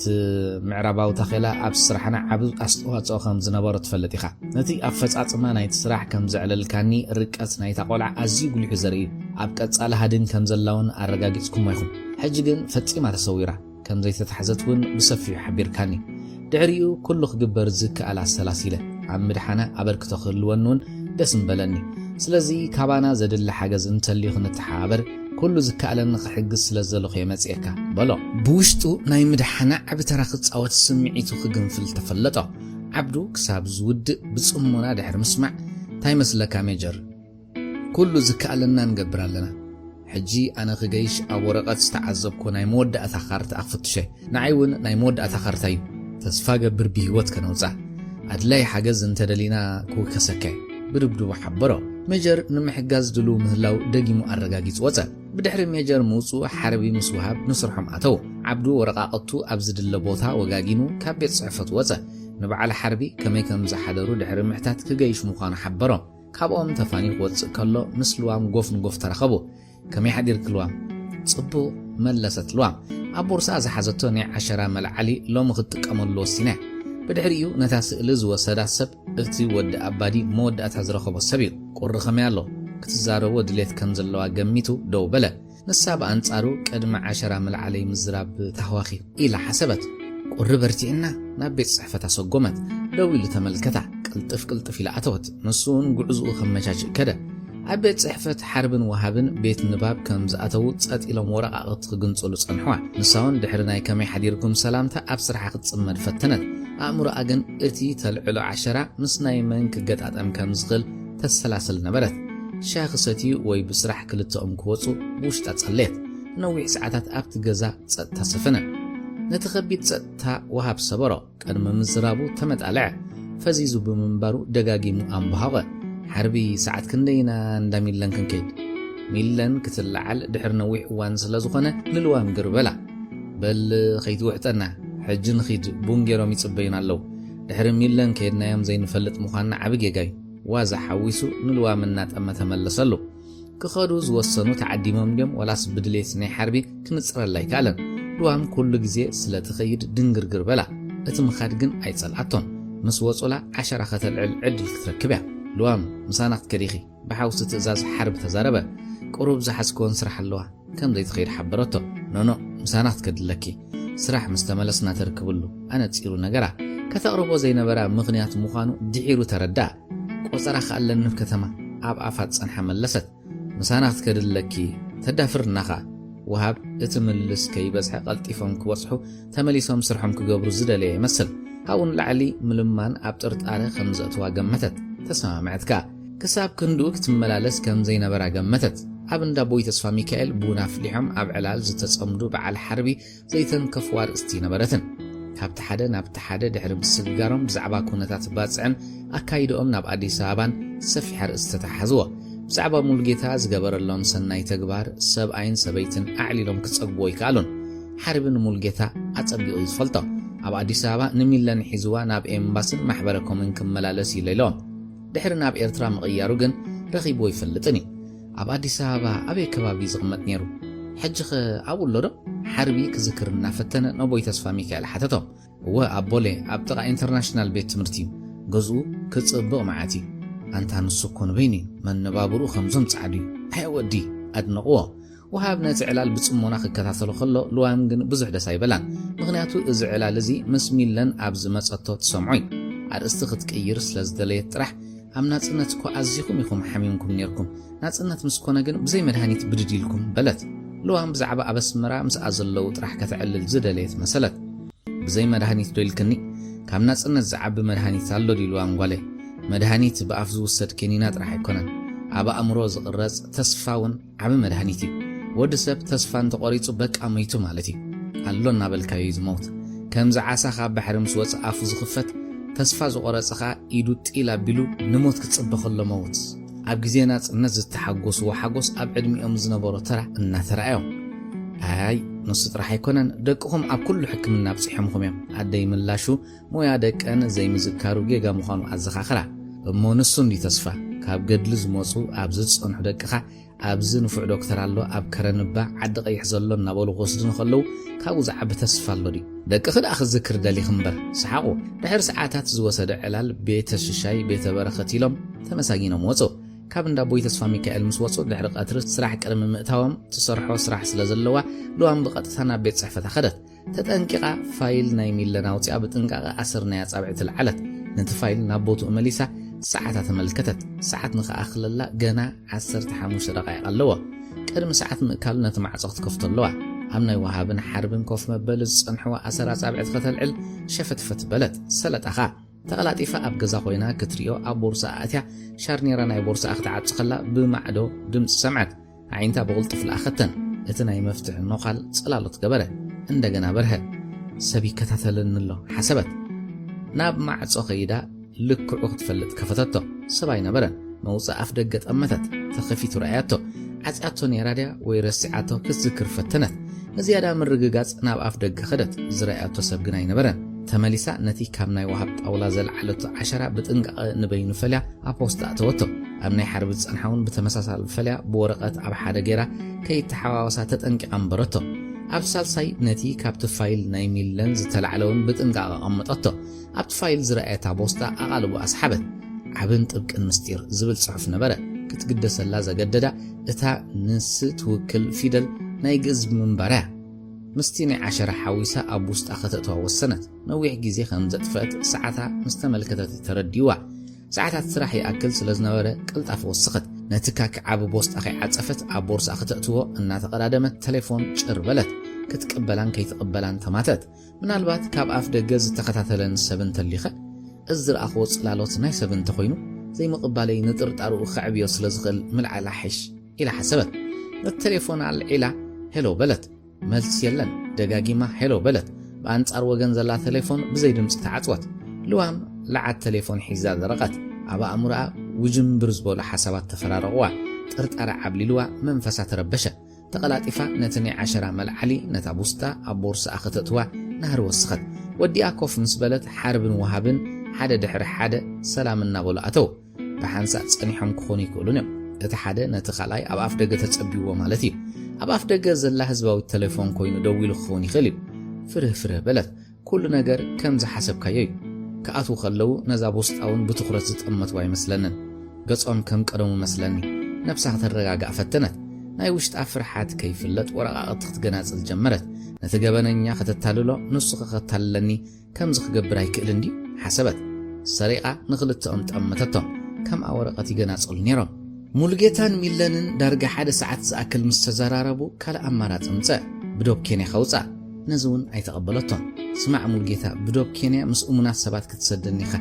يا جات أمن التحز أتوم سبات نعاي من كم زر خوام يحبرو أتقول داينات كاي خون هيوت كتبك بجبوت فتينا سئلي زحزو بوليس أصابي ومنيو سئلي أبدوبات الله أستنفست إثيوبياوي تمثيل خابز خوت كم زغل أقدمهم كوص حوي يقولون كبص حوان كحسبوان زي كقولون تلع كال إرتراو من النت ورقة كتوص تخلع أي كقولونهم مغنياتو نزخونات إرتراويت أب كتتل سلزقتوا كمون من النت ورقة كتوص كلا أزيوم سلزتنقعو سلزي إرتراويت من النت ورقة كتحسبو تخلع أي كقولونهم أمنني دمدمت ريتو أخت فلت أثو كيرات أمتتو بات زي صبي وخرنا عيختمتيو نأمرخي ياو حاب خبريتاي زلني انتن كتنبرز قبأكي بلعيخي من النت ورقة مسوص أناخ انت عينت ميلا خمت تكم كفل الدليل اتمن النت ورقة بعليك قبلو لني أسرنات كزي بلوت راح يكون قسن كي تردو إيدو سردلا إيدني تجوابتو بقت تخانا حدا سراحتنيا إيميغريشن قوص أرا قبرلو قدمنا يدحر أترس راح مئتاو نجازا خمس ساح كم زي أتو نبعلت بيتو نجيرو مسميلا تتحيزو موتو ميلان صورا كي تمشت أتصل زغنيت مستدخام زرعي وجهها كون إلى زجبرته رجز بلا رقق مقول ببن نتخذ مسلو زدليت مسيلا نبرت عب حدث أموز بلا بيت مقوي مسح عزيزهم كف بلو مولجتا بتجرنيا جيرو سم نايتي سالسيام عبيل كم زبها النجرة نعوخ عب محارنيا جيرو هو التخلو مخانص محبرو زعززو مقوي مسمس اللهم زستون عززو أساسايت كله استعززته مسقربت مولجتا كبابيو سب كم زيلا دقي مخرجاجت بزريات أمته رؤسو ناب عبيل بمدفع عبيل ورقنا أزاقوال هيوت تخلت بحال زر أنا إرتراي كابتز نورتو سرح متان استحقاق كيبوا بزي حق بعمل صبي وما بزخ يبقعو متان كي تخصم كل من نتازقل الزبال دمسي سمو عبيت صحفتكم من تمتع خم قبل أن يخت التحز جنزب سريقاتنا إلو ما ملكيتو سلازي كابخا حاجز ندل لنا اتمال سخ قمت نفتنا عبيل نتقود داي بستخقلو خد تعب عبيو خمز اللو حسبه من النت ورقات مسوص أخو لا خد كسست خلع ዘረቡ ከይወደ ክትከስስ ከም ዘይኮነት ሙልጌታ ነጸራሎ ንሳና ይግድን መንነት የድልያሎ ንሱዳን ክትከይዳ ተሐስብ ሚለን ርእሳ ብምንቕና ምስ ሙልጌታ ከም እትሰማዕ ምልክት ገበረትሎ አቤል ግን አዒንቱን ቀልቡን ምስ ሙልጌታ ስለዝነበረ አያቅለበላን ኦኬ ዘይተኸስስ ሙኻና ርግጸኛ ይትኹን ብባህርኻ ለዋህ ስለዝኾንካ ኢኻ ሰባት ክትሕግዝ ትደሊ ኩሉ ሰብ ግን ከማኻ ክምስለካ ይብሎን ነቲ ዝደልዮ ምስ ረኸበ ነቲ ኣብኡ ዘብፅሖ ንኻልኢት እውን ክዝክር ኣይደለኒ ማለተይ ተረዲእካ ክኸውን ተስፋ ገብር ካልእ ምስ ዘሎ ናይ ክልተ ሃገራት ጸገም ዘይነበረ ወይ ዝነበረ ኣድራሻ ጌርካ ንሓንቲ ኤርትራዊት ክትሕግዝ ምፍታን መዘዙ ዓብዩ ማንም ንጹህ ኢትዮጵያዊ ክሓስቦ ዘይግባይ ሙሉጌታ ምስ ነፍሱ ወከፍ ሙሉእ ሓሳባት ከም ንሰማዕ ንምግላጽ ርእሱ ብኣውንታ ይነቕነቕ ነበረ ነዚ ክትገብር ብዙሓት ሕልና ዘይብሎም ዝሓቱኻ ገንዘብ ኣሎ ነዚ ጌርካ ብጸገም ተኣቱ ገበነኛ ኮይና ትጸንሕ ንበል ንስኻ ግን ኣይትፈልጣን ዘረብኡ ኸይዛዘመ ሙሉጌታ ኸለፎ ንገበነኛ ክሕግዝ ኣይክእልን እየ ብርግጽ እውን ኣይኮነትን ሰባት ብሕልና ክግዙ ኣለዎም ብዙሕ ገንዘብ ከም ዘድሊ ፈልጥ እየ ኣንፈት ናይቲ ዘረባ ንገንዘብ ምዃኑ ድሮ ነቒሕሉ ነበረ ሚለን ነቲ ዘረባ እናተኸታተለት ትኹልስ አቤል ነዊሕ ስለተዛረበ ሙሉጌታ ክዛረብ ምስ ጀመረ ኣብ መግብድ ሃበ ኩሎም ውራይ መግቦም ክገብሩ ከዓ ዘረባ ቋረጹ ኣብ ኣፉ ዝነበረ ኩላሶ ድሕሪ ምውሓጥ አቤል ስራሕና ብዙሓት እንተታት እዩ ዝፍትሽ መንነት ወረቐት ከተውፅእ ከቢድ እዩ ዓይና ዓይኑ ሙሉጌታ እናጠመተዩ ኦፍ ኮርስ ከቢድ እዩ ብዙሓት ሰባት ኢኻ ትሓልፍ ብገንዘብ ግን በይንኻ ክትውዳእ ትኽእል ኢኻ ማለተይ ነቶም ዘድልዩኻ ብምስጢር ሒዝካ ክንደይ ከም ዝሓቶ ቀልጢፉ ክነግሮ ደለየ ዘረባ ጽሎ አቤል ርእሱ ብጸጋማይ ኢሉ ሓኽፍ ኣበለ ይትረፍካ ሰብ ክትሕግዝ ገንዘብ ካይትዝሮ እቶም ኣብ ቤት ጽሕፈት ዝፍርሙ ሱስዓት እዮም ብዙሕ ክሓቱና እዮም ዘረቡ ዕንክል ኢላ ኣበሎ ክንደይ ክሓቱና ይኽእሉ ሙሉጌታ ቀልጥፍ ኢሉ ውሳነ ድለየ ሱስዓት እዮም ክግምቶ የሸግረኒ እንተፈትዮም ወይ እንተተሰማሚዖም ግን ክገብሩ ይኽእሉ እዮም ሓቂ ኢሎም ብልክ ገንዘቦም እዩ ዘገድሶም አቤል ነገራት ኣካቢዱ ገንዘብ ዝያዳ ዝሓፍሰሉ ጥራሕ ተራዮ እሞ 15 ሙሉጌታ ፍኣመሎ ኣይትጻወት ከይደለየ ተፈሸኸ አቤል ኣፉ ማይ መሊእ ነበረ ካብ ዝተባሃለ ንታሕቲ ክገብሮ ዝሓሰበ ክውስኾ ከም ዝኽእል ገመተ አቤል እቲ ትብሎ በሎ ብዛዕባ ይትፈልጥ ኢኻ መስለኒ ተሃዲድ ወስኸ ሙሉጌታ ኦኬ እስራ ገለ ክብሉና እዮም እንተውሒዱ ይነግረካ ኢዱ እናሰሓዮ ኮርዒዩ ሓበሮ ጸገም የለን ሕጂ ክህበካ ካባኻ ንላዕሊ ዝኣምኖ ሰብ የብለይን ዕሩቡን ኣይኮንኩን ዝብለካ ዘለኹ ኩሉ የኽህበካ ግን ልክዕ መዓስ ከም ትውድኦ ንገረኒ ሙሉጌታ ተሃወኸ ሚለን ወላ እኳ እንተተሓጐሰት ነቲ ጉዳይ ከተተዓባብዮ ይደለየትን ስእሊ ተማሊኣዳ ንመጀመርታ ግዜ ናብኣ ጠመተ እወ መለሰትሉ ክመፁ ከለዉ ዝያዳ ከፊሎም ናይ ህፁፅ ተሳኢላ ተማልያ ጽባሕ ልክ ኣብዛ ግዜ እዚኣ በሎም ክልቲኦም ሰዓቶም ተመልኪቶም ንዑ ተመልከቱ እንተ ጠሊምካ ህይወት ካብ ሓደጋ ሙሉጌታ ፋጠጠሎ ጋሽ ሙሉጌታ ከምኡ ይትበል ንዓኻ ባዕለይ ዝውድኦ እንተዝኸውን ኣይመኽፈልኩኻን ሳላኻን ከማኻ ዝበሉ ብሩኻትን ኢና ነብር ዘለና ተመሻኸነ ብጸጥታ ውራይ መግቦም ገበሮ ድሕሪ ኣእዳዎም ምሕጻቦም ሙሉጌታ ካብ ጅቡጥ እማራ ውፅኡ እናሃቦ ጽባሕ ክልቴና ወይ ሓዴና መጺና ክንወስዶ ኢና በሎ ናብ ሚለን እናጠመተ ድሓን ባዕለይ ክመጽእ እንተዘሂቡኒ ይነግረካ ከምዚ ነገርካኒ ጻዕቂ ስራሕ ስለ ዘለካ ክረኽበካ ይክእልን እየ ኣዝየ ዘመስግነካ ይቐኒየለይ ኢዳ ዘርጊሓ ንሙሉጌታ ሰላም በለቶ ንኣቤል እውን ብክልተ ኣእዳዋ ሰላም ኢላቶ ተፋንያቶ ወጻት ነዊሕ ከይጸንሐ ሙሉጌታ ምስ ኣቤል ተፋንዩ ሕሳብ ኣብ ካሳ ከፊሉ ንኣቤል ቀልጢፉ ከይትንስእ ቢራ ሰደደሉ ንሚለን ኣርኪቡ ብመኪና ተተሓሒዞም ከዱ ንኣቤል ግን ክራኸቡ ከም ዘይክእሉ መሲሎም ተፋንዮም እዮም ዝኾነ እንተመጺኡ ከም ዘይፋለጡ ንኽመስሉ ዝፈጠርዎ እዩ ጥሚቕ ክብል ዝሓደረ ዝናብ ቀትሪ እውን ኣይገደፎን ኣብቲ ተጸኒሑ ሓይሊ ዝውስኽ ዝናብ ፀሓይ ጨሪሻ ቦታ ስኢና ውዓለት ኣዲስ ኣበባ ጭፍን ኢላ ትረአ እቶም ዘይተርፍ ስራሕ ዘለዎም ጥራሕ ኣብ ንጡፍ ምንቅስቃስ ውዓሉ ኣብ ቤት ጽሕፈት ኣቶ ተስፋይ ዝተጋቡ ኣባላት ጸጥታ ፀሓይ ምህላዋን ዘይምህላዋን ይፈልጡ ይነበሩ አንጊዮም ኣኼባ ምስ ኣተው ካብ ኣኼባ ከይወፅኦም ቆሪሶም ኣኼባ ይቕጽሉ ስለ ዘለዉ ናይ ፀሓይ ፈዕራውን ኣይነበሮምን ምኽንያቱ ለይትን ቀትርን ዘይፈልጥ ትእዛዛት ተሓዋዊሱ ይቐንዩ ኩሎም ኣብ ተስፋ ምቑራጽ ገጾም ከይዶም ነበሩ ኣቶ ተስፋይ ግን ክመጾ ዝኽእል ውርደት ኣጸቢቑ ይፈልጦ ስለ ዝነበረ ሚለን ተስፋ ሚካኤል ትበሃል መንእሰይ ሰላይት ካብ ኣስመራ ተበጊሳ ትመጸኩም ኣላ ቀደም ስራሕ ምጅማራ ብልዕዋ ዝብል ሓበሬታ ካብ ጆንሰን ተቐቢሉ ክንበልዓይና ስለ ዝሃብኩምና ሓበሬታ ነመስግን ኢልዎም ከብቅዕ ከይተበልዕት ስርሓ ሰሪሓ ዝሰደድዎ ሓበሬታ ክጥቀመሉ ይከኣለን ናታ ብልሕዲ ናቱ ድኽመት ገምጋም ክገብር ከሎ ዝዋረዶ ከሎ ገና ስካሕኪሕዎ እዩ ስለዚ ነዛርሑ ብዘይምስል ካይ ክሰርሕ ኣለዎ ሓለፍቱ ኣብ ክንደኣ ከይበልዑ ስጋኣት ኣለዎ ዝፈጸሞም ጌጋታት ብሂወት ዘሕትት እዮም كساب حجي رخيبكم مزلخم حبريتا بمسمر جبوتي كتوص فتينا خمزي سلط أي زحبر ندحري تمليسا لكع بخالص فتنات يلب أبت زقرفتو نبرتا خداون تاناتا مخان ترقاقيسي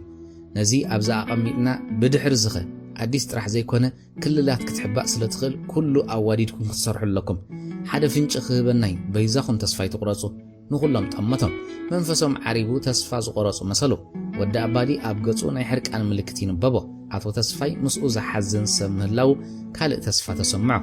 أب إيميغريشن مننت ورقت كيتوت سبات كنقبر الله سلزلنا عقباي نتي معصو سلستقحكوه عينتو نابت دمس السمعلو لأخن صحافيتو درو معصو خفيتا وتفبلوتو توب سيكريت زبل بإنجليز تتصحفو بوسط أهيبات تتملست نتا بوسط أخفيتو وشت أخن ببا مسجمرة طولي بوز نبرغوتو نقلت نبور كركب اتتعامي زنبوو تحتها زبل قربوتن تصبارغة نتا دبداب أبوسط آتي بزعبان تاي الزارب منبارو كذكر بزوريات أمته أبتي أبتحتي إذ نبرو ورقة تملكته أخيبا نياتاتون نتي دبداب بزعبان تاي مخان غفلتو تهنطيو أبقوصو زنببو تسفاهيبو من نبره سلازي مننت ورقات كتركب يتخلنا سلازي كالق سب كوينا غتنقساقس سلازي يتخل كنحزاينا عبرتيعكم سرحوتا سبسبا يابز ودي الله نتا اخيبا خودا سلاز دليو حساباتو قارصه ازي نقيحن تفسيون نبره ككابز نبرو وتنسيهم كوصو خلون ودا ابادو خصنح سلاز نغرو سعر حرقانو غنفلو مويو جونترا انتيني وي خندز امنو اغرم رمه عقباي ولا كوا انت تسمعوا عملوا بزعينه اطمامتا قلاحت اسديدو منقدو قصله اي تزارب نمبر نسون تمساسال سمعيت حدرو بفلاي كوا اتاناي ايميغريشن غداي كبوز حسبه سراح انطلطيلو سلاز حدغا باهي بلون አቶ ተስፋይ ደጊሙ ነታ ደብዳቤ ወላ ኳ የምብባን ተነበረ ህንጥይነቱ ረጊኡ ነትጽሑፍ ክሪኦ አያኻሎን ወደ አባዲ እታ ደብዳቤ ገለ ምስጢር ከም ዘለዎ አሚን ነበረ ንበይኑ ክነግሮ ምድላዩ አቡ ዘለዎ እምነት ከም ዘርኢ ተሰወጠው ኩርዓቱን ተሰምዖ ነቲ ዝቕበሎ ትእዛዝ ብብልሒ ከተግብሮ ብውሽጥ ምስ ነፍሱ ቃልኣተወ ኢሉ ጎረሩ ዝጸረገ አቶ ተስፋይ ሚለን ወላ ሚእቲ ኻሚእቲ አይኹን ዓቕላ ምስ ጸባ ክትሕባአሉ ትኽእል ሰብ ሓደ ሙሉ ጌታ ዝበሃል ሰብ ይዝብል ሓበሬታ ኻበስ መራመጽና ኣሎ እዚ ሰብ ምናልባት ብዝምድና ዲ በኻልእ ስለ እትብጽሖ ብዘይፍላጥ ከዕቑባ ይኽእል ካብቶም ወያነና ዝሕግዙ ነጋዶ ስለ ዝኾነ ብጥንቃቐ ብዘይጎነጽ ገዝኡን ድርጅቱን ፈትሾ ብዝተኻለ መጠን ቀድሚ ንዓይ ገዛ ይፍተሻሎ ኢሉ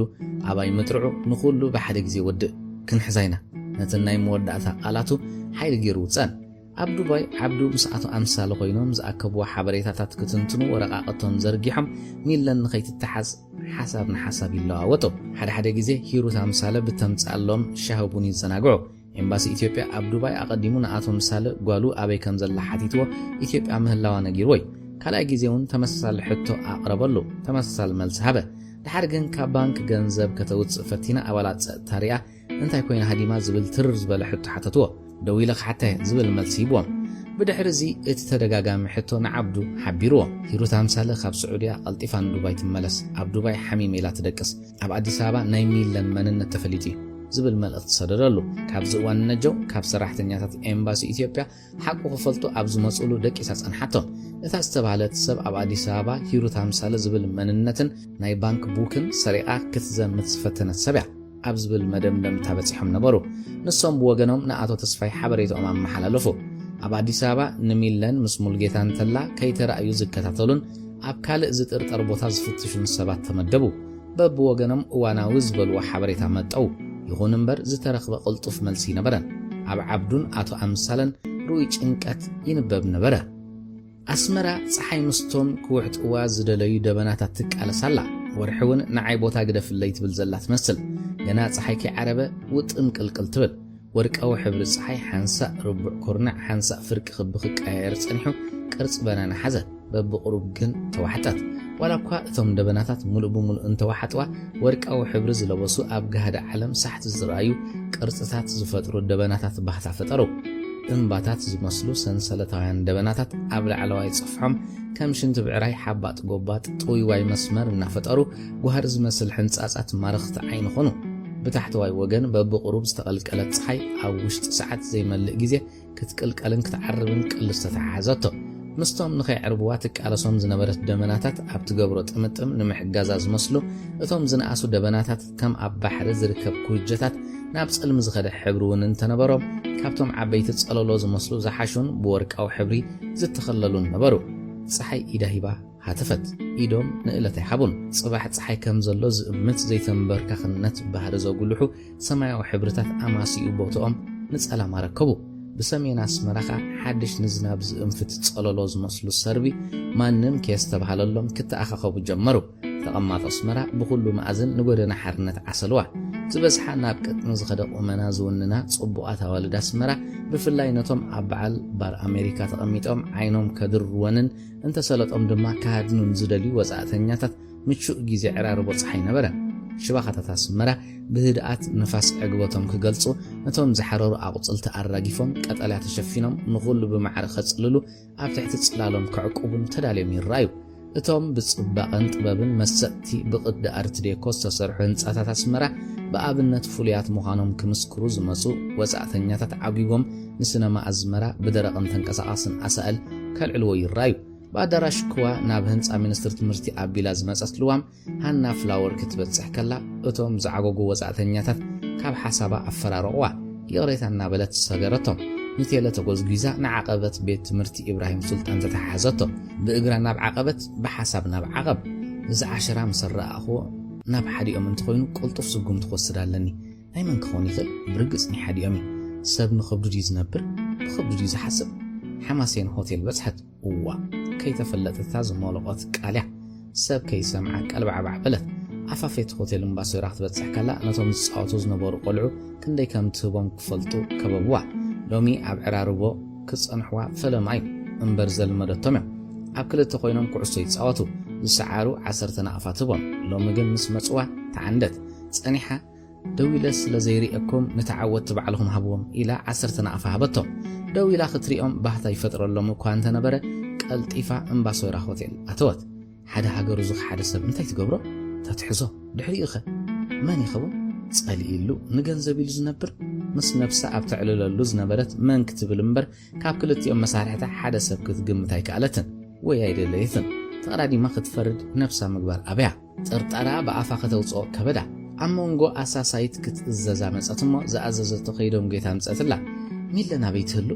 ሓርቢ እንተኾይኑ ኸዲዑ ኣብ ክልተ መንግስታት ክልተ ሰብ ኮይኑ ዝጻወት ኣሕሊፍ ይህባሎ ማለት ድዩ? ስእሊ ናይ በይና ሲኢኑ ድዩ? ወላስ ንጹር ክኾነሉ ደልዩ? መቸም ብሂወታ እንተትመጽእ ኣብ ስለይ ዓለም ወላን ነፍስኻ ጥርጥር ኣለካ። ካብቲ ኣብ ቅድሚኣ ዝነበረ ስፕራይት ጎርዳ ዓበለት ነፍሳ ግን ቅፍፍ ይብላ። ሓደ ካብ መሳርሕታ ገበነኛ ኮይኑ ክጸኒዑ ኣብ መጀመርታ ዘይፈርሐት ሕጅን ምፍላጡ ኸበዳ። ንዓብዱ ምስ ነገርክዎ እንታይ ክስምዑ እዩ? ምዃን ንሱ ክንደይ ዘይረአየ ጥርጣረ ክጸንሖ ይኽእል እዩ። ሰዓታት ተመልከተት ገዛ ክትኣቱ ኣለዋ። ሕሳባ ኸፊላ ገለ ነገር ዘከረት። ነታ ጥብቂ ምስጢር ትብል ብውስጣ ኸፈተታ። ተዓጺፋ ዝነበረት ብኮምፒተር ዝተጻሕፈት ጽሑፍ ንልባ ተፈታተኖ። ኣብ ላዕሊ ብዕለት ጀሚሩ ጉዳዩ ንመሪሕነት መንግስቲ ኤርትራ ምምቕቓል። ኣብ ዝሓለፈ ግዜ ነቶም ስምዒታውያን ሰበስልጣን ብሓርበኛዊ ስምዒት ተደፋፊዮም ኣብ ሓፈሻዊ ኩናት ከም ዝጽመዱ ዝገበርናዮ ፈተነ ከም ዝተዓወተ ዝግምገም ኮይኑ ሕጂ ዝተርፈና እንተሊ ከም ዝወናጀሉን ከም ዝከሓዱን ምግባር እዩ። ነዝን ምግባር በቲ ቅድሚ ሎሚ ዝሓንጸጽናዮ መደብ ተመሪሕካ ኣበርቲዕካ ስራሕ። ብተመሳሳሊ ኣብዚ ኸፊላዊ ዓወት ረኺብና ኣለና። ድሮ ኣብዚ ኣብ ቀረባ እዋን ገለ ምልክታት ክንርኢ ኢና። ገለ ዝኾረዩ ሰበስልጣን ንኣዲስ ኣበባ ገዲፎም ኣብ መቐለ ይተኣኻኸቡ ኣለዉ። ወደ ሓንካ ኣንቢብካ ቃጽሎ ልዋም ዓሚቓ ዝተንፈሰት መሬት ክትወግሓላን ስጉምቲ ክትወስድን ቀልጢፋ ገዛ ክትኣቱ ኣለዋ። ዝዓበየ ምስጢር ሒዛላ። ኣቐዲማ ነዛ ደብዳቤ ተትረኽባ 10 ምውሳዳ ይመድልያ። ጊዜ ኣብኸንቱ ዝጠፍአ መሰላ ተበገሰት። ድሮ ብሰሜን ዝሰረበ ደበናታት ንታሕቲ ክንቆቱ ካልኢታት ተሪፎም። ካብቲ ክመጽእ ዝኽእል ሓያል ዝናብ ኩሉ ፍጡር ሃዲሙ እቲ ከባቢ ጽምጽም በለ። ኣብ ፊታ ኣብ ዝነበረት ናይ ጎደና ቴሌፎን ሰብ ነበረ። እቲ ክዘንብ ዝተቓረበ ዝናብ ቅድሚ ምጅማሩ ክትከይድ ከም ዘለዋ ተሰወጣ። ኬር ክባግን ተማተት። ድሕሪ ዝተወሰነ ጊዜ ግን ወሰነት። ንታሕቲ ቁልቁለት ሒዛ ቅድሚ ምስጋራ ንምባሶይራ ተጎዝጊዛ መንገዳ ጀመረት። ነቶም ኣብታ ቁልቁለት ኮይኖም ፍቕሮም ዝገልጹላ ንኣሽቱ መንእስያት እናፈለጠት ልምዲ ኸይተርፍ ቆላሕታ ሰደደት። ነዊሕ ከይከደት ገለ ጸሊም ነገር በዚ መጺኡ ኸይተባህለ ኣብ ጉንዲ እዝና ካልእ ኣብ መንጋጋኣ በንጻር ወገን ብሓይሊ ክሳዳ ሰበራ። ዓይኒ ንዓይኒ ተረኣዩ። ኣብታ ህሞት ናብ ኣእምሮኣ ዝመጹ ኣሽሓት መልእኽትታት ንወላ ሓደ ከተቐድማ ኣይከኣለትን። ኣብ ጻዕሪ ሞት እናሃለወት ሕርቃን እናተኸተላ ቀዲምካኒ በለቶ። بعين صلئنا رأيته زلحت بلد كي تودق زفرح خمسل حقيفو قاس جيرون مريت اوردا صليم بجا ايدو خيوصا ترغتا لبا فتشو درو صات الى تنفاس حليفه ابورسا ايدو اتي نتا 10 زلوا كاك بوست اوتي خفتا اتا مستيراويت دبدابن ناي 10 ابو مهلو ارغاغيص وسدو تزانيو صقع وريدو نا كريستال هوتيل تطوي اي صنحن انت تصنح دبناتات نقولقول فري زبله نطبطابات فنوه بزي يبقعن زناب برتع نريس الوامكا بزي نحسيا أجبجبه عدلوام مسودن عينهم سلام كيبلو حدرو انجيهم كونتا تغفلتو شفت فتكبلو جمرو بيت خريستيان زغدا انستن دوكوانات كخفتو زتنسو سبوتن درو ريسانا يمن مخانو فليتهم نبوليس حبرو زدل حبريتاز وسدو جيل بوليس ريسا خمرمر ناب حليبت هوسبيتال دحر ملأخ نسدرا خردو تردادو بيت ندلوام واي غالي واي حفتي بزبل اويات تناوصه كل السمع نابت غزا بغيا مرحه ادي ملاشو اد انميلن مستنا نستقوينن نابزنابتننا بلا يلقسا حدا عب سباي الزب سرح املاخ مئتاوي ادبلا بجاخن املاخ زيفت وين سرح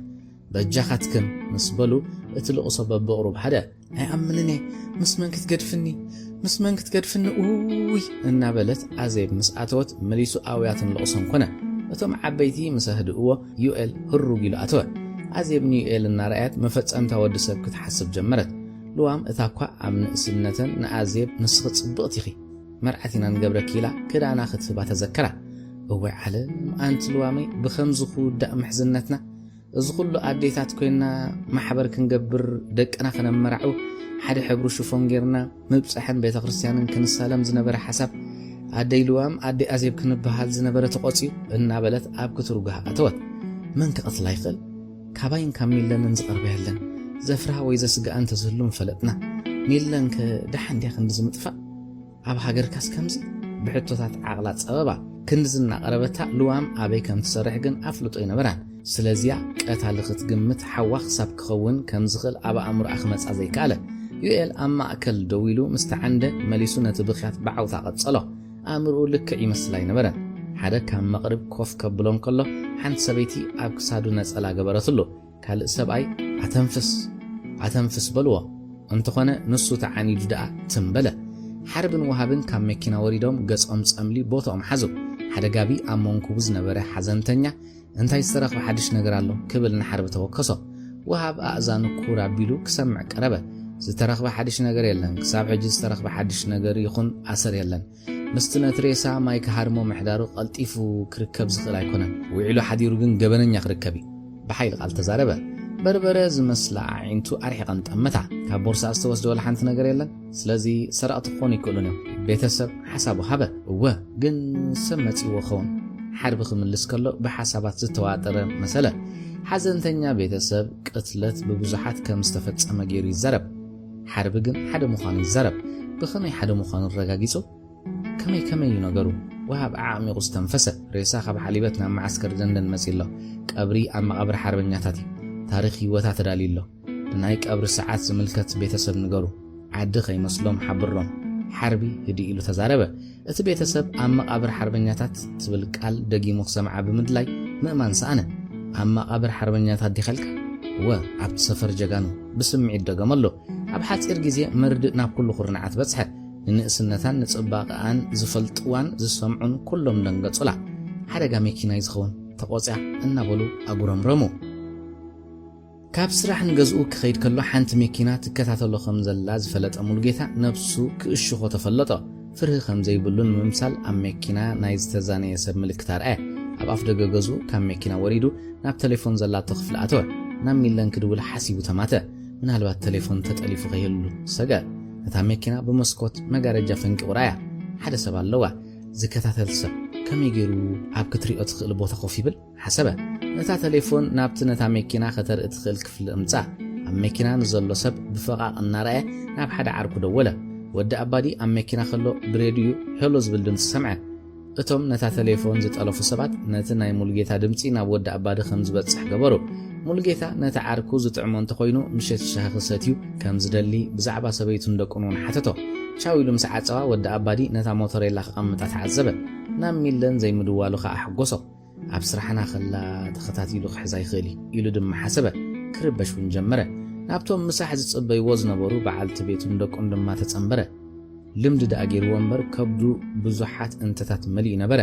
ኣቦ ዘይባረኾ መኣዲ ኣይቀረብን እዩ ስድራ ምስ ተኣከበት ባረኸሎም ዘይቅየር ሕጊ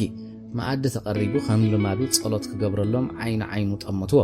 ዝነኣሰ ወዱ ኸጻልት እንተ ዘይነግሮ ኣይምዘከሮን ንሚለን ካብ ኢዱ ንኸይወስድዋ ክገብሮ ዘለዎ እዩ ዘሰላስል ነይሩ ዓይኑ ዓሚቱ ክልተ ግና ኢዱ ኣላጊቡ ኣብ ገጹ እምበሮ ኩሎም እውን ከምኡ ገበሩ ኣብ ሰማይ ትነብር ኣቦና ስምካ ይቀደስ ትንበለ ኩሎም በዓል ክጽበይዎ ጸንሑ መንግስትኻ ትምጻእ ፍቓድካ ከምቲ ኣብ ሰማይ ከምኡ ድማ ክቕጽል ኣይከኣለን ንሚለን ዝሕዝዋ ዘለዎ ኮይኑ ተሰምዖ መጀመርታ ንሓደ ኢዳ ጋሊሃ ብሓደ ዓይና ፀሓይ ሪኣቶ በባሕሪ ኩሎም ዓይኖም ከፈቱ ነቲ ጸሎት ዝረስዖ ክዝክር ዝጋደል ዘሎ ይመስል እቲ ዝነኣሰ ወዱ ኣቦ ጸሎት ዝረስዖ መሲልዎ ኪርኪር ኢሉ ሰሓቐ ከም ብሓድሽ ኣብ ሰማይ ትነብር ኩሎም ዓይንቶም ዓመቱ ሙሉእ ኣቓልቡ ኣብ ጸሎት ገይሩ ተሪሉ ወደ ኣሜን ምስ በለ ብሓባር ኣሜን ደገሙሉ ፀሓይ ኣተኪራ ጠመተቶ ገሊኦም ኢዶም ሰዲዶም ክበልዑ ክጅምሩ ከለዉ እቲ ዝነኣሰ ግን ኣቦኡ ምግጋዩ ናይ ኣዲኡ መግናሕቲ ከይዓጀቦ ኣፉ ብኢዱ ዓቢሱ ሰሓቑ ቀጸለ እንደገና ፀሓይ ብዓይና ገንሓቶ ኣቋረጸ ኢዱ ሰዲዱ ውራይ መግቡ ገበረ መኣዲ ከም ንፋስ ዘይብሉ ባሕሪ ጸጥ በለ ነቲ ስቕታ ዝሰብር ወላ ሓደ ነገር ኣይነበረን ፀሓይ ሰሰሪቓ ነዊሕ ድሕሪ ምርኣይ በልብላዕ ኣይጣዕመካን ድዩ ሓተተት ይበልዕ ኣለኹ ኣብ ስራሕ ከኣ ኬክ በሊዐ ነይረ ብልዑን ዓይ ኣይትርኣዩ ብሓይሊ ተፈሸኸ መኣዲ ተባሪኹ ከይተላዕለ ተንሲኡ ዘይፈለጥ እኳ እንተኾነ ከይተረድኦ ተንሰ ብቐጥታ ኣብ ዓይኒ ምድሪ ኢዱ ተሓፂቡ ብመስኮት ነታ መኪና ጠመታ ከም ዝነበረቶላ ኮነ ኢሎም ከሻቕልዎ እሞ ቴሌፎን ደው ኢሉ ምስ ሚለን ክራኸብ ጠሊፎም እሞ ኣበይ ከም ዘላ ክፈልጡ ከም ዝደልዩ ገመተ ንኻልኣይ ግዜ ቴሌፎን ናብ ደብረ ዘይት ናብ ሓደ ዓርኩ ደወለ ብድብድቡ ብዛዕባ ንብረት ኣቐዲሞም ዝተዘራረቡሉ ጉዳይ እንታይ ከም ዝሓሰበ ሓተቶ እቲ ተቐባሊ ኣቐዲሞም መልሲ ምሸት ክድውልሉ ከም እተረዳድኡ ነገሮ ወዲ ኣባዲ ነቲ ምምልላስ ክንጽረሉ ስለ ዘይከኣለ ነታ ሞተሬላ ሬድዮ ካብ እዝኑ ቀስ ገይሩ ረዳ ኮነ ኢሉ ይድውል ከይህሉ ነተን መሳኹት ጠመተን ዝኾነ ዝሪኦ ሰብ የብሉን ነታ መኪና ኣተንሲኡ ረሓቓ ሙልጌታ ናብ መደቀሲኡ ሓለፈ ዝገብሮ ስለ ዘይነበሮ እንደገና ናብ መስኮት ከይዱ ጠመተ እታ መኪና ጭራ ማዓኮራ ጥራሕ ትረአ ብዓቕሊ ጽበት ኣብ መደቀሲኡ ኣትዩ ናብ ዝናብ ትንበለ ምስ ሚለን ከለኹ ኢድ ብኢድ ክሕዘኒ ይደልሎ ብኸመይ ምሳይ ምህላዋ ፈሊጦም ኣቤላ ስናቀ ኣሕሊፍ ይህብንሎ ማለት እዩ ሚለን መንነት ወረቐት ከተምጽእ ኸይዳ ተታሒዛ ትኸውን ማዕጾ ናይ መደቀሲኡ ዓቐቕ ድሕሪ ምባል ብስምባደ በተግበለ ዳሕንዲኻ ፀሓይ ብስምባዱ ሰንበደት ኣንቲ ኣደንጊጽ ክንንበይ ቀስ ዘይትብሊ ነቲ ድምፂ ኣጋኒኑ ምስምባዱ ክከላኸል ፈተነ እንታይ ዲና ኮይንና እናረእኻ እንተሻቒለ ዘይትነግረኒ ኩነታቱ ዝገደደ ፍርሓ ደቃ ከይሰምዕዋ ነቲ ማዕጾ ዓፀወቶ በይዘኽባሕ ደግኒ ዝኾንኩ የብለይ ዓውዓው ብምባል ከጠፋፍእ ተጋደለ እሺ በል ነቲ ዓውዓው ጸሊኣቶ ክትወፅእ ግን ኣይደልየትን ምስውስው በለት ማማ ባባ ዝብሉ ድምፂ ተሰምዐ ክልቲኦም ኣይመለሱሎምን ትምህርቲ መንዲ ኸብፅዖ ክትከደሉ ብምድላያ ዝኻኸራ ብናይ ተምሃሮ ኣውቶቡስ ከም ዝኸዱ ክትነግሮ ሓሲባ ከየጉባዕ በዓላ ፈሪሓ ገደፈቶ ዝኾንካዮ ዘይትነግረኒ ቆልዑ እንኮ ደንጊጾም ምእንታ ኣገዲፋ ብቆልዑ ምኽንያት ክትፈልጥ ደልየት ኣንቶም ሰባት ረኣይዋ ኣባ ዝኾንክዎ የለይ ናይ መወዳእታ ቃል ጉትታ ኣበላ ክልተኦም ከለዉ ኣንቶም ሰባት ምባሉ ዘይርጉእ መንፈሱ ዝያዳ ጉላሓላ ንዓይ ዘይነገርካ ንመን ክትነግር ደሊኻ ሽግርካ እኮ ሽግረይ ናብ ማዕጾ ገጻ ምስ ኣምርሐት ደድሕሪኣ ሰዓበ ሙልጌታ ናብ መስኮት ተጸጊዑ ጠመተ ለውጥ የለን እታ መኪና ዳሕረዋይ ኣካላ ይርአ ንመሬት ኣፍጢጡ ተመልከተ ሚለን ኣበይ ትህሉ ብውሽጡ ንውሽጡ ሓተተ ዝፋጠጡ ኣዒንቱን ትርኢቱን ዘሰንብዱ ነበሮ ፀሓይ ኣተኪራ ረኣያቶ ከብዲ ሓፍሓፍ በላ ልባ ክትሽረብ ዝተረፈ የለን ብጥዕንኡ ተጠራጠረት ኣብ ዘላቶ ተዓኒዳ ደው በለት ኣብ ወተጋ ሓድሽ ዘይትፈልጦ ቃንዛ ተሰምዓ ኣንተ ኣምላኽ እንታይ ኻ ክተርእየኒ እንታይ ከም ዝበለት ኣይሰምዓን ቅንዕ ኢሉ ግን ጠመታ ዝኾንኮ የብለይ ኪድናይ ኢልዋ ንደገ ገጹ ምርሐ ሙለር ተዳሄቶ ክገልጾም ዘይከኣለ ስምዒታት ወረርዎ ግልጽ ኢሉ ጠመታ ኣይዞኽ ዝኾንኮ የለይ ኣንቲ ናብ ስራሕ የማሻቒሎምኒ ልምልም ኢሉ ተዛረባ ከይሰዓማ ወፂኡ ስለ ዘይፈለጥ ከይፈተወ ተረብሹ ከም ዘሎ ብውሽጡ ተኣመነ ርጉእ ንምምሳል እናተፈሸኸ ተመሊሱ ኣብ ምዕጉርታ ሲዕምዋ ወፀ ኣብ ዛሬባ ተዓኒዳ ደው በለት እቲ ምኽንያት ብሓይሊ ክትውሕጦ ደልየት ኣብቲ ተራሶ ናይ ገዝኦም ኮይኖም ቴሌፎን ጠሊፎም ንወዲ ኣባዲ ዘስምዕዎን ነቲ ገፊሕ ዛሬባ ዘስምዑን ዝነበሩ ሰባት ናይ ክልቲኦም ዘረባ ብንጹር ሰሚዖም እዮም ሄሎ በለ ሓደ ኻቦም ወዲ ኣባዲ ሞተር የሉ ኣልዓለ ይኸይዳ ኣሎ ብንጹር ኣምሓርኛ ሓበሮ ወዲ ኣባዲ ኣብ መስትያት መኪኑ ንሙልጌታ ኣብ መኪኑ ክድይባ ዝተውዓለ ካልእ ቁጽርታት ጠዊቑ ሄሎ በለ በንጻር ወገን ይሰምዓካ ኣለኹ ዝብል መልሲ ምስ ረኸበ ይመጸካ ኣሎ በለ ሙልጌታ እታ መኪና ክትስዕቦ ትጽቢት ነበሮ ማንታ ሓሳባት ሒዙ ናህር ወሰኸ በአካል ከይዱ ንሚለን ከውፃ ወይ ኣብ መንገዲ ከሎ ኣብ ዝኾነ ቦታ ኮይኑ ክድውለላይ ሓሲቡ እታ ካልአይቲ ምናልባት ከይተቐበለን ትኽእል ብዝብል ምኽንያት ገደፋ ሻቕሎቱ ሰማይ ዓረገ መስቀል ኣደባባይ ምስ በጽሐ ፖሊስ ትራፊክ ደው ኣበሎ ወዲ ኣባዲ ቅድሚ ካብ መኪና ምውራዱ ምስ ኣቶ ተስፋይ ተዘራረበ ትእዛዝ ወሲዱ ተዛኒዩ ማዕጾ ካሕኩሐ ኣብ ሓሳብ ተጸሚዳ ዝነበረት ወይዘሮ ፀሓይ ክትሰማዕ ኣይከኣለትን ሰራሕተኛ ነቲ ሕሳስ ልደ ወዲ ሙልጌታ ሒዛ ጠበሽ በለት ማዕጾ ድማ ኸፈተቶ ከመይ ውዕልኪ ወይዘሮ ፀሓይ ይህልዋ ዶ ንሳ ከይትኸውን ጥርጣረ ነበሮ እቶም ኣብ ካንሸሎ ዘለዉ መሳርሕቱ ክልተ ዋልድን ሓደ ህፃንን ከም ዘለዉ ነጊሮም እዮም ስማ ሰሚዓ ወይዘሮ ፀሓይ ተጸምበረቶም ከመይ ውዕልካ እንታ ክሕግዘካ ብትሕትና ብቋንቋ ኣምሓርኛ ሓተተቶ ትግርኛ ከም ትዛረብ ኣረጋጊጹ ዝመጸ ወዲ ኣባዲ ቅድሚ ምላሱ ኣዒንቱ ተኺሉ ነታ ሰራሕተኛ ጠመታ ኣጠማምቱ ኮነ ኢሉ ክድህላ ዝደለየ ይመስል ኣባል ጸጥታ ከዘራርበ ክዶ ምኽኣልኩ ተመቕሊሉ ሓተታ ኢዱ ኣብ ጅቡ ኣትዩ ምቅያር ገጻ ክዕዘብ ስቕ ኢሉ ጠመታ ኣእዳው እንታይ ከውፃእ ከም ዝኽእላ ክትግምት እንተኽኢላ ክትርኢ ኣዒንታ ኣብ ጅቡ ዘሎ ነገር ክፈልያ ፈጢጠን ቆማ ኮነ ኢሉ እናተበርጠጠ ንመንነቱ ዝገልጽ ካርዲ ኣርኣያ ከብዳ ዝሩ ዝብል ቁራ ሓለፎ ብርእሳ ከዘራርባ ምልክት ገበረትሎ መልሓሳ ተለኺቱ ኣፋ ብኽፉቱ ንኽትዛረብ ዓቕሚ ተሳእና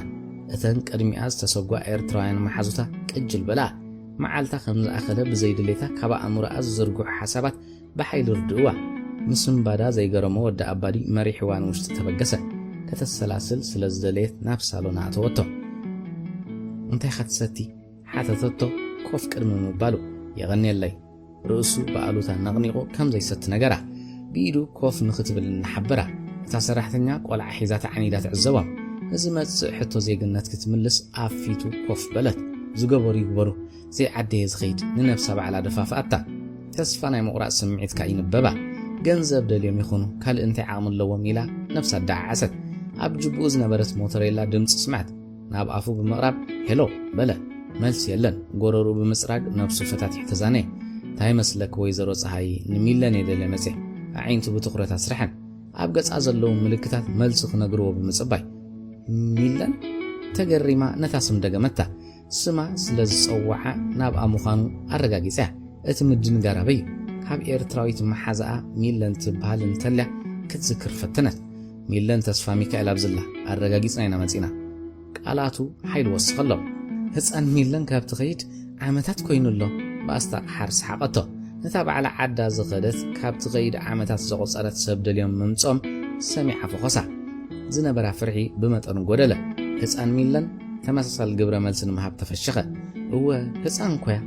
ህፃን ምዃና ከተፍልጦ ፈተነት ንሱ ግን መሰትኡ ምዃና ኣጸቢቑ ይፈልጥ እዩ ንዓ ምናልባት ህፃን ክትከውን ትኽእል እያ ብህፃና ከም ዝረኣየታ ብውሕዱ ትሕቲ ዕድመ ንእሽቶ ኸላ ምስ ረኣየታ ብድሕሪኡ ከም ዘይረኣየታ ኣብ ገጽ ኣንብቦ ግን ቀልጢፉ ተስፋ ቆርጽ ኣይደለየን ኣይሓዝነያን ወይዘሮ ፀሓይ መሃብ ኣብያትና እንተኢልና ክመጸኪ ዝኽእል ሳዕበየን ክትግምት የፈትኒ ምናልባት ፈሪሓ እንተሃበቶ ጠንቅቓ ሰራሕተኛ ትገብሮ ቁም ነገር ስለ ዘይተረኣያ ምስቲ ቆልዓ ንኽሽነ ኸደት ንኻልኣይ ግዜ እታ ሞተሬላ ድምፂ ገበረት ወይዘሮ ፀሓይ እታ ሞተሬላ ተስማዓ ድምፂ መረዳድኡ ኮድ ምዃኑ ገመተት ኣተኪራውን ጠመተት እቲ ቆልዓ ብጉያ ሃዲሙ ናበድኡ ተጸጋየ ኣይጸንሐትን ሰራሕተኛ ገዛ ማዕጾ ፈጋቢላ ኣትወት ወይዘሮ ፀሓይ ኣብቲ ካልእ ክፍልታት ዝግበር ዘሎ ክትፈልጥ ወፀት ኣብ ኮሪደር ምስ ሓደ ጉልቡት መንእሰይ ፊት ንፊት ተራኸበት ኣብቲ ካልእ ክፍሊ ድምፂ ሰሚዓ ኣትወት መጋረጃ ናይ መስኮት ክወዛወዝ ረኣያቶ ኣብቲ ክፍሊ ዝጸንሐ ሰብ ዝሃድመሉ ኣሰር ምዃኑ ኣይጠፋን እንታይ ክትገብር ከም ዘለዋ ከይወሰነት ወዲ ኣባዲ ትኺሉ ክመጻ ተዓዘበት ነዛ ቆልዓ እንተዘየምፂኹማ ሳዕቢ ንኸቢድ ምዃኑ ፈሊጥኪ ምስ ሙልጌታ ተዘራረቢ ኣእዳው ሰዲዱ ከም በዓል ዳሓን ንሰላምታ ዘርግሖ ሕርቃና ንውሽጢ ውሒዳ ኣጸፌታ መለሰትሉ ክፍልታት ቤታ ከም ዝተፈተሸ ፈሊጣ ዓመቱ ክትገብር ሸፈትፈት በለት ንሙልጌታ ብዘይከውን ምኽንያት ደው ዘበሎ ፖሊስ ትራፊክ ሕቶታት ኣዝነበሉ መጀመርታ ጉቦ ዝደለየ መሲልዎ ነይሩ መምርሒ ፍቓድ ካይተሓደሰትን ምስ በሎ ግን ግርዳ ኣበሎ ከም እትሓደሰት ከሪዮ ኣብ ዝፈተነሉ ሓደ እንክልተን ተባሃሉ ሕርቃኑ ክቆጻጸር ዘይከኣለ ሙልጌታ ኣይትርኢ እንዲኻ ወይ ኣይተነብብን ምስ በሎ ፖሊስ ትራፊክ መምኽነታ ረኺቡ ብዙሕ ተዛረበ ክጻወሮ ዘይከኣለ ሙልጌታ ናብ ሕጊ ክወስዶ ሓተቶ ፖሊስ ትራፊክ ነቐጸ ድሕሪ ነዊሕ ምትህልላኽ እቲ ጉዳይ ተረድኦ ክሳብ ዝኾነ ዝኸውን ክጽበይ ደልየ ናብ ስራሕ ደው ኢሉ ኩነታት ክፈልጥ ደልየ ነቲ ፖሊስ ትራፊክ ሓተቶ ብሓጺሩ ኣብ ሕጊ ኣለኻ ካብ ዘለኸ ከይትንቀሳቀስ ክብል መለሰሎ ሙልጌታ ዝሃቦ ተቐቢሉ ስቕ ክብል መረፀ እቲ ፖሊስ ትራፊክ ብሬድዮ ድሕሪ ምዝርራብ ሕጊ ከኽብር ከም ዘለዎ ምስ ፖሊስ ትራፊክ ምድፍፋር ከም ዘየድላ አጠንቂቑ ፈነወ መኪንኡ ብናህርን እናዘወረ ናብ ስርሑ ተመርቀፈ ኣብ ኣፍ ደገ ጥሩምባ ነፍሐ እቶም ዓብ ሰብኣይ ከም ቀደሞም ሰላምታ ነሱ ኣይተፈተሸን ማለት ድዩ ድርጅት ሓሰበ ብጎኑ ዝመፀ ወዲ ኣባዲ ከመይ ውዒልካ ኣቶ ሙልጌታ ከዘራርበካ ስለ ዘለኹ መኪና ካብ ዘላታ ፀጋዐ ብሓውሲ ትእዛዝ ሓበሮ እታ መኪና ቀዳማይ ማርሻ ኣትዩ ንውሽጢ ወሰዳ ወዲ ኣባዲ እውን ብእግሩ ምስ ኣተወ ካብ መኪና ወሪዱ ናብ ናይ ቤት ጽሕፈቱ መሳለል ክሕዝ ከሎ ወዲ ኣባዲ ቀዲሙ ኣብ ቅድሚ ኢዶ በለ ሕርቃን ክልተኦም ብሓንሳእ ገንፈለ ደሊኻኒ ኣብ ቢሮ ኣቲኻ ትዛረበኒ ሙልጌታ ብሓይሊ ደፊኡ ሓለፈ ቅድሚ ቤት ጽሕፈት ምእታው ነታ ሚለን ዝነበረታ ክፍሊ ሰሪቑ ጠመታ ተኸፊታ ነበረት ኣብ ጥቓ ኣብ ዝነበረት ክፍሊ ገልጠምጠም ዝብል ድምፂ ሰምዐ ክልተ ክፍትሹ ዝጸንሑ መንእስያት ነቲ ናይ ኣርማድዮ ተሰሓቢ ብትንትን ኣቢሎም ወጸንሑ ናብ ወዲ ኣባዲ ምሉእ ነብሱ ጠወየ እዚ ድርጅት ክሳብ ዝፍተሽ ዲኻ ብውደው ከተብለን ደሊኻ ወዲኦም እዮም ከተዘራርበን ዲኻ ወይስ ወዲኻ ኢኻ ኣስናን ሓርቀመ ብውሽጡ እታ ተኸፊታ ዝሪኣ ዘሎ ሚለን ዝነበረታ ክፍሊ ጥራሓ ብምህላዋ ሰንፈላል ኮነ ኣቤል ነቲ ቆፀራ ብሃንቀውታ ይተጸቢዎ ስርሑ ስለ ዝወደ ጥራሕ ኣይኮነን ኣብ ጅቡኡ ዘሎ ገንዘብ ክሕጎሰሉ ኣለዎ እዛ ካብ ስራሕ ተሰጉጋ ዘላ ኤርትራዊት ሰብ የብላን ክሕድራለን ጽቡቕት እያ ጽቡቓት ሒዝካ ምሕዳር ባህታዩ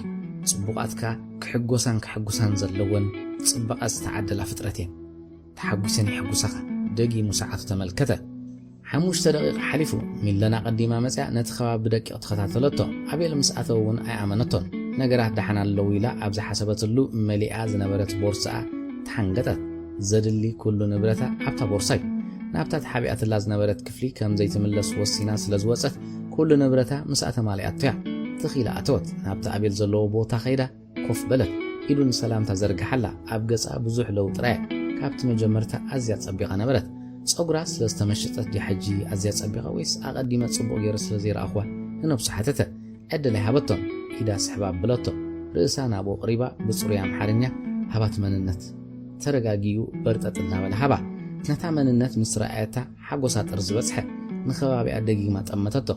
ኣሳሳይት ቅድሚ ምምፃእ ክትወፅእ ደልየት ኣስተውዕል እዛ መንነት ወረቐት ዘውፅእኻሉ ፋይልን ዶኩመንትን ኣሰርኪ ገደፍካ ጥፋያ ምናልባት እንተ ደንጊኻ ሙልጌታ ስለ ዘይፈልጠኒ ንስኻ ጥራሕኻ ግዳይ ትኸውን ህይወትካ ኸየስኡንኻ ጸቂጣ ብሓይሊ ነገረቶ ክልተ መርዓት ዓይኑ ፈጢጠን ኣፉ ኸፊቱ ሰምዓ በዚ መፅዩ ዘይበሎ ረሃፅ ቲፍቲፍ በለ ኣዳ እውን ቀጥቀጠ ክትፍትኖ ካብ ናይ ጸጥታ ትካል ተላኢኻ ከይትኸውን ዝብል ሓሳብ ኣፍሪሱ ዓብ ገበን ጌራ ክስወር ዝደልየት ዜጋያ ብዝብል ተኮ ኣሰር እንተገዲፉ ህይወቱ ኣብ ሓደጋ ምዃኑ ተሰወጦ ሚለን ካብ ዝነበረቶ ተንሲያ ናብ ደገ ምርሐት ህይወት ነቲ ጣውላ ኣለሃሞ እንታይ ክውስን ከም ዘለዎ ዕድላይ ሃበቶን እንታይ ክእዝዝ ከም ዘለዎ ክትፈልጥ ኣሳሳይት ድሮ በቲ ድምፂ ናይቲ ጣውላ ሰንቢዳ ኣብ ቅድሚኡ ተዓንደት ደብል ዊስኪ በላ ምስ ሙሉእ ፍርሒ ልብ ወለድ ዛንታ ኣልማዝ በልማዝ ብሳሙኤል ሓብተ ሚካኤል ወድ ፎርኖ ውግእ ጸጢሉ ተዛማድ ሰላም ምስኮነውን እንትኾነ ረውዳ ዳሃየ ገበረትን ዳንኤል ዝሰምዖም ወረታት ከቕስን ወይ ከኣሉን ኣብ ግላስ ተረያ ከቢድ ናይ ዓንዲ ሕቆ ማሕረምቲ ነይርዋ ምስ ሰምዐ ፍቓድ ሓቲቱ ንግላስ ከደ ኣብኡ ዝጸንሕዎ ውግኣት ኣዋልድን ኣወዳትን ብፍሕሹ ገጽ ተቐበልዎ እታ ኣብ ትሕቲ ጎቦ እትርከብ ሕክምና መኣስ ከም ዝተሰርሐት ኣፍልጦ የብሎን ብዕቤት ናይቲ ገዛውቲ ኸ ተደነቐ ልዕሊ ኩሉ ግን ፍናን ናይቶም ውግኣት ዓጀቦ ይኹን እምበር ረውዳ ኣብኡ ከም ዘይመፀት ካብቲ መዝገብ ኣረጋገፀ ብቐጥታ ናብ ከረን ክምለስ መደብ እኳ እንተነበሮ እተን መመሊአን ዝመፃ ዝነበራ መካይን ተስፋ ኣውረፆ ኣብ ወተሃደራዊ ሆስፒታል ከረን ክሓትት ታወኸ ምስ ዝሓለፈቶ መኪና ከንፀርፅር ካብ ዝውዕል ሓጋዝ ከይዱ መኪና ክረክብ ከም ዝኽእል ስለ ዝሓበርዎ ብእግሩ ክብገስ ወሰነ ዕድል ገይሩ ናብ ሓጋዝ ትኸይድ ዝነበረት ናይ ጽዕነት መኪና ረኺቡ ምስ ኣነቐለ ሓጋዝ ሙቆት እኳ እንተነበራ ከምቶም ካልኦት ሰባት ዓቕሉ ይፀበቦ ብምዕባለታ ከተማ ኣዝዩ ተገረመ ድሕሪ 6 ዓመት ይርእዋ ብውዑይ ምንቅስቓስ እታ ከተማ ኣዝዩ ተመሰጠ ኣብ ሓፂር ግዜ ዓባይ ከተማ ክትከውን ከም እትኽእል ገመተ ንኸረን ትፅዕን ምስ ዝነበረት ሚኒባስ ናብ ከረን ኣቕንዐ ኣብታ መኪና ብሓሳባት ናብቲ ምስ ረውዳ ዘሕለፎ ሓፂርን ምቁርን ግዜ ፍቕሪ ስለ ዝተዓዝረ ዓቐበት ጥንቁላሓስ ከይተፈለጦ ወዲኡ ከረን ኣተወ ኣብ እንዳ ኣውቶቡስ ኣብ ሓደ እንዳሻህ ኣትዩ ጽማቕ ብደው ሰትዩ ብሓውሱ ጉያ ናብ ወተሃደራዊ ሆስፒታል ኣምርሐ ناشط تصفاتات أبوشت خعبي دما تفلتوا أب أفدقوا وتحضروا هوسبيتال كرن زصنح حلوة كم زيتو حبرو حجي ساعات السرح يكونن مبصح حمومات ون حلفيو بلو كردو كان تفتنه كاب حق فلكت يبلا أقبطو تسفى قريزو عقل تصابو أب كرميو أبز نبر بيت صحفت صعدا بجاخدان زلبسو حخايم نابزن نابتني ولنبرو قال مفتحن ترخبه أبتخاب أعننه ويلي سالم أبزدو يكونت زلا بينو تزاربه شابو هيلن تزبلتو نابتي أب حلواز نبر سب تمليسو يقريتها سالم تبال حكيم اللادو تم قليلو حتتو إذا أب حلواز نبر ودي تنسيو ناب كلمي تبقسه كحتى الليدي خصو علي حسب دانيال سالم تدهيت ودي كابت بيت صحفة زوصت أمو وداتا عسراتات تركب حكيم جناخت وتصخلا داني إلا تقدرت زليلا خيدا حقفتو أتقوقح كندي سبتلاليخي قرب أنا مني خبلك عدلاي تبنن سحقه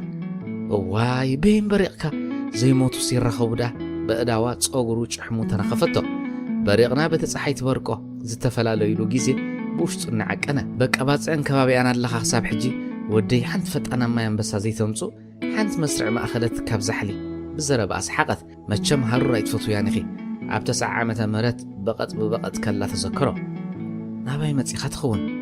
غاوني كوص ملص غيت تصبيت بوغيا نابت زنبرت تملست سبك حتى يدو خبله مخان امزغب كير ايت كتفلط ايتخلنيا قسي لي عللا بوغيا خداون تغير مصتو حجي دحر نويح غيزي اندينا نرخب زلنا غزا خوستك مساي كدرريخه انبخم زي بلا بمتئمان كري ايلو خم زمص ودو غيراتا كقاوم ايدلين كن كيدينا جن قدميو ابزي رودا زربو يودتون غير بزبل اطمام ترايتو انا نسخن بزح انعلو غديالو مريحتو نغلت እናተ ማተ ሰዓባ ሰንፈላል ኮይኑ ኳንተ ነበረ ነቲ ተዕልሎዝ ነበረ ተዘክሮ ተኸቲሉ ናብ መስመር ኣተወ ናይ ቀደም ዘኪሮም ክሳብ ገዝ ኣዝበጽሑ እናስሓቁ ኸዱ ብውሽጡ ብዛዕባ ረውዳ ኳይ ሓስብ እንተ ነበረ ኮፍ ከይበሉ ሓታ ግናይ ከኣለን ካብ ጁባ መፍትሕ ኣውፅያ ማዕጾም ስከፈተቶ ንውሽጢ መሪሓት ኣተወት ስጋ ትፈቱ ዓሳ ትፈቱ ሽሮ ትፈቱ ኢኻ ብጠቕላላ መግቢ ትፈቱ ኢኻ ብዘይካ ዓሳ እንታይ ክሰርሓልካ በለቶ ናስሓቐት በላዒኻ ንምባል ዝኹሉ ኾለል لومس تقول حلق حقي قدم توقي خنيركي سحقه ناتي مبال زدليك يكونن نبلا العخان مقلاص ميت اشوها تبايل كخه جن انا قبل كسلس زلوخي كونكون كرتمي لا سحقه صبحي خد سرارح بزعبا رودا خي حتتا كيمس بمسقا بزغونه تفلطنيخي نعاغي كاب سراح كي وحد انت خوينو ما يقرب توسخلو ندرر نابكشنا قدم مخادا سوا بكير قدي حابتو سوا الناستي بعينو نتي امن دقز نبر اسال كللو سئلي نام مزماد كيبصحو زتفليتو ناي فلم افقاريتو هيلن ريو كم قال خونا سمعيتو نمقصارن اتكيلو خطمتا سلازيدلين سغره كال اسل اقالبو وسدت سالم ازيا صبيقا تري سليا جن صباق ايكونان عجبو مس حدا من اسي قيح فيوري حزا استسالت عباي سلي نتودي فصيموري ويفلتني سبعا خون كم زقل دما جمته اتا سئلي ببزح نجر ماراخيتا لعل كله ناي كلتيهم في الشختا هياو غير والله لما جمرتها جيزي بسئل تقرمه كيدون قيت تبسي زقني شرو سلاطة زحازت بتايتان بانن زتعجبت مقدم زات نت مقدم سرعي انتا يزي عدو ما تقاشاني رو مخديهم بلا تقرمو طعون فتين دي حفتخة كل جيزي خلت عينت مقبي يزبلع انتا يزعب ويزق اللي يسدراد اللوني كي تسكفوت الزارب زلا يمسيلوه نبلع إلى سردت بسوا جيروم الناوردو بزعبانا يكادم بصوتهم إلى الجمرو نامنا هيلن سئلس لزتقمتت بتزتا ناب دحريت كيملس نابتا زمسطه تسئلن نرأي ازيوم دا منيوم زين فلطم كبل حتتا بزعبا حلف قديفو زلو خعلل بمدلاي نابت السئلي اعينتا مثل اختن قلطيفا كتملسو ماي كالتن بخمي كم تنغرو تحسب نبرت ابغص ازرأيوم مقيارات بمحتاتو تعسو نتملسي غوسياتو كيد انت تخل اي مسألتن قص انا بدانيال ملست اب ايدا زنبره خلاصو نابت ما ادي قس غيران برتو اتو كيرا خاريتو من بارك السيو الى زربع فلمت نتحرق كو خستما قرانته زي كاله زصعب علال جن كيتفلطو نخسمعتها انت قويلو خطمتا دحر مصنح باونتا رؤس نقنقه اب عالم من باركا ترغم كتلبسوت قالس انصار كل مسنخلات تمكت جن نتخت مرحو خطبصحت تدلي عدل كحوسو خلو يتعاود تمصل عدل ابزي بلهم مستعد اصفقال ستكايد تعويتنا بلكا كال غنص يودقكا ويفتنكا نابتا سئلت امتت ንኽበልዕ ብኢዳ ምልክት ገበረትሎ ምጽጋቡ ሓበራ ኢዱ ኣሕጺባ ማእድል ዓለቶ ነቲ ጣውላ ወልዊላ ስዋ ቀድሓትሎ እንደገና ኮፍ በለትሞ ደጊማ ናብታ ስእሊ ጠመተት እዛ ስእሊ ብዙሕ ምስጢር ኣለዋ ኢሉ ሓሰበ ውሽጣዊ ናይ መጽሓፍ ስምዒቱ ክነቓቓሕ ተፈለጦ እዚ ዮናታን ይበሃል ኣብ ኣስመራ ዩኒቨርሲቲ ተምሃራይ ካልኣይ ዓመት ከሎ ኢና ተላሊና ኣቡኡ ዮኒ ወዲ 8 ዓመት ከሎ ይሞይቱ ኣዲኦም ንዕኡ ምስ ክልተ ንኣሽቱ ኣሕዋቱ እናዘረት ክዳውንቲ ሓጺባ ዓብያቶም ዮኒ ንእሽቶ ከሎ ፉል ማስቲካ እንዳሸቀጠ ይሕግዛ ነይሩ ኣዲኡ ግን ክመሃረላ ጥራሕ ትደሊ ስለ ዝነበረት ከም ቆልዓ ከይተፃወተ ከይሓንቀቐ ትምህርቱ ጥራሕ ክገብር ጀሚሩ ማትሪክ ብጽቡቕ ነጥቢ ሓሊፉ ገዝኦም ንቡር ናብራ ክረክብ ዝተረፈ የለን ንሱ ቀሪበን ናበለ ኣዲኡ ብጽኑዕ ሓሚማ ወላ እኳ ሕሰም ናብራን ድኽነትን ከም ባንዴራ ኣብ ኩሉ ኣካላታን ኣብ ቤታን ተንበልብል ቆንጆ ምንባራ ምስክራይ ትደልነ ልዕሊ ኩሉ ጽንዕቲ ሓቦኛ ኣብ ደቃ ዘለዋ ፍቕሪ መወዳድርቲ ዘይርከቦ ብርቂ እደያ ንዓይ ፍቕሪ ብዘይ ሃብቲ ከንትዩ ዝብል እምነት ነይርኒ ኣብ ገዛና ፍቕሪ ክነግስ ክኣለ ገንዘብ ስለ ዘለናይ ድላይና ስለ ንረክብ ዝብል ዘይቅየር እምንቱ ዕቢኒ ድሒረ ከም ዝተረዳእኽዎ ግን ኣብ ሃብቲ ዘለዎ ገዛ ዘሎ ፍቕሪ ክሳብቶም ቆልዑ ዓቕሚ ኣዳም ዝበጽሑ እዩ ኩሎም ዓቕሚ ኣዳም ምስ በጽሑ ከም ናይ ኣቦም ሃብታም ጎጆ ከኦም እዮም ዝደልዩ ምክንያቱ ኣብ ድኽነት ፍቕሪ ዘሎ ይመስሎምን ገንዘብ ኩሉ እዩ ዝብላ ተሓሳስባ ምስ ነብሱ ወከፎም ይዓቢ ስለዚ ኩሎም ሓዳሮም ጥጡሕ ንኽገብሩ ድሕሪ ወለዶም ንሃብቲ ወለዶም ክዘምቱ ንቤቶም ዓውዲ ክርፍስ ክቕይርዎ ግዜ ወስደሎምን ምስ ሃገርና ዘሎ ብሂወት ከለኻ ምውራስ ከም ሕማቕ ፋል ዝቆጽር ሕብረተሰብ እቲ ክርፍስ ቀልጢፍካ ዘይትዘራረበሉ ይኸውን ናብ ደቅኻ ዝቕጽለሉ ኣጋጣሚ እውን ይኽሰት ኣብ ድኽነት ዘሎ ቤት መቕረት ገንዘብ የለን እንትርፎ ፍቕሪ ናብ ጽልኢ ክቕይሩ ዝኽእሉ ነገራት ዓለማዊ ንዋት ምስ ዘይህሉ ወላ ወለዲ ኣብ ዘይህሉሉ ፍቕሪ ይቕጽል ክሳብ ታርግምቲ ሃብቲ ትመጽእ እንደገና ናብታ ስእሊ ጠመተት እቲ ዝወጽእ ዝነበረ ቃላት ካብታ ስእሊ ወወሲዳ ትዛረቦ ይመስል ዳንኤል እውን ኣብታ ስእሊ ዘሎ ዮናታን ኣዲኡ ከይትሞቶ ዘርኣዮ ጻዕሪ ብዓይና ሕልንኡ ክቆርጾ ፈተነ ክትደክም ምስ ጀመረት ሓደ መዓልቲ ተረኛ ስለ ዝነበርኩ ኣብቲ ንሳ ዝነበረቶ ክፍሊ ኣቱ ቅድሚኡ ከም መጠን ኣዲኡ ዝኣሊ ሰብ ሰላምታ ነይርና ከኣቱም ከለኹ ተንበርኪኹ ማማ ኣጅኹባ ክትሓዊኽኮ ኢልዋ ድምፁ ትሒቱ ዮን ወደይ ወላ ይሕወ ሰብኣይ እንዲኻ ንሕዋትካ ምዃኑ ዶ ክትስእል ዝወደይ ትምህርትኻ ክትውድእ ኣለካ ነዘን 2 ዓመት ከም ሻሙ ካብ ዝነበርኩም ወይ ከፍኣኩምኒ ዮን ንመማኽርተይ ቅድሚ ዝኣገረቶም ቆልዑ ምረኣኽዎም ኢላቶ ሽዑ ኣብ ነፍሰይ ክገልጾ ዘይክእል ድንጋጸ ተሰሚዕኒ ወላ እኳ ከም ሓኪም ክትጸንሕ ምዃና ከእምና ጥራሕ ዝግብኣኒ እንተነበረ ንዮናታን ጸዊዐዮ ግልጽ ክብል ከሎ ግን ዝረኣኽዎ ንብዓት ምናልባት ኣብ ፍቕሪ ኣውዲቖምን ይኾን እዮም ካብ ምዕጉርቱን ታሕቲ ዝወረዱ ንብዓት ንኸብደይ ተፈታቲኖሞ ነቲ ትርኢት ሕጂ ኣብ ዝህሞት ከም ዝረኣያቶ ንብዓታ ንምዕጉር ተሓረስዎ ዳንኤል ኣይትብከይ እኳ ክብላ እንተደለየ ክእብዳ ክብል ነቲ ታሪኽ ምዕላል ከይተቋርጾ ግዲ ፈሪሑ ተዓዚሙ ስቕ በለ ንብዓታ ባዕላ ብኽዳና ሓበሰቶ እቶም ከየስተባሃለሎም ዝጸንሑ ኣብ ገጻን ኣብታ ጠፍና ኣፍንጫን ኩድጭ ኢሎም ዝነበሩ ማዳ በረሃው በሉ ምስ ናይ ቀደም መልክዕ ኸነጻጽሮ ፈተነ ተዓኒዱ ትም ኢሉ ጠሚትኒ ንብዓቱ ግን ስቕ ኢሉ ይዛሪ ዝገብሮ ክሳብ ዝጠፍኣኒ ኮይነ ገለ ክገብር ስለ ዝነበረኒ እምሕዋትካ ዘይተምጾም ኢለዮ ቀልጢፊ መለሰለይ ጸኒሑ ግን ከመይ ገይረ ኢለኒ ብዛዕባ ነዲኡ ምሕላው መሲልኒ ኣነ ብዘለኹ ጸገም የለን ኢለዮ ገዝኡ ርሑቕ ምዃኑ ካበዲኡ ክፍለ ከም ዘይደሊ እቶም ቆልዑ ውራይ ትምህርቶም መታን ክገብሩ ክመፁ ከም ዘይብሎም ከም ዝነገሮም ናይ መወዳእታ ዓመት ፈተና ከም ዘለዎም ዘርዚሩ ገሊጽለይ ሽዑ እቲ ዝዕደል ኬኒናታት ዓዲለ ወፅየ ክቐስን ግን ኣይከኣልኩን እታ ደቀይ ምረኣኽዎም ትብል ቃል ኣብ ሂወተይ ከይተጣዕሰን ሰግየ ኣድራሻ ሒዘ ካብ ባባ መኪና ወሲደ ናብ ገዛ ብርሃኑ ኸይደ እቲ ገዛውቲ መኪና ስለ ዘይተኣትኮ ብእግረይ እንዳሓተትኩ ረኺብዮ እቶም ቆልዑ ጓል 15 ዓመትን ወዲ 18 እዮም ኣብቲ ገዛ ምስኣተኹ ሰንቢደ ፊት ንፊት ኮፍ ኢሎም ጸኒሖምኒ እቲ ፈርኔሎ ሓዊ ከይተኣጉዶ ነዊሕ ከም ዝገበረ ርእዮ እቲ ኸጽንዑ ዝቐረብዎ ጥራውስቲ ተዓጺፉ ጸኒሕኒ ናሕስቲ ገዛ ማይ ኣትይዎ ናይ ምህድሓድ ሽቱ ይገረፎን እታ ብዚንጎ ዝተረቓቕዐት ቤት ዓዊልካ እንተሲሕካ ትፈርስ ኮይና ተሰሚዓትኒ ግን ከዓ ኣብዚ ዓዊሉ ዘስሕቕ እንታይ ናብራ ኣሎ ሓሲበ እመነኒ ኣብ ሂወተይ ወላ ተጋዲለይ እቶ ከምዚ ዓይነት ገዛውቲ ኣብ ኣስመራ ምህላው ፈጺመ ኣይፈልጥን ብዝኾነ ክሕፅረልካ ገዛ ዓጺና ተታሓሒዝና ናብ ሆስፒታል ሓሊበት ከድና ኩሉ ሓሳባተይ በቲ ዝረኣኽዎ ናይ ኣዲኦም ጽንዓትን ዘለዎም ድኽነትን ተገዚኡ ኣብ መንገዲ ፍሩታታት መብጽሒ ዝኾነና ገዚእ ሃብክዎም ናብቲ ዝነበረቶ ክፍሊ ክንኣቱ ከለና ኣብቲ ዝደኸመ ኣዒንታን ዝጠውለገ ገጻን ብሩህ ፍሽኽታ ንኻልኢታታን ጸባረቐት ህይወት ተስፋ ስለ ዝኾነት ብኢዳ ጌራ ክቐርብዋ ሓበረቶም ዘለዋ የብላን ትምህርቲ ክነፍዑን ንዓብ ሓዎም ክእዘዝዎን ከኽብርዎን ተላብያ ትምህርቶም ክኸስተሎም መረቐቶም ደጋጊማ ኣእዳዎም ሰዓመቶም ኣብ ነብሲ ወከፎም ዝርአ ንብዓት ዓጋት ይነበሮን እቲ ነቲ ሓላፍነት ዝሕፀ ዘሎ ዓብ ሓዎም ዮናታን የግዲ ግቡእ ክገብር ስለ ዝነበሮ በቃ ኪዱ ኢልዎም ክወፁ እኳ ድሌት እንተዘይነበሮም ኣገዲዱ ውፆም ኣነ እውን ክጸንሑ ድሌት ኣይነበረንን ሓጊዘዮ ኣዲኦም ክትሓው ምዃና ከእምኖም ዝከኣለኒ ገይረ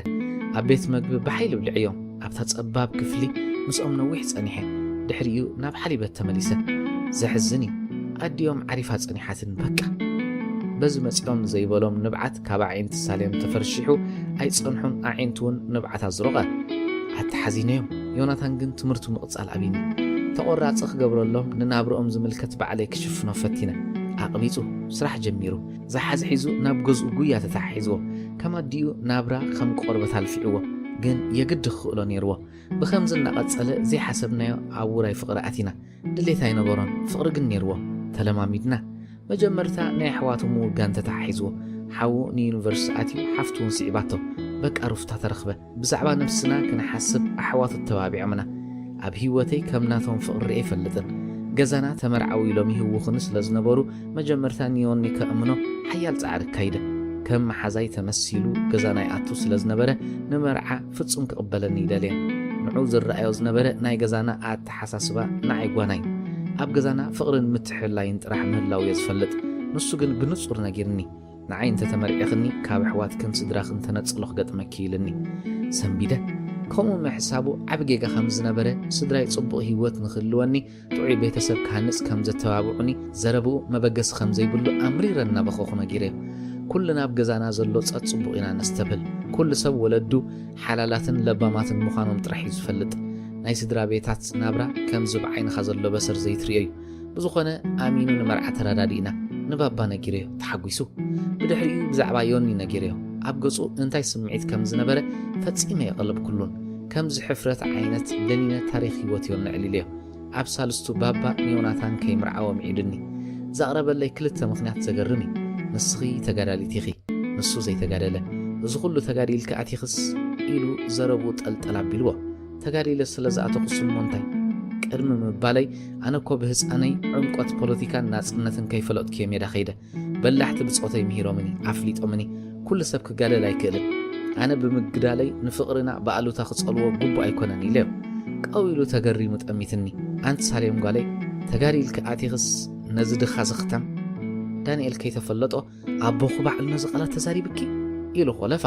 ነቦኣ ኣጸቢቑ ይዝፈልጦም ከምዚ ዓይነት ኣተሓሳስባ ክህልዎም ይኽእል ኢሉ ኣይሓሰበን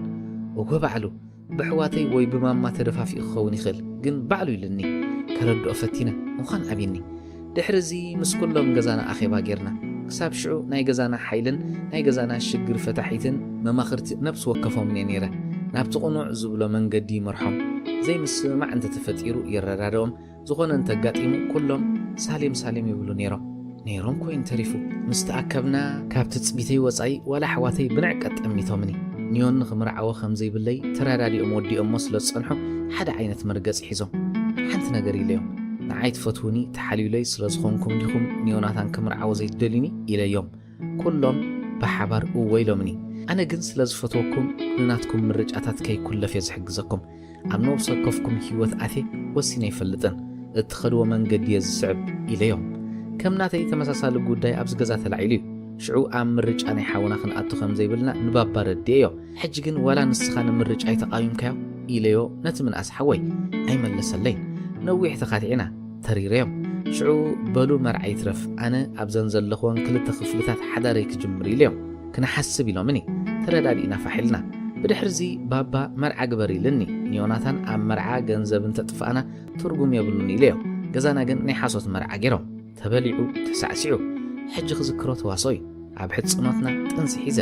ኣብ ክንዲ ገዛ ንካረ ምስ ስድራይ ኮይነ ክታተደልየ ቁሩብ ናብራና ክጣጥሕ ብምባል ሕጂ እውን ኒዮኒ ኣእሚንዮም ኩሉ ግዜ ወላ ኣይድለ ስለ ዘፍቅረኒ ከይፈተወ ብናተይ ሓሳባት ይምእዘን ዓብ ጌጋ ገይረ ኣብ ገዛና ናብራ ተጀሚሩ ኣብታ ጎጆይ ምዉቕ ፍቕሪ ኣብቲ ካንሸሎኻ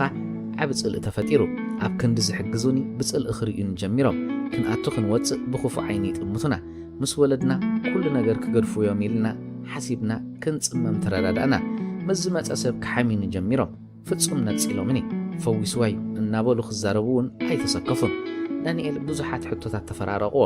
ዕላል ከይተቋርጾን እናፈርሐ ኸዓ ኮለፋ ቤተሰብ ዓገባ ይብሉ እንዲዮም ሓቲትዋ እቲ ተነጽሎ ቂዑ ገኒሖሞም ክትብሎ እናተጸበየ ቤተሰብ ኣብ ደገ ክረኽቡን ከለዉ ኣዝዮም ከም ዝድንጉጽሎ ይነግሩኒ ግን ንሃብታም ነቲ ዝሕግዞም ሰብ ምእንታን ከይቃወሙ እንታይ ገደሶም ትጋገለኻ ክብልዎ ይክእሉን እዮም ድሓድካ ካብ ማህፀና ዘውፅአትካ ዲኻ እናጨከነትልካ እንታይ ገደሶም ብዝኾነ ክንኣቶም ክንወፅን ገጽ ናይ ነብሲ ወከፍ ክንርኢ ጀሚርና ማማ ደስ እንተይልዋ ሓደር ክትብለኒ ደስ እንተዘይልዋ ድማ ተጸዊጋ ትርአኒ ገዛ ከኣቱን ከለኹ ከምዛ ሰራቒት ሸለብ ገለብ ይብል ርእሰ ምትእማነይ ጠሪምኒ ምስ ዮናታን ብዛዕባ ምጥናሰይ ክንነግሮም ተረዳዲእና ከብደይ እኳ ተፈሊጡ እንተነበረ ኣይተዘራርብናን ብግምት ግን ፈሊጦም ነይሮም ሽዑ ማማን ዓባ ሓወይን እንዳዕለሉ ጽምብር ኢልዮም ምጥናሰይ ምስ ነገርኩም መጀመርታ ሓወይ ብኣስተቕሓር ስሒቑ ማማ ካብ መን ኢላትኒ ሕቶ ኣይተረዳእንን ስቕ ኢለ ብኻተር ይፍኪ ንሱ እንዳሓምኡ እናተቐመጠ ሕጂ ኸ ወዱ ኢላትኒ ኣይወዳ ኣኽዋን ዘልሓጥ ኢለ ወዲቐ ኣምላኽ ኣይትሙት ክብለኒ ዮን ብጥቓና ነይሩ ከም ዘዕለለኒ እቲ ዘረባ ሰሚዕዎ ካብ መሬት ሓፍ ኣቢሉ ንሆስፒታል ሒዝን ንጎየ ሓወይ ብመኪና ኸብፅሓኒ እኳ ተደለየ ዮን ግን ኣብይዎ ብታክሲ በፂሐ ሓለዋተይ ኣጥፊአ ነይረ ኣብ ራብዕቲ ካብ ሞት ንስክላ ተሪፈ ተበራበርኩ ኣብ ጎነይ ዮን እንገዛናን ነይሮም ኢደይ ናብ ከብደይ ሰሊደዮም ኣይቀጸለትን ብዓይና ኣብ ዝጸኒሖም ዘይበሃሉ ንብዓት ኮረር በሎ ዳንኤል እውን ከዓግቶም ዝተቓለሶም ንብዓት ሰዓርዎ ናብቲ ስእሊ ጠሚታ እንደገና ናብ ዳንኤል ክልቴና ፊቕኢልና ነቲ ማህፀነይ ዝነበረ ናጽላን ዕድልናን በኺናሉ ኣብ ቅድሚቲ ዝረኣይዎ ሓቂ ደው ክብሉ ዘይከኣሉ ስድራይ ምሕረት የውርደልኪ ኢሎም ንኸይዶም ገዛና ናስመራን ገሃንም ኮይነናኒ እተን ዝርከበን ንብረትና ሒዝና ቀይሩን ኢለ ንኸረን ወሪደ ዮኒ ግን ስራሕ ሲኢኑ ዝተኻረዮ ገዛ ምስ ዓቕምና ኸቢድና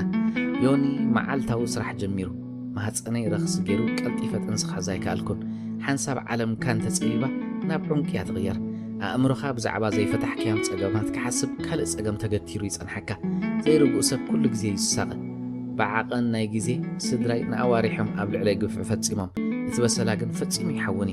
መመሊስ ይጉዳእ ሽዑ ወላ ፀሓይ ሕቑኣ ትህበካ ኩሉን ጻርካ ኸይድ ገዛና ምስማዕ ከም ዝኣበኽዎም እዮም ከም በደልን ድፍረትን ዘዕልሉ ንሶም ግን ንዓይኒ ህይወተይ ከም ዘጥፍእዋ ወላ እኳ ትንፋሰይ ኣይትሕለፍ ንቕድሚት ክኸይድ ዘይክእል ሰብ ከም ዝገበሩኒ ፈጺሞም ኣይፈልጡን ኣይጸንሐን ወራር ወያነ ጀሚሩ ዮን ኸቲቱ ምድረ ሰማይ ፀቢብኒ ካብተን ደሞዘይ ክራይ ገዛን መግብን ንኣሕዋት ዮናታን ድማ ንመግቦም ንናይ ዝምርቶም መሳለጥ ያኽሽፍን ኣብ ከቢድ ሃልከኣትየ እታ ብመዛወሪ መኪናት ወናጨፍ ዝነበረት ሳሌም ንሓንሳ ሓንቲ ናቕፋሲ ኢና ክትሽገር ይገርም እዩ ብድሕርዚ ነቲ ዝነበርክዎ ገዛ ገዲፈ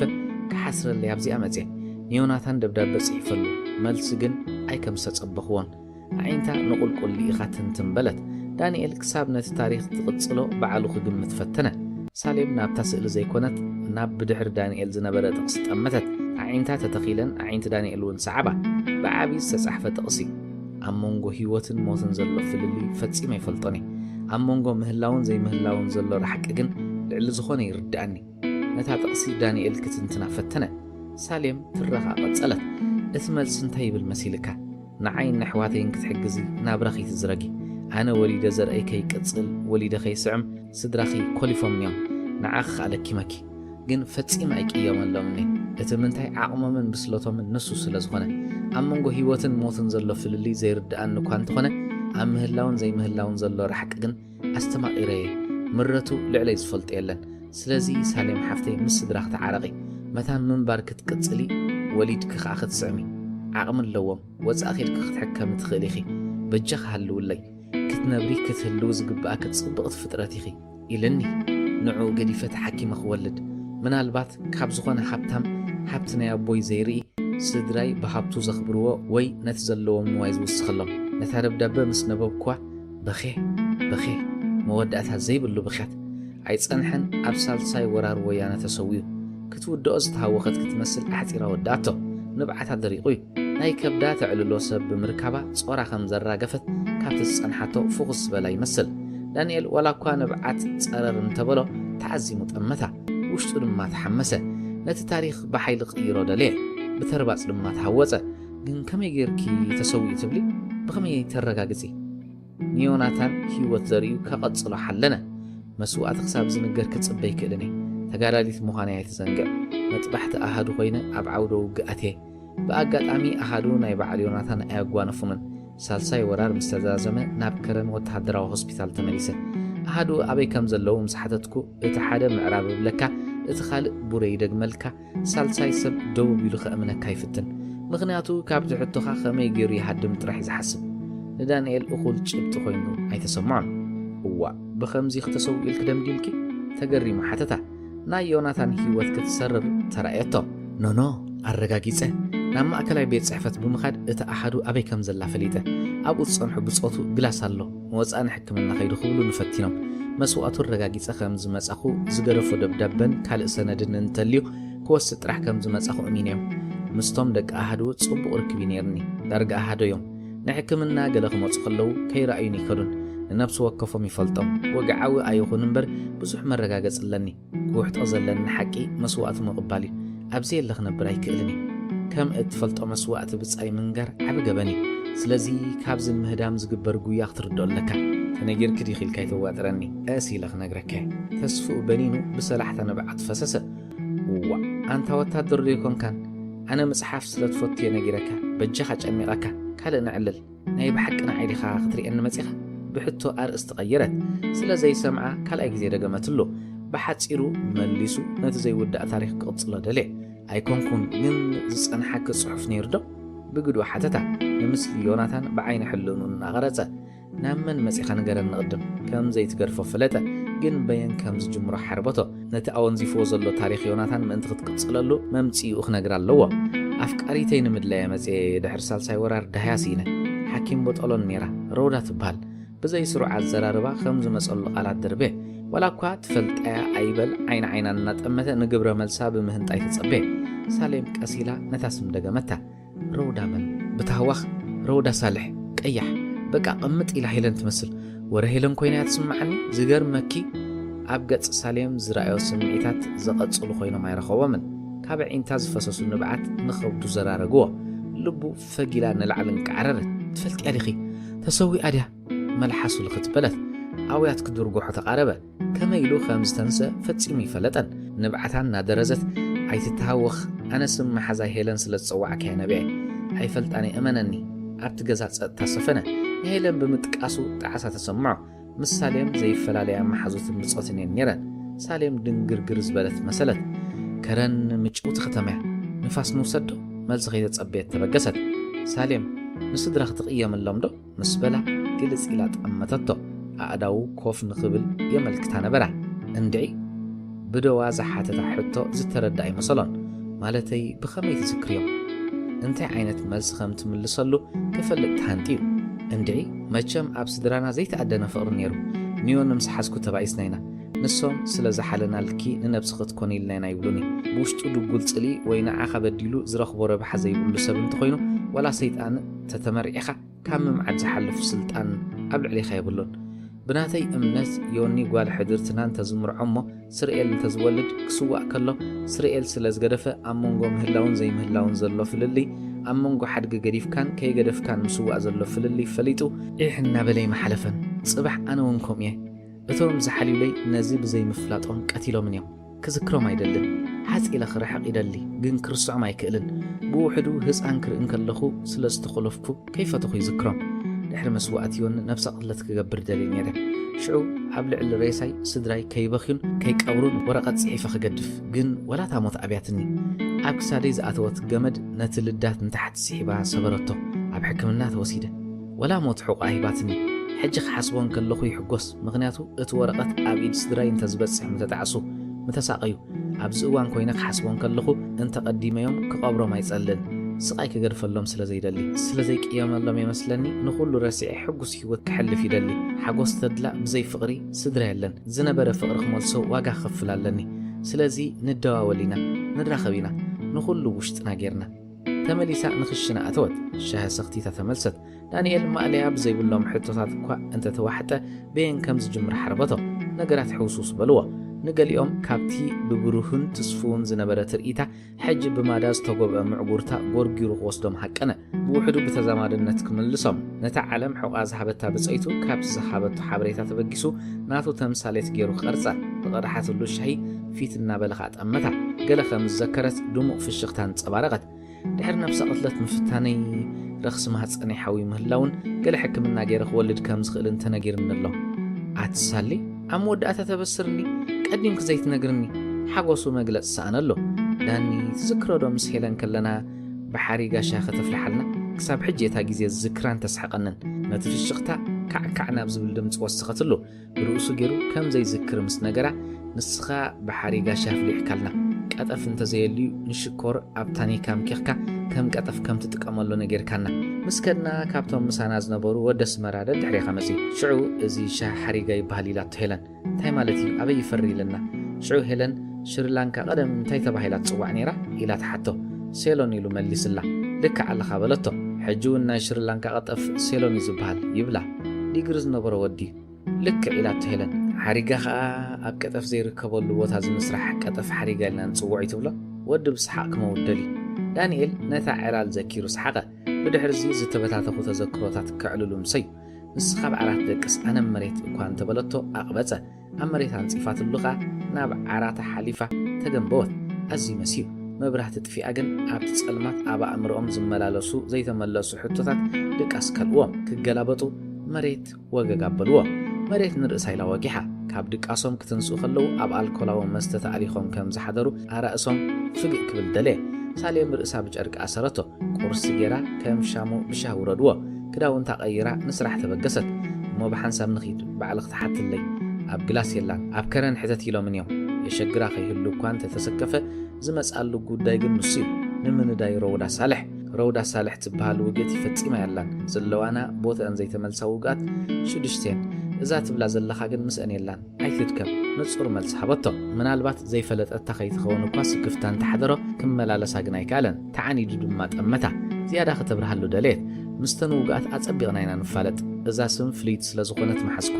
ግን ፈፂማ ምሳና ስለ ዘየላ ኣብ ኣሃዶ ኼድካ ኣጣየር ኮለላይ ትበል ምስ ምኽንያቱ ገለጸትሉ ተስፉኡ ካፍፍ ግዜ ወሰደሉን ተነን ኢሉ ተበተነ ሕሉኖ ዓረቦ ንነፍሱ ክሕለል ከም ዘይብሉ ብውሽጢ እኳ እንተነገራ ግብራውነት ግን ኣይነበሮን እሞ ቦታይ ክምለስ በለ ብትሑት ድምፂ ዘይትውዕል ካብ ጸገማት ወፂኦም ብዛዕባ ሕሉፍ ተዘክሮም ክዕልሉ ድሌት ከም ዘለዋ ግሁድ ገበረቶ ክኸይዳለኒ ንደገ ገጹ ተበገሰ ብኡ ጌራ ስራሕ ክትከይድ ገዛ ዓፅያ ሰኒየቶ 10 ሜትሮ ዝኸውን ብዘይ ዘረባ ኸዱ ዝፈላለዩሉ ቦታ ስለ ዝበፅሑ ኢድኒ ተጨባበጡ ንቐዲሚኡ ስጉም ኣቢሉ ኸደ ቀው ኢላ ተዓዘበቶ ሃንደበት ዳኒ ኢላ ፀዋዓቶ ኣብ ዘለዎ 360 ዘይሩ ደው በለ በዚ መፅኡ ዘይበሎ ፍርሓት ንኸብዱ ዝርግዝርግ ኣበሎ ንምንታይ ከም ዝፈርሐ ይፈለጠን ካብ ኣፋ ዝወፁ ቃላት ተጸበየ ስኢላ ረኣየቶ ንመሬት ጠሚታ እንደገና ቆላሕቲ ኣላእኸተን ልቡ ትፉትፍ በሎ ኣብ መታልሑ ቲፍቲፍ ዝበለ ረሓፅ ካብ ጅቡ ብዘውፅኦ ሶፍት ደረዞ እተን ደቃይቕ ነውሕኦ ኣእዛኑ ኩር ኣቢሉ ቃላት ክሰምዕ ምስ ኩሉ ረዓዱ ተጸበየ ደሓንቀኒ ዳይ ተጥፍእ ውፍ ኢሉ ዝተንፈሰ ብቓሉ ክምልሰላ ዓቕሚ ሰኣነ ኣንደበቱ ንፍርሒ ቀላሊዖም ክነግሩሉ ፍቓደኛ ይነበረን ኢዱ ወዛዊዙ ቻው በላ ክሳብ ካብ ዓይና ዝኽወል ኣፋንወቶ ናብ ኣስመራ ብኣውቶቡስ ንቕሎ ጀመረ ምስቲ ኣብ ቅድሚኡ ዝጸንሖ ዓቐብ መመሊሱ ዝደራረብ ሓሳባት ኩለንትንኡ ዋሓጦ ንህይወት ብኹሉ ሸነኻ ፈተሻ ብዛዕባ ሳሌም ረውዳ ሄለን ውግእ ዶባት ኣፍሪቃውነት ምትእትታዊ ምዕራባውያን ጉርብትና ክሳራ ህይወት ዘይሓሰቦ ይነበረን ዶብ ተሓንፂፁ ክልቲአን ሃገራት ብሰላም እንተዝነብራ ምዕራባውያን ከመይ ተቐርጹ ምናልባት ወያነ ብዘይ ሓገዝ ኣሜሪካ ክነብሩ ይክእሉን እዮም ሰባት ግን ብኹናት እውን ይቕዘፉ ኩሉ ሞት ኢሎም ውሕስነት ዘይብሉ ስጋዊ ርክብ ብምፍጻም ንህይወቶም ብኤችኣይቪ ኤድስ የጥፍዋ ምስ ኩሉ ወተሃደራዊ ምንቅስቃስ ዘይተኣደነ ሓደጋታት የጋጥም ነገራት ብትንትን በልዎ ሕጂ ኹናት ኣቋሪጹ ዲ ኣፍሪቃ መዓስ ያ ጎይታ ዕድላ ትኾን ኣውቶቡስ ንዓዲ ተከለይዛን ሓሊፋ ጉዕዞ ኣቐጸለት ኣብ ደቀ መሓረ ደንበዛን ስታይ ሜሳብ ዝበሃል ቦታ ሓወልቲ ስውኣት ረአየ ስእሊ ናይ ኢብራሂም ዓፋ ብዓብቕ ጥብኣ ነፂሩ ተራዮ እዞም ስውኣት ኤርትራ ዳግማይ ኩናት ምስ ኢትዮጵያ ከጋጥሙ ኢሎም ንኻልኢት ሓሲቦምሉ ዝፈልጡ ይመስለንን ዘይምሕሳብካ ሓሾም ቀደም ሓቅናይና ንዝተሰውአ ሰብ ተኻርጁ ንብሎ ዝነበርና ካብ ኩሉ ሕልቕላቕ ህይወት ይዕርፍ ይካረጅ ሳሌም ስድራ ዕምባባ እንዳነፀጉ ተቐቢሎማ ብምህላዋ ብዘይምስዋዕ ኣብ መወዳእታ ባሩዳ ማህፀና ነስኒሶም ኣንታ ዝዓለም ከመያ ኣብ ጥቑ ዝነበረት ጎርዞ ኮነ ኢላ ደፊኣቶ ኣይተፈለጦን ግን ይቕሬታ ሓቲታ ሒዝዋ ዝነበረ ጋዜጣ ከተንብባ ኣፍቀደቶ ብኣፉ ከይመለሰ ሃባ ኣርእስቲ ገናፂላ መለሰትሉ ሕጂ እውን ነታ የቐኒየለይ ትብል ቃል እውን ብሃሳስ ፍሽኽታ መለሰላ ምናልባት ፀማም ከይከውን ኢላ ሓሰበት ወይ ባባ እምባ ደርሆ ዝሓለፈት ኣውቶቡስ ኣብ በለዛ ደው በለት ዳንኤል ኣሓዱ ናይ በዓል ረውዳ ኣበይ ከም ዘላ ከጣይቑ ወሪዱ ናብ ቤት ፅሕፈት ሚኒስትሪ ምክልኻል ኣበለ ኣሓዱ ረውዳ ኣብ ሕርጊ ጎላ ዝብል ንጹር መልሲ ምስ ረኸበ ጥርጣሩ ሰማይ ዓረገ ካብ ሕርጊ ጎ ንባፅዕ ዘሎ ርሕቀት ኣዝዩ ሓፂር ዘይምምፃእ ገለ ኮይናላ ብሓሳባት ተዋጢሩ ጉዕዝኡ ንባፅዕ ፈለሞ ነቶም ጥውይዋይ ፅርግያን ኣገረምቲ ኣጻድፍን ብዓይኑ እኳ ይሪኦም እንተነበረ ልቡ ግን ኣሪሒቑ ይገይሾ ኣብ ጊንዳዕ ዕረፍቲ ድሕሪ ምግባር ጉዕዞ ዝቐጸለት መኪና ዋላ እኳ ብሰብ መሊኣ እንተነበረት ንዳንኤል ኣዝዩ ጽምዋ ተሰሚዕዎ ርእሱ ኣብ መስኮት ኣጸጊዑ ማዕዶ ማዕዶ እንዳጠመተ ተስፋን ፍርህን ተፈራረቕዎ ኣብ ባፅዕ መዕረፊ ኣውቶቡስ ወሪዱ ናብ ሕርጊጎ ቅንዐ ብእግሪ ብዙሕ ከይከደ መኪና ረኸበ ኣብ ሕርጊጎ እንዳነዳድ ወሪዱ ናብቶም ኣብ ኣረጊት ሓንቲ ደርቢ ዘለዋ ህንፃ ዝነበሩ ሰራዊት ከደ ንኽልተ ክራር ገይሮም ዝዘናግዑ ዝነበሩ ሰራዊት መራሕ ሓይሊ ኣበይ ከም ዘሎ ምስ ሓተቶም ናብ ማዕዶኦም ዝነበረ ቴንዳ ሓበርዎ ሰላማት እናበለ ናብታ ቴንዳ ምስ ኣተወ ምስቲ ኣጸቢቑ ዝፈልጦ ሰብ ገጽ ንገጽ ተረኣዩ እቲ መራሕ ሓይሊ ክሸፋፍኖም ዘይከኣለ ስምባደ ነቲ ኣብ ገጹ ዝጸንሐ ረሃፅ ተወሳኺ ረሃፅ ወሰኽሉ ዳንኤል ቀበፀ ድሕሪ ሰላምታ ኮፍ መበልዩ ኣጣጢሑ ረውዳ ምስዋኣ ፈሊጠ መስዋእቲ ከዓ ጅግንነት እዩ ንዘረብኡ ኣይወዶን መን ተሰዊኣ ኢልካ ዝተገረመ ብምምሳል መራሕ ሓይሊ ሓተቶ ኣረጋጊፀ መፅእ ንመስዋእታ ተቐቢልዮ እወ ስዋኣትና ብወግዒ ክሳብ ዝንገሩና በዓል ክንፅበ ነይርና ኣነ ግን ከም ወታደርን ከም ተጋዳላይን ኣብ በለዛ ከይደ ኣረጋጊፀ መፅእ ንሕጋውነቱ ዝምልከት ጉቡእ ኣይኮነን ዝኾነ ዝገደፈቶ ኣገዳስ ወረቓቕቲ ክህሉ ስለ ዝኽእል መፅእ ክረጋጋእ እኳ እንተፈተነ ኣብ ኣዘራርብኡ ግን ወታእ በለ ብውሽጡ ናይ ሳሌም ጥበብ ትሰርሕ ክትከውን ተመነ እቲ መራሕ ሓይሊ ግን ሕርቃን ወታእ ዘብልዎ ዘለዎ መሲልዎ ንገጹ ክርኢ ካለን ኣዒንቱ ነቲ ኣብ ትሕቲኡ ዝነበረ ጣውላ ኣፍጢጠን ይጥምታ ነበራ መስዋእቲ ሓቂ እንተኮይኑ ካባኻ ሰምዖ ኣለኹ ኣነ ክሳብዛ ሰዓት እዚኣ ረውዳ ብሂወት ከም ዘላ ዝፈልጥ መራሕ ሓይሊ ቅበፀ ስምዓኒ ዝደልዮ ሓበሬታ የብለይን እንተኾነ ደብዳቤታትን ካልእ ንብረታትን ንዓይኒ መዘከርታ እዮም ኣብ ኖትቡካ ብዙሕ ኣነ ጥራሕ ዝርድኦም ጽሑፋት ኣለዉ ክትበኒ ኢኻ መፅእ ትርር ክብል ጀመረ ድሕሪ ነዊሕ ክትዓመነ መስዋእታን ጅግንነታን ኣዘንተወሉ ዳንኤል ንብዓቱ ንውሽጢ ፈሲሱ ከብዱን ሕቁን ሓውተፈ መስዋእታ ተቐበሎ ካልእ ኣማራጭ ስለ ዘይነበሮ ሕክምና ኸበፂሓ ዶ ኢሉ ሓተቶ ዝገብረሉ ነገር እኳ እንተዘይነበሮ ንባዕሉ ብዛዕባ ረውዳ ምዕላል ንዕኡ ብዙሕ ትርጉም ኣለዎ ስማን ተተደጋገመ ኣብ ውሽጡ ዝፈጥረሉ ንንብዓቱ ዘዝሩቕ ነዝዕ ኣለዎ ሕክምና ምስኣ ዝነበሩ ናይ መጥባሕቲ ኣሃዱ ዝከኣሎም ፈቲኖም ንኸረን እውን ወሲዶማ ግን ተሰዊያ ህይወት ትርጉም ሰኣነላ ዳንኤል ክልተ ብመልክዕ በከዳድነን ብዕላመን ኣዝየን ዝመሳሰለ ኣፍቀርቱ ብሰንኪ ውግእ ሲኢኑ ዕድሉ ከዓ ረገመ ሓዘኑ ዘየቋርፅ ኮኖ ምጽዋዕ እታ ብዙሕ ዝረኣየላ ከተማ ምስ ረውዳ ዘስተማቐረ ህይወት ጥራሕ እናዘከረ ሲኦል ኮይና ተሰማዓቶ ንረውዳ ክርስዓ ክርሕቀላ ደልየ ዝተዛወረሉ ዝተላለየሉ ዝረገጽዎ ቦታታት ትዝትኦም እናሓደሰ ተሓመሰ ንሓለፍቱ ኣእሚኑ ናብ ደሴት ዳህላክ ተቐየረ ንግዚኡ ብምጽሓፍን ዓሳ ብምጅላብን ናይ ስፖርት ጽሑፋት ብምንባብ ንህይወቱ ጸመዳ ኣእምርኡ ንስቓይ ኣንፈት ከይገድፈሎም ፍቓር ጊዜ ዘይብሉ መደባት ሰርዐ ልብ ወለድ ዛንታ ኣልማዝ በልማዝ ብሳሙኤል ሓብተ ሚካኤል ወድ ፎርኖ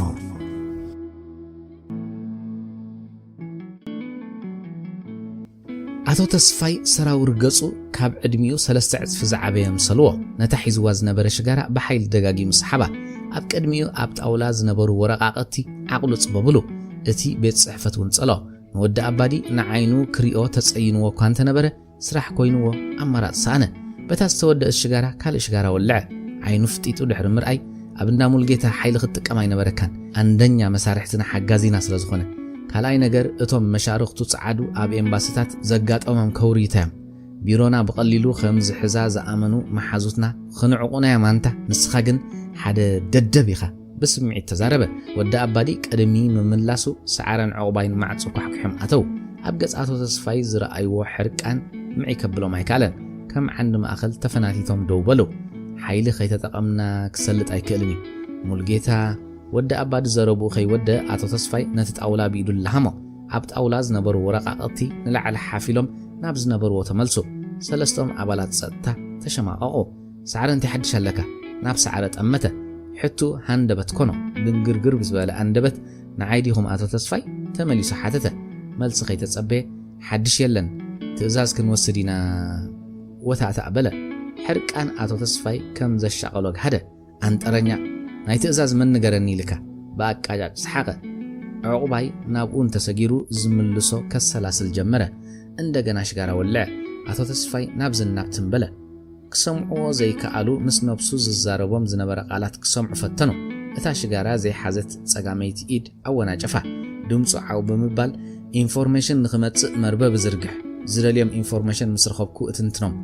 نتوم قرصرات نقرات أكيبة حدا عينت منك سقاس فلت حبريتان تحت يورد تفتسام خون ناتكم سرحوت يخون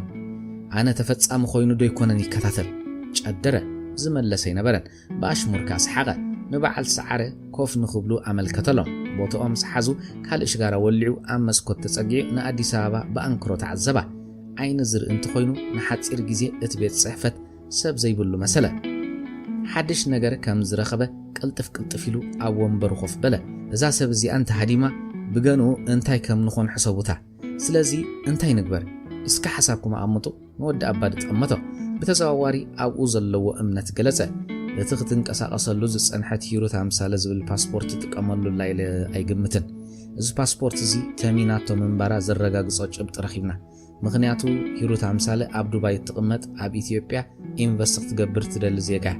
أب زوان دبي كمزلار رقاقيتنا لنا يخون انبر أب كله من قصقاس هيرو تامسالة تبحال سب أب زيقزي فتسي ما يلا سلازي كال أحدش مننت وي باسبورت حيزالا نزين من رقاقات أب حيال كتتلال لنا بوغن سعارة زعمام زلو سرحكا أب كله ما بقس أوتوبساتن نقطاتاتن سبات بمقبر بملكع عفلي خان موسى يرباربالو من البات كابز ختمان توسيا أب دواتون مربباس في حيركب إذا سبزيا أب أديس أبا أم نأشتو معرف جايش ويترع سرح الناس رحت توصلو كتتصنع سلتخل كمون أبا وراجاتات أم معالتاون جيزياون سرح زغط سرع زنك أساقسالو زكتاتل زلعو باي سلازي جنان سرح لنا تسفاز قرص نجار يلن ناي كلهم تسبتسب أتقليل ود أباد نجارو جن من تاي سرح كتقط سر كمتخل جميتكم أتو تسفي حتتو إذا سبزيا أب كله من قصقاس نتاهيرو تامسالة بحال كاب دبي زات وتيات مسل نيرا نعاتا مسيلا كاب بانك جنزب كتوتصون فتينا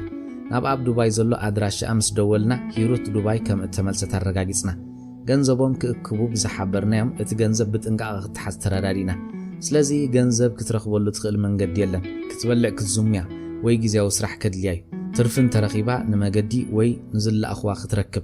ود أبادي برئسة أمان نتملسلو أب دبي اتحققنا هيرو دي خرخيبكا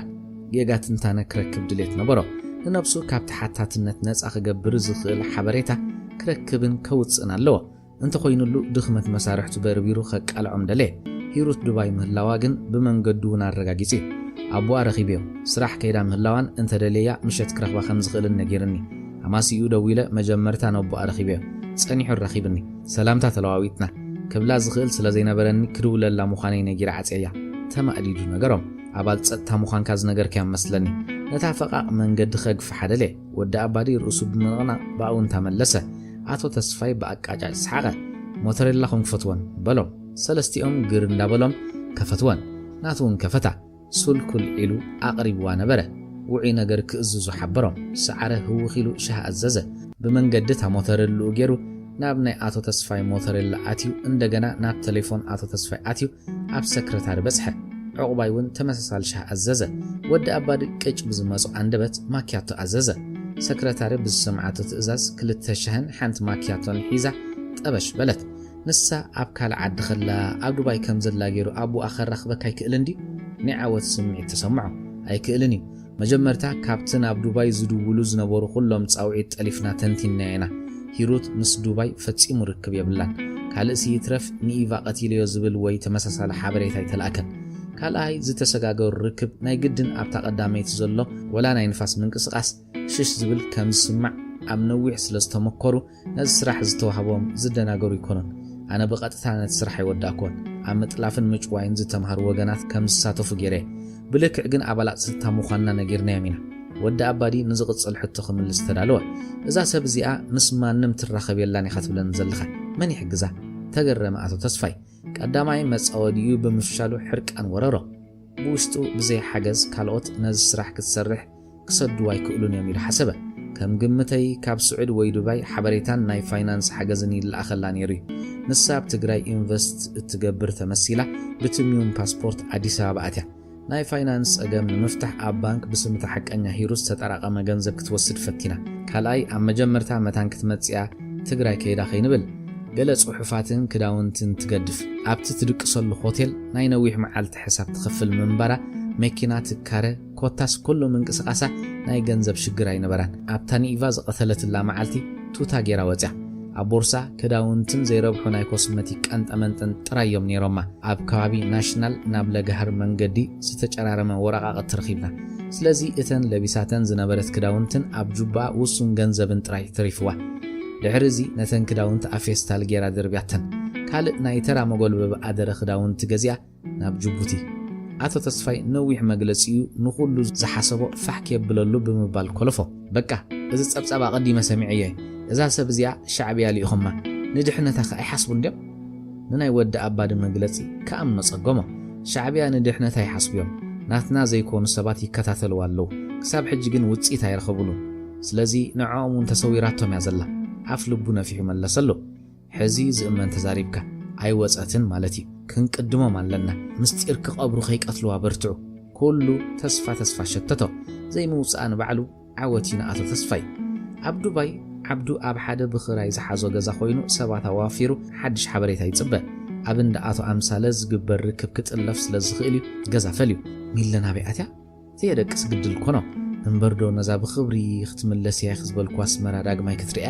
ተጠራጠረ ዝተላእኩ ሰባት ኣብ ምክትሳል ናይ ኢትዮጵያ ኣባላት ጸጥታ እንተኣትዮም ንምትሓዛ ሓገዝቲ ክኾኑ ከም ዝኽእሉ እኳ ጥርጣረ እንተነበሮ ካልእ ኣማራፂ ሰኣነ ኣበይ ከም ዘላ እንተፈሊጥና ክንቅድሞም ንኽእል ኢና ንነብሱ ክእምና ፈተነ ስልኩ ጭር ስለ ዝበለት ቀልጢፉ ልዓላ ሄሎ ምስ በለ ብኣንጻር ወገን ብቋንቋ ኦሮሞ ክሳብ ሕጂ ዝተረኽበ ሓድሽ ነገር የለን ይኹን እምበር ብዝከኣለና ክንፅዕሪና ዝብል ሓፂር መልእኽቲ ተቐበለ ነታ ለዓት ናይ ቴሌፎን ቅድሚ ምምላሱ ብቋንቋ ኦሮሞ ኣበርቲዖም ክሰርሑ ተላቦም እንደገና ኣበይ ክትርከብ ከም እትኽእል ሓድሽ ሓበሬታ ክረክብ ኣብቲ ሒዝዎ ዝወፀ ወረቓቕቲ ትፈተሸ ክሕግዝዋ ዝኽእሉ ሰባት እንተለዉ ክርኢ ንኻልኣይ ግዜ ስልኩ ጭር በለት ሓድሽ ተስፋ ሰነቐ ኣልዒሉ ሄሎ ምስ በለ ዝተሓበረና ሰብ ሰደድካያ ኦፔል ሒዙ ኣብ ሓደ ካፈን ቤት መግብን ተራእዩ እታ ኦፔል ናትካ ምዃና ዘረጋግጽ ብዘይካናቱ ካልእ መኪና ዘየንቀሳቕስ ምንባር እዩ ዝኸዶ ቦታታትካ ኣዝዩ ጽምዋ ምንባሩን ሊብረቶ ዝሓዙ ሰባት እታ መኪና ናትናያ ኢሎም ከም ዘፈራርሕዎን ኣብ ገዝኡን ከም ዝፈተሹን ተፈሊጡ ቁጥር ቻስ ግን ከም ዘይተረኽበ ኣረጋጊጽ ኣለኹ ዓብዱ ንእሽቶ ፈቓቕ ስለ ዝረኸበ ብሓጎስ ተመልአ ቋንቋ ኣምሓርኛ ናይ ኣዲኡ ዘይምዃኑ ኣብ ኣዘራርቡ ዝፍለጥ ደዋሊ ብኣድናቖት ስራሕካ ቐጽል በሎ ኣብ ሓንቲ ንእሽቶ መዕረፊ ጋይሽ መደቀሲት ዝሓዘት ሚለን ከም ደራሲትን ጽምዋ ትደልን ኮይና ማንም ሰብ ክትረክብ ከም ዘይትደሊ ንዋና ገዛ ሓበረተን ገንዘብ ከይትውድእ ኣንጊሃ ባንን ባናናን ገዚኣ መደቀሲያ ተኣቱ ክፍላ በዓላ ስለተጸራርዮ እተን ዋና ገዛ ቡን ከተሳትየን ክጽዋዓን ሓደ ግዜ ምስአን ክትምስሐን ጀሚራ ንሃደንታ ከተሰልኪዮም ግዜ ክትቀትል ሰሙናት ተሪሎም ሓለፉ ዓቕሊ ጌራ ትንበለት ብዛዕባ ዶባት ምሕታት ግን ኣይቋረጸትን ብሶማል ኬንያ ጅቡቲ እንሓንሳብ ኣብ ካርታ እንሓንሳብ ከም ተራዕላ ላምሲላ ምስቶም ሰራሕተኛታት ትዕልል እቲ መሰናኽልት ክኸብድ ከም ዝኽእል ገመተት ካልእ ኣማራፂ ሓሰበት ጸላእታ ክግምትዎ ዘይክእሉ ኣማራፂ ደጋጊማ ሓሰበት ናብ ኤርትራ ምስቶም ብቐይሕ መስቀል ዝኸዱ ምምዝጋብ ዝሓሸ ኮይኑ ረኸበቶ ፈጺሞም ኣይሓስብዎን እዮም ንነብሲ ኣመነታ ከይዳ ኸኣ ተመዝገበት ስም ህይወት ተኽለ ትውልዲ ቦታ ኣቃቂ ኣዲስ ኣበባ ጾታ ኣንስተይቲ ዕለተ ትውልዲ 1974 ቁጽሪ መንነት 087696 ዜግነት ኤርትራዊት ቁጽር ቴሌፎን ክትህቦም ኣብ ዝሓተትሉ ዋላ ናይ ጎረቤት የብለይን ባዕለይ ክከታተለ ኢላ ተፋነወቶም ትብገሰሉ ዕለት ሰናይ ጉዕዞ ክኾነላ ኣጸለተት ጸላእታ ከይፈለጡ ሰተት ኢላ ኣስመራ ክትኣቱ ብዓይነ ሕልና ኣተሰኣላ እዛ ካርታ ናይ መወዳእታ እዛ መንነት እንተተፈሊጣ ካልእ ከውፅእ ኣይክእልኒ ንሙሉ ጌታውን ክረኽቦ ይክእልኒ ልዑል ጥንቃቐ ክገብር ኣለኒ ነዊሕ እዋን ኣብ ሓደ ቦታ ደው ክብል የብለይን ካብ ቦታ ናብ ቦታ ቅይር ኣለኒ ክሳብ ዝብገስ ንቀይሕ መስቀል ብቐረባ ምክትታልን ኣሰራርሖም ምፍላጥን ዝሓሸይ ምስ ነፍሳ ተመያየጠት ኣብ ሓደ ቤት ቁርሲ ኣትያ ድማ ፍሪታ ተኣዘዘት ክትገብሮም ዘለዋ ብቕደም ተኸተል ክትጽሕፎም ፒሮን ፎሊዮን ሓዘት ኣብ ሓደ መዕረፊ ጋይሽ ዝተዓጽወት ደራሲት ተመሲላ ንልብ ወለደይ ክሕግዘኒ ብምባል ብዛዕባ ዶባት ጅቡቲ ሶማል ኬንያ ተጽንዓላ ዝብል ሓበሬታ ዝበጽሑ ዕቑባይ ነታ መዕረፊ ኣጋይሽ ብደገደገ ክከታተላ ጀመረ ዝኾነ ምንቅስቓስ ምስኣነ ብቐጥታ ኣብታ መዕረፊ ጋይሽ ከይዱ ነቶም ኣብኡ ዝደቀሱ ሰባት በብሓደ ኣጽንዖም ዝረኸቦ ሓበሬታ ግን ኣይነበረን ንዋና ገዛ ኮፍ ኣቢሉ ሓተተን هو ሓንቲ ዋህ ጓል ምሳና ቀንያ ከይደ ኸይበለትና ኸይዳ ትምለስ ትኸውን ንመጽናዕትያ ናብ ገጠር ከይዳ ትኸውን በሎ ብዝተረጋግአ መንፈስ ምሉእ ኣድራሻ ኣሎ ዶ ተገርጩ ሓተተን ኣድራሻ እንታይ ክገብር ሒዘዮ ስማ መን ያዝበለትና እወ ወዲያይነሽ ቆንጆ ጠባያኛ ዘረበና ይወደአንን ኣጋይሻይት ምዝግባ እንዲኽን ከመይዲ ሰራራሓኹም በነድር ሓተተን እንታይ ክንምዝግብ እንታይ ስራሕ ኣሎ ኢልካያኻ ስራሕ የለን በይነ የብዚ በዓል ቤተይ መይቱ ከመይ ዝኣመሰል ሰብኣይ ነይሩ መስለካ ተስፋ ዝቆረፀ ዕቑባይ ሕቑ ይሂብዎን ከደ ንዕቀቱ ቀጭ ስለ ዘምጻለን ገደል እቶ ሌባ ኣጉረም ረማ ኣብ ከባቢ ቤት ጽሕፈት ኣህጉራዊ ቀይሕ መስቀል መደቀስ ዝሓዘት ሚለን ኣብ ሰሙን ክልተ ግዜ ኣብ ዝተፈላለየ ቦታ ኮይና ናብ ቀይሕ መስቀል ደወለት ገና ዝብገሱሉ ዕለት ኣይተነፀረን ንቤት ጽሕፈት ቀይሕ መስቀል ብደቂቕ ኣጽንዓቶ ዝድንግዩ እንተኮይኖም እንደገና ካልእ መደቀስ ቅይር ኣለኒ ኢላ ሓሰበት ይኹን እምበር ድሕሪ ምዝጋባ ኣብ 3 ቀነ ዝመጽእ ሰሙን ይብገሱ ይኾንዮም ዝብል ዕላል ሰሚዓ ኣብ ዘላታ ዓቕሊ ክትገብር ወሰነት ወዲ ኣባዲ ንኹሉ ሓደስትን ዝጠፍአ እሞ ካልኣይ ዝወፀን ወረቐት መንነት ብደቂቕ መርምሮ ካብ ካልኦት ክልላት ዝመጽኡን ኣዳቂቑ ጽንዖ ወላ ሓንቲ ኣንፈት ክረክብ ኣይከኣለን ሰሪቓ ትንቀሳቐስ ክትህሉ ትኽእል እያ ወይ እውን ካብ ደገ ተሰሪሑ መጺዋ ኸውን ሓሰበ ብውሽጡ ኣብ ወንበሩ ተላዕጠጠ ክጭነቕ ከሎ ሽጋራ ደስ እያ ትብሎ ኣብ ጅቡኡ ግን ኣይሒዛን ድሮ ኣብ ቤት ጽሕፈት ኢሚግሬሽን ምሕር ስለ ዝተመላለሰ ነቶም ኣብ ጉዳይ መንነትን ዜግነትን ዝሰርሑ ጽቡቕ ገይሩ ፈሊጥዎም ነበረ ኣቤል ወርቅነህ ብኽብረትካ ግዳሽ ጋር ሃበኒ ተመቕሊሉ ከምቲ ኩሎም ምስ ስማቡ ዝጽውዕዎ እናጸውዐ ሓተቶ ኣቤል ሽጋራን መወልዕና ቀበሎ ሽጋሩን እናሰሓበ ብሓሳብ ዕዝር በለ ኣቤል ከኣደጋጊሙ ሰዓቱ ረአየ እዚ ኣባል ጸጥታ እምበር ኣባልና ኮይኑ እንታይ ዝበለ ዘይቅበጽ ዓቕሉ ይኽተዓዲሉ ብምግራም ተመልከቶ ብሙሉእ ብዛዕመት ዝወፀ ናይ ኤርትራውያን መንነት ሃበኒ ኣዘዘ ወዲ ኣባዲ ኣቤል ወርቅነህ ነብሱ ተዘዝ ክብል ተፈለጦ ወላ እኳ መከላኸሊ ዝብሎ ኩሉ ገይሩን ተነበረ ፍርሓት ወሓጦ ሰዓት ኣኺሉ ስለ ዘሎ ጽባሕ ንጎዘይን ሰርሕ ብትሕትና ሓተተ ኣቤል ወዲ ኣባዲ እውን ፈዚዙ ስለ ዝነበረ ብሓድሽ መንፈስ ክቕጽል ብምድላይ ተሰማምዐ ኣቶ ተስፋይ ናይ ድሕሪ ቀትሪ ሰዓታት ስርሑ ከኣክል ደቃይቕ ጥራሕ ተሪፍዎ እኳ እንተነበረ ኣብ ዓሚቕ ሓሳባት ኣትዩ ግዲ ይገበረን እዛ ሰላይት እንተሃዲማ ክመጾ ዝኽእል ሰበብን ከተምጽኦ ትኽእል ሳዕቤንን ብዕምቆት ክትንትንፈተነ ኩሎም ሕማቕ ነገራት ተቐጀልዎ ነገራት ክትሓላለኹን ክበላሸውን ምዃኖም ውሽጡ ነገሮ ፍቶ ጽላእ ሳዕቤን ኸቢድ እዩ በሎን ውሽጡ ብኡ መጠንካ ፍርህ ተሰምዖ ግን ትተሓዝ ግዲ ትኸውን ኣምላኽ ኣሎ ካልኣይ ከም ዘለዎ ኣጉሮም ረመ ኣብታ ህሞት ማዕጾ ፈጊሉ ብሓይሊ ተኸፍተ ካብ ዝነበሮ ብስምባደ ብድድሉ ተንስእ ሚስተር ሆፍማን ነድሩ ክቆጻጸር ኣይከኣለን ሕርቃኑ ጥርዝ በፂሑ ንኣቶ ተስፋይ ዝምሕሮ ይመስለን ኣቶ ተስፋይ ተንስኡ ነቲ ማዕጾ ዓጾ ሚስተር ሆፍማን ዓይኑ ፍጢቱ ቦትኡ ክሳብ ዝምለስ ተጸበዮ ትፈልጥ ዲኻ እዛ ሰላይትን ቀታሊትን እንተዳ ዓዲ ኣትያ ነቶም ኣብ ኣስመራ ዘለዉ ናትና ሰባት ኣብ ሓደጋ ከም ተውድቖም ብእንግሊዝኛ ጨደረ ኣቶ ተስፋይ ብምስምማዕ ርእሱ ነቕነቐ ነዚ ትፈልጥ እንተኾንካ ንምንታይ ኣብ ምትሓዝ ናይ እዛ ሰብ ሓገዝ ናትና ዘይተሓትት ነድሩ ዝዝሕል ኣይመስለን ክሳብ ሕጂ ካብዚ ካብ ኣዲስ ኣበባ ይወፀትን ኣላ ክንሕዛ ኸኢና ኣረጋገጸሉ ብቐሊሉ ዝቐስም ግን ኣይነበረን ሓገዝ ኣይትደልን ኢኻ ማለት ዲ ኢሉ እናወናጨፍ ሓተቶ ብገለስ ሳቢቡ ክሓንቆ ዝደለየ መሰለ ኣቶ ተስፋይ ተማተ ሓገዝ ምሕታት ምስርሑ ዘቃልል መሰሎ እንተሃዲማ ሳዕቤኑ ኸቢድ እዩ ናቱ ጥራሕ ዘይኮነ እቶም ኣብ ኣስመራ ዘለዉ እውን ክልኮም እዮም ብሰንኩን ተተለኪሞም ህይወቱ ከተበቂዓ ማንታ ሓሰበ ንሻዕብያስ ሓገዝ ክንሓተላ ከም ከብዲ ኢድና ኢና ንፈልጣኮ ናይ ኩሉ ሳዕቤን ተሓታት ምዃንካ ተሰቂር ካሎ ዶ ሆፍማን ብኣእምሮ ናይ ኣቶ ተስፋይ ተጠራጠረ ሓገዝ ኣይደልን ዝብል ደኣ ድሓንዲ ክብል ሓሰበ ኣቶ ተስፋይ ወላ እኳ ሓገዝ ምሕታት ንዑ ስዕረት ብምዃኑ ክቕበሎ እንተኸበዶ ካብ ተሓታትነት ክሃድም ግን ልዑል ድሌት ገበረ ብዘይድሌቱ ሕራይ ኣብ ምትሓዛት ሓባበሩና ግን ነቶም ኣብ ኣስመራ ዘለዉ ሰባት ብኸመይ ትጸልዎም ነታ ከይፈተወ ዝተቐበላ ናይ ሓገዝ ሕቶ ብግን ከፍርሳ ደለየ ኣብዚ ሓለፈ ግዜ ካብ ፋይላ ዝተላእከ ስእሊ ሂበካ ነይረ ብመስመር ጅቡቲ ክትወፅእ ምስ ፈተነት ኣብ መቆፃፀሪ ቦታ ስእላ ዝሓዙ ፖሊስ ሪኣ ተመሊሳ እዚ ስእሊ ካበይ መፂላ ኣይተሓስብን ዶ ብንዕቀት ጠመቶ እሞ ቅልጡፍ ሓገዝ ለኣኹልና ዘለና ሓበሬታ ክንቦም ካብኡ ክብገሱ ሂወቱ ካብ ሰንፈላል ናብቲ ንቡር ክትምለስ ተፈለጦ ሚስተር ሆፍማን ሰባት ክመፁ ኸዮም ካብ ዝነበሮ ተንስዩ ደሓን ሕደር ከይበሎ ማዕፅ ኸፊት ወፀ ኣቶ ተስፋይ ኣብ ዘለዎ ኮይኑ ተዓዘበ ነገራት ካብ ቁፅፅር ወፃኢ ይኾኑ ምህላዎም ተሰቆሮ ሚለን ኣብ መወዳእታ ናይ ሰሙን ኣብ ርእሳ ውድቀት ትብል ቃል ተመላለሰታ ብፍጹም ክኸውን ዘይብሉ ኣኮማ ሰዓታ ነገራት ንዕድል ክትቦም ይብልካን ዕድል ከም ሎቶሪ ገዚእኻ ተንብባ ወይ ትዕወት ወይ ትኸስሪ ዕድልካ ተጽብብን ተግፍሕን በዓልኻ ኢኻ ዕድልካ ከተግፍሕ ምስ ትጽዕር ነገራት ብደቂቕ ምስ ትዕዘብ ንኹሎም እንተታት ትሕጃ ምስ ትገብር እዩ ክሳብ መወዳእታ ብትሕጃኻ ትቃልስ እሞ ትዕወት እዚ እንተመፀ እዚ ክገብር እየ ክትብል እንተኾንካ ክትዳሎ ኣለካ እዛ ማዕፆ ፀላእ እንተመፂ በዛ መስኮት ክሃድም እየ ትብል እንተኸቢቦም ንኽእል ንመሬት ዴዋ ሓጥን ንኽብላስ ኣብ መሬት ጉድጓድ መሕብእ ክገብር ዘለኒ መሕብእ ጥራሕ ዘይኮነ ከናለ መስገር ክገብር ኣለኒ ሓደ እንተይ ክሕዙኒ ይሰርሑ ኣነ ከዓ ከይትሓዝ ይሰርሕ ዝሰርሐ ውፅኢት ዓወት ይርኢ ብዕድል ዘይኮነ ብስራሕ ንፍረድ እንተዘይኮይኑ ንነገራት ምስ ዕድል ምፅምባር ይውድቀት እዚ ከዓ ኣብ መዝገብ ቃላት ናይቶም ዕድሎም ብዝሃበቶም ሂወት ዝጓዓዙ ክፍጠሩ ከለዉ ዝወደቑ ዝሞቱ ዝዓነዉ ጥራሕ ይዝኽሰት ነታ ብሃንቀውታት ዝተጸበየታ ሶኖይ ኢዳ ዘርጊሓ ተቐበለታ ሰዓታት ስራሕ ምስ ኣኸለ ናብ ቤት ጽሕፈት ቀይሕ መስቀል ደወለት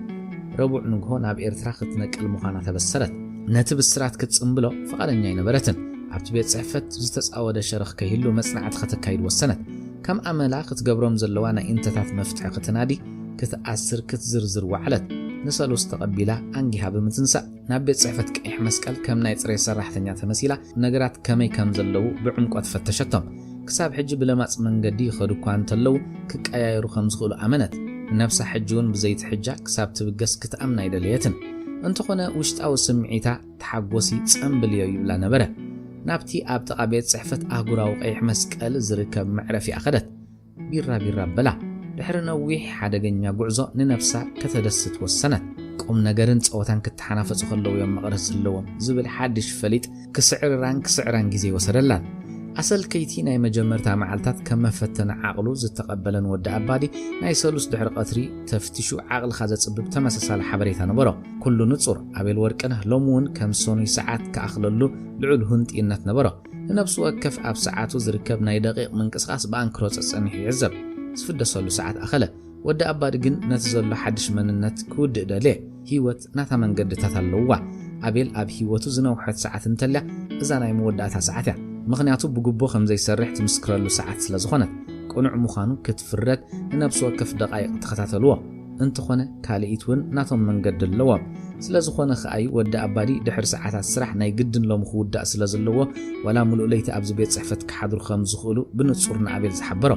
ነገራት ከም ዝሓሰቦም ኣይኮኑን ናቶም መንገድታትን ኣማራፅታትን ኣለዎም ኣቤል ንገንዘብ ይነብር ምናልባት ወዲ ኣባዲ ንኽቕፅል ይነብር ይኸውን ኣሰልካይ መዓልቲ ብኣሰልካይ ምሸት ተተከ ነተን ብኣንክሮ ዝጥምተን ዝነበረ ደቃይቕ ናብ ሰዓታት ቀይረን ሰዓት ክንዲ ድሕሪ ቀትሪ ክብል ኣብ መንጎ ደቃይቕ ሰዓታት መዓልታት ዘሎ ግዜ እንታይ ከም ዝመስል ተደናገሮ ካልኢት ናይ ሂወት ውሕስነትን ሞትን ምዃኑ ረሲዕዎ ጸንሐ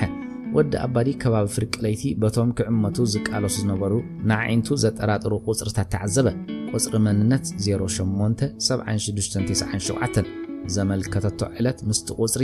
087696 ዘመልከተቶ ዕለት ኣነጻጸሮ ንሰሉስ ንሶኑይ ዝቕድም ኮይኑ ተሰምዖ ተንሲኡ ገጹ ተሓጽበ ካብ ኣቤል ሽጋራ ወሲዱ ወልዕ ልክ ኣሎ بعلت 13 ናይ ወርሒ 7 ዘመልከተት ኤርትራዊት 087697 ክወሃባ ከሎ ብድሕሪኣ ወርሕን 2 ሰሙንን ጸኒሓ ዘመልከተትካ 087696 ክወሃባ ከመይ ገይሩ ይኽእል ሓሰበ ወዲ ኣባዲ እታ 087697 ክወሃባ ዝግቦ ኣብ 087696 ተደሪባ ተዋሂብዋ ክኸውን ከም ዝኽእል ገመተ እታ ሓንቲ ብጀሚላ ሓምድ ተመዝጊባ ዘላ ተደሪባ መንነት ወረቐት ወሲዳ ክትከውን ኣለዋ ደምደመ ንኣቤል ኣተኪሩ ጠመቶ ነቲ ካብ ተስዓ ዝውድእ ፋይላት ክምርምሮ ስለዝደሊ ከቕርበሉ ነገሮ ኣቤል ምድረ ሰማይ ተረገጦ ነቲ ፋይል ከቕርበሉ ከሎ 087697 ቁፅሪ መንነታ ሰብ ዘየማልእ እቲ ዶኩመንት ስለዝነበረ ዶንጊዩ ከም ዝተዳለወላ ገለጸሉ ወዲ ኣባዲ ግን ብዓይኒ ጥርጣረ ስለ ዝረኣዮ ነቲ ፋይል ኣብ ዘለዎ ክጸንሕ ሓበሮ ኣቤል ብሓዊ ጻወት ከም ዘሎ ተሰቆሮ ህይወቱ ንሓደጋ ከም ዝቃላዕ ስጉምቲ ምስ ተወስደሉ ክፈልጥ ሓንሓን ወዲ ኣባዲ ኣቤል ምናልባት ነገራት ኣዳናጊሮምኻ 087696 ንኽልተ ሰባት ሂብካያን ከይትህሉ ኣብዚ ፋይል ናይ ሓደ ሰብ ኮነኢልካ ዘጥፋእኻዮ ወይ ተዳናጊርካ ዝደምስስከ ይኽእሉ ህይወት ካሕሰበላ ቅድሚ ተሓቂ ባዕለይ ምርካበይ ንገረኒ ምሕረት ክገብረልካ ወዲ ኣባዲ ርግጸኛ ኮይኑ ተላብዎ ብፍጹም ወላዲት ሃገረይ ዝሃበትን ሓደራ ዝፍጽም ንጹህ ኢትዮጵያዊ ፍርሕን ድፍረትን ተፈራረቕዎ ወዲ ኣባዲ ብምሉአን ተኸታተልቲ ቁጽሪ ደቂ ኣንስትዮ ምዃነን እናገረሞ ቁጽሪ መንነት ብተኸታተል ቁጽርታት እዮም ዝስርዑ ቅድም ዘመልከተ ነቲ ብድሕሪኡ ዘመልከተ ብሓንቲ ቁጽሪ ይቕድሞ ኣይኮነን ዲ ካብ ኣዘራርቡ ውዱእ መልሲ ተጸበ እወ ግን ምስ ኣመልከትካ እታ ትወስዳ ቁጽሪ ኣብ ፋይል ትምዝገብ ብድሕሪዚ ወይ ዘቕረብካዮ ስእሊ ብቑዕ ኣይከውንን ወይ ብኻልእ ምኽንያታት ኣይወሃበካን ትድንጉ እታ ቁጽሪ ግን ድሮ ኣብ ፋይል ስለ ዝተመዝገበት ናትካ ድሕርካ ነታ መንነት ትወስዳ ንኣብነት እዛ ትብላ ዘለኻ ሰብ መንነት ክትወስድ ንሰመልከተት ከይወዳእናላ ሓሚማ ጠፍያ ኣብ ታሕቲ ረኣዮ ዝቐረበሉ ዕለት ኣብ ወርሒ 5 ተረጋጊኡ መለሰሉ ወታታ ኣይበለን ወዲ ኣባዲ ኣብቲ ፋይል ዝረኣዮ ጽሕፈት ናይ ኣቤል ምዃኑ ምስቲ ካልእ ጽሕፈቱ ክረጋግጽ ደልየ ግን ድኻም ተሰምዖ ኣብ 0876 ዘሎ ፋይል ኩሉ ቀርበለይ ካብ ኮፍ ኢልዎ ዝነበረ ተንሲ ወፀ ኣቤል ሰዓቱ ተመልኪቱ ድሮ ፍርቂ ለይቲ 1 ሰዓት ሓሊፍዎ ነበረ ካብ ኣዲስ ኣበባ ናብ ዓብዱ ዝመጹ ዝነበሩ ቁርጽራጽ ሓበሬታታት ከተኣሳስሮም ኩሉ ዝከኣሎ ገበረ ኣባላት ጸጥታ ክረኽብዋ ኩሉ ዝከኣሎም ይገብሩ ምህላዎምን ብመንገዲ ሚለን ከይወፅእ ዝፈርሑ ዓብ ምስጢር ምህላውን ኣረጋገጸ ገሊኡ ሓበሬታ ነቶም ዝለኣኾም ሰባት ኣባላት ጸጥታ ኢትዮጵያ ይከታተልዎም ከም ዘለዉ ዝሕብር ነቶም ኣዳቂቑ ዝሪኦም ዝነበረ መልእኽትታት ከጋጣጠሞምን ክበታትኖምን 24 ሰዓት ዳርጋ ክሰርሕ ቀነ ገለ ሓበሬታታት ኣብ ኢሚግሬሽን ጽዑቕ ተፍትሽ ይካየድ ምህላው ይሕብሩ ካልኦትካ ካብ ቀንዲ ሓለፍቲ ኣብ መንጎ ኣቶ ተስፋይን ሰዓረን ዘሎ ግርጭት ጥርዝ በፂሕ ምህላውን ሰዓረ ብተደጋጋሚ ኣልኮል ይሰቲ ምህላውን ይሕብሩ እቲ ኸይወፅእ ተፈሪሕ ዘሎ ምስጢር ኣቶ ተስፋይ ምናልባት ወዲ ኣባዲ ጥራሕ ዝፈልጥዎ ክኸውን ከም ዝኽእል ዓብዱ ገመተ ካልእ ቁርጽራጽ ሓበሬታ ከገጣጥም ፈተነ ሻዕብያ ንሚለን ከውፁእ ላዕልን ታሕትን ይብሉለው ይብል ምስቲ ብመንገዲ ሻዕብያ ክንሕዛ ንኽእል ኢና ዝብል ሓበሬታ ብምትእስሳር ኣብ ሓያል ምክትሳል ኣትዮም ዘለዉ ኣባላት ኣለውና ኢሉ ደምደመ ብኸመይ ነውፃዮም ዝብሉ ሓደሽቲ መሰናኽላት ተወሰኽዎ ኣብ እንዳ ሙልጌታ ፀሓይ በዓልቲ ቤቱ ኣጥቢቓ ብዛዕባ ሚለን ስለ ዝሓተተቶ ዓውዓው በለ ስምዕኒ ነጊረክ ኣለኹ ፈጺመ ይረኣኽዋን ነዚ ዓይነይ እውን ኣይረኣኽዋን ብዓውታ መለሰላ ብዝወፀቶ ምጥፋእ ኣዝዩ ተሓሳሲብዎ እኳ እንተነበረ ከም ዘይረኣያ ኮይኑ ቀረበ ሙሊሓወይ ከመይ ኣቢሎም ንዓና ይጥርጥሩና ወላ ኩሉ ካይደኻ ሽዑ ቅነ ባህ ይበለንን ጥርጣርኣ ገለጸትሉ ሓቂ ምፍላጥ ኣሕረቆ ሓንቲ ቆልዓ በልኺ ደሓቢእዋ ነይሩ ኢልኪ ሓስውለይ ኣይፈልጥኒ ሕደግን ንባበይ ዛኺ ኣንቱም ሰባት ሰብ ኢልካ ዶ ክብሎ ዝሓሰበ ኣቋረፀ ኪንኡ ከቐይማ ስለ ዘይደለየ ገዲፍዋን ደገ ወፀ መኪኑ ልዒሉ ክብገስ ከሎ ዘይፈልጦም ሰባት ክከታተልዎ ተጸግዕዎ ኣይቀብፁም ድዮም ወደይ ንነብሲ ሓተታ ኮነ ኢሉ ብዘይ ምልክት ተጠውዕ ኣይተኸታተልዎን ትኺሎም መንገዶም ቀጸሉ ኣብ ከባቢ ስርሑ ክበጽሕ ከሎ ግን ካልእ መኪና ትከታተሎ ምህላዋ ኣስተውዓለ ንዓውን ብዘይ ምልክት መኪንኡ ብምጥዋይ ፈተና ትኺላ ቀጸለት ኣጋጣሚ ድዩ ተጠራጠረ መኪኑ ናብ ስርሑ ከጸጋዕ ከሎ እታ መጀመርታ ምስኡ ዝተበገሰት መኪና ብጥቕዋ ሓለፈት ኣብ መኪኑ እንታይ ከም ዘሎ ክፈልጡ ዝደለዩ ምዃኖም ካብ ኣጠማምቶኦም ገመተ ካብ ነብሱን ላዕሊ ናብ ውሽጢ መኪኑ ከስተውዕሉ ዝተብሃለ ኣገባብ ድዮም ቀይሮም ጎነጽ ድዮም ክገርፍዎ ደልዮም ንነብሱ ሓተታ ሚለንን ብጾታን ዝብገስሉ ሰዓት ኣኸለ ነቲ ከባቢ ብጥንቃቐ ተዓዘበቶ ቅድሚ ህሩግ ኢላ ምእተዋ ኣማዕድያ ነቶም መጋይሽታ ኣስተውዓለትሎም ፀጉራ ብመንዲል ሸፊና ቀረበት ናይ ግድን ሰብ ክረክባለኒ ሓሰበት እቲ ከባቢ ብዝብገሱን ዘፋኑውን ተጨናኒቑ ሽሕኳ ብድልየቶም ንዓዶም ዝብገሱን ተነበሩ እቶም ዘፋንዎም ዝነበሩ ፈተውቶም ብምፍልላዮም ኣዝዮም ጉህያት ምዃኖም ግሁድ ነበረ በምሓርኛ በትግርኛ ኦሮምኛ ካልእ ብዙሕ በበይኑ ቋንቋታትን እናተዛረቡን ምሒር ከም ዝኸበዶም ብንብዓቶም ክገልጹን ይረኣዩ ኩሎም ሓደ እዋን ዝተኣኻኸብሉ ሰላማዊ ዘበን ከም ዝመጽእ እናተዛረቡ ኣድራሻ ክለዋወጡን ብሓባር ከም ቀደሞም ሰላም ዝመልኦ ህይወት ዝመርሑሉ ግዜ ከም ዝመጽእ እናተመነዩ ተፈላለዩ ደቂ ሓንቲ ማህፀን እምበር ካብ ክልተ ኣብ ኩናት ዘለዋ ሃገራት ዝውለዱ ይመስሉን ሚለን ካብኡ ዝዓቢ ከቢድ መስገደል ኣብ ዙርያ ስለ ዘሎ ነቲ ናይ ሓባር ህይወትን ናይ ምፍልላይ ምድፍናቕን ግዲ ገበረትሉን ኣስማት እናፀውዑ ኣብ ኣውቶቡስ ከደይብዎም ስለ ዝደለዩ ኣከብዎም ሚለን ውን ምስኦም ተሓወሰት ብጥንቃቐ ክሪኣ ስለ ዝተዓዘበት መንዲላ ንቕድሚት ስሕብ ኣበለቶ ምህደሚኣ ክትፍሕር ዓይና ናብ ኩሉ ኹርናዓት ለኣኸት ትፈልጦ ሰብ ስለ ዝረኣየት ናብኡ ቀሪባ ጆሲ ኢላ ፀዋዓቶ ፈለማ ጋጊወይ እናሰዓመቶ መን ምዃና ሓበረቶ እንደገና ተሓዋቒፎም ተሰዓሙ ነቲ ሰብ ሰሪቓ ጠመተቶ ወላ ሽዑ ኣተኲሩ ይከታተላ ከም ዘሎ ረኣየት ኣብ ኢዱ ዝሓዞ ስእሊ ከም ዘሎ ምስ ዝተውዓለት መዓናጣ ክኮማተር ተፈለጣ እዚ ዘይከውን ነገር እዩ እዚ ዕንወት እዩ ዮሴፍ ዘይሰምዖ ኣጉረምረመት በይና ክትዛረብ ስለ ዘስተብሃለላ ምስ መኒኺ ሓተታ ብምግራም ኣታ ከም ኣልካ ጽቡቕቲ ጓል ትመስል ኣለኻ ፈጺሙ ዲጭሕም ዘይብልካ ወይስ ትሰዶይኻ ብግድኣ ሓተተቶ ብርግጽ ክሕተት ዝግቦይ ንጽቡቕቲ ጓል ኢሉ ዝተፈጥረ ዝመስል ይኹን እምበር ብስፖርት ዝተሃንጸ ቁመና ኣለዎ እታ ጓል ኣንስተይቲ ትመስል ትብል ሓረግ ንጽባቕኡን ዘይቅየር ገጹን ንምግላጽ ብዙሓት ዘዘውትርዋ ሓረግ እያ ትፈልጥ ካብ ወዳት ንላዕሊ ኣዋለዲ ክንትቐንዓለይ ኩሉ እቲ ትደልዮ ኣብ ገጸይ ስለ ዘሎ መስለኒ ፍሩይ ዓይኒ ተሪራ ፍንጫ ልሙጽን ሰሓብን ቆርበት ከም ካቲም ጸቢብ መኻፍቲ ኣፍ ክቕጽል ትደሊ ዲኺ ክርትም ኢሉ ሰሓቐ ወላ እውን እንተ ዘይሰምዓቶ ምስኡ ሰሓቐት ልባን ቀልባን ምስ ትጽምታ ዝነበረ ሰብ ነይሩ ገጻ ብግቡእ ክሪኣ ኣይከኣለን እናተጠዋወየት ኣሸገረቶ ካብቲ መጽእ ትገይሻይ ትመስልንያ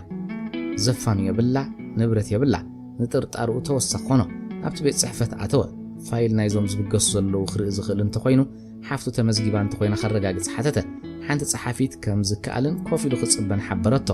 ሓደ ሰብ ኣስማት እናጸውዐ ነተን 5 ኣውቶቡስ ክመልአን ተዳለወ ስም ምጽዋዕ ተጀመረ ኣብ ቀዳመይቲ ኣውቶቡስ ኣብ ሳልሳይ ኮፍ መበሊ ምስ ሓንቲ ሰበይቲ ዝተጸውዐ ጆሲ ንብረቱ ጽዒኑ ደየበ ቀዳመይቲ ኣውቶቡስ መለጥ ካልአይቲ ኣውቶቡስ ብተመሳሳሊ ኣስማት እናጸውዐ ክመልኣ ጀመረ ሚለን ዓቕላ ጽብጽብ በላ እቶም ሰባት ክጽውዑ ከለዉ እንተ ደንጉዮም ተንጸርጽብ ነበረት ኩሉ ነገር ደንጉያ እቲ ዝከታተላ ዝነበረ ሰብ ናበይ ኣብ ቤት ጽሕፈት እንታይ ኣለዎ ቴሌፎን ዲኽድውን ዓቕላ ክውዳእ ደለ ልባ ናብ ጎሮሮኣ ተሰቕለት ትንፋስ ክሓፅራ ተፈለጣ ካልአይቲ መሊኣ ሳልሰይቲ ምጽዋዕ ተጀመረ እተን ኣውቶቡስ ቁጽሪ ናይ ነብሲ ወከፍ ኮፍ መበሊ ተገይርለንን ተዳልየን ህይወት ተኽለ ጸውዐ እቲ ሰብኣይ ዝመለሰሉ ግን ኣይነበረን ደገመ ኣስጊላ ጸንሐት ሚለን ነጢራ ኣቤት በለት ኣብ ሳልሰይቲ ኣውቶቡስ ቁጽሪ 9 ቦታ ሓዘት እቲ ክከታተላ ዝጸንሐ ወዲ ብኾፍ ረብረበ ኣንተ ሓፍተይ በጃ ኸባ ዝፋይል ሃብና ተገሪጩ ሓተታ እታ ጸሓፊት ግርበላ ተሕራይ ዓቕሊ ግበር ግዳ ተመቕሊላ መለሰትሉ ኣብ ኮምፒተር ተተኺላ ኣብ ጽዑቕ ስራሕ ከም ዘላ ብሩህ እዩ ብዓቕሊ ክጽበ ወሰነ ዓቕልን ትዕግስትን ኣብ ዝደለኻዮ ዘብጽሕ ሓይሊ ኣለዎ 5 ኣውቶቡሳት ክብገሳ ከለዋ ዕልል ዝብል ደሃይን ናይ ሞተር ድምፅን ተሓናፊጹ ኣብ እዝኑ በጽሐ ኣንተ ሓፍተይ ትሰምዕ እንዲኺ ኣንጸርጸረ ብጥዕኑ ከም እተጠራጠረት ቀው ኢላ ጠመተቶ እቲ ብተርታ ዘእተወም ሰብኣይ ከኣቱ ስለ ዝረኣያቶ ኣቶ ምትኩ ወዲእኩም እንተኾንኩም ግዳ ዝርዝር ፋይል ኣስማት ክርኢ ይደሉ ኣለኻውኒ ኣቶ ምትኩ ነቲ ቅዳሕ ሓብዋ ቤት ጽሕፈትና ንኹሉ ክፉት እዩ ድላይካ ክትርኢ ትኽእል ኢኻ ግን ክሰርሕሉ ስለ ዝጸንሐ ቀልጢፋ ዘየምፅአትሉ ምኽንያት ክትገልጸሉ ኸላ ምስኣ ምምላስ ትርጉም ዘለዎ ኮይኑ ተሰምዖን ነታ ምስኡ ዘላ ስእሊ ምስቲ ኣብቲ ፋይል ዘሎ ኣረኣዮ ኣብ ሳልሰይቲ ኣውቶቡስ ቁጽር 9 ዘላ ጠርጠረ ምልክት ገይሩ ኣብ 5 ምስ ዝተሳፈሩ ተጠንቂቑ ኣረኣዮ ካልኦት ክልተውን ምልክት ገበረለን ኣዝዩ ግዜ ስለ ዝወሰደ እታ ጸሓፊት ዓቕላ ወደት ምሳና ዲኻ ትፍደስ በቃጃጅ ተዛረበት ካብ 3 ዓይነይቲ ምዃና ምፍላይ ሲኢኑ ደጋጊሙ ረአየ ሕውዙ ዝበሎ ኩሉ ስእሊ ሓደ ኮይኑ ተሰምዖ እንታይ ክሕግዘካ ንፍደሰሉ ሰዓት እኮ ኣኺሉ ብትሕትናን ብምግራምን ተዛረበት ግዜ ክተጥፋእ ኣይደለየትን እዛ ስእሊ እዚኣ ካብዘን 3 ዓይነይቲ እያ ነታ ከይትርአ ኸዊልዋ ዝጸንሐ ስእሊ ረአያ ንምንታይ ደሊኻዮ ሓተተቶ ተገርጫ ናይ ሓፍቱ ተርታ ክርኢ ከም ዘይመጸነጸረላ ካብ ጅቡ ኣባል ጸጥታ ምዃኑ ዝሕብር መለለይ ካርዳ ረአያ ብዘይ ዘረባ ነታ ስእሊ ምስተን 3 ኣረኣየተን እዚኣ ህይወት ተኽለ ወላ ሓንቲ ዘጠራጥር የብሉን ኣረጋገጸትሉ ንዓ ምስተን ካልኦት ዘራኽብ ኣይረኣየትለንን ነቲ ኣብ ፋይል ዝጸንሐ ሓበሬታ መዝጊቡ ናብ ሓላፊኡ ሰዓረ ተሃንፈፈ ብእዋኑ ዝጀመሮ መስተ ገና ኣይዕገቦን ነይሩ ምስ ክልተ መቕርቡ ሰብ ኣብ ዘይረኽቦም ኣትየሞ ዘይፈልጡ ባር ጥርሙዝ ዊስኪ ውሪዶም ብምረት ናይ ሰዓረ ተሰንዮም ይሰትዩ ኣንታ ቦይ እኳ ጸሪፍኒ ዘይፈልጥሲ ኣንጠረኛ ክብለኒ ኣብ ዝኒሄ ኸሞት እቶም ምስኡ ዝነበሩ መቕርቡ ምሸት ዊስክን መረረን ለሚዶም እዮም ተደጋጋሚ ጸሪፍኒ እናበለ ንኣቶ ተስፋይ ክውንጅል እኳ ኣትኪኽዎም እንተነበረ በቲ ዝጋብዞምካ ይዳዓሱ 3 ጸርፈ ዝረኸቦ ዊስኪ ክሳብ ሰኽሩ ይሰትዩ ድሕሪ ነዊሕ ምድላይ እቲ ኣብ ኣህጉራዊ ቀይሕ መስቀል ንሚለን ዝረኣያ ወዲ ናብቲ በዓል ሰዓረ ዝነበርዎ ህሩግ ኢሉ ኣተወ ሰላምታ ከየቐደመ سعر سينا كان يوعله بعد لا يسرح دليك كله حنسا نعا بنصر عم حرنيا نجرو أبي خات سأنني كما يجير خرخيبني إلو النحسبة ملا صلوا تتحيز مسوسو ذات دليا زلخا بسمه وتخلى بقيح مسكال لو منوكو نعد خيرا إلو أردو سعر السمع زلو بقى أمرو دقمو بتخكلي سمع مهلاو ننبسو منا أنتان تردي خيخات بال أبي وعلكا سب كي رخبوت حبيو خمزي وعلى أنتصره سينا كوعيله أنا تصرلو كاب جبو ننايم إتوسي خبو نتوم مسؤوز نبرو كي دخيبله نام مكينو قدم مديابو أتو تسفاي ستي خيلو كي قد تعلو ماستيكا جزيو إن حيا خبرره حزينة جون تراود أبادي أفوخت حزيه حنحنه ملقيتها أب أخي باس لزنبره زخونة أوعيت ولا كاب سجر بحر خمزي قبل نصحفيتو كوانت نجره يقرأت حديثا مسأتو تسفاي الرغبته بس كيبلو هلو بلا انتي كمز دلي خدمتنا فتنا أتو ملقيتها جزين تلكا أبيروي كتصبيه كاخيله ملقيتها تسامعو سرحو قاريسو مكينو العلو نابيت صحفة أتو تسفاي كده دحر سلامتا مجمرتا بتبيت كازقات أما قونات تحوصة تفتش محزانيك نقركا حزق نقركا دلي زلخو ميلان تسفا ميكال تغليلا نايسلي عم السارحنا دمسيساتو نيفا زبال حلاف السرحيتا ساتلايت كاتيلاتو ملقيتا لبو خاب سفرا وزي أخد المودليه انتاي كمزمت كسمع جن عقلك قبر اللوه انت تتحيزا نصن سدرابيتو ناي منبار تخولي باللمن مالدي تابلع لي ناي موت فردي كعومو تاي خوليم إذا سلايت انت زي تتحيزا بقى رؤسو ننا حاجز دلي خمزلو كل خونتات ردو نبره ملقيتا دما ترقاقا كاباي زدل زلو انتايو آتو تسفاي بلك اخمد سرالو دليت حدرو ملقيتا بحانساب بليعنان ستينانينا قدم ماتي كدحنا لني نخوت سئلي خد حوابرو ويس بجنزب تقلت بيلو جرفو ناي ديبلومات باسبورت خلوه ناي قدني انت يدلي حسب ملقيتا بلك ازدل خي قمت علي بنصور كنقرو دفافو مع صفاقي التخفته سعر رؤوس قنيعو نيلن تسفا ميكائيل بسم هيوت تخلب من قدقه مسكال لو من يكون عدانا قيلالا تراب بيلو قالات هوصا اتو تسفا يدنقر قربلو تسفان حرك أن انت فرارقوه ملقيتا نبس حاو تخعوه أتو تسفاين صحافيتو نمنستر هوفمان كترخبو نقرا موتر إلا خفيتو نود أبادي هلو حدا يلو تصوعو مالسي رخبان دقاقي متصوعو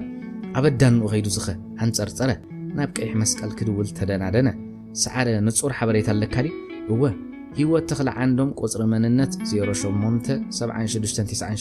ناب إيرتراس تسافرت الأوتوبوس كاتشامال قصر السلسته كوف مبلت شعته الرقاقص قالو لا تستبهلو أور غزي صحافة أتو تسفاي بل كده ناي حديروم نوغونا بإيرترا خنا قوليوم ملوء ليت خيدك حاتيس كاركبهم أبو مسبس أحكا نتوم عبالات كإح مسكال بموتر الله خرخبني كن الزمينة فانت أرطر انتيلا بالعيا زغونا من قدين تحديمة كتب العيخة كده ناي سعارة تأزاز وسيل وزا مولقيتها بزلو معي بلا كساب وساء زبلو كتب بدليه نتيني هيوتو أب حدا زأتو فتس أمتات بأنكرو تعذبو موتن هيوتن أب دقايق بأزانو سمعو موت حص يكونو أتو تسفاين مولقيتها فتسي مرسعو أب تخفلي شغارة ولعو نابز النابتن تملالسة صحافيتو دقاقي ما خدو ولا زخاخرة نوع جزية تسبيه ودا أبادي دمتو بموثر الله الصليخو تسمعه أتو تسفاي دمتو مسمع قولج بلو دمتو ناتا قرارسة أبدان نخص أنيحكا نودا أبادي كل أكوي حسيبو أكالات خحص أبوكو أن تسأنحه أب إيميغريشن تسأنحه حج جزاءات اللهو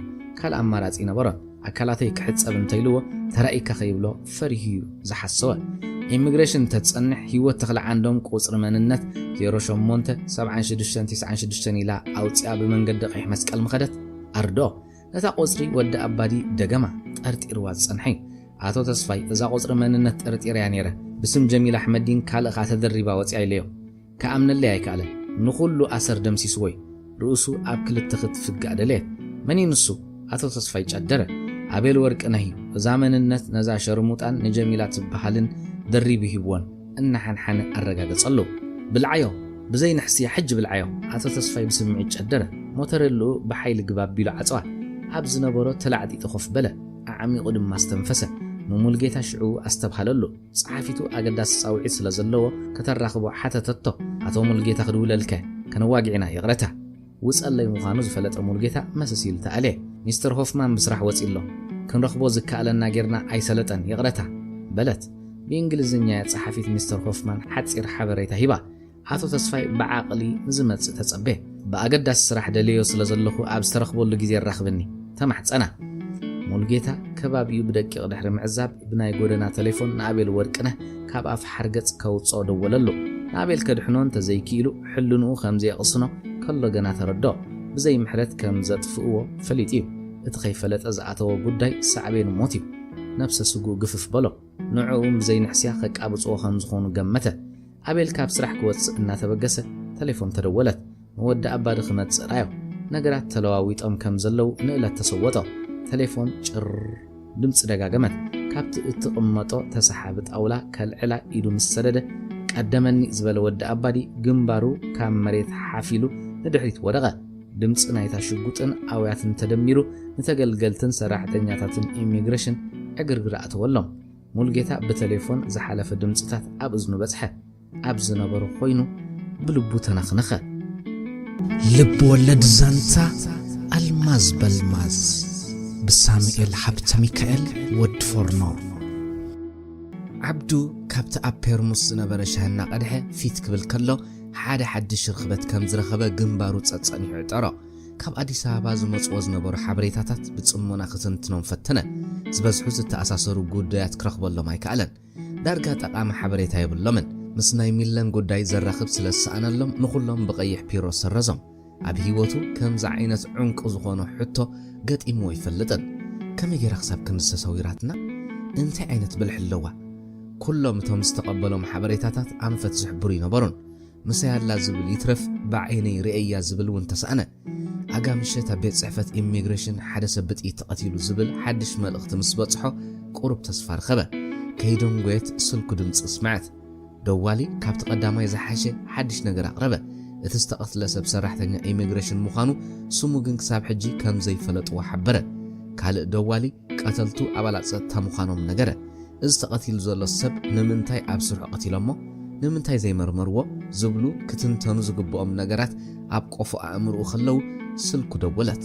ካብ ኣዲስ ኣበባ ወዲ ኣባዲ ኣብ ሓራምበ ሆቴል መንፈሱ ተረብሹ መስተ ይሰትሎ ዝብል ካልእ ዜና ሰምዐ ቴሌፎን ዓፂዩ ካብ ኢሚግሬሽን ክሳብ ሓራምበ ሆቴል ዘሎ ርሕቀት ሰኣሎ ወዲ ኣባዲ ዘዘውትሮም ዝነበረ መዘናግዒ ቦታታት ከዛምድን ክትንትንን ፈተነ ካብቲ ተቐሚጥዎ ዝነበረ መንበር ተንስኡ ናብ መስኮት ከደ ንምንታይ ከም ዝተንስአ ይፈለጠን ኣብቲ ክፍሊ ተመላለሰ ኣብ ዓሚቕ ሓሳባት ስለ ዝኣተወ ምንቅስቓሱ ፍጥነት ወስኸሎ እታ ቴሌፎን ጭር ስለ ዝበለት ከይደገመት ከላ ቦግ ኣቢሉ ልዓላ ዕቑባይ ብእዋኑ ገዙ ኣትዩ ደቂሱ ዝብል ተወሰኺ መልእኽቲ ተቐበለ ኣብ ኖትቡክ ጽሒፉ ሻሃ ቀዲሑ እናሰተየ ነቶም ሓበሬታታት ኣተኲሩ ጠመቶም ኣብ መንጎ ስልኩ ደወለት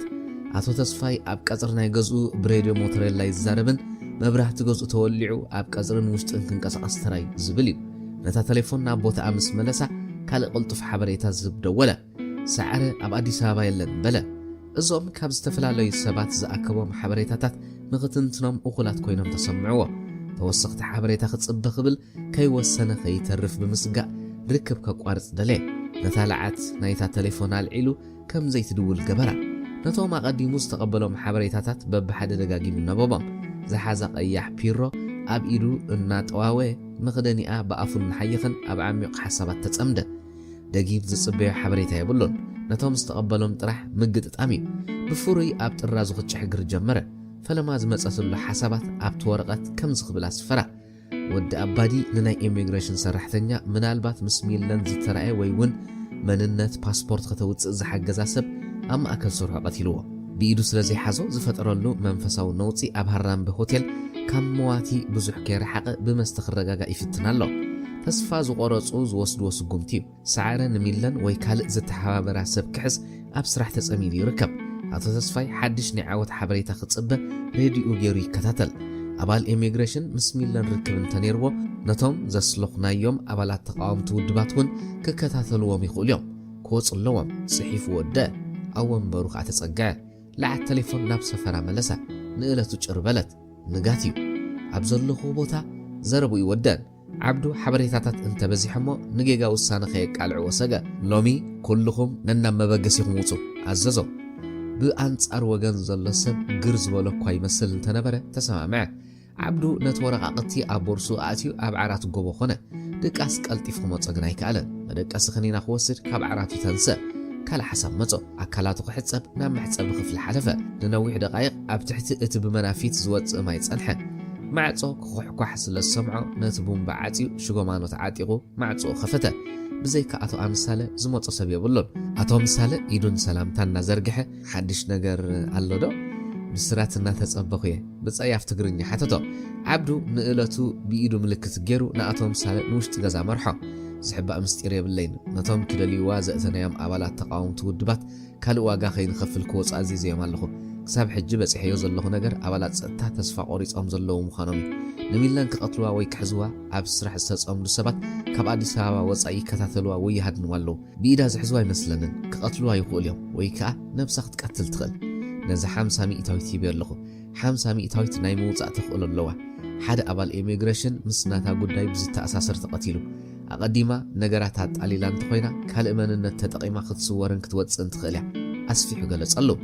አዕሚቁ አስተንፊሱ ስቅበለ አቶ ምሳሌ ነትስቅታ በመስባር ኣብዚ ሳልስተ ሓደ ነገር ኣሎ ዲኻ ትብለን ዘለኻ ጽቡቕ ክሰምዕ ብውሽጡ እናጸለተ ወ ክልእኻን ከለኹ ሓንቲ ትምኒት ነራትኒ ዝተዋሃበቶ ስራሕ ብዓወት ክትወጾ ተዓዊታ እንተ ተሰዊኣ ከም ዓወት ክቆጽሮ ከም ዘለኒ ንነፍሲ ኣሚን ያ ነረ ሰባት ግን ብባህርና ኩሉ ግዜ ዓወታትን ድሌታትን ከነሳሲና ንጋደል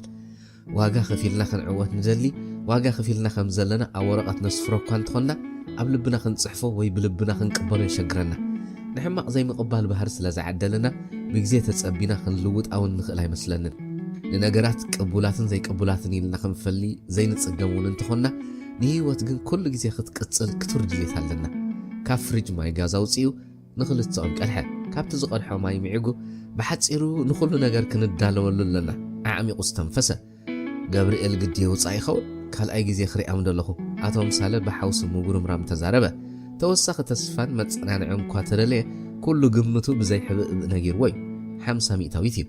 አቶ ምሳሌ መጀመርታ ምስተማረኸ ደርግ ብምሩኻት ይልውጡን እዮም ዝብል እምነት ነይርዎ ንተጋዳላይ ዓብዱ ከዓ ሽዑ ዝፈልጦ መኮንን ስለ ዝኾንኩ ደርግ ብምሩኻት ወንበዴ ክቕይረኒ ይኽእል ምስ በሎ ዘይከኣል ነገር የለን 50 ሚእታዊት ዕድል ኣሎ ምሩኻት ከም ዘለውዎ ኣሚኑ ንቀያየር ክብለና ኢሉ መለሰሉ ዓብዱ ኣይከኣልን ደርግ ምሩኻት ከም ዘለውዎ ክኣምን ዝሕሰብ ኣይኮነን ክብሎ ይደለየን ድሕሪ ግዜ ግን አቶ ምሳሌ ዓብዱ ኣብ ዓለም ዘይከኣል ነገር የለን ዝብል ጽኑዕ እምነት ከም ዘለዎ ጽኒዕዎ ምስቶም ምሩኻት ብስራሕ ጥራሕ ዘይኮነ ብዕላልን ጸወታን ብፍላይ ኩዕሶ እግሪ ሓቢሮም ይጻወቱ ነይሮም እዮም ንሌሎም ከዓ ዓሚቕዎ ኣተሓሕዛ እቶም መኮንናት ምሩኻት ኣዝዩ ጽቡቕ ነይሩ ምስ ኣብ ወጻኢ ሃገራት ዝነበሩ ቤተሰቦም ብደብዳቤ ስለ ዝራኸቡ ብዝሒ ዘለዎ መጻሕፍቲ ይመጾም ነበረ አቶ ምሳሌ ዘንብቦም መጻሕፍቲ ንዓብዱ ይህቦ ስለ ዝነበረ ብዛዕባ ዘንብቦ መጻሕፍትን ካልእን ብዙሕ ግዜ ይዕልሉ ስለዚ ክልትኦም ውሽጦም ክናበቡ ዝኽእሉ ሰባት እዮም ኣብ በረኻ ሽሕ እኳ ተጋዳላይን ምሩኽን እንተኾኑ ነዊሕ ግዜ ተቐራሪቦም ዝያዳ ንኽናበቡ ድማ ሓጊዙ አቶ ምሳሌ ናጻ ምስተባህለ ብፍላይ ብዛዕባ ሕሉፉን መፅአን ተዛትዮምን ተንቲኖምን እዮም ዓብዱ ኣብ ምቕያር ህይወት አቶ ምሳሌ ዓብ ተራ ዝተፃወተ ተጋዳላይ ብምባል ኣብ መላእ ዘመን ህይወቱ ብኽብሪ ከም ዝዝክሮ ኮይኑ እዩ ሙሉጌታ ኣብ ዓራት ኮይኑ ነቶም ናብ ዝደለዩ ኣንፈት ዘግዕዝዎ ማዕበል ሓሳባት ኢዱ ይሳለ ሚለን ተተታሒዛ ክትለፋለፍ ትኽእል እያ ብፍላይ መንነት ከመይ ጌራ ከም ዘውፀት እንተተዛሪባ በቃ ንዓይ እውን ክቐትሉን እዮም ሓንሳእ ምስ ስድሩ ካብ ኣዲስ ኣበባ ክወፅእ ይሓስብ ጸኒሑ ብስራሕ ንዱባይ ከም ዝገሸም ሲሉ እልይሉ ነቲ ኩነታት ክከታተሎ ይደሊ ኣብ ሓደ መደምደምታ ክበፅሕ ግን ኣይከኣለን ንዘ ዝመፅዎ ሓሳባት ከሳሲ ድቃስ ኣነ በዓልቲ ቤቱ ናይ ደሓን ከም ዘይኮነ ተረዲዋ ደጋጊማ እንታይ ከም ዝኾነ እንተሓተተቶ እኳ ክነግራ ፍቓደኛ ኣይነበረን ዝኾነ ከም ዘይብሉ ክእምና ኩሉ ዝከኣሎ ገበረ ኩነታቱ ግን ዝእመን ኣይነበረን ማንም ሰብ ርዩ ዝፈርዶ ሻቕላ ንባህሪኡ ዓብሊሉ ደሚቑ ይዝርአ ብዙሕ እኳ ኣልኮላዊ መስተ ዘየዘውትር እንትኾነ ሕጂ ግን ንፍርሕን ሻቕሎትን ዝፈትሓሉ እንኮ ምርጩ ኾነ እዋን ዘይብሉ ካብ ፍሪጅ በረዳ ውፅኡ ዋይት ሆርስ ከፊቱ ኣብ ሳሎን ኮፍ በለ በዓልቲ ቤቱ ዘትረፎ ማይ ጋዝ ሒዛ መፀት ኣብ ፊቱ ኻ ተቐመጠት ምሰትየ ክነግራ ምዃኑ እምነት ነበራ ነቲ ዊስኪ ከማይ ሰትዮ ክሳብ ባዕሉ ዝነግራ ክትጽበ ንነፍሳ ክትእምና እንተፈተነት እኳ ግን ኣይከኣለትን ኣንታ ወደይ እንታይ ዲና ኮይንና ኣእዳዋ ቆርዓር ዓብለቶ ነቶም ፈጢጦም ዝነበሩ ኣዒንቱ ክትገጥሞም ስለ ዘይከኣለት ዓይና ሰበረት እንታይ ኮይነ ይለኪ ንምንታይ ኩሉ ክትፈልጥ ትደሊ ኪደ ደቅሲ ዓይኑ ፍጢጡ ባዕባዕላ እሺ ኣነ ደኣ በይንኻ ካብቲ ሽገር ሲለምበር ድቅስ ኣብ ተቐሚጣቶ ዘላ ሶፋ ሕፊፍ ይበለት ከም ቃላ ናብ መደቀሲ ኣይከደትን ኣብ ኣእምሮኣ ዝተመላለስዋ ጥርጣረታት እኳ እንተነበርዋ ከተግደሉ ይደፈረትን ፍጭም ኢላ ዓይና ዓይኑ ጥራሕ ጠመተቶ ነቲ ጠገለ ዝሰኣነ ኣሳታትኡ ክትገትኦ ስለ ዘይትኽእል ኣፅቀጠት ጥራሕ ለይቲ ምድሪ ገጹ ገዲፉ ከይከይድ እምበር ኣብዚ ስድላ ይግበር እንታይ ዓቕሙ ኸለኒ ንነፍሳ ኣናኣሰታ መስተብዝሒ ሰቲ እኳ እንተነበረ ካብቲ ዘጨንቆ እንትታት ክሃድም ግን ኣይከኣለን ኣእምሮ ኣብ ክንዲ ዝድንዝዝ መፍትሔና ዲ በይኑ ክወስዶም ዝኽእል ስጉምትታት ክህልው ከም ዘይክእሉ እናተሰቆርዎ ኸዱ ምስ በዓልቲ ቤቱ ዝዝትየሉ ግዜ ከም ዝኣኸለ ባዕሉ ንባዕሉ ኣእምኖ ከም ሰብኣይ ደጋጊማ ክትሓቶ ክጽበያ እውን እንተደለየ ንሳ ግን ፈሪሓ ጽቀጠት ዓቕማ ኣፊቱ ተኸዲማ ምሕላው እዩ ዓይነ ዓይኑ ካብ ምጥማት ዝገትኣ ሓይሊ ከምዘየለ ኣሚና ተኸይጣ ተጸበየቶ ደን ከም ዝጅምረላ ሓርበቶ ክዛረብ ከም ዝደለየ ፈሊጣ ንቕድሚት ተደፊኣ ቀዊላ ተመልከተቶ ቅድሚ ምዝራቡ ጸጉሩ ሓኸፍ ሓኸፍ ኣበለ ኣየሚለን ንዓይ ከይትልክም ኢላ ካብዚ ኣፍ ደገ ገዛና ተመሊሳ ወላ እኳ እንተዘይተረድኣ መታን ክቕጽል ስቒላ ተዓዚማ ተጸበየቶ እተዊ ለያ ኣብያ ብዘይካይ ክሕግዛ ዝኽእል ሰብ ስለ ዘየለ ናባይ ምምፃ ነጊራትኒ ካልእ ሰብ ክትረክብ ኣይደለየትን ንኹሉ ብጥንቃቐ በይና ወዲኣቶ ነይራ ግን ዝሰርሓቶ ስራሕ ዓብ ስለ ዝነበረ ብኹሉ ዓቕሞም ተቓሊሶም ክሕዝዋ ወይ ክቐትልዋ ተቐሪቦም ኣለዉ እንተሒዞምማ ኣነ እውን ዝቐርየኒ የለይ ስለዚ ንግዚኡ ንኹሎም ቆልዑ ሒዝኪ ኣንጊህ ክኺድናይ ኣነ ብስራሕ ኮይኑ ክከታተለ ኢሉ ስቕ በለ ወላ እኳ ነቲ ዝተዛረቦ ክትጭብጦ እንተዘይከኣለት ንሚለን ክቐትልዋ ይኽእሉ እዮም ስለ ዝበላዩ ግዲ ንብዓት ወረር በላ ምስ ሃድአት ሕቶ ኣብ ርእሲ ሕቶ ደርብየትሉ ካብ መጀመርታ እቲ ዘጋጠሞ ኸዓ ተንተነላ ብህይወታ እንተሒዞምማ እንታይ ከም ዝመጽእ ስለ ትፈልጥ ወይ ከተምልጥ እያ ወይ ክቐትልዋ እዮም ስለዚ ወላ በታ ሓንቲ ሚእታዊት ናይ ምትሓዝ ተኽእሎ ክመጽእ ዝኽእል ሰበብ ስቒልና ክንጽበ ስለ ዘይብልና ኣቐዲምና ንዝመጽእ ክንቀረብ ኣለና ብምባል መደባት ኣውፅኡ ኣቶ ተስፋይ ኣብቲ ጽሉል ለይቲ ናብዝናብትን ይብል ኣብ ቀጽሪ ጸኒሑ ንገዛ ይኣቱ ጸኒሑ ኣብቲ ቀንዲ ሳሎን ኣብ ሶፋ ኮይኑ ኣልኮላዊ መስተ ይሰቲ ኣብ ነብሱ ወከፍ ሰዓት ከዓ ንሰዓረ ኣበይ ከም ዝበጽሕ ይሓቶ እተን ኤርትራውያን ዝፀዓና ካቻ ማለ ዝዓይነተን መኻይን ከይድ ዝወዓሎ መንገዲ ለይቲ ምድሪ ከም ምራን ክጥቕልሎ ዝሓደረ ሰዓረ ካብታ ዝሓደራላ ከተማ ከይተበገሰ ኽርክበን ትጽቢት ነበሮ ቅድሚ ኣብታ ከተማ ምእታው ግን ጎማ መኪኑ ተተኮሰ ኣዝዩ ናህር ስለ ዝነበሮ እታ መኪና ካብ መገዲ ወፀት ተጋዲሉ መለሳ ካብ ምግልባጥካ ንስክላ ወፀ ምስቲ ክሰትዮ ዝወዓለ ኣዝዩ ደኺሙ ክንሱ ብኹሉ ዓቕሙ ተጓዩ ጎማ መኪኑ ቀይር እናበለ ኣብ መንጎ ኣቶ ተስፋይ ሬድዮ ልዒሉ ሄሎ በሎ ካብ ዘለዎ ሳሎን ከይተንሰ ጎማ እንዲ ተተኩስኒ ከርክቦም ግን ቀሪበ ዘለዎ ኩነታት ብሓፂሩ ሓበሮ ንዘረባ ግዜ ነበሮን ቀደሙ ንዓኻ ዝልእኽ ሓፂፅካ ስራሕ ቶሎ በል ግባ ቢሉ ሬድዮ ዓፀዋ ኣቶ ተስፋይን ወዲ ኣባዲ ዘይምልኣኹ ብዓንተቡ ኣጣዒስ ወይ ወዲ ኣባዲ ንመኪና ይፈጥራይ ዝብል እምነት ኣለዎ ኣብ ኩሉ መዳይ ይኣምነሉ እንተ ዘይስእነውን ንዑ ይኽልእኩ ሓሲቡ ጎማ መኪኑ ቀይሩ ዝተበገሰ ሰዓረ ውሕድ ኪሎ ሜትራት ምስ ከደ ነታ ከተማ ኣማዕሊ ይረኣያ ባናኣ ከም ዝቐረበ ነገሮ ተስፍኡን ከምቲ ባና በርሃዊሉን ላዕልን ቃዕረረ ነዛ ስራሕ ምስ ወደ ኣብ መዛንኡ ዝለዓለ ክብሪ ክረክብ ንወዲ ኣባዲ ኣብዚ ትረፍ ክብሎ ከም ጋህዲ ተራዮ ምስ ላዕለወት ሓለፍቲ ኣኼባ ክገብር ነቶም ኣንጠረኛ ዝብልዎ ኸዓ ኣፎም ከትሕዞም ብዓይነ ሕልኑ እሰኣሎ መሬት መውጉሑ ክትምስክርን ፀሓይ ክትቀበልን ተዳለወት ብርሃን ብሓቂ ብርሃን እዩ ብርሃን ክመጽእ ከሎ ዓይኑ ስለ ዝተኸፍተ ኩሉ ፍጡር እዩ ዝሕጎስ ኣእምሮ ዘይብሎም ጥራሕዮም ንወጋሕታ ዘየስተማቐሩ ሰዓረ ዓዊሉ ጨደረን ደረፈን ንብርሃን ፀሓይ ብሓጎስ ተቐበሎ ህይወቱ ብብሩህ ብርሃን ዝደመቐ መጻእ ከም ዘለዎ ነብሱ ይነግሮ ነበረ ምስ ሙሉእ ተስፍኡ ናሃሩ ናብታ ከተማ ቀጸለ እተን ራንራን ዝብላ ዝነበራ ካቻ ማለ ጥሩምባ ነፍሓ እቶም ተጓዓዝትኻ ብቦትኦም ሓዙ ኣብ ነብሱ ወከፍ መኪና ዝነበሩ ሰራሕተኛታት ቀይሕ መስቀል ኩሉ ሰብ ምምጽኡ ኣረጋጊጾም ንኽብገሱ ትእዛዝ ኣመሓላለፉ ጉዕዞ ንሰሜን ቀጸለ ኣብታ ከተማ ዝተጻወደላ መፈንጠራ ከምዘየለ ዝፈለጠት ሚለን ነገራት ልዕሊ ትጽቢት ተሓስቦም ከይትህሉ ተጠራጠረት ኣብዚ እንተዘይሒዞም ንዳኣ ማዕስ ክሕዙን ይኽእሉ ምስ ነብሱ ወከፍ ኪሎ ሜትር ክንዲ መጽዓኛ ዝንውሓቱ ተስፋ ዓሰላ ተስፋ ንዕውታት ኣዝዩ ምቁር በኣታይ ነዚ ኩሉ መሰናኽል ሓሊፍካ ቃላት ጌርካ ክትገልጾ ዝከኣል ኣይኮነን ኣብ ዘላቶ ኮይና ብውሽጣ ንልባ ኣሰራሰረታ ሰባት ዝገብርዎ ስለ ዘይእመኑ ክሳብ መወዳእታ ክትጠራጠር ኣለካ ንኹሎም ናይ ምትሓዝ ተኽእሎታት ክጽንቀቑ ብዓይና ኣፍጢጣ ራእያቶም ኣብቲ ዝሕልሕል ዝብል መስኮት ብምዕጉርታ ተደጊፋ ነቶም ኣብሳታ ንዕኦም ክሪኡን ክሰምዑን ሽታ እንተለዎም ድማ ከሽትቱን ወፍየቶም ኣብኡ ኣብቲ ዝተጻሕፈ ኪሎ ሜትራት ተስፋ ንባህርን ቅርፂ መሬትን ክሪኡን ከስተማቕሩን ካልእ ግዜ ኣለዎ ጸኒሑ ኣብቲ ጻዕዳ ሕብሩ ብጸሊም ቀለም ዝተጻሕፎ መሐበሪ ኪሎ ሜትር ህሩግ በላ ካልእ ተስፋ ሃባ ካብቲ ተሓስቦ ዝነበረት ናፍቆት ሓርብን ላጊሳ ንኻልእ ዝጎደለ ቁፅሪ ክትርኢ ዓይንታ ፍጠጠት ትጽቢት እቲ ዝጎድል ቁፅሪ ዝሓዞ ምስጢር ኣለዎ እቶም ካልኦት ተሳፈርቲ ከዓግቶም ዝኽእል ስለዘየለ ጸገም የብሎምን ንሳ ግን ክሳብ ዶብ ዘሎ ቁጽርታት ኣዝዩ ዘገድሳ ንድሕነታ ወሳኒ እዩ እቶም ቁጽርታት ተጸንቂኦም እንተኸይዶም ኣብታ ህይወታ ዘይበቐቐትላ ሃገር ብሰላም ክትኣትያ ህይወታ ክትቕጽል ምናልባት እውን ካልእ ሃገራት ደልዮ ስራሕ እንተልዩ ከተበርክት ካልእ ተኣምር ክትሰርሕ ወይ እውን ዝተኸልፈ ፍቕራ ክትቅጽል ክትወልድ ክትዘምድ ኣብ ሕቑፍ ሓርቢ ክትማሞቕ ስድራ ክትጥውር ብዙሕ ዝጽብያ ኣሎ ኣዝያ ተፍቅሮም ኣቦኣ ክሓሙ ከለዉ ሕክምና ክትወስዶም ምህላው ማለት ኩሉ ካብ ኣስመራ ክወፅእ ከለኹ ጥራሕ ይተዓወት እምበር ሞት ከም ኣዳም ከም ዘይበልኩስ ተፈሸኸት ኢድካ ማሃብን ንዓለም ዝሃበትካ ጥራሕ ምቕባልን ኢድካ ምጥማርን ክቕበሎ ከም ዘይብለይ ዝነገረን እኳ ባባዩ ማዕለ ካብ ኩሉ ህይወተይ ወሳኒ ነይሩ ክብሎ መን ምዃኑ ከዓ ክነግሮ ዛንታይ ዛንትኻ ዝወለዶ ይኽብሎ ብሓቂ ከዓ ከምኡ ምስ ነፍሳ ተዛረበት ኣብ ህይወት ናይ ገዛና ምኽርን ግቡኣት ተዓባብያን ክሳብ ክንደይ ኣገዳሲ ከም ዝኾነ ከዘንትወለ ደጊማ ተፈሸኸት መን ክትወፂልኪ ዝብል ካልእ ሓሳብ ኣብ መንጎ ቅጅል ስለላ ዝስራሕኮ ስራሕ ምስ ፈለጠ እንታይ ክብል እዩ ጻዕሩ ብህይወት ከሎ ኸርእየ ነታ ሓሳብ ጠልጠላ በለታ ብህይወት ምህላው ንመጀመርታ ግዜ ኣጠራጠራ ጥዕና የብሉን ምስ ናተይ ዘይምህላው እዋይ ቱፍቱፍ ዳን ኸበይህሉ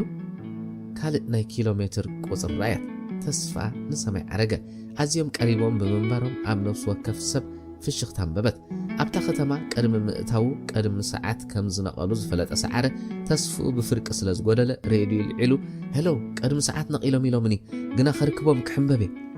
ኣርድኦን ኣቶ ተስፋይ መልሲ ስለ ዘይረኸበ ከዓ ንቕድም ነዞም ናይዚ ከተማ ፖሊስ ክትነግሮም ነይርካ ርእይቶ ሃበ ምናልባት ነተንካ ቻማለ እንተዘይረኪብዎን ከሎ ገና ነቲ ጉድለት ካብ ነብሱ ኸርሕቆ ደልየ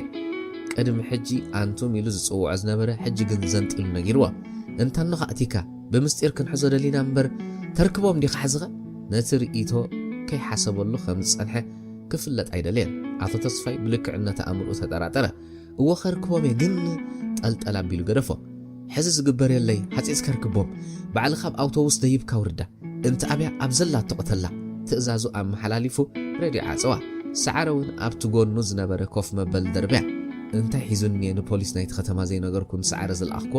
ሕዚ ኸነቶም ኣብ ግንባር ዘለዉ ብመልእኽቲ ዶ ክሕብሮም ምዃን ክሳብ ትእዛዝ ዝመሓላለፍ ዓዳኽ ተኣትያ እንተግኒዋ ሰዓረ ይኸግንያ ዝኽእል ሕዚ ዝግበር የለይ ሓገዝ ምሕታት ጉድካ በደባባይ ምውፃይ ግምገማ ወሪድካ ዓርስኻ መቕታሊ ኣብቲ ሳሎን ዕኒኒ በለ ኣብ ክንዲ ንሰዓረ ምልኣኽ ንፖሊስ ሓቢሩ ደው ከብላ ዓቕሚ ከም ዝነበሮ ዘይምሕሳቡ ጸጸኒሑ ኣሕረቆ እዚስ እንታይ ይበሃል ርዒደ ደንዚዘ ወይ ኣነ ተስፋይ በይኑ ጉረምረመ ምስ ካልኣዩ ከም ዝዛረብ ሰብካ ድምፁ ተሰምዐ መግቢ ኸይለኸፈ ብድኻም ሸውሃቱ ተረጊጡ ኣዒንቱ ቀይሑን ቆርቂሩን ነበረ ካብ ገዝኡ ወፂኡ መኪኑ ልዒሉ ንቤት ጽሕፈቱ ምርሐ ጸሓፊቱ ቀዲማ ኣትያ ጸንሓቶ ሚስተር ሆፍማን ደው ኢሉ ምንባሩ ከዓ ነገረቶ ነቶም ሰራሕተኛታት ቀይሕ መስቀል ንሚለን ብስም ህይወት ተኽለ ንኤርትራ ጉዕዞ ጀሚራ ስለ ዘላ ከውርድዋ ክነግረሉ ይደሊ ነይሩ ኣብ ሰዓት ግን ኩሉ ነገር ኣብ ኢድ ሰዓረይ ሚስተር ሆፍማን ዝገብሮ የብሉን ንሚስተር ሆፍማን ድሕሪ ቁሩብ ሰዓታት ሒዝናያ ወይ ሃዲማ ብምባል ከበስሮ ወይ ከርድኦ ይኽእል እዩ ንጸሓፊቱ መልሲ ሃበ ኣብ ክፍሉ ተቐመጠ ይደልዮ ከም ዝነበረ ኣጸቢቓ ትፈልጥ እያ ለይቲ ክገይሸ ምስ ተመለስኩ ደውሉለይ ቀድሚ ፋዱስ ግን ክትረኽቡ ንትኽእሉ ኢኹም ኢሉ ቁፅሪ ቴሌፎን ናይ ገዛ እንዳሃበት ተወሳኺ ሓበሬታ መጠወትሉ እዝኒ ሃባን ኣይመለሰላን እውን ካልእ መልእኽትታት እኳ እንተነበራ ኩነታቱ ሪኣ ጽቀጠት ባሃምስ በሎ ክትነግሮ ከዓ ተጽበየት ሰዓረ ኣብ ሰዓት 110-120 ትሕንበብ ዝነበረት መኪኑ ነተን ተሪለን ዝነበረ ኣውቶቡስ ቀረበተን ተስፉ ከዓ ንእለቱ ተመልሰ ናሃር ወሰኸ ተስፉ ክዓርግ ከሎ ተስፋ ሚለን እውን ተመሳሳሊ ስምዒት ነበሮ ንኽልቲኦም ዓወት ቀሪባ ተረኣየቶም ንዓ ኣብ ቅድሚኣ ዘሎ ዶብ ናይ መወዳእታ ካብ ሞት ናብ ህይወት ዝሰጋገረሉ ሕንጻጽ እዩ ንዕኡ ኸ ኣብ ቅድሚኡ ዘላ ሚለን ናብቲ ዝለዓለ ስልጣን ተደይቦ መሰጋገሪት መሳልል እያ መንጠሪ ባይቱ ክልቲኦም ኣብ ቅድሚኦም ዘሎ ትርኢት ጋህዲ ክኾነሎም ተመነዩ ሕልሚ ኮይኑ ኸይበንን ከረጋግጹ ዓይንቶም ቋሕ ሰማበልወን ሓደ ግዜ ነገራት ኣብ ዓራት ከም ዘለኻ ዘረስዑ ሕልሚ የምጽዮም ኣብ ውሽጦም ዝነዝዑ ጽክታት ከም ዝተበርበረ መዓር ምኡዝ ሽታ ነበሮም ሽታ ዓወት ክልቲኦም ድሕሪ ደቓይቕ ብዓወቶም ክዘሉ ምዃኖም ውሽጦም ነገሮም ሽዑ ዓወት ከበስሩ እዮም ዝፈልዮ ነገር እንተሃልዩ ንሱ ብሬድዮ ሞተረሉ ንኣቶ ተስፋይ ከበስር ንሳ ግን ንግዚኡ ንነብሳ ጥራሕ ከም ዝተዓወት ክትነግራ ዝለሊ ክትብላ በይና ክትዘልል ትኽእል ኣብ ሃገራ ንኽልቲኦም ሓደ ዓይነት ስምዒት ይስምዖም ሃዳንን ተሃዳንን ክሰሩን ክስዕሩርን ክጥጥዑን ከጉላዕልዑን ይረኣዩ ናይ ግድን ሓዲኦም ክዕወት ስለ ዝኾነ ፍረጽ ዓሮም ዘስተማቕሩሉ ግዜ ኣኺሉ ናይ ሰዓረ ሞተሬላ ሄሎ ዝብል ድምፂ ስምዐት ኣዝዩ ናህሪ ስለ ዝነበሮ ንኣቶ ተስፋይ ኣይመለሰሉን ቆላሕታ ዓይኑ ኣብታ ሬድዮ ንኻልኢት ልኢኹ ናብታ ቅድሚኡ ዝነበረት ጽርግያ መለሳ ድሮ ንሓምሸይቲ መኪና ተጸጊዕዋ ነበረ ብናህሪ ዝተፈጥረ ከም ቅጽበት ከም ናይ ፋጻ ድምፂ እናስምዐ ከም ንፋስ ሽው ኢሉ ሓለፈ ኣብ ገፊሕ ጽርግያ ስለ ዝሓለፈ ኣየደናጎየቶን ንራብዓይቲ መኪና ኣብ ገፊሕ ጽርግያ እንተሓሊፍዋ ነታ ሳልሰይቲ ኣብ ቀረባ ርሕቀት ክውሕጣዩ ሽዑ ነታ ካብ ስዑድያ እናተጸበይዋ ካብ ዱባይ ዝመጸት ኣብ ቦሌ ዘዘራረባ ሂሩት ኢላ ስማ ዝነገረቶ መልክዐኛ ነታ ደስ ዝበለቶ ጽብቕቲ ነታ ካልኣይ ግዜ ክረኽባ ዝተመነያ ጎርዞ ብሰላምን ተወሪዳ ክሕዛ እንተ ኣብያ ድማ ክዕዋይ በቃ ናህሪ ወሰኸ ጎማ መኪኑ ዘስምዖ ሓጃጅታ ኣብ ውድድር ቅድድም መኪና ጥራሕ ዝሰምዖ ድምፂ ነበረ ንኹሎም መሰናኽላት በጣጢሱ ንሚለን ብኽሳዳ ዘውርደሉ ግዜ ናይ ሜትሮታት መንገዲ ተረፎ ጥራሕ ብሰላም ትውረድ ንራብዓይቲ መኪና ብዓይኒ ብለይ ስንብለይ ሓሊፉ መኪኑ ኣዝያ ትንህር ስለ ዝነበረት ንየማን ንጸጋም በለት ጸኒሓ ሚዛን ስሒታ ካብ ቀንዲ ጽርግያ ኣብ ሓመድ ወጸት ብዘደንቕ ክእለት ናብ ጽርግያ መለሳ ኣብ ኣውቶቡስ ዝነበሩ ሰባት ነቲ ናቱ ካብ ጽርግያ ምውጻእ ሪኦም ኣእወዩ ድሕሪ ኻልኢታት ከዓ ፈጣሪ ሕማቕ ስለ ዘየርአያ ማመስገኑ ንሳልሰይቲ ካቻማለ ከርክብ ሜትሮታት ተረፎ ሬድዩ ሄሎ ዝብል ድምፂ ስምዐት ነብሱ ብመቐነት መኪና ተኣሲሩ ኣዝዩ ንህር ስለ ዝነበረ ኣይመለሰን ድሕሪ ደቓይቕ ግን ዓወት ከበስሪ ኣቶ ተስፋይ ግን ተጠራጠረ ኣብ ኣእምርኡ ዘሰምዱ ሓሳባት ተመላለስዎ እንተታት ካልእ እንተታት ፈጢሮም ከበብዎ ናይ መወዳእታ ጠላዑን ተተበሊዑ በቃ ንዕኡ ዝበልዑ ካልኦት ክፍጠሩ እዮም ክሳብ ዛ ግዜ ሰባት እናበልዐ ይሰሪሩ ሕጂ ግን ንዑ ዝበልዑዮም ክሰሩ ህይወትኩም እያ እታ ንእስነቱ ዘብሌት ውድብ መንግስቲ ምስኮነት ክጠልሞ ኣብቲ ህይወቱ ከስተማቐረሉ ዝግባእ ግዜ ኣብቲ ደቁ ዝኹስኩሰሉ ግዜ ክኸስራ ኣይተዋሕጠሉን መስርሕ ዓለም ግን ከምኡ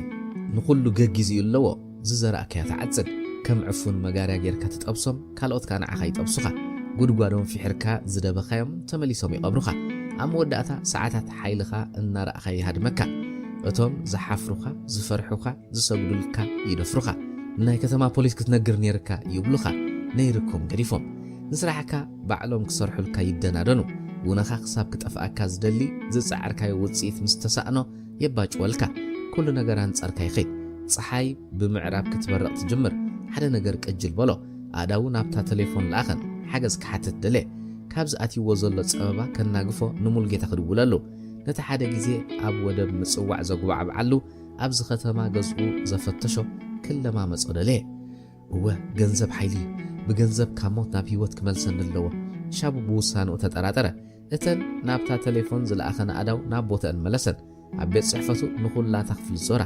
ግዜ ዘምጾ ስለ ዘይፈልጥ ቁሩብ እንተጸንሐ ከም ዝሓይሽ ኣመነ ግዜ ኩሉ እዩ ሕማቕን ጽቡቕን ከም ብርሃን ቀትሪ ዘርኢ ሓይሊ ኣለዎ ብሰንኪ ግዜ ዘይምጥቃም ኣብ ኢድ ጸላእትኻ ትወድቕ ይኹን እምበር ግዜኻ ክትጥቀም ክትብል ብእትፈጥሮ ተሃዋኹን ንሓዋሩ ትስዓር እዚ ኸኣ ብሰንኪ ዓቕሊ ዘይምግባርካ ዝመጽእ መዘዝ እዩ ታሪኹ ተመሊሱ ተንተኖ ትምኒቱ ተስፉ ራእኡ ህንጢነቱ ኣብ ከምዚ ዓይነት ውድቀት ከም ዘብጽሖ ድሕሪ ማይ ኣባዓት ተኣመነ ሰባት ፈትዮም ጸሊኦም ተመክሮኦም እቲ ሓቂ ይነግሮም እዩ እቲ ፍልልይ ንጌጋታትካን መንገድኻን ክትፍውስ ትኽእል ዲኻ ግዜ ኣለካዶ መጠኑ ክሳብ ክንደዩ ኣብ ዝብሉ ዝፈላለ ፈቲኻ ጸሊእኻ ተኣምን ድሕሪኡ ኸ ሓደ ግዜ ከም ኑዛዜ ከም ተቐድሚ ሞትካ ሓጢኣትካ ኣምላኽ ክሓድገልካ ትናዘዝ ጌጋኻ እናዘከርካ ከይትጥዓስ ንህይወት ትናዘዘላ ካብ ነብስኻ ዝሓልፍ ግን ኣይኮነን በቃ ተጋጌ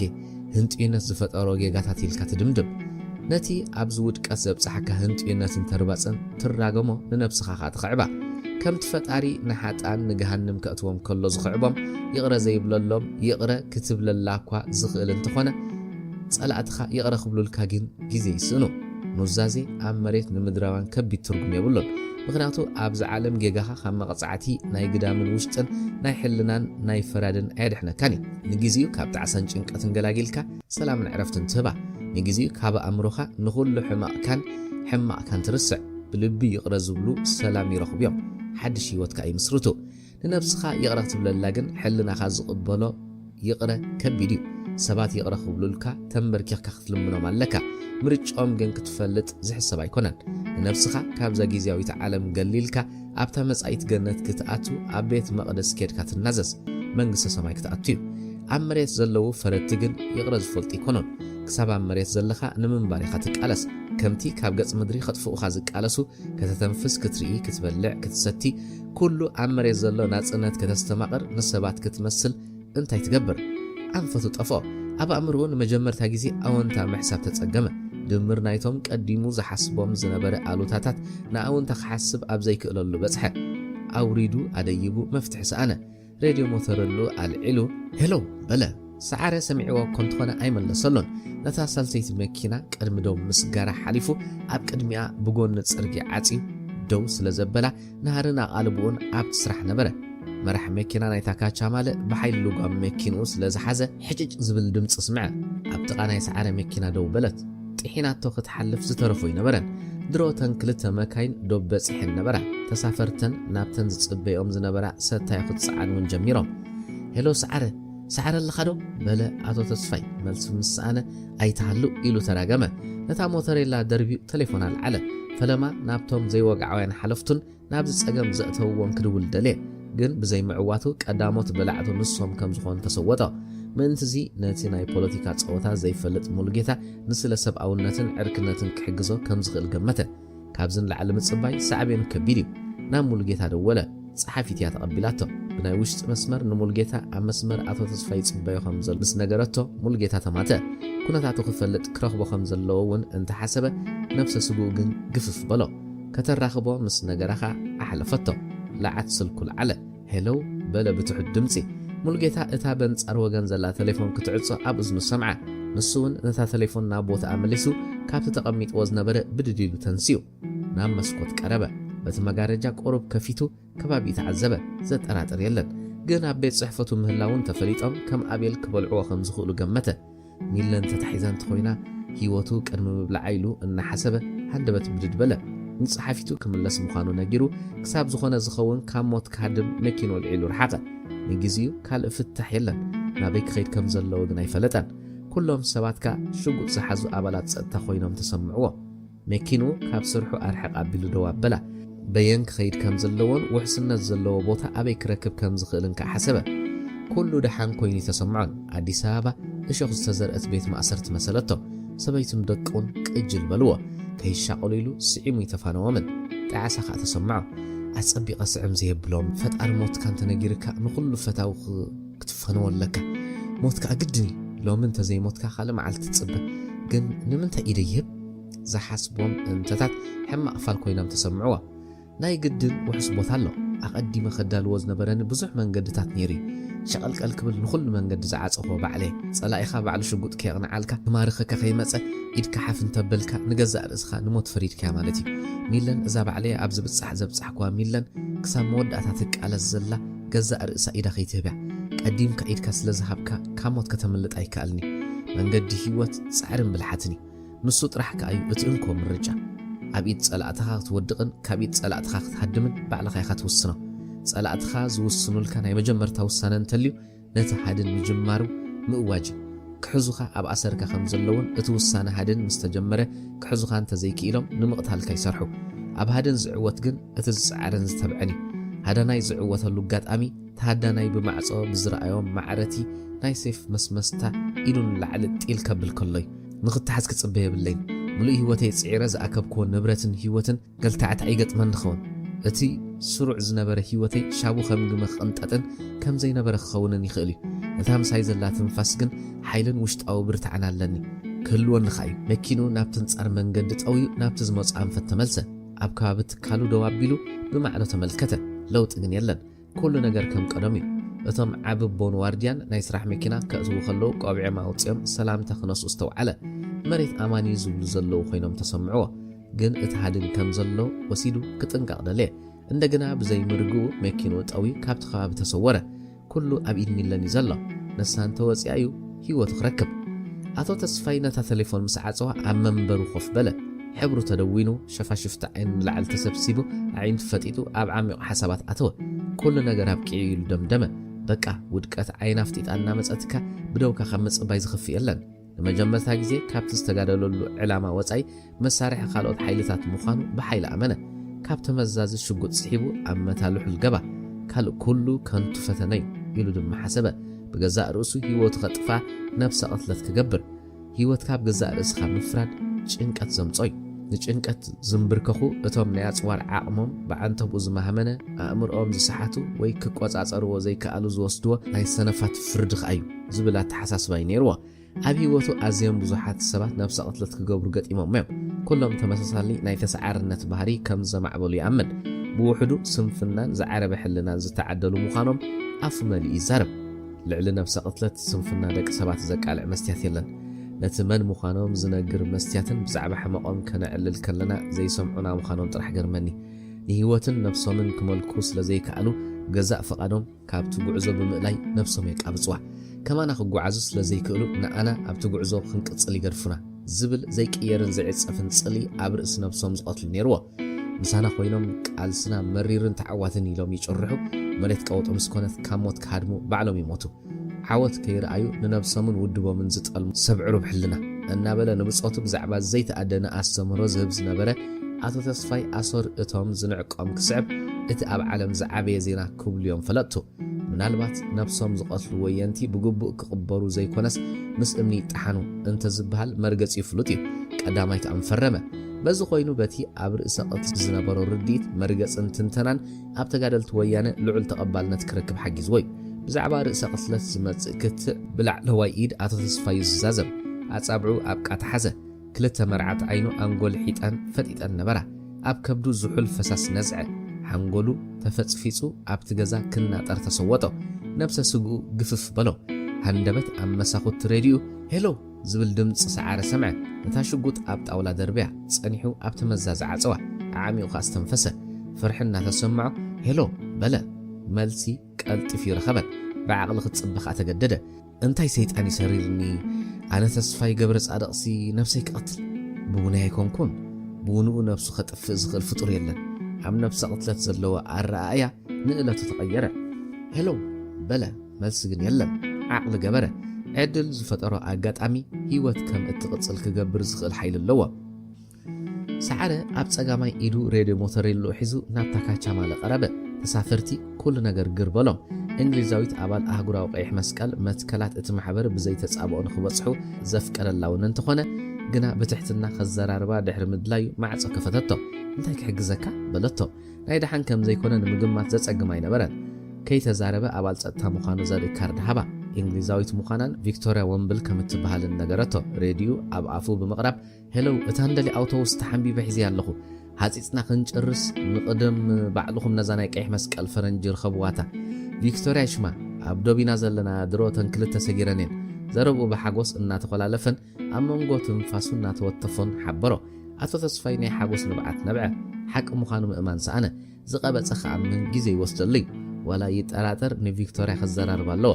ሄሎ ሚስ ቪክቶርያ ኣነ በዓል ስልጣን ጸጥታ ኣቶ ተስፋይ ይበሃል ብኽብረት ነዚ ልኢኸዮ ዘለኹ ሰብ ዘርእየኪ ጓል ኣንስተይቲ ገበነኛ ስለ ዝኾነ ታረክብና ኢሉ ብእንግሊዝኛ ሓበራ ምውራድ እንተኣብያ ንሰዓረ ብሓይሊ ደይብካ ቅተላ ክብሎ እዩ ምኽንያቱ ሚለን ተፈሪዳ ጸገም የለን ይኹን እምበር ንሚኒስተር ሆፍማን ክትሕብርዎ ነይርኩም ክሳብ ቀድሚ ሰዓታት ክረኽበና ጸኒሑ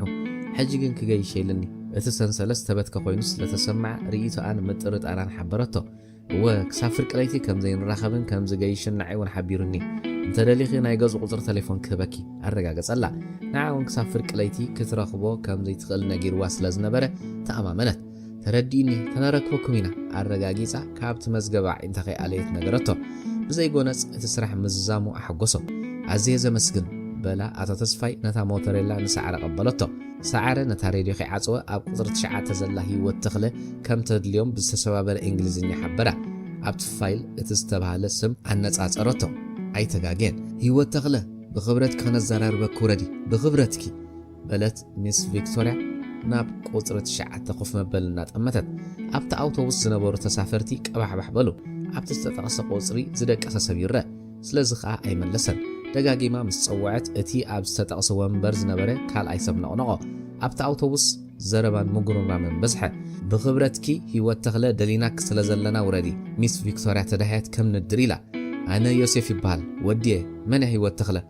ወዲ እኳ በለ ዮሴፍ ኣብቲ ኣውቶቡስ ዝነበሩ ኩሎም ብሓባር ሰሓቑ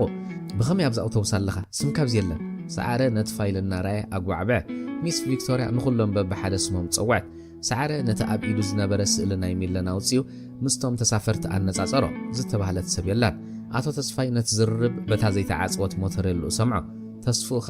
ከም ውሕዳት ሓርጭ ኣብ ንፋስ ብቕልጡፍ በነነ እታ ናትና ገዲፋትና ኣብ ዝደይበ ዮሴፍ ዓዊል ተዛረበ ሰዓረ ናይ ኣጋጣሚ ክኸውን ከም ዘይክእል ገመተ ንዮሴፍ በሓይል ኸውርዶ ፈተነ እቶም ተሳፈርት ብምሉኦም ተንሱ ኣብ ዳሕረወይቲ ኣውቶቡስ ዝነበሩ እውን ክወርዱ ጀመሩ ካብቶም ዶብ ዝሰገሩ ሰባት እውን ክመፁ ቪክቶርያ ተዓዘበት አቶ ተስፋይ ኣዝየ ዝሓዝን እታ ሰብ ክትከታተልዋ ከም ዝጸናሕኩም ኣቐዲሙ ሓበሬታ ስለ ዝጸንሐ ኸውን ኣለዎ ኣታሊላ ምስተንዶብ ዝሰገራ ሰጊራ የቕረታ ብልቢ ከም ዝሓዘነት ካብ ኣንደበታ ይፍለጥ እቶም እንግሊዝ ዝሰምዑ ተሳፈርቲ ክጸርፍዋ ስለ ዝጀመሩ ምስ ሰዓረ ካብታ ኣውቶቡስ ወረደት እታ መኪና ክትነቅል ዮሴፍ ኣዘዘ ቦቱ ኣብ ቅድሚት ሚስ ቪክቶርያ ኮፍ ኢላትሉ ዝነበረት ስለ ዝቐየረ ኩሎም ሰሓቕዎ ዶብ ምስ ሰገሩ ምስ ሚለን ተሓዋቒፎም ሓጎሶም ገለጹ ልብ ወለድ ዛንታ አልማዝ በልማዝ ብሳሙኤል ሀብተ ሚካኤል ወድ ፎርኖ ዮሴፍ ከምቲ ዘዕለልኩ ኻይቲ ታሪኽ ካብ በዓል ቤተያ ይወለድኩን ሃንደበት ሞይቱ ኣሕዋቱ ገሊኦም ትካላት ዝውንኑ ኣብዚ ኤርትራውን ኣለዉ እቲ ሃብቲ ኸይወለድኩ ክወርስ ኣይደለዩን ስለዚ ኣብዚ ኣተኹ ኣትዮም ክቐትሉ እንደልዮም ኣብዚ እውን ውሕስነት የብለይ ንኣፋንተልዩካ ግዳሃበኒ ክልተ ኣዳዊ ሒዛ ሓተተቶ ክህልዎ ከም ዘይክእል እኳ ትፈልጥ እንተነበረት ካብቶም ክቕበልዎም ዝመፁ ሰባት ለሚኑ ክህባ ከም ዝኽእል እምነት ነበራ እቶም ካብ ኣዲስ ኣበባ ዝነቐሉን ምስቶም ተቐበልቲ ተወሲኾም ብዙሕ ሰብ ናብ ዝናብትን ዝብለሉ ሃዋህው እዩ ኣብቲ ግዜያዊ መዕረፊ ፎርም እናመልኡ ከለዉ ዮሴፍ ንሚለን እናቐፋ ካብ ሰብ ኣምፂኡ ሃባ ፎርም ክመልእ ተርትኡ ምስ ኣኸለ ከምዛ ምስኦም ዘይመፀት ብኣውቶቡስ ነስመራ ነቐለት ዮሴፍ ኣብቲ ከባቢ ስለ ዝሰኣና ግርበሎ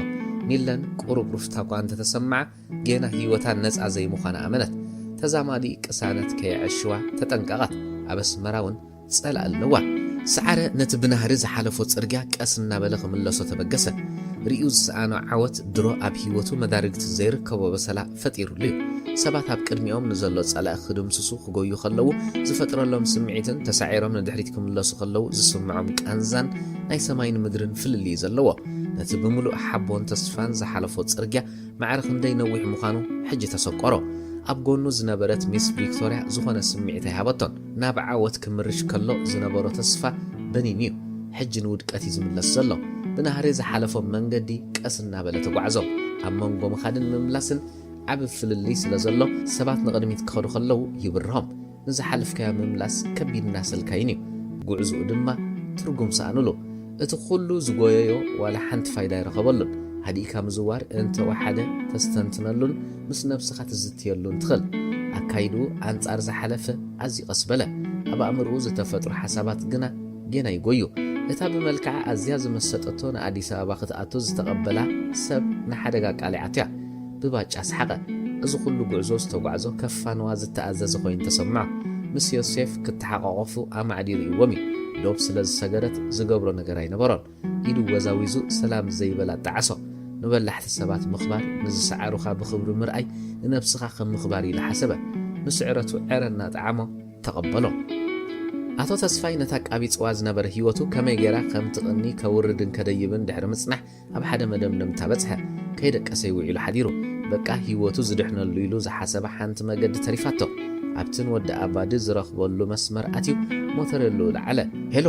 በለ እቲ ድምፂ ሕርቃን እውን ዝሕብር ኣንደበት ነበሮ ሄሎ እንታይ ክእዘዝ ወዲ ኣባዲ እናተሸቑረረ ኣበለኻ ምስ መን ኣለኻ ድርብ ሓተቶ ውሳነ ዘድልዮ ጉዳይ ክረክብ ከሎ ዘዘውትሮ ባህሪ ተርባፅ ከም ዘለዎ እናቃልሐ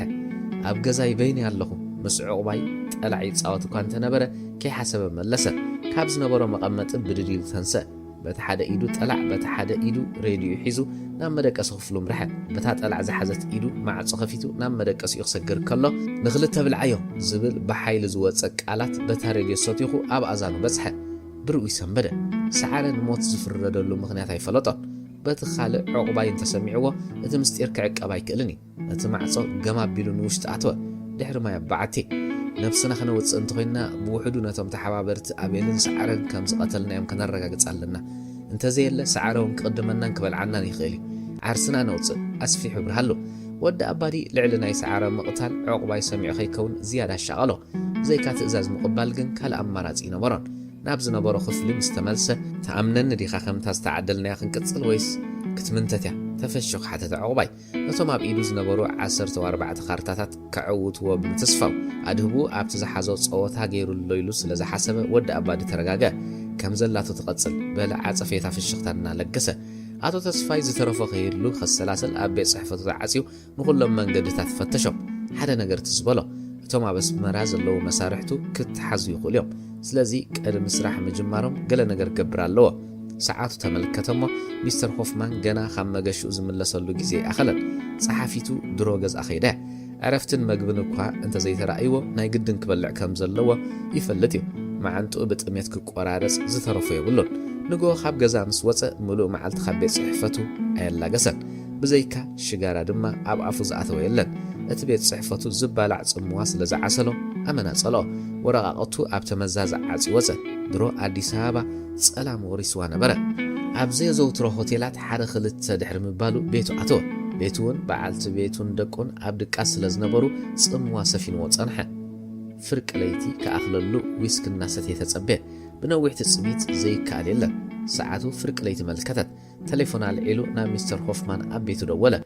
ይቕረታ ዘሕዝን ወረዩ ነቶም ቀንዲ ተሓባበርታ ኣብ ኢሚግሬሽን ኮይኑ ዝሕግዛ ዝነበረን ምሳና ተመሲሉ ሓበሬታ ሸጠላ ዝነበረን እኳ እንተቐተልናዮም ንሳ ግን ዶብ ሰጊራ ዓዲ ኣትያ ብንጹር ኣርዶ ክውሰዱ ዝግብኦም ስጉምትታት መታን ክውሰዱ ኢለ ወሰኸ ወኣምላኽ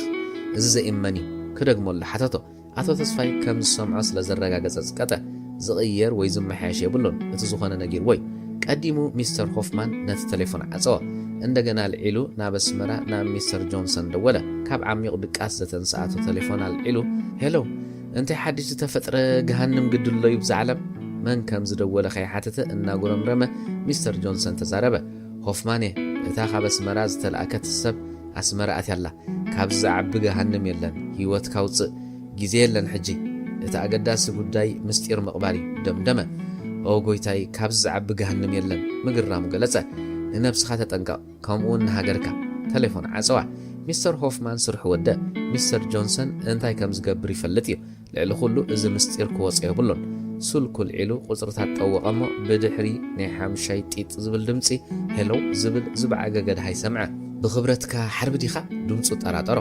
ሓርቢ ዶም ግን ቀልጢፉ ኣለለዮ ሻቡኻ ነቕሐ ወጆንሰን ድሓንዲኻ ለይቲ ምድሪ እንታይ ተረኺቡ ኢሉ ብምሕሳብ ተሸቐለ ንኣልማዝ ጥራሕ እዩ ዝቖርጾ መፅያ ስለ ዘላ ኣበርቲዕካ ስራሕ ኣብ መንጎም ጸጥታ ሰፈነ ጆንሰን ነታ ለዓት ናይ ስልኩ ናብ ቦታ ኣመለሳ ሓርቢ ሒዝዋ ተዓንደ ኣብ ጥርር ዓራቱ ኸዓ ኮፍ በለ ምስ ጎቦ ዝተጸግዐ ዝሰዓር ይመስሎ ይነበረን ንድሕሪት ተመሊሱ ነታ ምስ ጆንሰን ዝተላለየላ መዓልቲ ዘከረ ዝተረግመት ዕለት ኢሉ ጉረምረመ ኣብ መጀመርታ ወርሒ 1992 ሰንበት ንግሆ በታ ንስራሕ ዝተዋሃበቶ መርቸድስ ዓይነታ ዘመናዊት መኪና ናብ ሶደሬ ኸይዱ ዝተቐደሰት ዕለት ክትኮነሉ እናተመነየ ሰውራዊ ደርፍታት ባህሊ ውድብ ህዝባዊ ግንባር እናሰምዐ በፅሐ ኣብ ሶደሬ መኪንኡ ቦታኣት ሒዙ ከም ኩሉ ግዜ ዝገብሮ መጀመርታ መደቀሲ ክፍሉ ሓዘ ከይዶም ጌኻ ናብቲ ውዑይ ማይ ዝርከቦ ኣባድር ኣበለ እቲ ካብ ላዕሊ ብሓይሊ ዝወርድ ውዑይ ማይ ኣብ ትሕቲኡ ኾንካ ስቒልካ ክትፃወር ከቢድ እኳ እንተኾነ ተጸሚሙ ደው በለ ንህይወቱ ከም ምፍታን ገይሩ ዘዕግቦ የብሎን ኣይከኣልን እዩ ዝተባሃለ ነገር ከም ዝከኣል ከርኢ ልዑል ህንጢነት ኣለዎ ፈቲኑን ተፈሺሉ ኣይድቅስን ካብ ፍሽለት ሞት ይዝመርፅ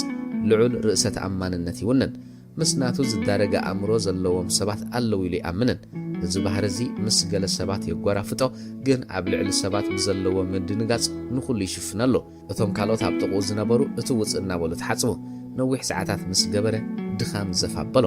ካብኡ ወፂኡ ናብ መደቀሲኡ ኣተወ ኣብ መኪና መጽሓፍ ረሲዑ ስለ ዝነበረ እንደገና ናብ መኪንኡ ሰጎመ ኣብ ጥቓ መኪንኡ ምስ በፅሐ ክልተ ናይ የማን ጎማ ነፊሱ በጢሉ ራዮ ኣዝዩ ድማ ሓረቐ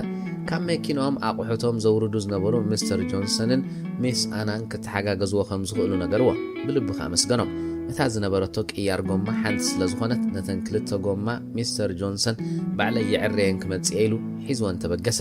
ሓርቢ ምስኡ ኸይዱ እኳ ደልዩ እንተነበረ ምስ ሚስ ኣና ክትጽበይዎ ተመቕሊሉ ነገሮም ብዘይብኡ ዝረስዑ ኣቑሑት ስለ ዘሎ ንነብሱ ኢሉ ከም ዝኸይዱ ንኣመኖ ሓርቢ ሚስ ኣና ናብ መደቀሲ ክፍሉ ክኸዱ ከለዉ ሚስተር ጆንሰን ነተን ጎማታት ሒዙ ካብ ሶደሬ ነቐለ ኣብቲ ሓርቢ ዝሓዞ መደቀሲ ምስ ሚስ ኣና ምስ ኣተዉ ሚስተር ጆንሰን ኣብ ዩኒሴፍ መሳርሕታ ምዃኑ ሓበረቶ ሓርቢ ወገኑ ኢትዮጵያዊ ነጋዳይ ምዃኑ ዓለላ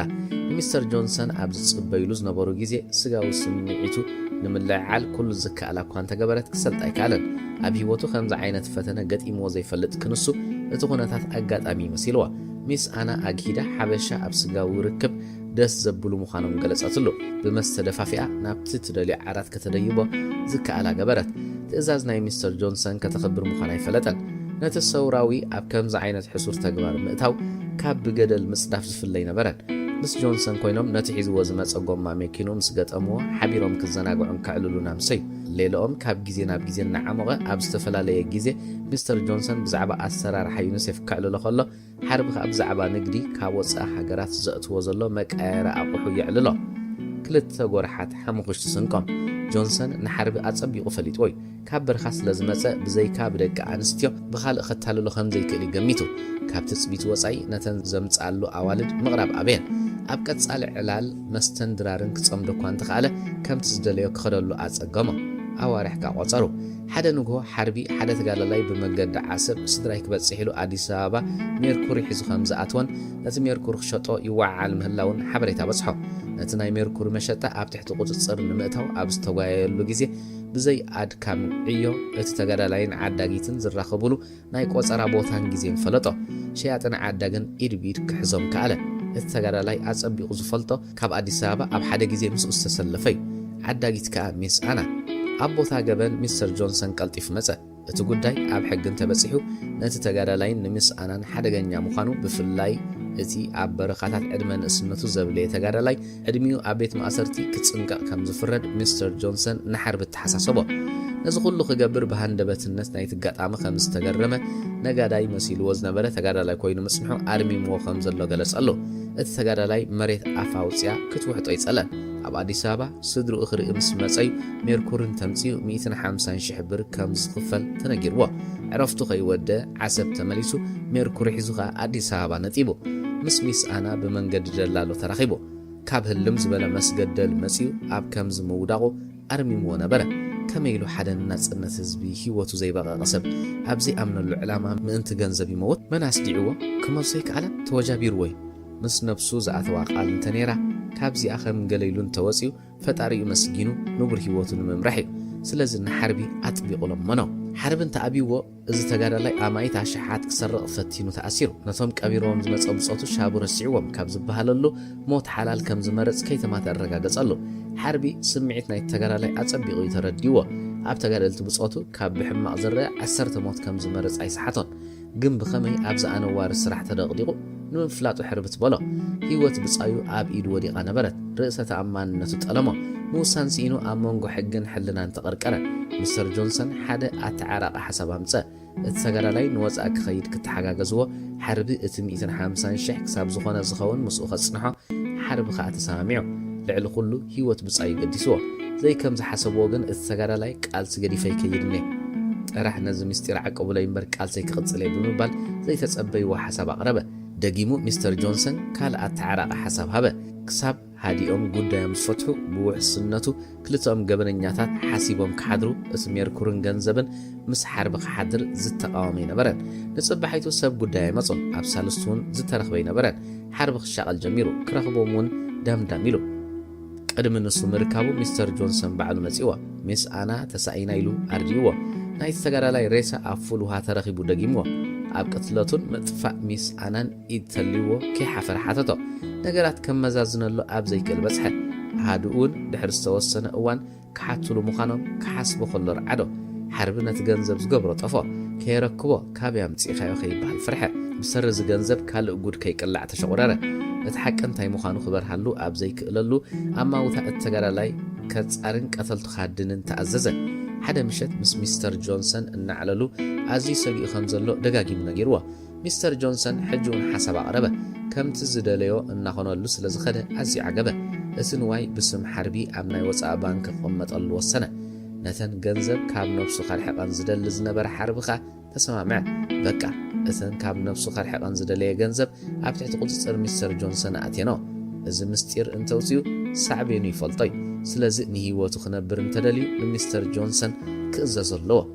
ኣካይድኡ ባህ ዘይበሎም ሓለፍቱ ናብ ኣስመራ ሰሓብዎ أما تصاوديا نايدق حيلتات كي آتوز سجع عبدو نايقدن كنكالا خلولو ألن نايلو كاب أديس أبابا نابسمرة 5 غير جبرة أبسمرة أما جمرت سرحو بقبو يسرح كوانت نبرة لحرس توسنا جزء مستر جونسون أبسمرة تغيروا متى ركبهم أزي مستيراوي إذن مستر جونسون زحات حطوطات فلوت أثين قال دبلومات كم ناي ماريوانا ساقم كاقاتهم كله متحق غازي نغلطهم أسقا زي كون اسرح تسأني حقن ملكو غيرو مستر جونسون أزيما قد استحابري تخحاتو جميرو بفلاي مسقود داي كوينات إرتران إثيوبيان زي تأساسرو بكا سريعو سعره نتا انجليزاويت مستم مسارح تعرخيبو امكينا خوينو بزعبا خمص زغلو ان اوردن ان ديبن كله عقوباي ود اباد خبل عيص بيو خمزلون اديس ابان تتمليسو كبقع مخانون حبرو بقى انا متفريدو ولا حنت مارات يقولون نسميم بمكينا خيدو اندغنا تمليسو حجقه بمكينان باغرن ناب سميم كمرشالو مجمرتا نميلن كحز عوض خرجاجص نسخه هيوتا ከተውጽ ነይሩ ትጉዕዞ ሕጂኻ ነተስተመልሶ መንገዲ ብናህሪ በመኪናን በእግሩን ክኸዶ ህይወቱን ከውጽ ከምቲ ንሚለን ከርክባ ዝጎዮ ዝነበረ ንዑ ከርክቡ ከይጎዩ ህድማ ተተሓሓዞ እንተርኪቦሞ ክታኾስ ሽጉጥ ዓሚሪ ንዕምባባ ዕምባባ ኣለዎ ኩሉ ገጊዝ ኣለዎ ሚለን ነታ ብሰላሕታ ዝገደፈታ አስመራ ብሰላሕታ ተመለሰታ ክሳብ ሓደ ሓቂ ዝረጋገጽ ምምጻኣ ማንም ሰብ ክፈልጥ ከም ዘይብሉ ወሲና ከም መገሻ ዝመጸት ኣይትመስልን ኣብ ገዛውቶም ዝነበረ ጽምዋ ተጠቂማ ካንቸሎም ኳሕኳሓት ሓዳ ሰራሕተኛ ገዛው ያኸፊታታ አቡ አናዳን ምህላው ማረጋጊጻ ሰተት ኢላ አትወት መጀመርታ ነቦአ አቶ ተስፋ ሚካኤል ረአያቶም ውሽጣ ከም ገለ ኾነ ከይትደፍኦም እና ተጠንቀቀት ተጠምጠመቶም ካብ ዓይኖም ንብዓት ኮረር ኢሉ ንብዓት ሓጎስ ክልተ ኢዶም ንሰማይ ዘርጊሖም አመስገኑ ሚለን ውን ኣይከኣለትን እንደገና ውዒ ንብዓት ሓጎስ ብወገን ክልቶም ኮረር በለ ባባ ክትቅጽል ኣይከኣለትን ሚለን አጓለይ ብዘይካ ምጽዋዕ ካልእ የለን እታ ሰራሕተኛ ግርበላ من مخانا نمرقاقات كاتهاوخد أبوي تسفى ميكائيل كوف دحر مبالهم ندي ملاشو كاب قورو بيت كتسوعن لأخوة ميلان تسانيحا معقورتهم تشحمهم تصقر رأسهم بأداوا بسحتهم كرمي أدى أمنسان مئتهاوا سبك فلت كم زي تدل نبو أتحساسبتهم أدي ملاشو كي عللا نابتاز عبيه تخف لأتوت أبوي تسفى ميكائيل مسرد أوان كأ تراخبا نحاقوسن بعلل تخسن نياب زي مخالن كركوان تبلن كم زهبن نقول تقبلوه ولاكو أزيادة خيمان تنبرت دحر أكلاتها محصابها بلي عساتيا ملوء مشت أعلى لمسي دانيال دسيت دهلاك كم زلو كرقاد صولا خلو نلوام جن وزع خمز خلت نقروا سلازي ميلان كان مسرح مجمرة ناب دانيال كم اتخيد نصدر أنا قرتهم أنجها بازع ورد كأوسنة أسمرة كم عادي سابة سقعت فتيرات الله نبرت سعر دحر نوي حد كم قعزو دوب إرترا بسحة أب إيدو عب سنة دلوة كابس مراس تلقى كسالي إذا مستير نحلفت تا إرتران تركيبة بخبر حزونيو نسوم أبدوب زلو سراويت قلتيفكم مس أزز تأرخبون خبلمي وديا واسمرا خاطلني هيوتي كدحن فرحو تقنتطلو نتوم أبدوب زصنحو حلواخا بقبطفن لعلوت حلفتي كركب كم زدل نغرم أزيد خيمس لزنبره نا أكلاتهم غرورون ما يقربلو بل عيستي كعرف دما نغروا هاتيت أنا لعلوت حلف تخركبني أني زفلت أمستيرالو يلو كأمنهم زكالو جبره بدحرزي كابتنايت زوبا حلف تسلح الزراربوه زتفلالي مسكالا وحطوتات من حتتوه زرزيرو كل نغرم كاب أملالسو سلامنتاي ناب إرترا خاطو خمز دلي اتحقق قلصلهم كم زي دلي سلازبرحلهم قلطيفهم كودو يكالون نسو خزاربلو زدلين زي دلين أكلتي خفيلوه بزعبا ميلانن زقاطمم وردتن مستير نخقبرو نموت كم زفردون كزارب انتخوينو مستم نايت جنبار سليا زي كونه مسابس مرازلو لعلوت حلفت تصطات طرحي كزرارب دليو سلازي ناب إرترا ممصيو بلك كزاربلو جيزيو زاخله خوينو سلازي تسمع عنكليل بلا حتى تخاخفل دلي إيدو زهب سب لنغرات هغانينو سلاز قلصم بتنقاقت حتى لك قلطيفكا كم حق حبريتا كتقبلو يبلكان زبل امنتي زلو او تدرنا بفلاي اب حيلتات مكلخال إرترا حرب فقاريا نتا تدرف زنبرت تيب ناي ميكينو طفا امو حجس مس بعال ايفا حضركم دي كتب زلخي نميلن عين فتطلا اداوا ابتي اب اف لبو زنبره صوري اعليبا قبحبح بلت امنني اي وعلكم لمنتاي زيت امنني بحيلي مستم كاب عينا هو صو زدليو نبعاتا تقالست ناي شرموط اصل زخون كخامنكي كلني قريصو نغرا كتزارب كوانت دليت مترب نبعاتا تقفيتو فقيلا بخيت نزان عينو خريا بمصلو يكالتن بمستيات مكينو احلفو ንሰማይ ጠመተ ክእብዳውን ኣይፈተነን ኣብ ስራሕ ዝበዓል ኸዶ ይኹን ከነ እቲኻኒ ብሓይልና ተነኽነኸት ሓተተቶ ኣይመለሰላን ንብኽያታ እዝን ዝነበሮ ይመስልን ንሕቶኣ ከም ዘይሰምዐ ኣጽቀጠ እንደገና ፊቂላ በኺት ብጭካን ወኻ ተገረመት ከምዚ ዓይነት ባህሪ ትፈልጠሉን እያ እዚ ኩሉ ናፊቐካ ኣብ ሕቑፍኻ ኽማምቕ ብሂገ መጽየስ ከምዚ ክትገብረኒ ገጹ ናብ ኣኸይ መለሰ ጉረምረመ የማናይ ኢዱ ናብ ሽምጡ ሰዲዱ ሽጉጥ መዚዙ ኣብ ጥቓ መሕበሪ ፍጥነት ገበራ ብቕንዕ ተደሪኹ ነብሱ ኸየጥፍእ ሰጋት ፍቕሪ ቐናይ ሕጂውን ገጹ ናብቲ መስትያት ጠዊ ኣማዕሊ ኽጥምት ጀመረ ሰይጣን ሰሪርዎ ኸይከውን ተጠራጠረት ህይወትካ ጥፍእ ዝብል ሰይጣን ከተእምኖ ከም ዘለዋ ድማ ወደት እመነና ሓርቢ ኣነ ምስ ማንም ሰብኣይ ኣይከድኩን ስጋው ርክብ ኣይፈጸምኩን ቅሰም በጃኻ ኣስፊሓ እኳ ክትገልጸሉ እንተደለየት ብኽያታ ተኸቲሉ ኸልከላ ከም ጥሚቕ ማይ ናሓሰ ጸጸኒሑ ጀበበለ ዓይን ኸዳዕ ነባዕ ሓርብየ ምስ ወዲ ሓዲረ ክትብልኒ ዝጽበይ ኮንኩን ጓል ትዕቅባ ምስጢር ሓንቲያ ንስኻ ዝገበረቶ ስጋው ርክብ ምኽሓዲ ካልእ ምስጢር እናነገረትካ ዘውፅኣ ወዲ ግን ዋላ ኣብ ዓራት እናረኣኻያ ትኽሕድ ስለዚ ኣይትድከሚ ኣያምነክነ ሸርሙጣ ነድሩ በረኸ ኣነ ኢላ ጨደረት ኢዳ ናብታ ሽጉጥ ምስ ሰደደት ከይረኣየታ ኣብ ኢዱ ዝነበረት ካራ ገይሩ ኣብ ኣፍ ልባ ወጋ ካብ ልባ ዝተጨንጉዐ ደም ቧሕ እናበለ ብስምባደ ካብ ዓራታ ተንሰት በስመ አብ ወወልድ ኣዕሚቓ ዝተንፈሰት ኣደዋ ነቲ ጭድድ ክብል ዝደለየ ርእሳ ብሓይሊ ሓዞ ሕልሚ እቲ ተሓስቦይ ኩሉ ኸኣ በንጻሪ ዝፍታሕ ደውን ጽቡቕ ፋሊ እንቋዕ እናተመርዓኒ ሓለምኩ ባዕላ ብባዕላ ተዳዓሰት ማዕጾ መደቀሲኣ ክኾሕኳሕ ሰሚዓ ሰዓታ ረአየት ድሮ ሰዓት 8 ኮይኑ ምስ ከፈተቶ ኣቦኣ ሓርቢ ጽበየ ክሎም ኣዴኺ መጸትን ኢላቶ ንሱ ግን ደሓና ይትሸገሩ ይብል ኣሎ በልዋ ፍርሓት እናተሰምዓ ነቲ ብዛዕባኡ ዝሓለመቶ እናዘከረት ኣይመጸትን በልዎ ክትብሎም ሓሲባ ኣይከኣለትን ብጃማ ወድያ ናብ ሳሎን ከደት እንተወሓደ ነዛ ዓይና ክትሪኦ ክፋነው ኸለዉ ሰብ ስለ ዝነበረ ብስክፍታ ተደሪኾም ኣፈላላይ ፍቑራት ኣይገበርዎን ሕጂ እውን ካብኡ ዝፍላእ ኣቀባብላ ክገብሩ ይክእሉን እዮም ከም ኩሎም ተፈላለዮም ዝራኸቡ ሰባት ተሓናኒቖም ኣብ ምዕጉርቶም ተሰዓሙ እንታይ ደኣ ከይደቀስካ ዝቐንኻ ትመስል እቲ ኣብ ዓይኑ ዝረኣያቶ ድኻም ከም ዘሻቐላ ነገረቶ ኣበይ ብኣኺ ቐሲና ክሳብ ትወፅእ ድቃስ ኢና ቐኒና ብዛዕባ ኩነታታ ክትዛረብ ድሌታ ይነበራ ኮፍ በል በለቶ ሕማቕ ተሰሚዕዎ ከይወፅእ እናተሰከፈት በቃ እንቋዕ ብሂወት ኣተኽንበር ኮፍ ዳኣበይ ከይከደና ተፈሽኹ ሓጎሱ ገለጸላ ንማማ መታን ስራሕ ከይጀመርኩ ናብ ዳህላክ ናብ ዳን ክኸይድ ንዝኾነ ሰብ ምምፀይ ከይትነግሪ ኢለያ በለቶ ኣብ ርእሲ ዲኣ ጸሊ ኣብ ርእሲኣ ድማ ጥርጣራ ከይሕድር ብምስጋእ ይርዳእኒ እዩ ናብ ዳህላክ መዓስ ክትነቕሊኺ ተገዲሱ ሓተታ ነታ ኣጋጣሚ ክጥቀመላ እናሓሰበ ኣነ ዳ ሎሚ ሓሲበ ነይረ መደባ ገለጻትሎ ክሳብ ሓዲኡ ዝፍለጥ ብዘይካ ምስ ዓብዱ ምስ ዝኾነ ካልእ ሰብ ንኸይትራኸብ እኳ እንተነበረ መደባ ምስ ሓርቢ ምስ ተራኸበት ኩሉ መደባታን ውጥናታን ረስዓቶ ብኢዳ ስሒቡ ናብቲ ቐጽሪ ወሰዳ መዓስ ከም ትብገስ ኩሉ ባዕለይ ወዲእ ክነግረኪ ክድውለልኪ ስለ ዝኾንኩ ምስ ማንም ሰብ ከይትራኸቢ ኣዘዛ ስምዒታ እናተፈራረቐ ብኣወንታ ርእሳ ነቐነቐትሎ ብልባ ምስ ኣንዳህላ ክኸይድ ድሌት እኳ እንተዘይነበራ ከተንትጎሉ ይከኣለትን ንሰላምታ ኢዱ ሰዲዱ ዓጸፌታ ምስ ተቐበለ ሕቑ ሂብዋ ኸደ ሓርቢ ብቐጥሳይ ኣብ ሓደ ምስጢራዊ ቦታ ንሚስተር ጆንሰን ረኺብዎ ዳህላ ክትከይድ ከም ትደሊ ምስ ነገሮኻ ኣዝዩ ተሓጐሰ ምስኣ ክኸይድን ኣብ ባሕሪ ንሚለን ቀቲሉ ወይ ሒዙ ብጃልባ ንፋርሳን ወይ የመን ከኣቱ ንሱ ኸኣ ኣብ ስዑድያ ክጽበዮ ምዃኑ ሓበሮ በዚ ድማ ተሰማምዐ ጂፒኤስን ካርታን ሂቡ ድማ ኣፋንዎ ካብ ኣስመራ ክወፅእ ተበገሰ ሓርቢ ኣብ ቤት ጽሕፈት ከኣቱ ኸሎ ውሃብ ኣይጸንሖን ኣብ ወንበሩ ተቐሚጡ ለዓት ስልኩ ልዒሉ ቁፅርታት ጠወቐ ውሃብ ሰላምታና ለገሰ ከኣቱ ኸሎ ድሮ ዘረባ ጀመረ ኣብ ሉል ቀይሕ ባሕሪ ንሎሚ ድሓን ጽባሕ ሰዓት 6 ኣብ ጥዋለት ክርከብ ክልቴና ኢና ጸገም የለን ወጋሕታ ሰዓት 5 ፍርቓን ክንርከብ ንኽእል ኢና ቻው ስልኩ ዓፀዎ ንውሃብ ስለ ዘይመለሰሉ ይቕረታ ሓቲቱ ጽቡቕ ሓዲርና በጀኻ ጋይሻ ኣለዉ ንዝገሹ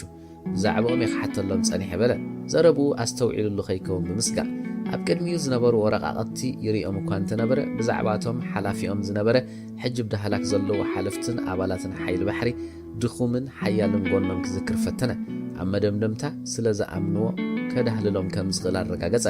ነዛ ዕለት ዘድልይዎ ንግዚኡ ዝሕግዝዎ ክኸዋድድ ካሕልፋ ስለ ዝወሰነ ካብ ቤት ጽሕፈቱ ወፂኡ ዓለ ንሚለን ኣማሲኡ ለይቲ ክነቕሉ ምዃኖም ምስ ሓበራ ከሰንያ ብምዃኑ ምሉእ መዓልቲ ከተሰላስሎ ብዝወዓለት ናይ ፍቕሪ ሕሉፋ ተሓጐሰት ሰዓት 3 ናይ ለይቲ ሓርብን ሚለንን ብመኪና ናይ ሓርቢ ካብ ኣስመራ ክገሱ ኸለዉ ሚለን ድኻም ተጻዒንዋ ነበረ ድቃስ ኣይጸገበትን ሓርቢ ከዕልላ ባህጊ ነበሮን ኣብ መንገዲ ኸቃብጻ ይደናደን እኳ እንተነበረ ዝሓሸ ኣብ ባሕሪ ምዃኑ ኣሚኑ ስለ ዝነበረ ኣብ ድሕሪት ኮፍ መበሊ ክትድቅስ ደፋፋ ንሳውን ብዛዕባ ስራሕ ከተዕልሎ ድሌት ስለ ዘይነበራ ኣብ ድሕሪት ደቂሳ ነቐለት ኣሓስ ምስ ሓራዲአን ሓድራ ሚለን ኣብ ፀፀኒ ሒዝዋ ዝዕዘር ድቃስ ድንግርግር ዝበለ ስምዒት ሓደራ ሓገዝ እንተደሊኺ እቲ ሓቂ ክትነግረኒ ኣለኪ ዝበላ ሙሉጌታ ዘከረት ሕጂ ግን ሓገዝ ኣይኮነትን ደልያ ፍቕሪ እያ ትደሊ ዘላ ንሱ ድማ ካብ ሓርቢ እቲ ካልእ ቀሲላ ባዕላ ክትበፅሓ ናታ ስእሊ ምስ ኣባላት ፀጥታ ኣብ ዶብ ጅቡቲ ብዓይና ሪኣቶ እያ ብኸመይ መፅኡ ኣቦሌ እውን ካብ ስዑዳት መፅእ ሰላይት ክፅበዩ ፀኒሖም እዮም ስለዚ ካብ መሳርሕቲ ሓደ ፀላኢ እዩ ወላ እኳ ግምታ ናብ ሓርቢ እንተዘይዛዘወ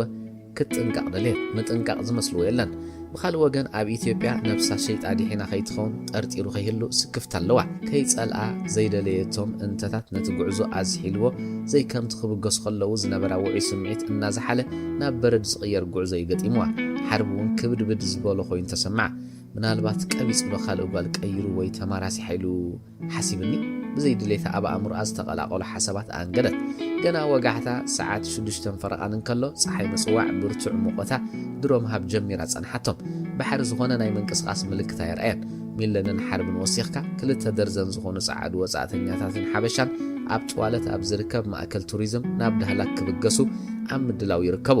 ሓርቢ ካብ መኪኑ ወሪዱ ነቶም ዝፈልጦም ባሕረኛታት ሰላምታ ጽገቦም ሚለን ርሕቕ ኢላ ነበረት ብሓንሳብ ስለ ዝጓዓዙ ዕላል ክቕፅሎዩ ናብታ ዝብገሱላ ጃልባ ደየበ ብፍላይ ምስቲ ካፒቴን ጥቡቕ ዕርክነት ዘለዎም እዮም ዝመስሉ እቶም ኣጋይሽ ካብ ዝመፁለን መካይን ዘውረድዎ ዓበይቲ ባልጃታትን ብኻሴታ ዘምፅዎ ፍሩታታትን በብዓይነቱ መስተታት ንጥልቀት ዝሕግዞም እስኩባታት መሐንበስን መጀለብን ዓሳ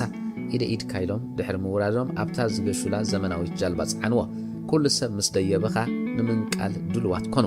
ሞተር ናይታ ጃልባ ምስተንሰ እቶም ባሕረኛታት ናብ ዝናብትን በሉ ኩስቶ ዳህላክ ክንደይ ክወስደልና እዩ ኢላ ሓተተቶ ንሓደ ባሕረኛ ናብ ዳህላክ ትገይስ መጀመርታ እዩ ባሕሪ ሓዋል እዩ ዘሎ ሕጂ ጠበሽ ክንብል ኢና ተፈሽኹ ሓበራ እቲ ሓዋል ትብል ቃል ወላ እኳ ይትረዳእያ ናብቲ ባሕሪ ብምጥማት ሓዋል ኢላ ደገመታ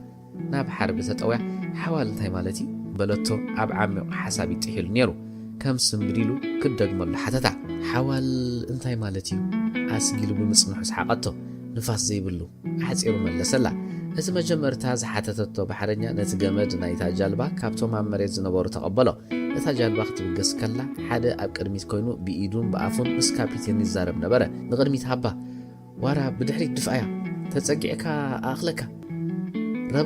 ረብኽ በቃ ያኽለካ ዓውዓው እናበለ ተዛረበ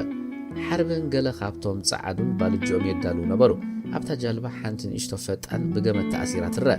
እቲ ንዳህላክ መዓስ ከም ዝኣትዉ ዝሓተተቶ ባሕረኛ ናብ ሚለን ቀረበ ሓቀይ ሓፍቲ ዳንዲኺ ኢሉ እናስሓቐ ሓተታ እወ ተጠራጢረ እምበር ኣብርሃም እንዲኻ እዚ ኩሉ ስበዳ ኸበይ መፂኡ ብምእራጉ ተገሪማ ሓተተቶ ኣዒንታ ካብቲ ጸሊም ዝነበረ ፀጉሩ ኸይኣለት እዚ ሃሩር ንኹሉ ኣብዚ ዕድሚኣ የሰይባ ካርካር ኢሉ ስሓቐ ዘዕልላ ብምርካባ ኣዝያ ተሓጐሰት ጉዕዞ እንዳህላክ ፈለመቶ ካፒቴን እሱካን ንኻልእ ሰብ ሂቡ ናብ ሓርቢ ብምምጻእ ኣብ ጎኑ ኮፍ በለ ኣጸቢቖም ዝፋለጡ ደቂ መስሪዖም ነይሮም ጉዕዞ ይቕጽል ሓርቢ ፍርቂ ልቡ ብዛዕባ ናይ ዝሓለፈ ናዕልል ንዝተማቓቐለ ቀልቡ ኣብ ሓደ ኸድህብ ህርድግ ይብል ኣብርሃም ሚለን ዝሓተተቶ እናመለሰን ጸጸኒሑ ናብ ውሽጢ ጃልባ ኣትዩ እናሓገዞምን ጉዕዞ እንዳህላክ ኣፋረቕዎ እቲ ጉዕዞ ኣዝዩ መሳጢ ነይሩ እናቐረበ ምስ ከደ ኣብርሃም ኣራንሽን ባናናን ኣምጻላ ብድሕር ናይ ሰዓት ጉዕዞ ኣብርሃም ነታ ኣብ ቅድሚኦም ዝነበረት ጻዕዳ ሕፃ ዝረኣያ ደሴት እናመልከተ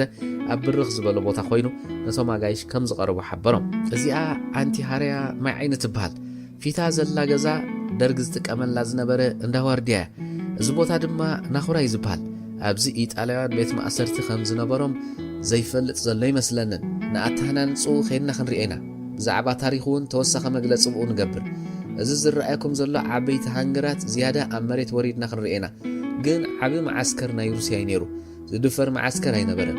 እዚ ኻ ድፍዓቶም እዩ እዛ ትርእይዋ ክሬን ኣዝያ ዓባያ ነይራ ወተሃደራውያን መራኽብ ክበላሸዎም ከለዋ ባዕላ ሰፍሲፋ ክሳብ ዝጽገና ከም ጋራጅ ይጥቀሙላ ነይሮም ሩስያውያን ክወፁ ከለዉ ኣጥሒሎማ ጫፋ ጥራሕ ዝረኣየና ዘሎ እዛ መርከብ ድማ ደርጊ ክሰዓር ከሎ ዝፀሓለት ደጀን ትበሃል መርከብ እያ ዝበዝሑ እቶም ገያሾ ነቲ መግለፂ ይከታተልዎ ነበሩ ሓርቢ ግን እቲ ካፒቴን ገዲፍዎ ስለ ዝኸደ ኣብ ዓሚቕ ሓሳባት የንሳፍፍ ሚለን ሰሪቓ ምስ ረኣያቶ ብዛዕባ ፍቕሮም ዘሰላስልን ብቕንእ ዝተሓመሰን ኮይኑ ተሰምዓ ኣድህባኻ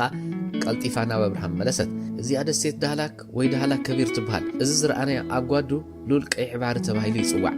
حرب كبدو زحو كبل تفلطو ناي مودعتا مريت هاجرو كفانو مخانو خا تسوطو دهلاك ناي مودعتا زرق صحمد هاجرو زركبا دسيت كتكونه كما يلو زغداي كم زمعبل غرمو عبل النقافع كم بغانصلات غواز جالباي وسيدوا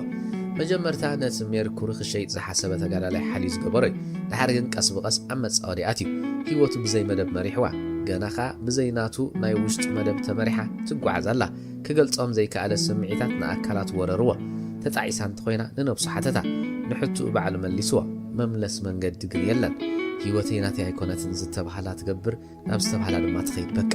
ተጣዒስካ ዝግበር ነገር የለን ዝተዓፀው ማዕጾ ይክፈትኒ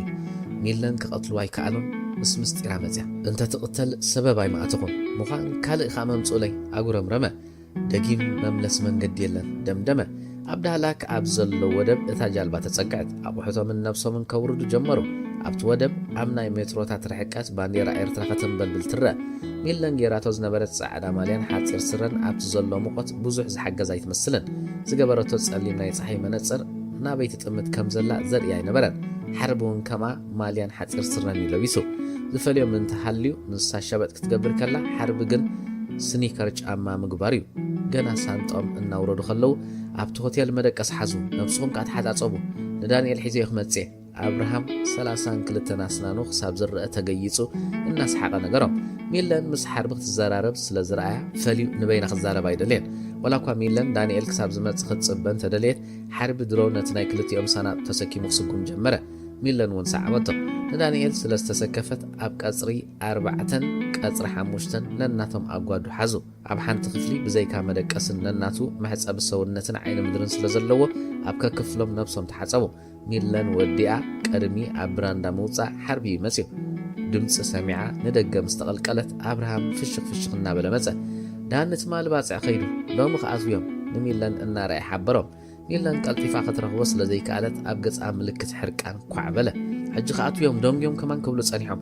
ተበጊሶም ነይሮም ግን ትማልዎ ሰባል ጽልሑ ተባሂሎም ኣረጋገጸላ ገጹ ገና ፍሽኽታ ይራዮ ጸገም የለን ሚለን እውን ከም ዘይተሸገረት ክትመስል ፈተነት ሓርቢ ብኽልተ ምናት ኢዳ ሒዙ ኣብ ድሕሪኣ ደው በለ ንኣብርሃም ፍቑራት ምዃኖም ክነግር ዝደለየ ይመስል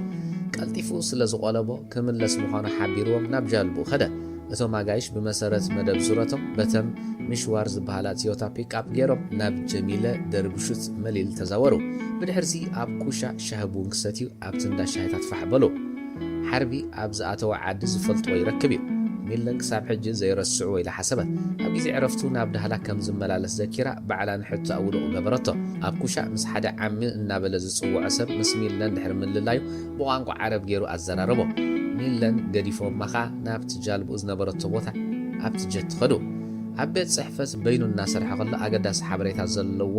ኢዱ ዝሃበ ሰብ ስለ ዘሎ ከዘራርቦ ዝተሓበረ ውሃብ ንሰዓረን ክኣትፍ ቀደሉ ሒዝዎ ዝመፀ ወታደር ኣብ ኣፍ ደገ ክጸንሕ እንከሎ ሰዓረን ውሃብን ኣብ ቤት ጽሕፈት ናይ ውሃብ መቃምጦም ሓዙ መምፅኡ ምስ ሓተቶ ኣቐዲሙ ስእሊ ናይ ሚለና ረከቦ ቀፂሉ እዚ ስእሊ እዚ ካባኹም ንኽንሕዛ ዝተላእከልና እዩ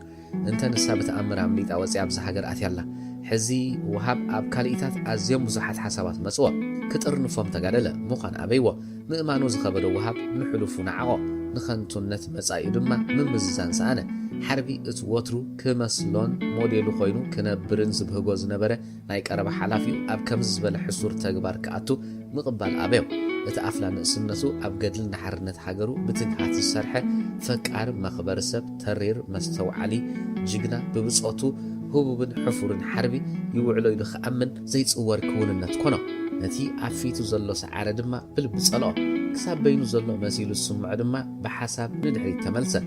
ኣብ ምስግጋር ዘይፍቑዳት ዕፀታት ዝዋፈሩ ደቂ ሃገር ይኹን ወፃእተኛታት ክንኣስር ክንፈትሕ መሰል ኣለና መረጋገፂ ብዝግባእ ምስሊ ንሕዝ ጥራሕ እዩ ንዘለካ ባይታ ተጠቒምካ ንህዝቢ ክትብድልን ከተበሳብስን ስራሕና ከምዚ የፍቅድ ከተስተብልሉ ኣለኩም ንሃገር ዝተወፈ ካብ ሃገር ዝፅበየ የብሉን እንትርፎ ዝከኣለ ኸበርክት ኣነ ሓደ ካብቶም ንኸምኡ ዝተወፈኹ እየ ዝሓቶ ዝወርሶ የብለይ ሓደ ድሕሪ ሓደ ዘረባታት ሓርቢ ተመላለስዎ ኣበር ዝበሃል ኣይረኸበን ከም ስምብዲሉ ግን ኣብ መስዋዕቲ ናይ ልዋም ዝነበረ ኩነት ተቐጀሎ ቤተሰብ ልዋም ቀተል ተታሒዞም ዶ ኢሎም ክሓትም ከለዉ ሓርቢ ብምትእማን ቀታል ክትሓዚ ምባሉ ስጋት ፈጠረሉ ከመይ ኣቢሉ ሓደ ምዃኑ ምፍላጡ ዝያዳ ናብ ጥርዚ ጥርጣረ ደየበ ብታህዋኽ ናብ ናባላት ፋይል ዝቕመጠሉ ኸብሒ ኸይዱ ናይ ሚለን ገንጸለ ስእሊ የለን እታ ብጣውሉ ዘላ ስእሊ ካብኡ ከም ዝወፀታ ዝተብሃለ ኣጋሩ ክጸልሞ ስለ ዘይደለየ ኮፍ በለ ንሰዓረ ምስታስእሊ ምስክርነቱ ክነግር ኣፍቀደሎ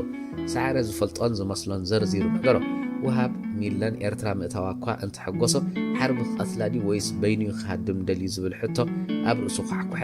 ህይወት ሚለን ኣብ ኢዱ ከም ዘላ ተሰወጦ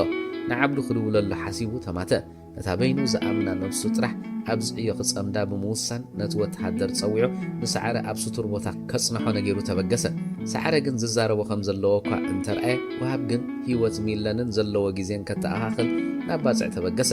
ናብ ማእኸል ሓበሬታ ቱሪዝም ሓቲቱ ክልተኦም ብሓንሳብ ከም ዝኸዱ ድሕሪ ምርግጋጹ ናብ ሓይል ባሕሪ ቴሌፎን ደው ኢሉ ፈጣን ከም ትቕረበሉ ገይሩ ናብ ባጽዕ ተሃንፈፈ እቲ ዓበይቲ መካይን ብብዝሒ ዝመላለሳሉ ቀንድን ዓብን ጽርግያ ካብ ሓደጋ ንስክላ እናወፀ ነቲ ቁልቁለት ብድፍረት ምውራድ ተተሓሓዞ ልሙድ ግመ መንገዲ ባጽዕ ይትረፍ ንህውኽ ክዘናጋዕ ዝወርድ እኳ ዘፍርህ ካብ 3 ሜትሮን ላዕሊ ክትሪኤሉ ዘይከኣል ብብርቱዕ ግመ ተሸፊኑ እንከሎ ወሃብ ብዝከኣሉ ቅልጣፈን ሓደጋ ከይመጾን እናተጠንቀቐን ጉዕዙ እንታሕቲ ተተሓሓዞ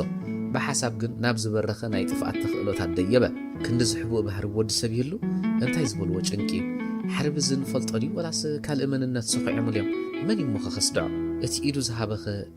እንታይ ዝውስኾ ነይርዎ ክዛረብ ዝደለዮ ካብዚ ዝኸፍእን ዝዓብን ክእመን ዘይክእል ሓበሬታ እንታይ ክህልዎ ይኽእል እዋይ ሓርቢ ኣእዳው ብሕርቃን መቐለሲ መኪና ሃረሞ ናብ ኣጻድፍ ነፋሲት ክትከይድ ዝረኣያ መኪኑ ነቲ ኣብ ትሕቲ ዘሎ ኣባይቲ እናረኣየ ብፍጥነት ናብ ግቡእ መንገዲ ኣመለሳ ጉዕዞ ብናህርን እናቐጸለ ኣብ መንገዱ ዘለዋ ከተማታት እናሰገረ ናብ ጋሕተላይ ኣትዩ ኣብ ምውፁእ ካብ ሓሳባት ክወፅን ጎረርኡ ኸርውን ብደው ዝሑል ማይ ክዕድግ መኪና ደው ኣበላ ኣብቲ ቦታ ግን ዝሑል ማይ ኣይነበረን ንድሕሪት ተመሊሱ ክረክብ ከም ዝኽእል ኣብቲ ቦታ ዝጸንሐ ንዝተሓበሮ ንሓሳባትን ምንኣስ ከይመስል ይቕረታ እናሓተተ ናብቲ ግዜ ዘይህብ መንገዱን ስርሒቱን ብጽሙእ ተመርቀፈ ጎላጉል ማያጣል ንዝጸምዐ ጎረርኡ ከም ዘርውየሉ ከም ማይ ሰትዮ ሓደ ግዜ እቲ ዝሓስቦ ናይ በይኑ ግምት ከይከውን ስጋት እኳ እንተነበሮ ሓርቢ ናብ ዳህላክ እናገሸ ከሎ ኣጋይሻ ኣለውን ምባሉ ግን ዝያዳ ንጥርጣሩ ኣጋደዶ ስለዚ ኸኣዩ ናሃሩን እናወሰኸ ከርክቦ ዝተሃላለኸ ሚስተር ሆፍማን ስልኩ ድሕሪ ምልዓል ናብ ኣዲስ ኣበባ ደወለ ኣዕሚቑ ድሕሪ ምስትንፋስ ሄሎ ዘድ ኢሉ ጸውዐ እሰምዓካ ኣለኹ ዝብል መልሲ ምስ ረኸበ እታ ዝነገርኩኻ ሰብ ከይዳላ ስለዚ ነቲ ኣጀንዳ ዝፈልጡ ሰባት ወዳኣሎም በለ ተረዲእካ ተወሳኺ መብርሂ ግን ምደለኹ ሓተተ እቲ ምስጢር ኣባቶ ተስፋይ ክቆረጽ ኣለዎ ከም ንድር በለ እሰማምዓሉ እየ ስልኪ ናይ ክልቲኦም ተዓጽዋ ሚስተር ሆፍማን ግን ደጊሙ ልዓላ መታ ዝተራቓቐት ስልኩ ናብ ኣስመራ ደወለ ሄሎ ዘድ ክብል ጸውዐ መልሲ ምስ ረኸበ እታ ሰብ ናባኻ ኣትያ ስለ ዘላ ምስጢር ናይቲ ኣጀንዳ ከይክሻሕ ተጠንቀቕ ነገራት ዘበላሽው ኩሎም ኣወግድ መልእኽቱ ኣሕፂሩ ኣመሓላለፈ ንሳ ክትፈልጥ ድያ ዘድ ካብ ኣስመራ ሓተተ ክትፈልጥ ኣይትኽእልን እያ ኣብዚ ዘምጽኣ ጉዳይ ጥራይ ሓጌራ ኸይዳ ብባህሪኦም ከምዚኦም ሰባት ኣሚኖም እዮም ዝለኣኹ ንስርሒቶም ዝዕንቅጽ ክርዩ ድማ ኣየፍቅዱን ትመራመረሉን ተመሲላ ሙግዳማይ ብዘይካ በኣና ዝተሓበሮም ክንሰግኣሎም ዘለና ሰባት ግን ኣለዉ ንሶም ድማ ጸሓፍትን ጋዜጠኛታትን እዮም እዞም ሰባት ነገራት ናይ ምምርማርን ኣባራት ኮንካ ብዛዕባ ፖለቲካ ምዕላልን ዝፈትዩ እዮም ብዘይካዚ ብባህሪኦም ንሰባት ስለምንታይን ብምንታይን ይራኸቡ እናበሉ ክትንትኑ ዝውዕሉ ወጣማት እዮም ከምዚኦም ዓይነት ሰባት ብሰንኪ ወጠምጠም ግዳይ ከይገብሩኻ ነቲ ኣጀንዳ እንተፈሊጠሞ ወይ ክምርምርዎን ተፈቲኖም ዋጋ ወጠምጠሞም ክኸፍሉ ኣለዎም ስጉምትን ምውሳድ ኣይትጠራጠር መልእኽቱ ማእዘነ ግርም ተረዲእካ ኣለኹ በለ ዘድ ካብ ኣስመራ ዳንኤል ባጽዕ ድሕሪ ምእታው መሲዩ ስለ ዝነበረ ናብ ስድርኡ ቴሌፎን ከይደወለ ይሓዲሩ ኣንጊዩ ቅድሚ ናብ ዳህላክ ምኻዱ ናብ ገዝኦም ምስ ደወለ ሚለን ናብኡ ናብ ዳህላክ ምብጋሳ ኣረጋጊጹ ኣጋጣሚ ተራኸቡን ተመሊሱ ከም ዝረኽባ ውዱእ ገበሮ ንዳህላክ ዝምለሱሉ ሰዓት ምስ ኣኸለ ሞተራትን ሲኦም ምስ ተዳለዉ ካብ ኣስመራ ዝተበገሰ ሰብ ናይ ግድን ምስኦም ክማልዎ ተነግሮም ዳንኤል በቲ ባጽዕ ጸሊእዎ ስለ ዘሎን ንሚለን ስለ ዝናፈቓን እቲ ትጽቢት ኣዝዩ ነውሖ ካልእ ኣማራፂ ግን ኣይነበሮን ዳህላክ ድሕሪ ምኻዱ ጸጉሩ ስለ ዘይቆረጾ ጀብጀብ ኮይኑ እዩ ዘሎ ጨዓይ ዝተቐየረ ሕብሪ ጸጉሪ ርእሱ ጠቕላላ ንመልክዑ ቀይርዎ እኳ እንተነበረ ንሱ ግን ፈጺሙ ይጸሎን ጸጉሩ እናፈተለኻ ምስ ካልኣዩ ኣብታ ኸወሪ ፈጣን ዕግሽግሽ እናበለ ዋዕለ ከም ዝሃቦም ክትጽበይዎ ዝወዓሉ ውሃብ ኣብቲ ፈጣን ዝነበረትሉ ብናህሪ ዝመጸት መኪኑ ልጓም ብሓይሊ ድሕሪ ምሓዝ መኪኑ ኣጸጊዑ ዓጺዩ ቀልጢፉ ኣብታ ፈጣን ደየበ ሓደ ካብቶም ሓለፍቲ ንዳንኤል ኣብ እዝኑ ድሕሪ ምዝራብ እታ ፈጣን ተኣሲራትሉ ዝነበረት ገመድ ፈቲሑ ኣበገሶም ውሃብ ምስ ዳንኤል ሰላምታ ድሕሪ ምልውዋጥ ቀልጢፉ ኸብጾ ሓበሮ ክልትኦም ህውኻት እዮም ቢንያም ኣባዲ ኣብቲ ዝነበሮ ቦታ ሓደ ሰብ ተጸምበሮ ክኽተሎ ድማ ነገሮ ወዲ ኣባዲ ብዝተወጃበረ ስምዒት ዝተባህሎ ገበረ ኣብ ኣፍ ደገ ሓደ ሰብ ኣብ ዝነበራ ዘመናዊት መኪና ጸሊም መነጽር ዝገበረ ሰብ ኣብ ድሕሪት ተኾይጡ ይርአ እቲ ተኸተለኒ ዝበሎ ሰብ ወዲ ኣባዲ ብኽብሪ ማዕፁ ከፊቱ ኣብ ድሕሪት ምስቲ ሰብ ኣእተወ ካብታ መኪና ፍንትት ኢሉ ድማ ደው በለ ወዲ ኣባዲ ሰሪቑ ኮፍ መባህል ተጠመተ ልቡ ካብ ሰፈራ ወፂያ ፈጊላ ክሳብ ክትከይድ ትደሊ ሰንበደ ከምዚ ዓይነት በዓል ስልጣን ንምንታይ ከም ዝደለዮ ሓርበቶ ነዊሕ ከይተሻቐለ ግን እቲ በዓል ስልጣን ጎረርኡ ድሕሪ ምፅራግ እንኳዕ ብድሓን መፅኻ ቢንያም ከመለኻ ክብል ሓተቶ ጽቡቕ ሓጢር መልሲ መለሰ ኣብ ኣእምርኡ ዝመላለስዎ ብዙሓት ሓሳባት ኣብ ሓደ ከቆሞም ኣጸገሞ ብስሙን ብዘለዎ ማዓርግን ኣብ መራኸቢ ብዙሃን ጥራሕ ዝፈልጦ በዓል ስልጣን ንሱ ከም ዝኾነ ንምርግጋጽ ክመስል ትብዓት ወሳሲኹ ግልጽ ኢሉ ጠመቶ ዘምጻኒ ጉዳይ ስለምንታይ ኣብ ኣስመራ ናብ ወገንካ ናይ ቡምባ መጥቃዕቲ ከም ዝገበርካ ክትነግረኒ ስለ ዝደለኹ እየ ግዜ ዝወሰደ ናይ ፈለማ ፍጻመን ወዲ ኣባዲ ሓተቶ ተኣዚዘ ወታእታ እናበለ መለሰ እዚ ዘይመስል መን ኣዚዝካ ዝተገረመ ብምምሳል ዘድ ኣዲስ ኣበባ ተፈሽኸ ሓላፊየ ስም ምጥቃስ ከበዶ እዋ ኣቶ ተስፋይ ተኣምር ከም ሰምዐ ጨደረ እወ ቢንያም ተሸቑረረ ዘድ ክሓስብ ዝደለየ ብምምሳል ትንበለ ገጹ ኣዓቲቡ ናብ ቢንያም ብምጥዋይ ኣስተውዕል ኣቶ ተስፋይ ብባህሪኡ ሽጉጥ መሓዝ ኣይፈቱን እንተሒዙውን ድልው ኣይኮነን ስለዚ ሕጂ ኣብ ውሽጢ ሓደ ሰዓት ክሰምዖ ዝደሊ ነትን ወገንካ ክትቀትል ዝኣዘዘካ ሰብ ቅተሎ ተወጊኡ ዝብል ዜና ክሰማዕ ይደልን ዶሙን ሓንጎሉን ኣብ ነፍስኻ ክሳብ ተናጢሩ ክመፀካ ዝኽእል ቀሪብካ ቃብጾ ሕቶ ኾነ ርእቶ የለን ቻው በሎ ንኽወርደሉ ምልክት ገበረሉ ወዲ ኣባዲ ምስ ወረደ እቲ መራሕ መኪና ቀልጢፉ ናብ መኪኑ ኣትዩ ምምራሕ ጀመረ ካብ ኩሻ ናብ ሉል ቀይሕ ባሕሪ ድሕሪ ምምላሶም ዳርጋ ኩሎም ኣጋይሽ ኣብ ከክፍሎም ኣዕሪፎም ነበሩ ሓርቢ ኢዱ ተተርእሱ ኣብ ዓራቱ ጎቦ ኮይኑ ጸጸኒሑ ሰዓቱ እናተመልከተ ኣብ ዓሚቕ ኣስተንትኑ ኣተወ ህዝብታት ክልቲኡ ሃገራት ይንዋሕ ይሕፀር ብሰላም ክነብሩ እዮም ከም በዓል ኣነን ኣቶ ተስፋይን ንናይ ደገ ሓይልታት ብገንዘብ ተገዚእና ንህዝብና ወጊእና ኢና ክትሓዝ እኳ እንተዘይከኣልኩ ሕልናይ ወትሩ ክወቕሰኒ ክነብር እዩ ምክንያቱ ሕልናኻ ኣብ ዝኸድካ ኸድካ ስለ ዝስዕበካ ህይወት በቲ ዝግባእ መንገዲ እንተዘይወሲድካ ንሳ ባዕላ ትመርሓካ ናብቲ ንስኻ ትደልዮ ኣንፈት እንተዘይመሪሕካ ትመርሓካ ሰዓቱ ተመልከተ ንሚለና ተንስዩ መሪሕዋ መጀለባ ዓሳ መጅሩር ኣብ ኢዱ ሒዙ ናብታ ጃልባ ተበገሰ ምስቲ ካፒቴንን ናይቲ ጉዕዞ ሓላፍን ድሕሪ ምዝራብ ነታ ብገመድ ኣሲሮም ዘምፅዋ ፈጣን 20 ሊትሮ ዝኸውን ነዳዲ ገይሩ ምስ ሚለን ዓሳ ክጅልቡ ተበገሱ ሚለን ጀሊባ ይትረፍ ብዝግባእ ሓምቢሳ ዘይትቕሎ ክንሳ ኣብ ባሕሪ ምስ ኣፍቃሪኣ ምዝዋር ደስ ኢልዋ ነበረ ሓርቢ ግን ንዓሳ ምጅላብን ምዝዋርን ዘይኮነ ንነዊሕ ጉዕዞ ይተዳልዩ ንሚለን ንሓዋሩ ከቃብፃ ሚለን ኣፍቃሪኣ ነታ ፈጣን ከም ድላዩ ክገብራ ተዓዚባ ኣዝያ ተሓጎሰት ኮርዓትሉኻ ብዛዕባ ዝሓለፈ ዘይምሕታቱ ኣዝዩ ኣተሓሳሲብዋይ ግን ጸጸኒሑ ፍሽኽ ይብላ ስለ ዝነበረ ብሕቶ ከጨንቐኒ ስለ ዘይደለየ ኢላ ደምደመት ወዲ ኣባዲ ናብ ኣቶ ተስፋይ ኣገዳሲ ሓበሬታ ከም ዘለዎ ኣብ ጽሙዋ ቦታ ቆጸሮ ሽጉጥ ከምዘይሓዘ ድሕሪ ምርግጋጹ ከባቢ ብዓይኑ ፈተሾ ኣዳህሊሉ ሽጉጡ ኣብ ሓፂር ርሕቀት ኮይኑ ኣነጻጸረሉ ኣቶ ተስፋይ ብምግራም ተዓዘመ እሞ ብዝተኻእለ ነብሱ ረጋጊዩ ቢኒ ተጋገለኻ ስለምንታይ ክብል ብሓውሲ ልመና ሓተቶ ተኣዚዘ ኣብቲ ትእዛዝ ዘለዎ ዕቃበብ ዝገልጽ ኣንደበት ተሪሩ ተዛረበ እቶም ዝኣዘዙኻ ንዓኻ ብደማ ጨቂዮም ዘረብኡ ገትዩ ሓንቲ ስጉምቲ ስለ ዝቐረበ ወዲ ኣባዲ ክልተ ጥይት ኣብ ግንባሩ ዘበጦ ኣቶ ተስፋይ ካብ መሬት ንላዕሊ ሓፊሉ ንድሕሪት ብዕቑ ራዕ በለ መንበስበስቱ ክፍት ኢሉ ዝረኣዮ ቢንያም ብርኩ ዓፂፉ ተነኽኒኹ ብኽያቱ ኣዝዩ ንምረቱ ዝገልጽ ነበረ በዓል ወሃብ ነታ ፈጣን ኣብታን በዓል ሚለን ሒዛቶም ዝመፀት ጃልባ ድሕሪ ምጽግዖም ወሃብ ነቲ ካፒቴን ኩሎም እቶም ሒዝዎም ዝመጽ ኣጋይሽ እንተልዮም ሓተቶ ሚለንን ሓርብን ዓሳ ክጅልቡ ኢሎም ባሕሪ ከም ዝኸዱ ምስ ነገሮ ጥርጣሩ ዓዘዘ ወሃብ ንዳንኤል ከም ሓዋን ሚለን መጠን ጥራሕ ዘይኮነ ክትሓጋገዞ ስለ ዝደለየ እውን ኣካፈሎ ዳንኤል በቲ ኩነታት ኣዝዩ ሰንበደ ካብኡ ዝድለ ሓገዝ ክገብር ረጊኡ ክሓስብ ስለ ዘለዎ ግን ኣእምርኡ ብቕልጡፍ ኣስርሐ ነቲ ካፒቴን ክንደይ ሊትሮ ነዳዲ ጽዒኖም ሓተቶ ወሃብን ዳንኤልን እንታይ ከም ዝኾኑ ስለ ዘይሓበርዎ ዝፈልጦ ይነበሮን ካብኡ ፍልይ ኢሎም እዮም ተዘራሪቦም 20 ሊትሮ ድሓን ዲኹም በሎም ናይ ድሓን ከም ዘይኮኑ ጠርጢሩ ናበይ ተንቀሳቒሶም ነይሮም ዳንኤል ደጋጊሙ ሓቲትዎ ጨጨጓሩን ውሽጢ ምግባሩ ለሚዱ ብምንባሩ ኣብ ምሕታት ረበሻ ይነበሮን ወሃብ ንዳንኤል ቀዊሉ ይጥምቶ ርግኣቱ ድማ ማረኾ ኣቕሰኖ እውን ናብ በዓል ደርቡሹ ትኩሻ ኣይወዶን ብኢዱ ምዝራብ ከቋርፅ ነገሮ ናበይ ኣንፈት ሒዞም ከይዶም ሕጂ ቅልጥፍ ኢሉ ክዛረብ ጀመረ ንሰሜን መለሰሉ ነገራቱ ድንግርግር ኢልዎ ኣብቲ ወደብ ነቲ ከቢድዎም ገዲፎሞ ዝኸዱ ኣቑሑ ትፅዕን ዝነበረት መኪና ብጉያ ዳንኤል ደየበ ወሃቡን ሰዓቦ ሞተራ ተንሲኡ ናብ ኩሻ ብናሃሪ ጉዕዙ ተተሓሓዞ ሓርቢ ብባሕሪ ናብ ኩሻ ክበፅሕ ቀረበ ኣብኡ ኣብ ጃልባ ናይ 60 ሊትሮ ነዳዲ ዝመልአ ጀሪካናት ቀሪቦም ክጸንሑ ተረዳዲኡ ኣሎ ነዳዲ ጽዒኑ ጉዕዞ ክጅምር ሚለን ክትሓቶ ትኽእል እኳ እንትኾነት ቋንቋ ዓረብ ስለ ዘይትኽእል ከደናግራ ጸገም የብሉን ኩሉ ስንቁ ከየዳለወ ከቃብፅ ኣይደልየን ነዳዲ ምስ ጸዓነ ኣብ ነዊሕ ዘይኮነ ርሕቀት ብምትእማን ከቃብፃ ወሰነ ሬሳ ቀልጢፉ እንተተረኺቡ ክስዕብዎ ይኽእል እዮም ስለዚ ናብቲ ኣህጉራዊ ማያት ክሳብ ዝበፅሕ ከቐትላ ኣይደልየን ደጋጊሙ ፍሽኽታ ስለ ዝለገሰላ ኣዝያ ሕጉስጉስ ኢላ ነበረት ፍሽኽታ መግለጽ ሰናይን ሓጎስን እዩ ልባው እንተኾይኑ ግን ወዲ ሰብ ንደጋዊ እምበር ንልቢ ስለ ዘይርኢ በቲ ደጋዊ ቀሲና ነይራ ነዳድን ተመልዩ ከርክቦ ዝኽእል ሰብ የለን ብሰላም ከኣትዩ 100 እቲ ባሕሪ ኣጸቢቑ ዝፈልጦ ባሕሪ እዩ ካብኡ ኣብታ ዝሓየለት ሃገር ይኸኣቱ ሚለን ምንኣስ እታ ፈጣን ስለ ዝሰከፋ ናብ ሓርቢ ቀረበት ኣተኽንደይ ተፍርሓካ እዚኣስ ከመይ ጌርካ ተኣምና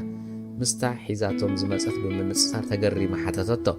እዚ ኣብ ድላይካ ክትከደላ ትኽእል ኢኻ ጥራሕ ነዳዲ ሃልኻ ኣተኣማመና ከይትፈርሕ ኢሉ ክሳብ ትመውት ተኸናኸና ዳንኤልን ወሃብን ኣብ ኩሻ ምስ በጽሑ ነታ መኪና ኣጸጊዖም ናብቲ ጃልባ ተጸጊዓትሉ ዝነበረት ወደብ ጎየዩ ኣብተን ጀላቡ ዝተቐረበ ነዳድን እንተሃልዩ ይፈተሹ ሓርቢ ዝሓዛ ፈጣን ብማዕዶ ነቲ ባሕርን ናዕፈረቶ ክትመጽእ ተዓዘብዋ ኣብታ ናይ መወዳእታ ጃልባ ዝነበረ ተርዝበለ ነዳዲ ምስ ረኣየ ዳንኤል ያ ዓሚ እዚ ንምንታይ እዩ ዓው ኢሉ ሓተቶ ንናኹዳ ናይታ ጃልባ ተፈደል እንታይ ዝጉያዚ ናይ ሓርቢ ነዳድያ ኣብዚ ደሴታት ኩሉ ክበጽሕ ደልዩ ሕርሙኡ ላምሱ በሎ ብጸያፍ ትግርኛ ዳንኤል ነቲ ናኹዳ ምስ ባሕረኛታት ናብ መሬት ክወርዱ ሓቢሩ ንወሃብ ቦታ ተሓዞ ሓርቢ ኣብ ዘይሪእሉ ኸውሊ ዳንኤል ኣብተን ጥቓ ጀሪካን ቀረበ ኣብ ርእሱ ክሹኽ ገይሩ ደው በለ ሓርቢ እናቐረበ ምስ መጽእ ብኡ መጠን ዳንኤልን ወሃብን ድልዋት ኮኑ እታ ፈጣና ዝሒሉ ገመድ ናብ ዳንኤል ደርበየ ባሕረኛታት ዘዘውትርዎ ምንቅስቓስ እዩ ሞተር ከኣጥፈ ዓሚ ስለ ዘይጸንሖ ኣይተሻቐለን ንዳንኤል ነቲ ጀሪካናት ከቐብሎ ሓበሮ እታ ፈጣን ኣሲሩ ነቲ ጀሪካን ከቐብሎ ድንን ምስ በለ እታ ክሹኽ ስለ ዝወደቐት ሚለን ገጹ ረኣያት ብስምባደ እዊዳኒ ምስ ጨደረት ሓርቢ ካብ ጸጋማይ ሽጉጥ መዘዘ ዳንኤል ዕድል ከይሃበ ብእግሩ ስለ ሸንድሖ ኣብታ ፈጣን ወደቐ እንደገና ሽጉጡ ከቐንዕ ከሎ ሚለን ብኢዱ ሓዘቶ ዳንኤል እውን ናብታ ፈጣን ዘለለ ተታሒዞምካ ምስ ሓርቢ ንባሕሪ ወደቑ ኣብ ውሽጢ ባሕሪ ሓርቢ ካብ ኢዱ ስለ ዘይፈለያ ነታ ሽጉጥ ንላዕሊ ሓምቢሱ ወፂኡ ክትኩስ ደልየ ዳንኤል ንታሕቲ ተነቑተ ብእግሩ ሒዙ ንውሽጢ ስሒብዎ ንላዕሊ ወፀ ብሓይሊ ኣየር ድሕሪ ምስሓብ ሓርቢ ንላዕሊ ክወፅእ ከሎ ንውሽጢ ተነቑቱ ተሰወረ ወሃብ ኣብ ላዕሊ ኮይኑ ኣነጻጺሩ ነታ ሽጉጥ ሒዛ ዝነበረት ኢድ ሓርቢ ምስ ሓረማ ሓርቢ ሽጉጥ ፈነዋ ካብ ባሕሪኻ ተሓጋጊዞም ኣውፅዎ ኣብ ትሕቲ ቁፅፅር ከዓ ኣእተውዎ ሚለን ንወሃብ ተገሪማ ጠመተቶ ዝበዝሒ ጥርጣራ ናብኡ ዝዛዘወየ ነይሩ ትኺላ ቀረበቶ ኣብ ውሽጣ እቲ እተኣምኖ ኣፍቃሪኣ ቀታልያ እቲ ትፈርሆ መድሓኒኣ ኮይኑ ብምርካቡ ድራማ ትርኢ ዘላ መሰላ ሓርቢ ቅድሚ ኩሉ ገዝኣ ምምፅኡ ናይ ናፍቆት ክስዕማን ከሎ ናይ ሓሶስ ምንባሩ ፍርሕ በለት እቲ ብሕልሚ ክጋፋዓ ከሎ ዝተረኣያ ካብኡ ኣዝዩ ብዝገድድ ሂወታ ኣብ ሓደጋ ክእትዎ ይምድብ ምንባሩ ጸጸኒሑ ውሽጣ ተረበሸ ብዛዕባ ወሃብ ግን ክሳብ ሕጂ ዘይተመለሰላ ሕቶታት ኣብ ርእሳ እናተመላለስዋ ትምክት ብል ኣይደልየትን ብቐንዱ እውን ምስኡ ዝቕፅል ስርሓ ስለዚ ንምንታይ ምስ በዓል ኣቶ ተስፋይ ትኸይድ ነርካ ኣዒንታ ኣብ ገጹ ተኺላ ሓተተቶ ብሕማቕ ወላ ኣይኹን ክምልሰላ ግን ልዑል ድላይ ነበራ ኣብታ ናይ ሞትን ህይወትን ግዜ እቲ እተፍቅሮ ሓዋ ዳንኤል ምርካቡ ድማ ነቲ ኩነት ዝያዳ ተዋስኦ ንኽመስላ ክኢልዎ ክንዲ ዝጋጣሚታት ኣሎ ድዩ እናበለት መልሲ ክትሰምዕ ተሃንጤት ወሃብ ብርጉእ መንፈስ ንዓይ ዓርከይን ውሽሙን ኣሕዋትየን በበይነን ካብ ገዛ ስለ ዘይወፃ ሓቢርና ነምስ ነርና ተፈሽኹ ነገራ ዳንኤል ምስ ሚለን ተሓዋቒፎም ተሰዓሙ ክፈላለዩ ዘይክእሉ ክሳብ ዝመስሉ ሓይሊ ብዘለዎ ፍቕሪ ሕዋት ተተሓሓዙ ሰላም ዝመልኦ ህሞት ሓርቢ ኣብ ቀይዲ ድሕሪ ምእታው ንዝነበሮ ክብርን ማዕርግን ከም ባርኖሱ ዝቐንጠጥዎ ንጉስ ብሓደ ንሱ ውፉይ ክኸውን ዝመዓዶን ኣብነት ዝኾነን መንእሰይ ተገፊፉ ብምርኣዩ ኣብ ከቢድ ጓህን ትካዘን ተሸሚሙ ነበረ ቅንዕ ኢሉ ክጥምት እኳ ሰኪፍዎን ከሎ ንኽውንነት ክርኢ ስለ ዘለዎ ከይፈተወ ክሳዱ ቅንዐ ሓደ ርጉእ ዝመስል መንእሰይ ናብ ሓርቢ ቀረበ ሽጉጡ መዚዙ ብዘገርም ቅልጣፈ 3 ጥይት ኣብ ግንባሩ በትበቶ ወሃብ ሽጉጡ ንእለት መዘዘ እቲ መንእሰይ ግን ተወሳኺ ስራሕ ዝነበሮ ይመስልን ትእዛዝ ክኽብር ከም ዝቐተሎ ክማጎት ፈተነ እንተኾነ ወሃብ ብዝኣዘዞ መሰረት ዕጥቁ ውሪዱ ኣብ ትሕቲ ቁፅፅር ኣተወ ወሃብን ሚለንን ካብ ዳህላክ ድሕሪ ምምላሶም ኣንጊሆም ናብቶም ኣብ ውሕስ ቦታ ዘቐመጦም ሰዓረን እቲ ንሓርቢ ዝቐተሎ መንእሰይን ክረኽብዎም ናብቲ ዝነበርዎ ቦታ እንትኸዱ ክልትኦም ሞይቶም ጸንሕዎም ኣብ ነብሶም ዝርአ ማህረንቲ ስለ ዘይነበረ ንመርመራ ናብ ክኢላታት ቀረቡ ተሰሚሞም ምማቶም እውን ተረጋገጸ እቲ ስሚ ሓደ ዓይነት ዝነበርዎ ቦታታት ግን በበይኑ ስለ ዝነበረ ተወሰኸ መርመራ ድልየ ሚለን ንሰዓረን እናመልከተት እዚ ክሳብ መወዳእታ ዝተኸታተለን ሰብ እዩ ዶብ ምስ ሰገርኩ ምስታ ወጻእተኛ ሰራሕተኛ ቀይሕ መስቀል ተመሊሱ እንታይ ክገብር ናብዚ እንደገና መጺኡ ክምለስ ዘለዎ ዓብ ግድል እዩ ኣብ መንጎ ዓብዱ ተጸንብሮም እወ ጸላእቲ ዝሃገር ገና ኣብ ስራሕ ኣለዉ ብዙሕ ዘይበጻሕናዮም ምስጢራት ኣለዉ ንዓይ ንዓኻ ንሚለን ክቐትሉና ዘይፈተኑሉ ምኽንያት ምስጢሮም ስለ ዘይፈለጥናይ ሕጂ ግን ነቲ ምስጢር ንፍላጥ ንገብሮ ምንቅስቓሳት ኣዝዩ ዋጋ ዝሓትት ክኸውን ስለ ዝኾነ በርቲዕካ ምስራሕ ከድልየናይ ምህዋኽ የድልኒ ኩናት ኣብ ግንባራት ደው ኢሉ ማለት ኩናት ተዛዚሙ ይምሰልኩም ብዙሕ ክግሃድ ዘለዎ ምስጢር ኣሎ ኣዓሚቑ ድሕሪ ምስትንፋስ ሚለን ብልጽቲ ፍጥረት ኢኺ ተዓዊት ክምእታውኪ ንሃገር ክውን ዝዓብየ ዓወት እዩ ተፈሹኽ ሓቆፋ ወሃብ ተጸንበሮም ሰለስቲኦም ተሓቋቆፉ ልብ ወለድ ኣልማዝ በልማዝ ኣብዚ ትዛዘም ስለ ምክትታልኩም ኣዚና ንመስግን ልብ ወለድ ዛንታ ኣልማዝ በልማዝ ብሳሙኤል ሓብተ ሚካኤል ወድ ፎርኖ